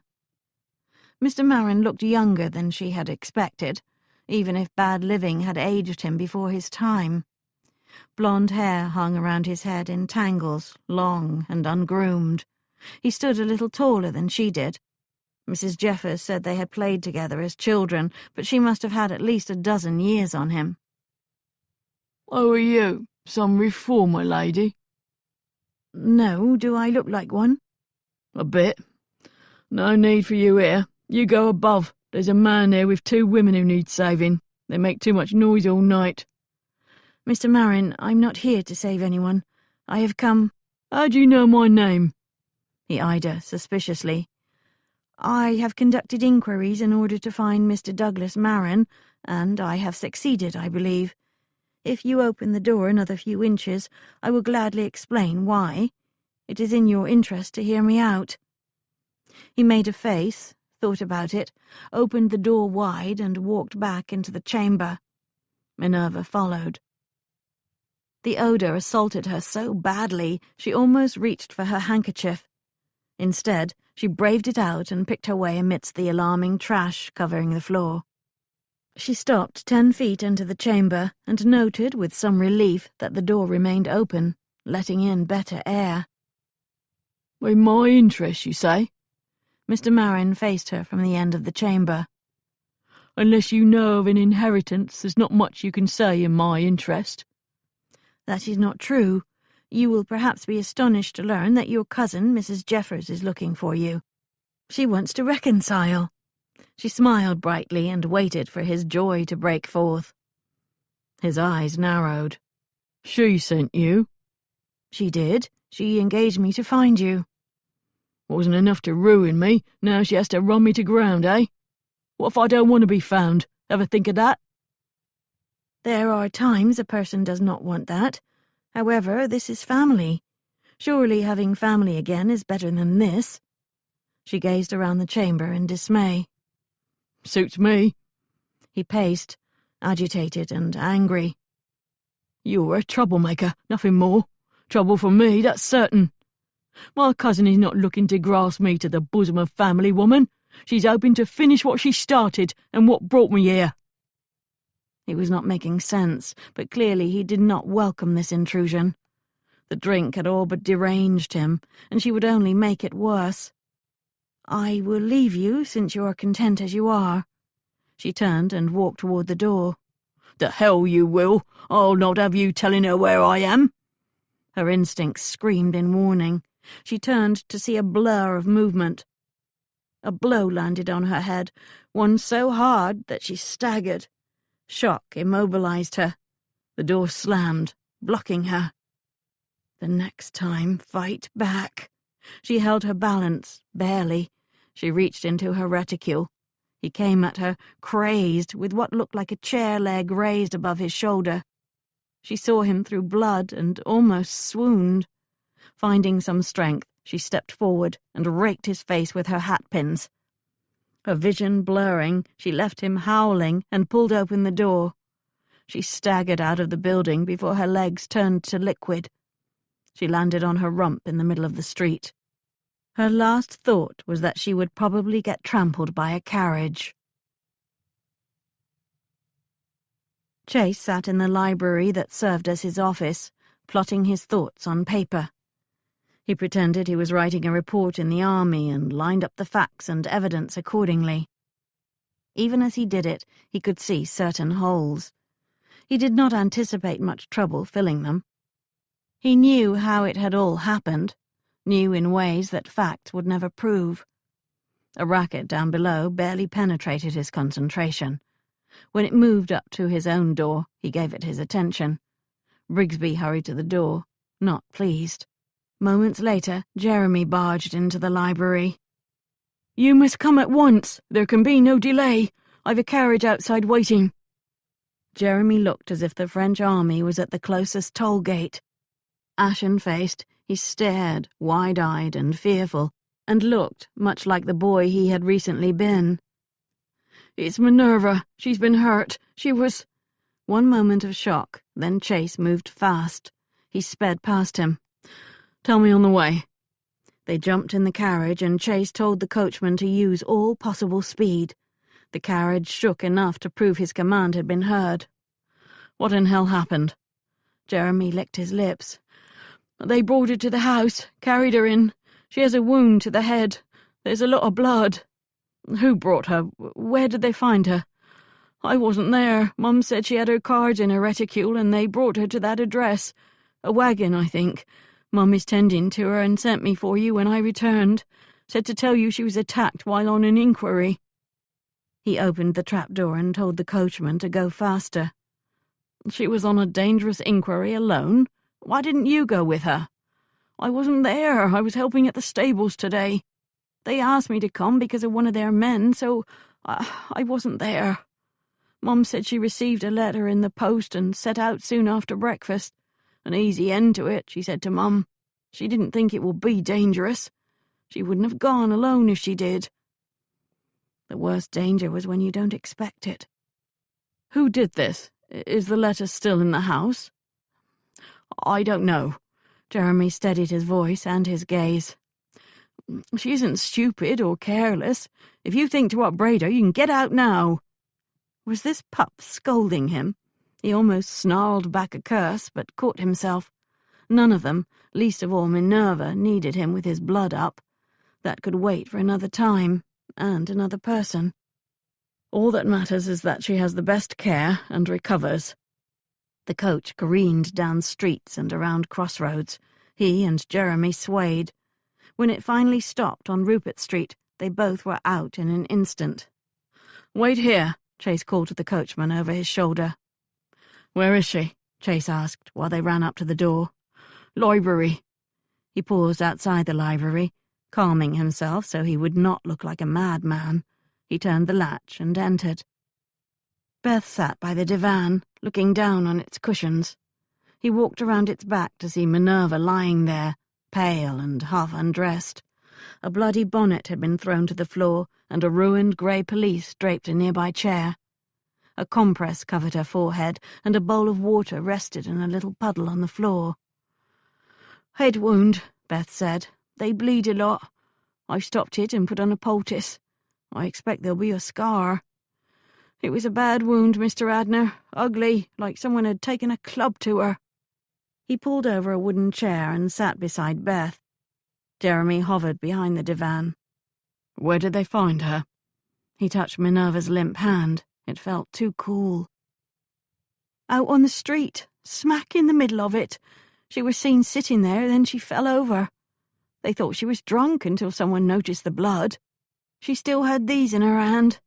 She reached to the chair with the police and lifted 2 long hat pins. "Must have used them on whoever did this to her and gotten herself away." He gazed at those tiny foils. "Good for you, Minerva. Has she opened her eyes?" "A bit, a few times. I think she's sleeping, not unconscious. She recognized me. I take that to be a good sign. Them that brought her said she seemed unconscious at first, but stirred while in the wagon." Head wounds could be dangerous, with the damage invisible. The blood on Minerva's face and clothing was the least of it. "I'm going to send for an army surgeon, Beth. They see more of such things than anyone else. I'll have a physician come too." Beth removed the compress and dipped it in the water again. I thought I was done with this. I thought I'd never see it again." He grasped her shoulder by way of comfort, then went to the writing table.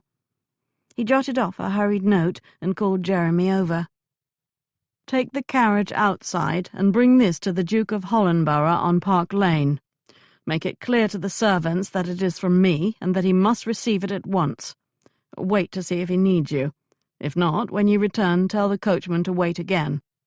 He plucked some coin from his pocket. "Use what you need with him." Jeremy ran out. Chase returned to the divan. He raked his memories for images of men hurt this way in battle. What had the surgeons done? "Help me to raise her head a bit, Beth, then draw the drapes. We will wait for the doctors before moving her to her chamber, lest it not be advised." Together they made Minerva as comfortable as possible. She opened her eyes a slit while Beth added pillows under her head and shoulders. She looked down her body, then at Beth. "My dress is ruined," she murmured. Beth almost wept. "That is of no account." "How did it happen?" She grimaced and pressed her fingers on her forehead. "I have a headache." Chase knelt beside the divan and looked in her eyes. "You were hurt, Minerva. Do you remember?" She shook her head. "Then don't try to. Not now. Close your eyes and rest." Beth made up the compress and laid it on her head. Minerva sighed as if that felt good. Her hand went out blindly. "Will you stay here a little while, Chase? It hurts badly, but if you are here, I can be brave." He folded her hand between his. "I will stay, and you do not have to be brave. Not for me, darling. Not for Beth." Tears leaked out from under her lids. "Dear Beth, poor Beth, such a trial I am for her. She should have gone." Beth stiffened. Her face went slack. "Like my daughter you are. No one else will tend you if I have a say." Chase held up his hand, asking for Beth's silence. "She wants to take care of you." Minerva vaguely nodded. "Not fair to her, to Jeremy, to live under the roof of such a man so as to take care of me." She was not talking about now, and this hurt. "You got them away from that. What you feel now was done by another man," Chase said. Minerva frowned. She opened her eyes a little and looked at him. Her dazed mind seemed to be trying to sort it out. "Rest now. Sleep if you can." He stood, leaned over, and kissed her. She seemed to doze then. Beth went to work on the compress once more. "She'll come through fine," she said belligerently. "Been through worse, hasn't she? She'll be right soon, you'll see. Not some fool, delicate woman." "Do you have any soup made, Beth? There should be something for her as she'll eat." Beth set her hands on her knees. "I had only started cooking. I could make soup, though. Only I'm needed here." "I think she'll sleep for a while. I'll sit with her. I promise to call you if you're needed." Beth's hesitation said she was of two minds. She finally stood. "The water's still cool, so you wet the cloth again every 10 minutes or so. If she wakes, you plump those pillows again. And call me, and I'll help. Don't you go kissing her or anything either. Not the time or place for that." He let her lecture him on a few more points before she plodded to the door. He sat and tried not to spend every second of the next half hour scrutinizing Minerva for proof he did not have to worry as badly as he did.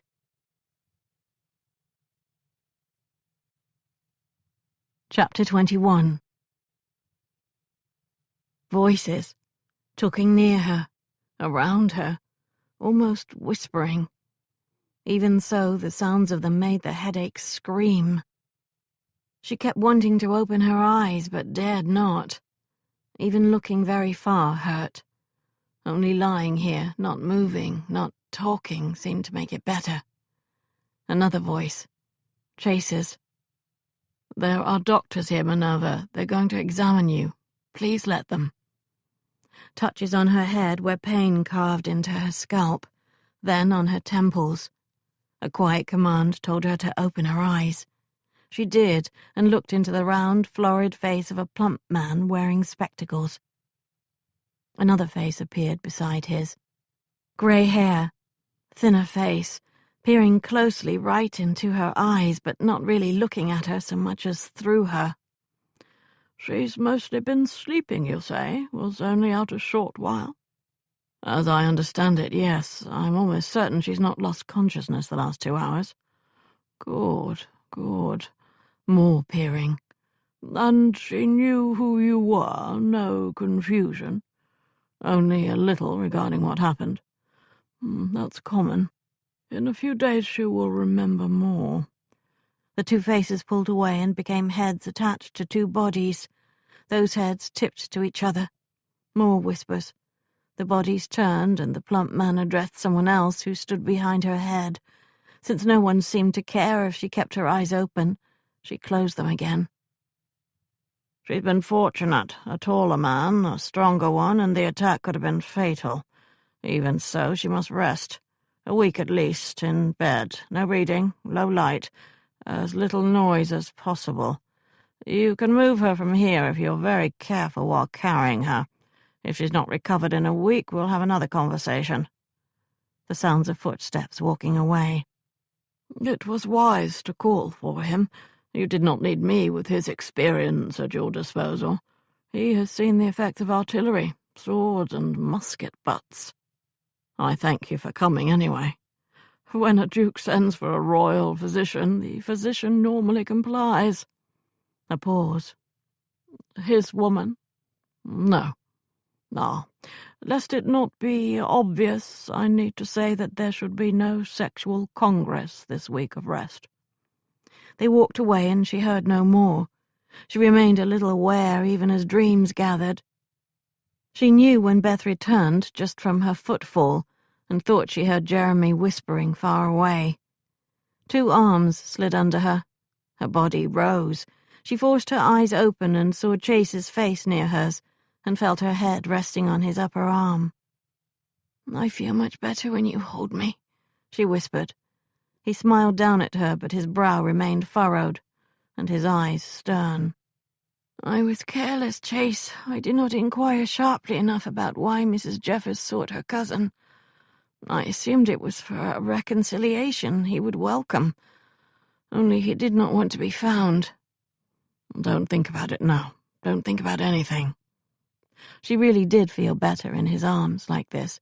She closed her eyes again and floated in the strength of his support. Chase waited in the library while Beth undressed Minerva and tried to feed her some soup. He fingered a small piece of paper and a card, impatient for Jeremy to return. He had sent him to Berry Street to fetch his own carriage. Once it arrived, he had something important to do. Beth came down the stairs just as Chase heard the horses outside. From where he sat in the library, he saw Jeremy enter, then stand aside. Beth stopped in her tracks and stared. "He insisted on coming," Jeremy said. "Refused to hear my explanation of what was wanted." Beth crossed her arms. "Who might you be?" "Brigsby. I'm here to attend to my gentleman." With that, Brigsby took the steps forward that brought him into Chase's view and almost nose to nose with Beth. Brigsby had donned his most supercilious manner. Beth looked like a woman who saw a man who needed taking down a few pegs. "Did your gentleman tell you to come here?" "No, he did not. I heard clear as a ringing bell what he sent Jeremy to do, and it was not to fetch you." "The request as given by this young man made no sense. Send a valise with clean shirts. As if that is enough for a journey." He lifted a valise hanging from his right arm. "I will make sure this is sufficient, and if it is not, I will return and—" "He isn't going on a journey, you fool man. He just isn't going home. You give him that valise, then go back where you came from so you aren't underfoot." She walked away, shaking her head. "As if we need valets and such here." "I am not a valet," Brigsby said to her back. "I am a manservant, and skilled in many responsibilities. If necessary, I can perform your duties better than you can." Beth stopped, straightened, and pivoted. Brigsby looked down his nose even when not trying. Now he did try. I am a cook, for example. I also attend to my gentleman's household. All that he requires I do for him." He lifted the valise high and moved it up and down. "Please show me where his chambers are so I can settle him in." Beth walked back toward Brigsby with murder in her eyes. Chase thought it a good moment to cough. They both turned their heads, startled.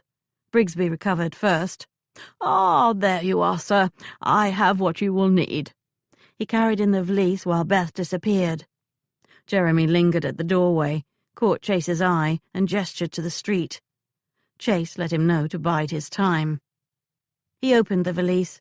He had indeed sent an incomplete list with Jeremy, since his thoughts had been on little besides Minerva. Brigsby had packed the shirts, but also a stack of clean cravats, an extra waistcoat, small clothes, and grooming implements. It was enough for a journey of 5 or 6 days, not a night or so in a house right in town. "Your pistol and some lead is under it all," Brigsby said quietly.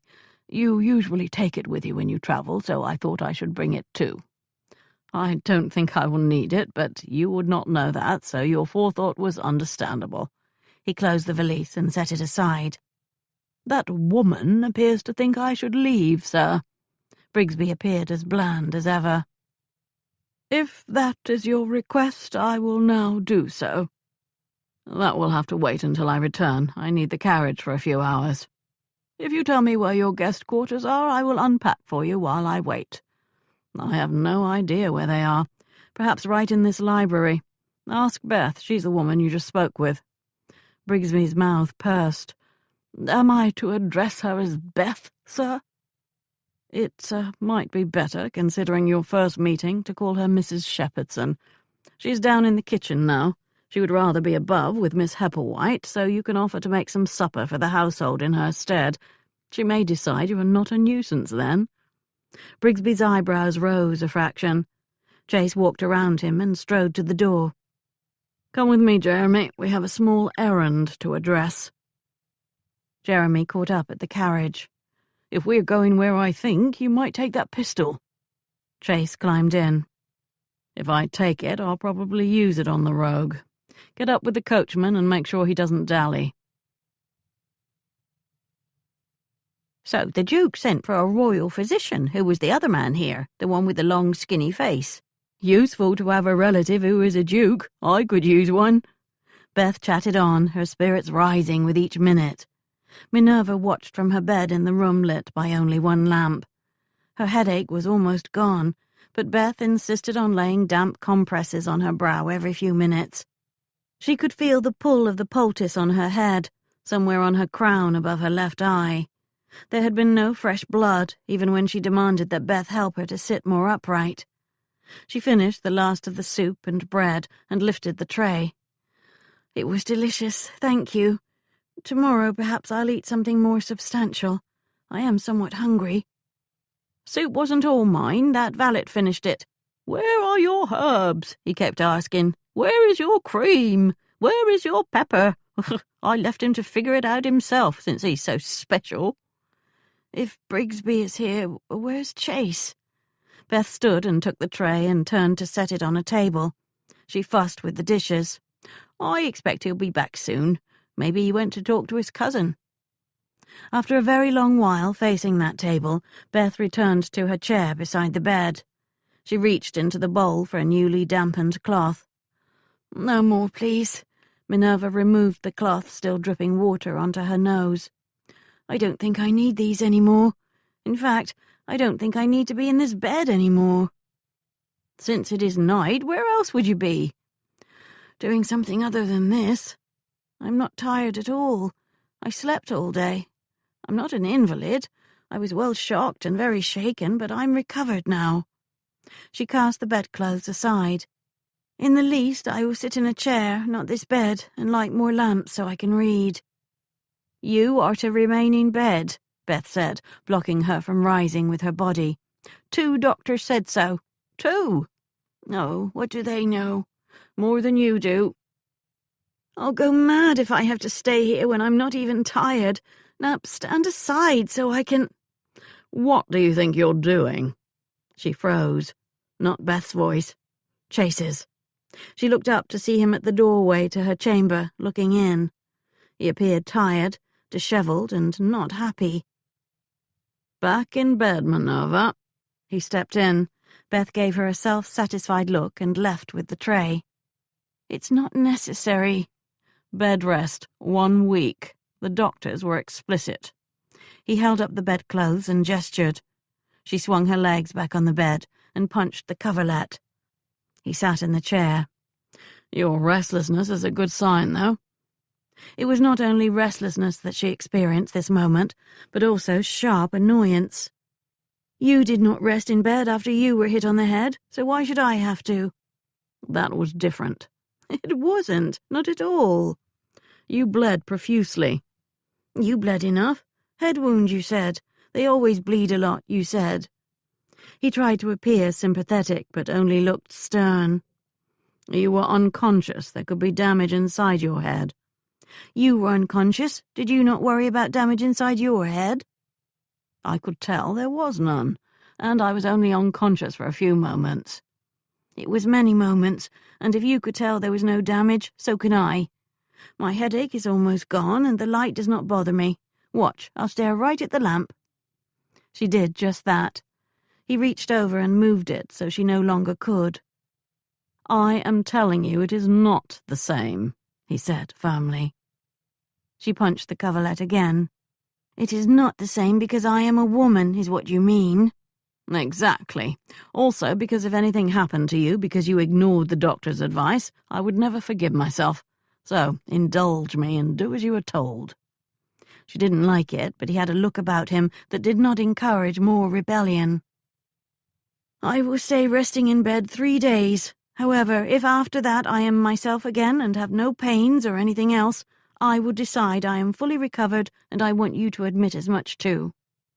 He closed his eyes in forbearance, but nodded. "Now, please move the lamp back next to the bed so I'm not in shadows." A big sigh, but he did so. She took his hand in hers. The knuckles looked red. "Where were you?" "Out and about." She ran her thumb over those knuckles. "Did you kill him?" "No." He gave her hand a squeeze. "I brought Jeremy. His mission was to make sure I didn't, much as I wanted to. There were some fisticuffs, however, in order to subdue him." She pictured him walking into that fetid chamber, hard and angry, with Jeremy at his side. Mr. Marin must have panicked at the sight of 2 men looking for vengeance. "What did you do with him?" "I gave him a choice. He could enter one carriage that was waiting, that would take him to the establishment in the country where his cousin hoped he could be treated, or he would enter another one and be taken to the magistrate to answer for attempting to kill you." "I trust he chose to go to the country." "As I said, there were fisticuffs. I'm sure when it was over he agreed with me that would be the better decision." She looked him over again. "You had better not let Brigsby see you if he is still here. He will insist on bathing and grooming you within an inch of your life if he has the chance." "That is why I came right here. That, and so I could make sure you were not being disobedient, which you were."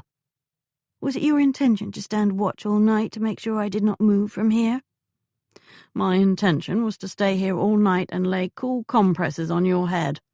I did not expect to find you so recovered." She looked at her body, making hills in the bedclothes. "You don't have to sit in that chair. I've been ordered to stay in bed. I've not been ordered to stay in bed alone." He laughed a little. "Unfortunately, I was ordered not to impose on you. It was the last thing the physician said before going out the door." "Sleeping beside me is not imposing. I'm sure I will recover all the faster if you hold me." She moved over in the bed. "It isn't big, but you should fit." "I'm sure I will." He stood and shed his frock coat and waistcoat. He untied and pulled off his cravat. After removing his boots and turning out the lamp, he lay down next to her. "You could get under the sheet with me." "Beth is sure to arrive at dawn to take my place by your side. Better not to." He did turn and slide his arm under so he could embrace her. That felt unbearably good, as if his hold made the whole day's ugliness go away. "I realized something today," she said. "When it was happening, I remembered something I had forgotten. It was just there, in my head." He yawned and turned on his stomach. "What was that?" "That day when I was giving that money, he said something to me. The boy who brought it. I forgot it almost at once, but when he handed that box over, he said something. 'I was told to tell you next time, fight back.' I heard that in my head today, and I wonder." "Wonder what?" "I wonder if whoever sent that money knew what was happening in our house." "I think he did know.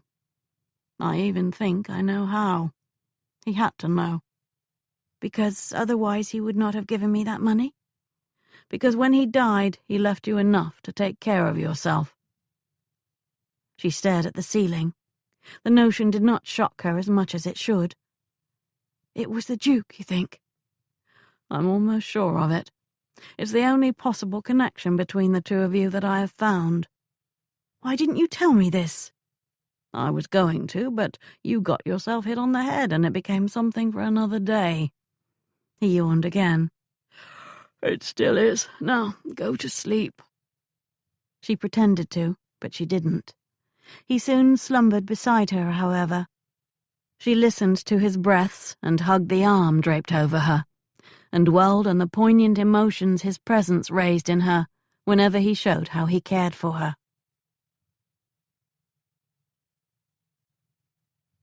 Chapter 22. "I demand that I be allowed to leave this chamber." Minerva spoke with determination. Her eyes blazed. Beth turned to Chase, holding out her hands like a woman beset by big troubles. "Called for you to talk some sense into her." Chase faced Minerva across the chamber, the bed that they had shared for 2 nights now neatly and crisply made. She wore the undressing gown he had brought her, and had attempted to dress her own hair. One of her ensembles lay on the chair.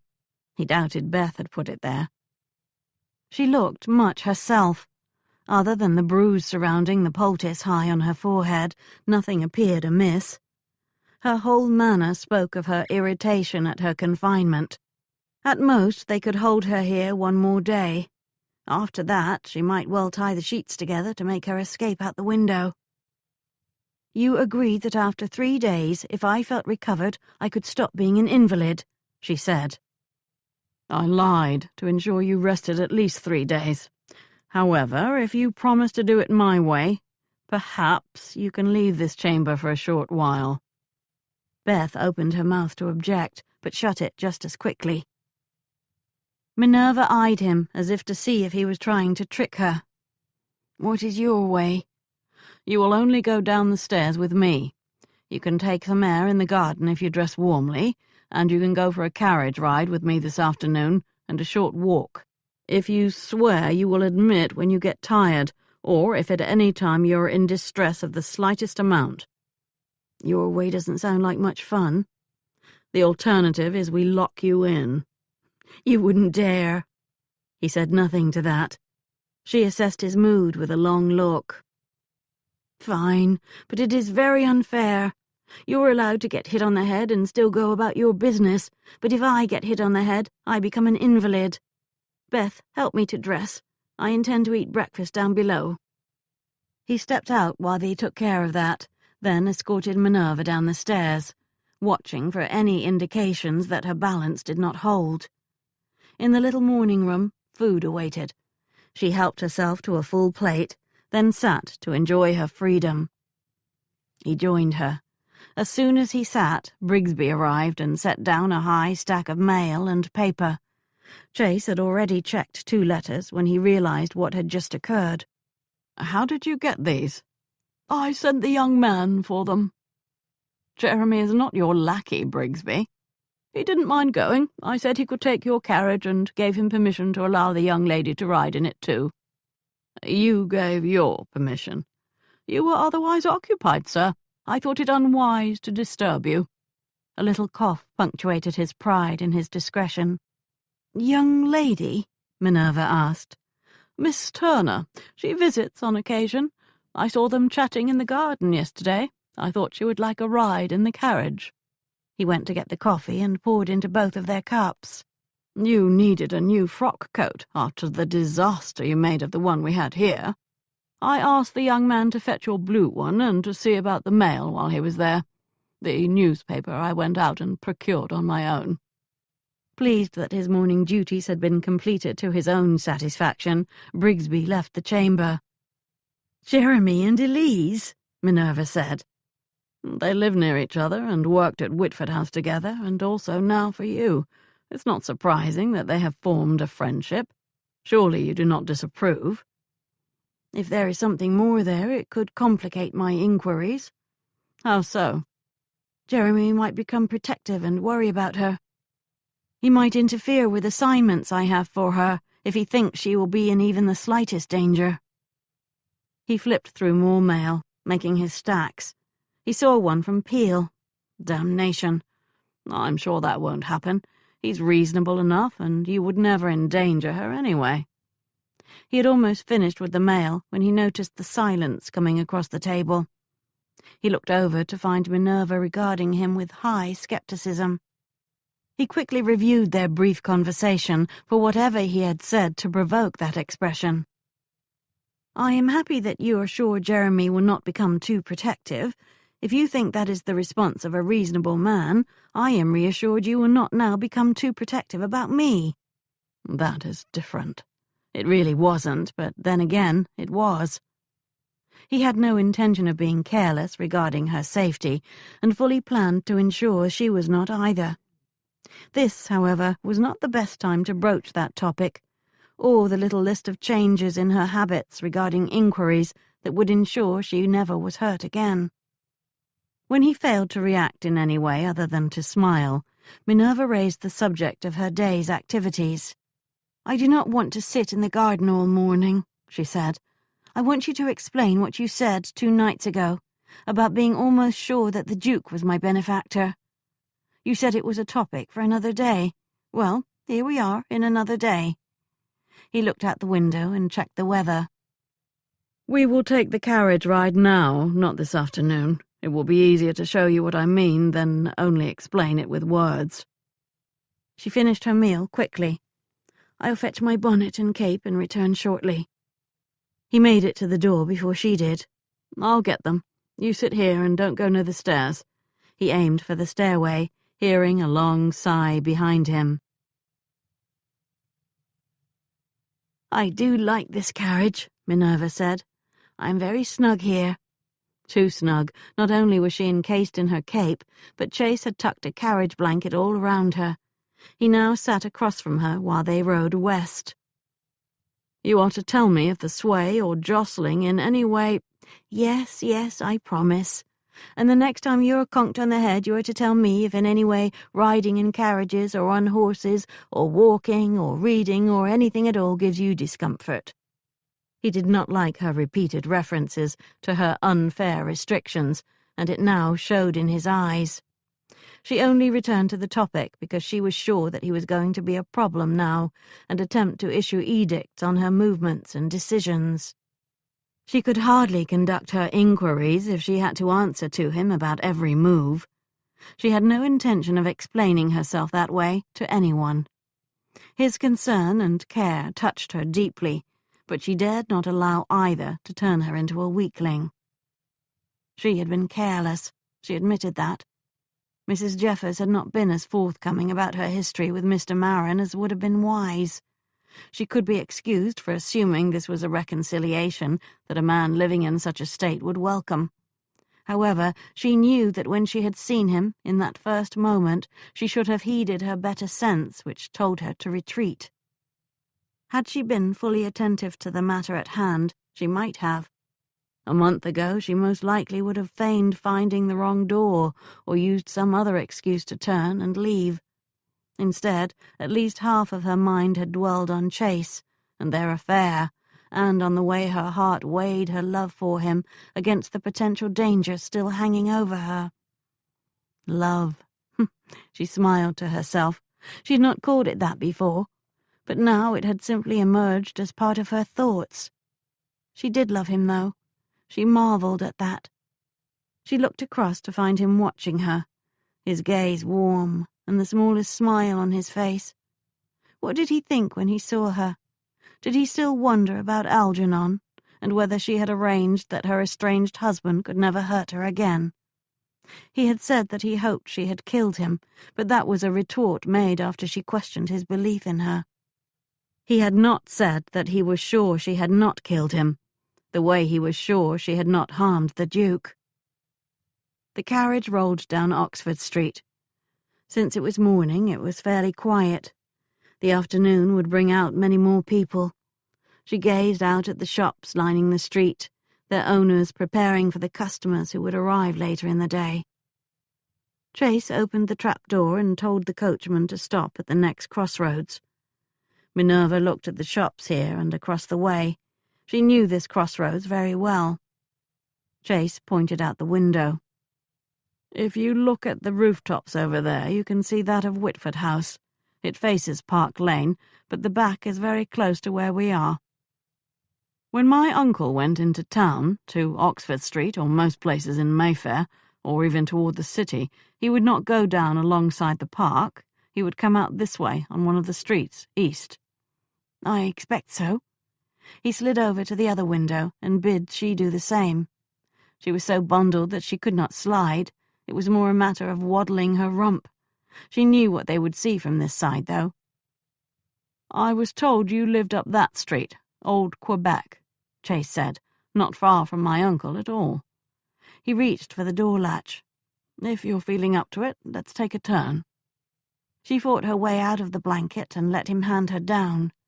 The fresh air felt wonderfully crisp, and the sun shone brightly. Chase escorted her across the street until they stood at the bottom end of Old Quebec. "He often went out at night, Minerva. In the country, he spent time at that parapet. I think here in town he went into the squares and parks. Portman is actually the closest, but he probably wandered some distance at times, so I can see him going to Portman Square or walking through it, gazing up at the stars that are so hard to see in much of London." He took her hand. "Let us walk to the square, if you can manage it." "Of course I can manage it." She began striding off, to prove it, but halted in her tracks as if she had hit a wall. "We can walk up the next street over if you don't want to see that house," he said. She could see the house, and a bit of its door. "Come this way instead." He guided her back down Oxford to the next crossroad. "Now, use your imagination. He leaves his home and walks. He aims for the square. Most likely he walked past your house some nights. I think he passed it many times." She stopped on the street at about the spot of that house on Old Quebec. "You think he saw or heard something, don't you?" "I do. This area is quiet at night. Sounds you might never hear during the day can be clear. Lamplight inside the houses reveals more than one ever sees in daylight." It sickened her that others might have seen or heard what happened. "How would he learn who I was?" "He would ask, just as you and I ask when we want to learn who lives in a house or which house is the home of this person or that. A casual question at the shop on the corner would elicit the name." She pictured the Duke casually asking at the haberdashery on the corner if they knew who had the house 4 doors up. She saw the haberdasher give the name, and perhaps also give a look that said all was not right there. "How long have you wondered about this?" she asked. "Almost 2 weeks. You said you did not know him, and I believed you even that first night. So how was it he made that legacy?" "He knew your old name, and your new one, too. The money you received, it was almost bizarre that an anonymous gift like that was made, but he could be strange in his own way. However, I was only sure when you told me about what the messenger had said to you. Next time, fight back. That money had allowed her to, not with fists, but with her wits and Algernon's own weakness." They strolled up the street, then over to the square. "I visited here so rarely, even though I lived a few minutes' walk away," she said.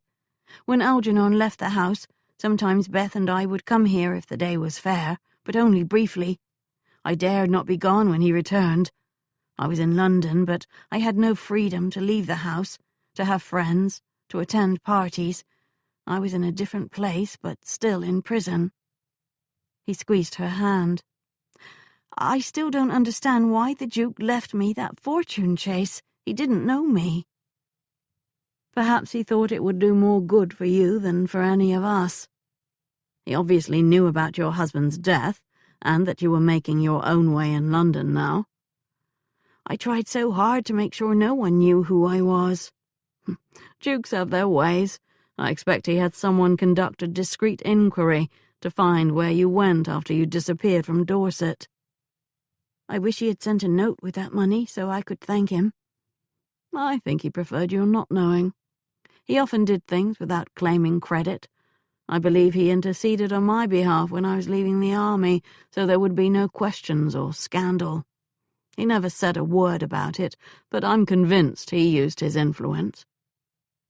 She looked at him. So we both owe him much. They retraced their steps until they reached the carriage. She let him settle her in and even wrap her again in the blanket. A short ride in the park is in order, he said. Please tell him to go past Whitford House first, slowly. 5 minutes later they rolled past the house. Minerva looked out at it, feeling very close to the man who once owned it, whom she had never known. That night, Chase had made a decision. He needed to make some kind of report to Peel in the next few days. He saw no alternative but to pursue one more thread in Minerva's history before he did. He might never need to use the truth about Finley's death, but he wanted it in his pocket, just in case he had to reveal it to protect her. He slipped into her bedchamber after the house was quiet. He had sent Brigsby home, explaining that he would return himself tomorrow. Beth's snoring hummed down the corridor as he closed the door. He undressed and slid under the bedclothes to hold Minerva's warmth against his skin. She turned on her side to face him. I thought you were asleep, he said. I was waiting for you. I sleep better when you are with me. He pulled her close and pressed his lips to her crown. She placed her palm against his chest, over his heart, then slid it down his torso. Your skin does not feel like mine. The surface is soft, but what it covers is not, so it is very different. Her continued curiosity about the simplest things charmed him. She did a bit of pressing and exploring to see just how different it could be. What are you doing now, Minerva? Her hand had lowered considerably on his body. Seeing if I can seduce you? I promise you can. However, the doctors said, whatever they thought would convince your cousin that they took a duke's charge very seriously. One of her fingernails etched a line up his phallus. I see that did not take long at all. I have sworn not to impose on you while you recover, much as I would like— Stop that! An unexpected tweak on the tip of his phallus sent lightning through his blood. Didn't you like that? I'm sorry. I liked it very much. However, we cannot— You cannot, seeing as you were so foolish as to swear not to. I swore nothing. You will not be doing any imposing. I will not need your help, so just lie there and be true to your word. No embraces, no caresses. She rose up on her knees and drew her nightdress off. Only don't fall asleep. As if that were likely. A stronger man would leave the chamber at once. He didn't. Still on her knees, she gazed down with hunger, as if deciding where to feast first. His cock swelled more at the very thought of her feasting anywhere at all. He looked perfect, strong and hard and handsome. Not only his appearance made her stir so deeply. The ways he took care of her and talked to her and treated her moved her profoundly. She lowered herself to her hands and knees and kissed him to release the fullness in her heart. Then she moved her lips to his shoulder and his neck, to his arm and his chest, praising him, thanking him with her passion. He accepted it as if he knew she meant it when she said she did not want his participation. She wanted to express her own emotions this way. She needed him to just accept them. He did, not embracing her, not taking over, just skimming his body with her breasts aroused her. She needed no direct caresses. Inhaling his scent made her heady. Licking his skin began driving her mad. She could tell he liked it all. His body showed her that, and his gaze, and finally his low sounds of pleasure. She sat back on his thighs and caressed him fully, all along his chest, wondering in the feel of him, admiring his beauty. Lower then, following the taper of his body to the hardness of his hips. She circled her finger around his phallus, then caressed it more purposefully.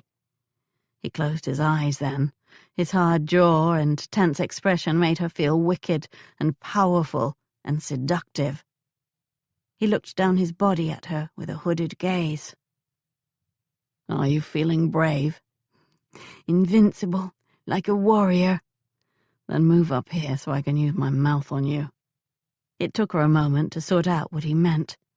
She moved forward on her hands and knees. He slid down enough to take her breast in his mouth. His kisses alone had her halfway to insanity, but the way he licked and sucked her breast made her tremble with need. The first tensions of her release started tightening, and he had not even really touched her. She started moving back so she could take him into herself. "Don't lose your courage now. Move forward. Keep coming up here." She did come close to losing her courage. She wasn't sure she wanted to wait, for one thing. She sensed this was something he wanted, however. The pleasure would not really be hers alone. She inched up, moving her knees forward. Eventually, she had no choice but to kneel upright. She grabbed onto the headboard and looked down at how his head was positioned right below her body. He gently pushed her knees apart, then lifted his head. His first kiss caused a sharp, deep pleasure to shriek through her. What he did after that left her grasping the headboard for support. The intensity of the sensations caused her mind to spin. She was sure it could not get more astonishing, but it did, again and again, until she lost all sense. She heard herself begging for him to stop, but also for more, in the same breath. Finally, a release split through her violently. Somehow she moved again. No, he moved her. She found herself bound to him, connected and deeply joined. He filled her like never before, stretching her so she felt his power inside her. She hovered over him while he thrust hard and long and even, so she would have wanted more if he could give it. His finish came so forcefully that it took her breath away. She collapsed on him, utterly spent. She lacked the strength to move. He wrapped her in an embrace and held her tightly while their deep breaths met in the night. "You are perfect, Minerva. Magnificent and beautiful." She believed him. She felt magnificent and beautiful with him, because of him. Nguyên vẹn trong đêm bão sông,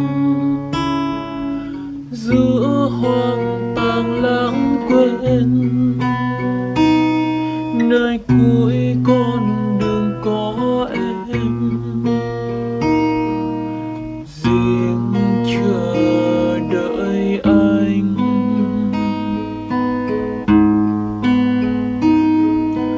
Như chưa từng có những phút lìa xa, dấu gương mặt trên vai anh khóc òa.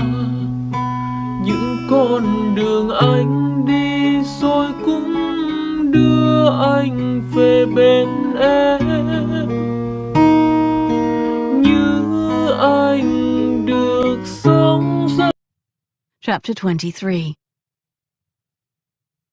"I expect there was a good reason you told me to meet you here." Beth spoke before he even greeted her. She did not look at him, but at some tiny shoots of growth under a tree, heralding the coming spring. "It was a long ways for me to come just to chat." "Meet me at the same place when you go out to shop." That was the note he had slipped her after breakfast. Her empty basket rested on the grass at her feet. Her face, round and wrinkled, appeared very sober.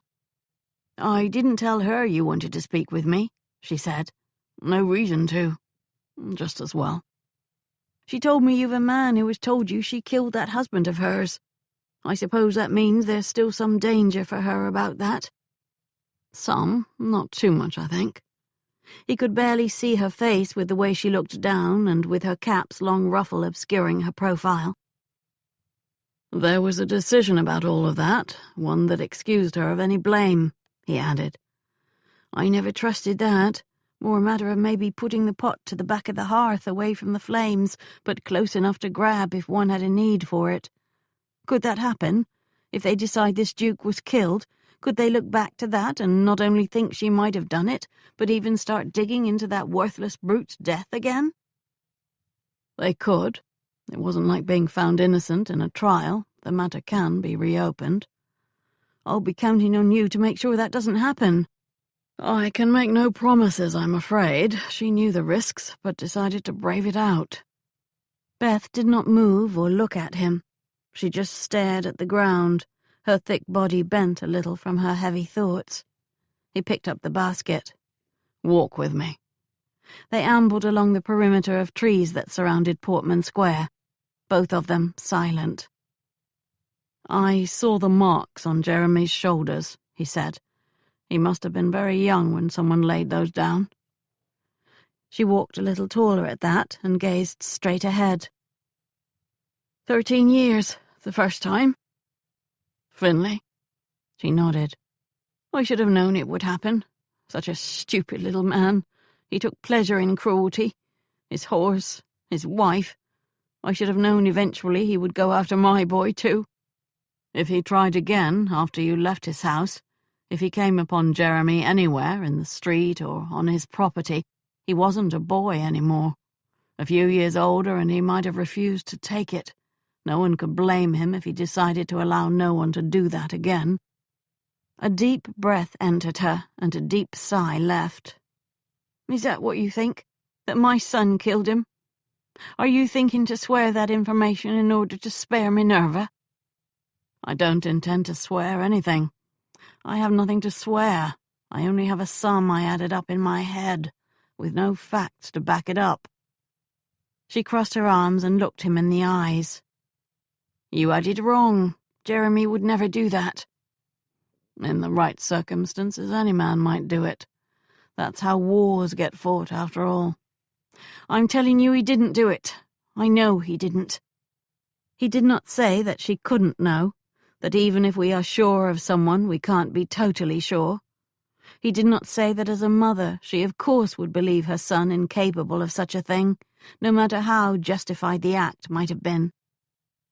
"I know for certain he didn't kill that poor excuse for a man," she said firmly, as if she heard his thoughts.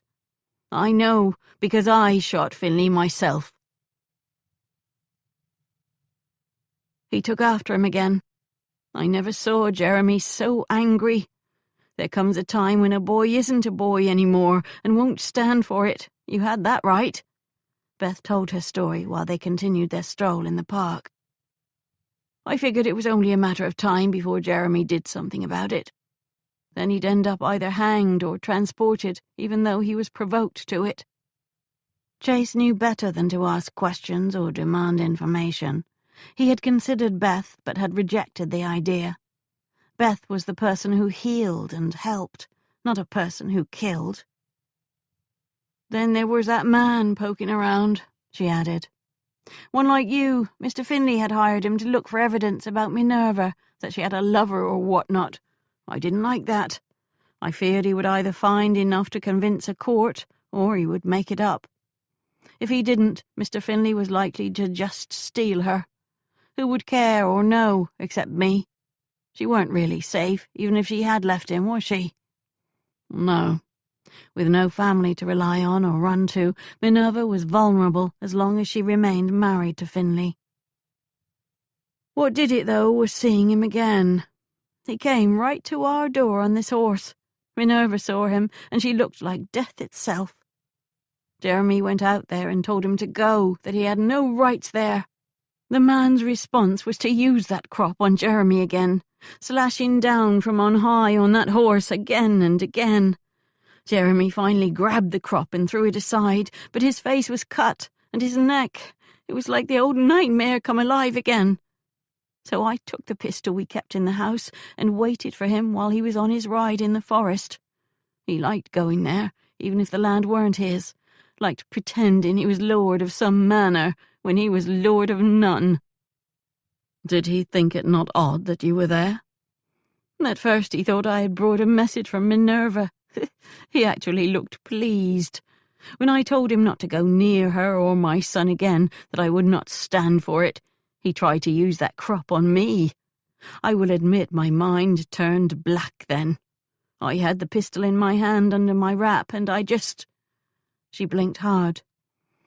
I tried to feel bad about it, what with being a God-fearing woman, but I couldn't believe any God would blame me too much. A mother doesn't sit by while her child is hurt. He was only 17 then, still young, and Minerva, I couldn't watch her go through that again.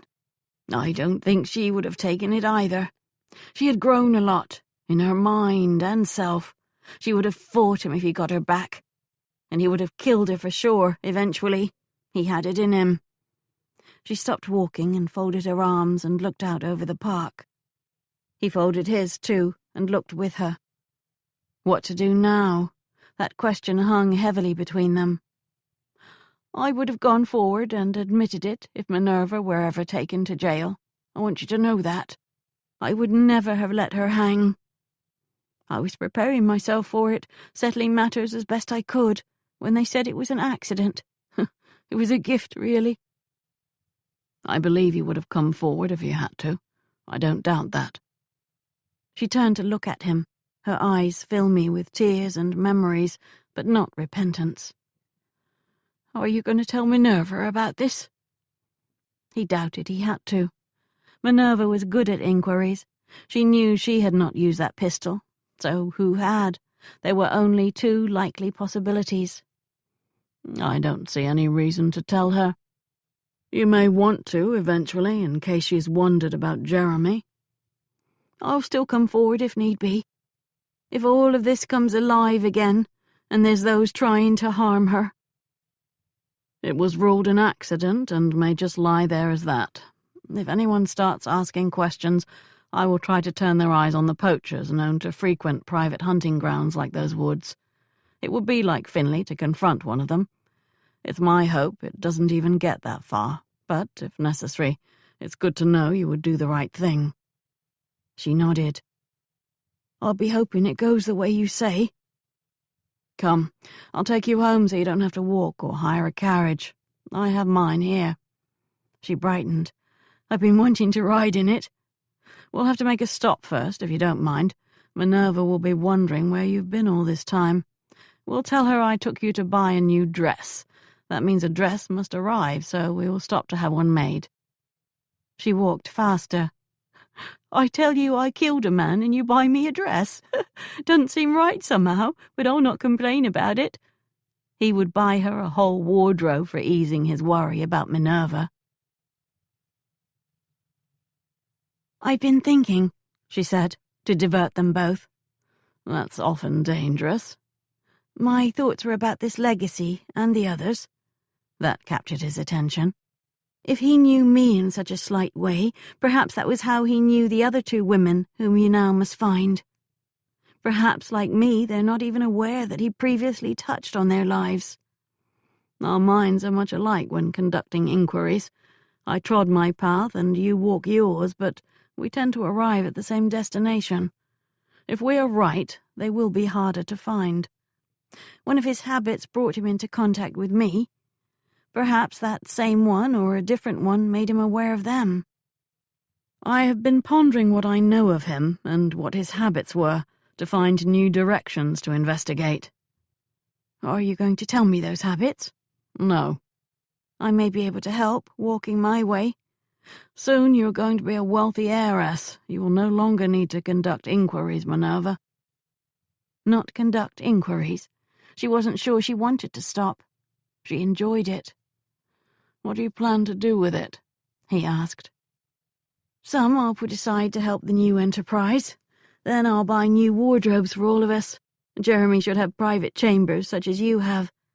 She warmed to the topic. A carriage, perhaps. A modest one. I might also have inquiries conducted in America to see if I can find my cousins. It would be nice to know what became of them, and my uncle. Mostly, I would like to find a way to help women who need to find sanctuary from their situations, who need a place of safety. If there is no charity doing that, you can start one. Do not deny yourself the wardrobe and carriage, though. Indulging yourself a bit will only use a tiny amount of what you will receive, and you should celebrate your good fortune. He opened the carriage door. We're here. She looked at the door of the Bank of England. Minerva Hepplewhite would withdraw £50 today from the account that held the income from her trust. Wealth waited. A new life would start. He cocked his head, his hand still holding hers, waiting for her to step down. She wished they did not wear gloves, so she could feel his warmth on her palm.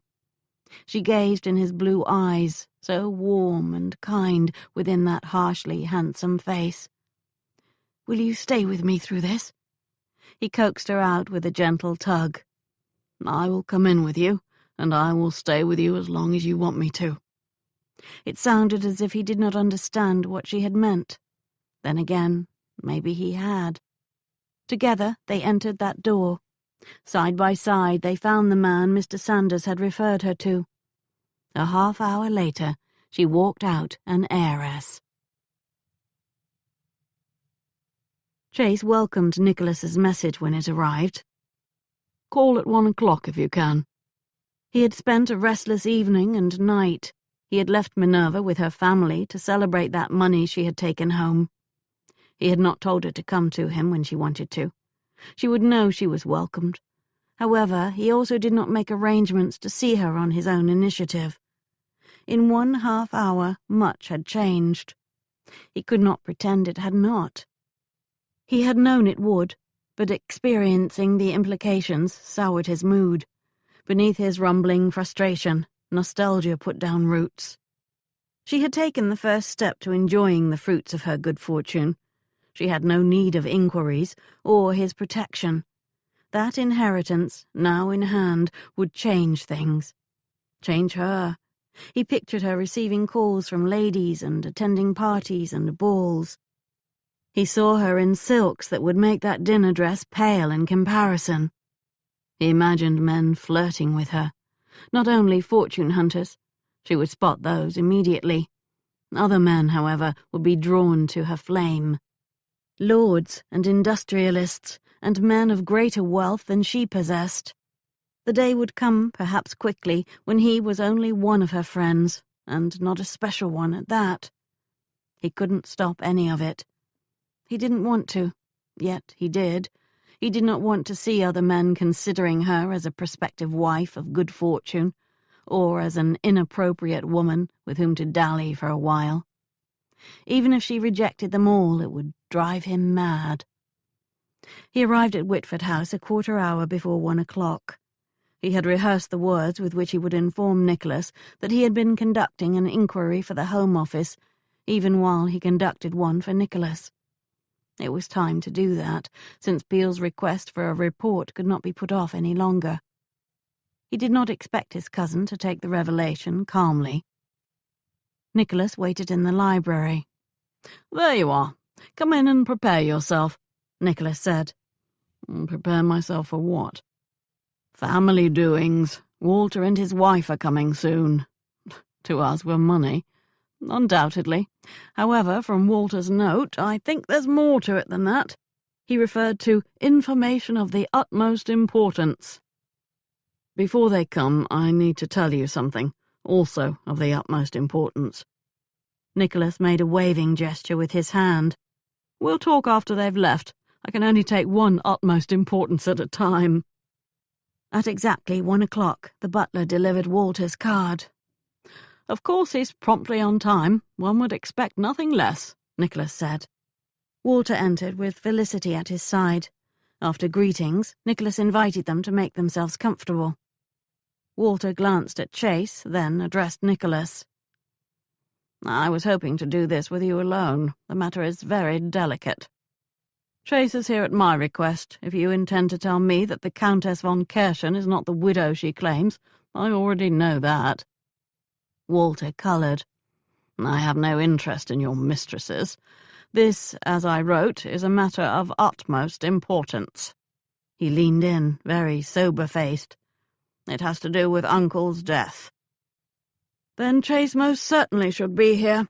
Perhaps you will share what you've come to tell me." "My wife was in town a few days before Uncle died. She had some shopping to do. She was on Bond Street and—" "Perhaps you will allow her to tell her, since it is her story," Chase said. Walter frowned at him. He turned to Felicity. "Are you up to it?" "I'm sure she is, aren't you, Felicity?" Nicholas said. She nodded.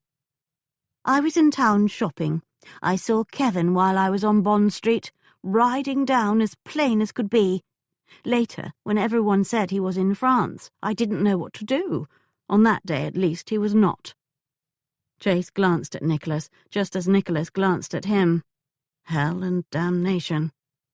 "You're very sure?" Chase asked. "I would recognize one of my husband's cousins, wouldn't I?" "Not if it were foggy or you did not see him head on." "I am sure it was Kevin." "It's rather late to be remembering this," Nicholas said. She coloured. Walter looked ready to huff on her behalf. "I remembered at once. I did not say anything, even to Walter, because I did not want to cause trouble for Kevin." "And now you do?" Chase had never seen Felicity show anger, or even much emotion other than wifely adoration. Now her expression sharpened. "I thought, since the matter remains unresolved, that I should tell my husband. He thought you should know." "How good of you both," Nicholas said. He stood. "I will speak with Kevin about this, and if necessary, when necessary, inform the Home Office." Walter looked up in dismay, then rose to his feet too. "Come, dear, it appears the Duke has a busy day planned, and we should not impose on his time." Nicholas did not say one word to disagree with that. "It may be time to tell Kevin to hop that packet," Nicholas said after they were gone.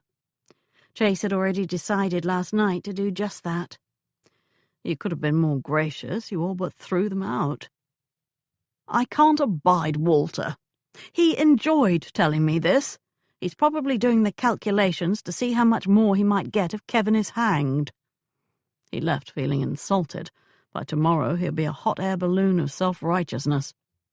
Nicholas slammed his fist on the back of a divan, cursed again, then calmed. "I will apologize. Now, what was your news of utmost importance?"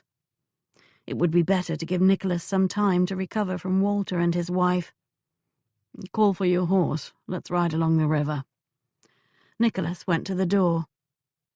"I'm not going to like your news any more than I liked Walter's, am I?"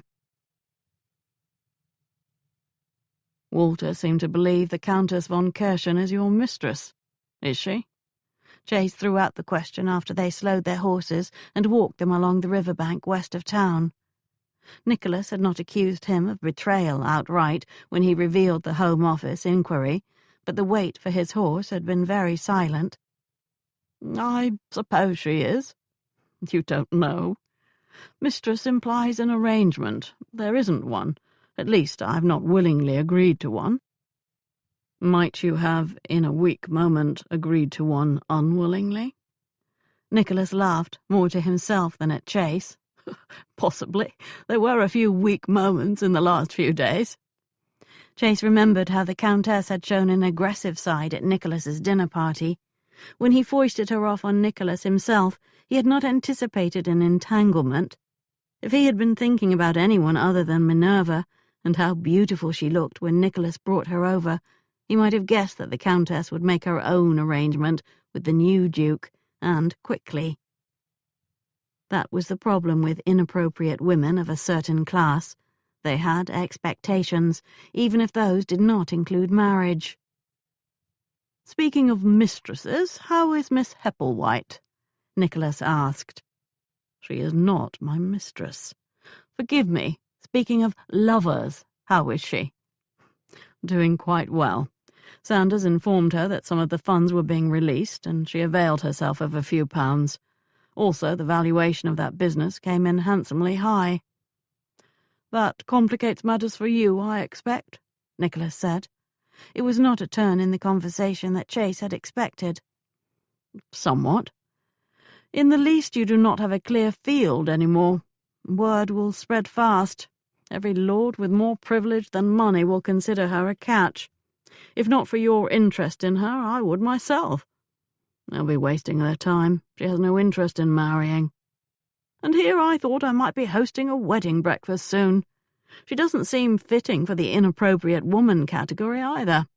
I assumed she was your lover, but that things were moving to a more formal arrangement." "It is complicated, as you said." "Perhaps not as much as you think. It isn't like you're a fortune hunter. She probably knows that your vocation is by choice, not necessity." Nicholas turned a big smile on him. "Why not propose and see just how uncomplicated it might be?" "Because she has said bluntly that she will never marry me." In light of her first marriage, he understood that. He would like to think she knew she could trust him to never be like Finlay, ever, no matter how provoked or how drunk or how angry, but he wondered if she could believe that about any man. He had not weighed marriage in a specific way because of that, but he did not want to lose her either. He certainly did not want to watch other men pursuing her, even if he did not think she would change her mind about marriage. "My thinking on finding some semblance of a formal alliance has taken other directions," he said. "You'd better finish that thinking soon. I give you a fortnight at best before the calls start. She met enough people at my dinner for a few families to have a foot in the door." "I was expecting to annoy you today, not have you annoy me." "You annoyed me plenty. I'm just getting revenge," Nicholas said. "I'm actually enjoying myself. Say, are you going to tell me why Uncle gave her that legacy?" "No." Nicholas shrugged. "I suppose it was another example of his eccentric generosity. I've received letters from some other recipients. They're hoping, I think, that I am just as peculiar as he was and will continue the tradition of passing out gold coins on impulse." Chase stopped his horse and grabbed at the harness on Nicholas's. "Now I am truly annoyed. You might have told me about this." "I assumed you knew. You asked about the gold. You were correct, by the way. There was another hoard in Whitford House." "Not about the gold, about his eccentric generosity of giving out those coins. He had to be doing something with them. What did you think, that he sat in his study making stacks and counting them?" Nicholas jerked his horse free of Chase's hold. "I think that he never left his house without some of them in his purse or pocket. 1 here, 10 there. One letter said he would show up at an orphanage at night and hand a little sack of them to the servant at the door. He never told them who he was, but they made it a point to find out. Now they're hoping the visits continue, despite his death." "Have they?" Nicholas rode on a ways before answering. "Once. I doubt I can continue. The pile in Whitford House won't last long, but better that orphanage get it than Walter, the greedy scoundrel." Which was exactly what Uncle Frederick had concluded, Chase thought. Chase wrote out his case, the one he would make to Minerva. It was his best chance, he decided, to line up the reasons she might agree to his ideas about their future alliance. He examined his final paper, the one without all the cross-outs and comments to himself about being an ass to include this or that. The list of benefits to her appeared sadly small. That his own list also appeared small hardly helped his mood. He had never before seen in ink on paper how little a permanent alliance between a man and a woman had credence, once you removed practical things like financial support, heirs, and social demands. There was damned little left to encourage a woman like Minerva to give up one whit of independence and freedom. Fortunately, he had no intentions of asking her to do that. He checked his pocket watch and realized he had to leave, or he would arrive late to her house. His horse would already be waiting. He gathered his wits, but left the lists. As he crossed the apartment to his door, he saw Brigsby there, receiving a letter. Brigsby turned with the missive in his hand. He brought it over ceremoniously. "Hand delivered from the Home Office." Two thoughts rushed into Chase's mind. The first was a curse that Peel had been so impatient. The second was a prayer that Kevin had heeded his advice and hopped a packet to France. He opened the letter. Peel required him to call this afternoon at 2:00. Not a request this time. Brigsby, send word to Miss Hepplewhite that I'll be delayed. Better yet, to be sure she receives the message immediately, carry it to her yourself. "May I ask, sir, if this has to do with one of your inquiries?" It does. "So you are not expecting me to be a messenger, which is not part of my responsibilities. You are instead asking me to serve as one of your, I believe they are called, agents." Brigsby considered that. "How novel. It might be interesting." Call it what you want, just make sure she gets the message. At 2:00, Chase tied his horse outside the building that housed the Home Office. Peel did not wait outside this time. The meeting would be more official than that. Very official, it turned out. Peel waited in his office. Chase sat down and set a portfolio on the desk. "I have the preliminary report that you requested." "I requested it some time ago." "I had a few details that I needed to check for accuracy first." Peel set his arms on the desk and leaned forward. "How did he die? That is the detail that matters most." "He was killed." Peel sat back and closed his eyes. Chase imagined the man was picturing the problems and complications awaiting his office now. "Who?" Peel asked after a deep sigh. "I've not determined that yet. There are currently several possibilities." He handed over his portfolio. "Each page is one of them, with the evidence for and against such a suspicion." Peel removed the sheets and began to look through them. "You have not yet identified this woman who visited him that day?" "No." "It could have been one of these two who have not yet been found?" "Possibly." He flipped again. "Ah, the one who has been found, Miss Hepplewhite." He read down the sheet. "Her husband's death was ruled accidental, you write, but also that it might not have been." More reading. "Good heavens, poor woman.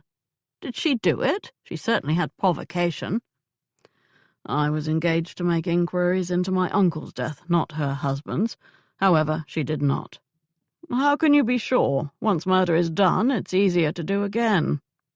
That was exactly the reaction that Minerva had feared. "I know she did not, because I know who did." He looked up, surprised. "You should inform the magistrate down there." "I have a verbal confession, but no evidence. Nor, as I said, was I engaged to make inquiries into the husband's death." He accepted it, but with a frown. He turned the page and looked up again. "You're more honest than I expected if you have included your own cousin in this stack of suspects." It sounded like a criticism, not a compliment. "It's the sort of evidence that's easily found should you take this further. There was no point of trying to hide it. He was in England and he visited Melton Park. The day before, he said, but since he was not seen at all, I can't prove it either way." "He seems to have had motive if he was denied funds for furthering their partnership. Businesses can bring out the worst in men sometimes." Chase just let that comment lie there. Peel turned that sheet, revealing the last. He read it, expressionless, for a very long time. He looked up right into Chase's eyes, scrutinizing, weighing. "What led you to include my father in your inquiries?" "Evidence presented itself to me that there'd been a falling out when the Duke refused to agree to widening that canal that would benefit only two of the partners. Your father was one of them." He did not take it well and sought to find information that might persuade the Duke to change his mind. They were friends. Not recently, if such persuasion was being considered. Who gave you this evidence of attempted persuasion? Someone I believe and trust. He had not included Mr. Munro's name. I verified the information about the canal independently, however. Peel turned that last sheet, rested back in his chair and closed his eyes again. Chase just waited. Alert again, Peel leaned forward and patted the pages. Inconclusive, all of it. I think so. Preliminary findings. Enough for your office to continue, however, if you choose. Or not, if you choose.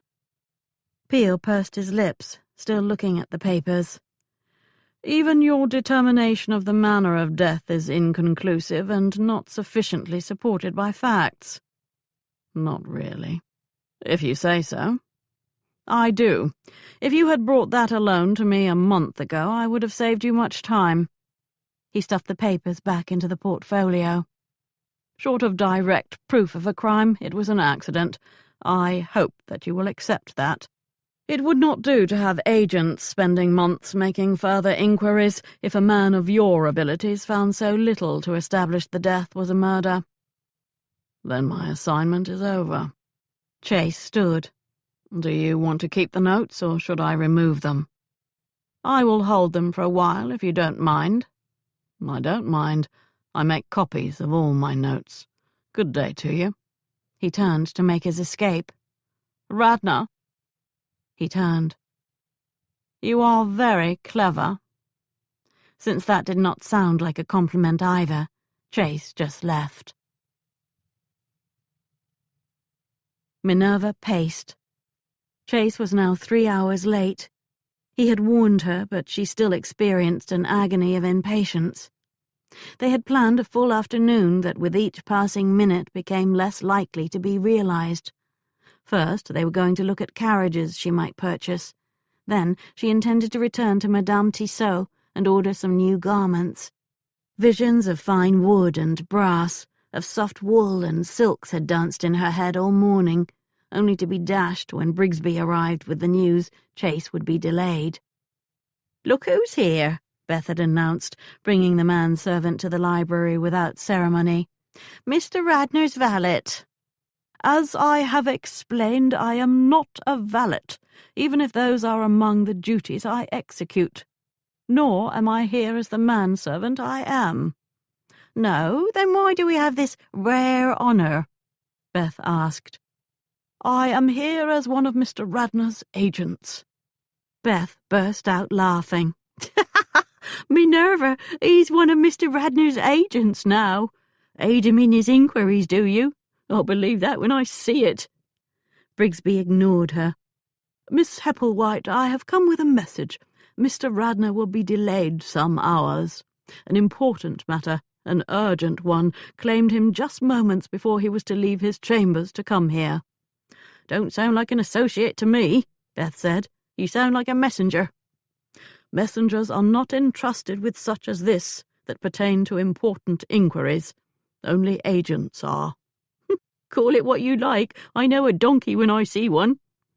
Brigsby did not miss that Beth had come close to calling him an ass. Minerva thanked him and sent him home. Now she waited. Something was happening. Something important. She would go mad if Chase did not come soon to tell her what it was. He did not arrive until close to 6 o'clock. He let himself in before she reached the door. He took one look at her and raised both hands in a calming gesture. "All is well. I was called to the Home Office. The official finding will be an accidental death." "That is not possible. We both know that—" "That will be the official finding, Minerva. I'm not inclined to argue the point. Are you?" The owner of Hepplewhite's Office of Discreet Inquiries most definitely wanted to challenge this finding. The woman who was once suspected of murder realized it was a gift. With no one looking for the person responsible for the Duke's death, no one would decide she was an excellent suspect. "Do we simply pretend it was indeed an accident?" For now. Should other information present itself, however, I am duty-bound to pursue it. For now might last forever, I suppose. It won't. Trust me. He fell onto the divan and pulled her down into his lap. For now, however, I am setting it aside. I have other things occupying my mind and distracting me from inquiries. You will save all your lists and notes and such, I hope, just in case they are needed. Only if you save yours. She laughed because they both knew she had no notes. She pecked his nose with a kiss. What has been distracting you? You have. My entire performance on this inquiry has not been up to my own standards because of you. I think about you all the time. I desire you constantly. Had that not been happening, you would have never bested me when it came to learning Kevin was not in France, for example. So you say. I wonder if you are not using me as an excuse to salve your pride that I did best you. He kissed her, but his mouth smiled in the middle of it. Perhaps. The kiss lingered long enough that her blood sparkled. It's too late to purchase a carriage or wardrobe. We'll do it tomorrow. That leaves us with nothing much to do now. She kissed him again. However will we fill the time? With a necessary conversation. That sounds serious. It is, but hopefully not in a bad way. I've been thinking about us and our inquiries and our different methods. You do not want a formal partnership, but we can form an alliance that is not formal. There'll be times when you will want a man to speak with someone, for example. Such as another man? There will be some who will never take your questions seriously, and there will be others who won't even hear them. You know I am right about this. You would do that for me? As my employee? I do not take employment. My thinking is that we would share any inquiry that requires us both. We would consult on strategy and tactics and divide up what to do. That will be more efficient and also be twice as fast. It sounds a lot like a partnership, no matter what you call it.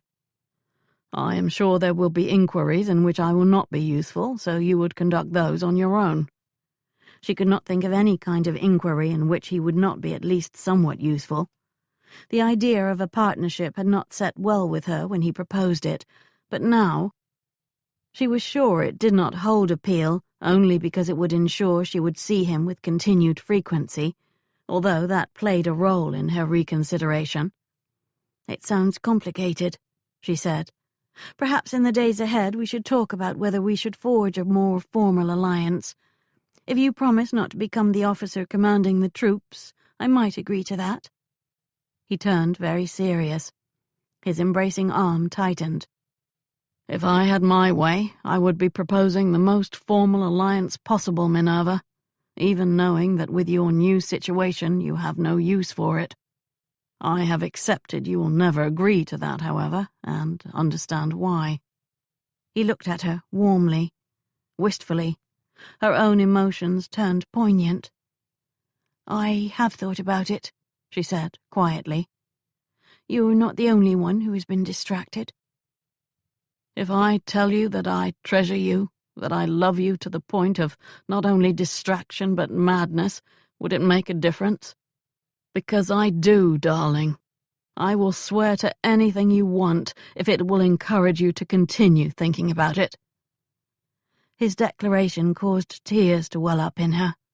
She had made a terrible mistake once when facing this choice, but she was no girl now, and this man was no enigma. This would not be a practical marriage, or one she needed for security. It would be a love match with a man she already trusted with her body and her heart. And yet that old shadow had not completely faded. She could not deny she would lose much if she did this. She gazed deeply into his eyes while her mind weighed it all. Would you swear to never play the army officer in any way with me or mine? He smiled. You have my word as a gentleman. Should I ever forget, I am sure you will remind me of this moment. You can be sure of that.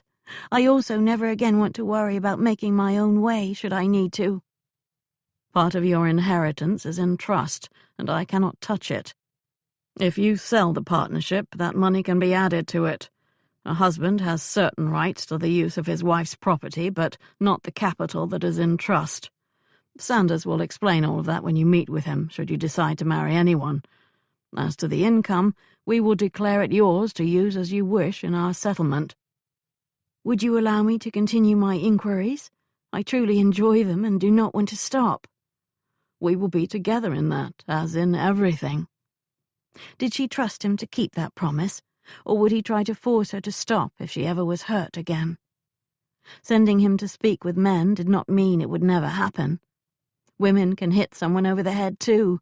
She had proven that, hadn't she? He said nothing to press her for a decision. He had the good sense to remain quiet. That was another thing she liked about him. He did not demand she share her thinking. He did not argue against her emotions. "There is much to recommend this," she said. "I might well get with child, for example. I would rather not be making such a decision due to that happening." "That is an excellent point." "One you neglected to make." "I was sure you've been aware of that possibility already." She rested her head on his shoulder. "I suppose I will have repeated contact with that family of yours no matter what I do. Your aunts will want to inspect me in the least, since they think I all but stole from them. It would be useful if you were standing between them and me to take the heavy fire." "I promise to protect you from them. Heroically." "I will admit I am of more than half a mind to be brave again," she said. "Love has me thinking that way. I only see one serious problem." "What is that?" "I'm not sure that I can live with someone who makes lists all the time." He laughed. "I promise you will never see me write one." "Then take me to bed, and while we are together, propose to me if you want to, and let us see what I say." Not long after, as one last test, she rolled so that he covered her with his body for the first time while they were joined. She waited for the old emotions to rise, prepared to battle them, fully aware of her vulnerability beneath his strength and size. She discovered her heart was too full to allow anything to dull her love and joy. She held him to her heart while he moved in her. His words of love entered her head and touched her essence.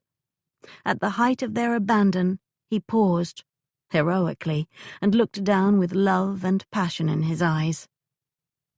"Will you honor me by being my wife, Minerva?" "Of course, my love. Yes."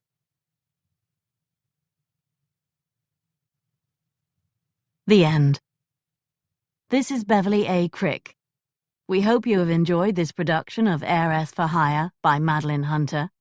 Recorded books are available wherever audiobooks are sold. Thank you for being a Recorded Books reader.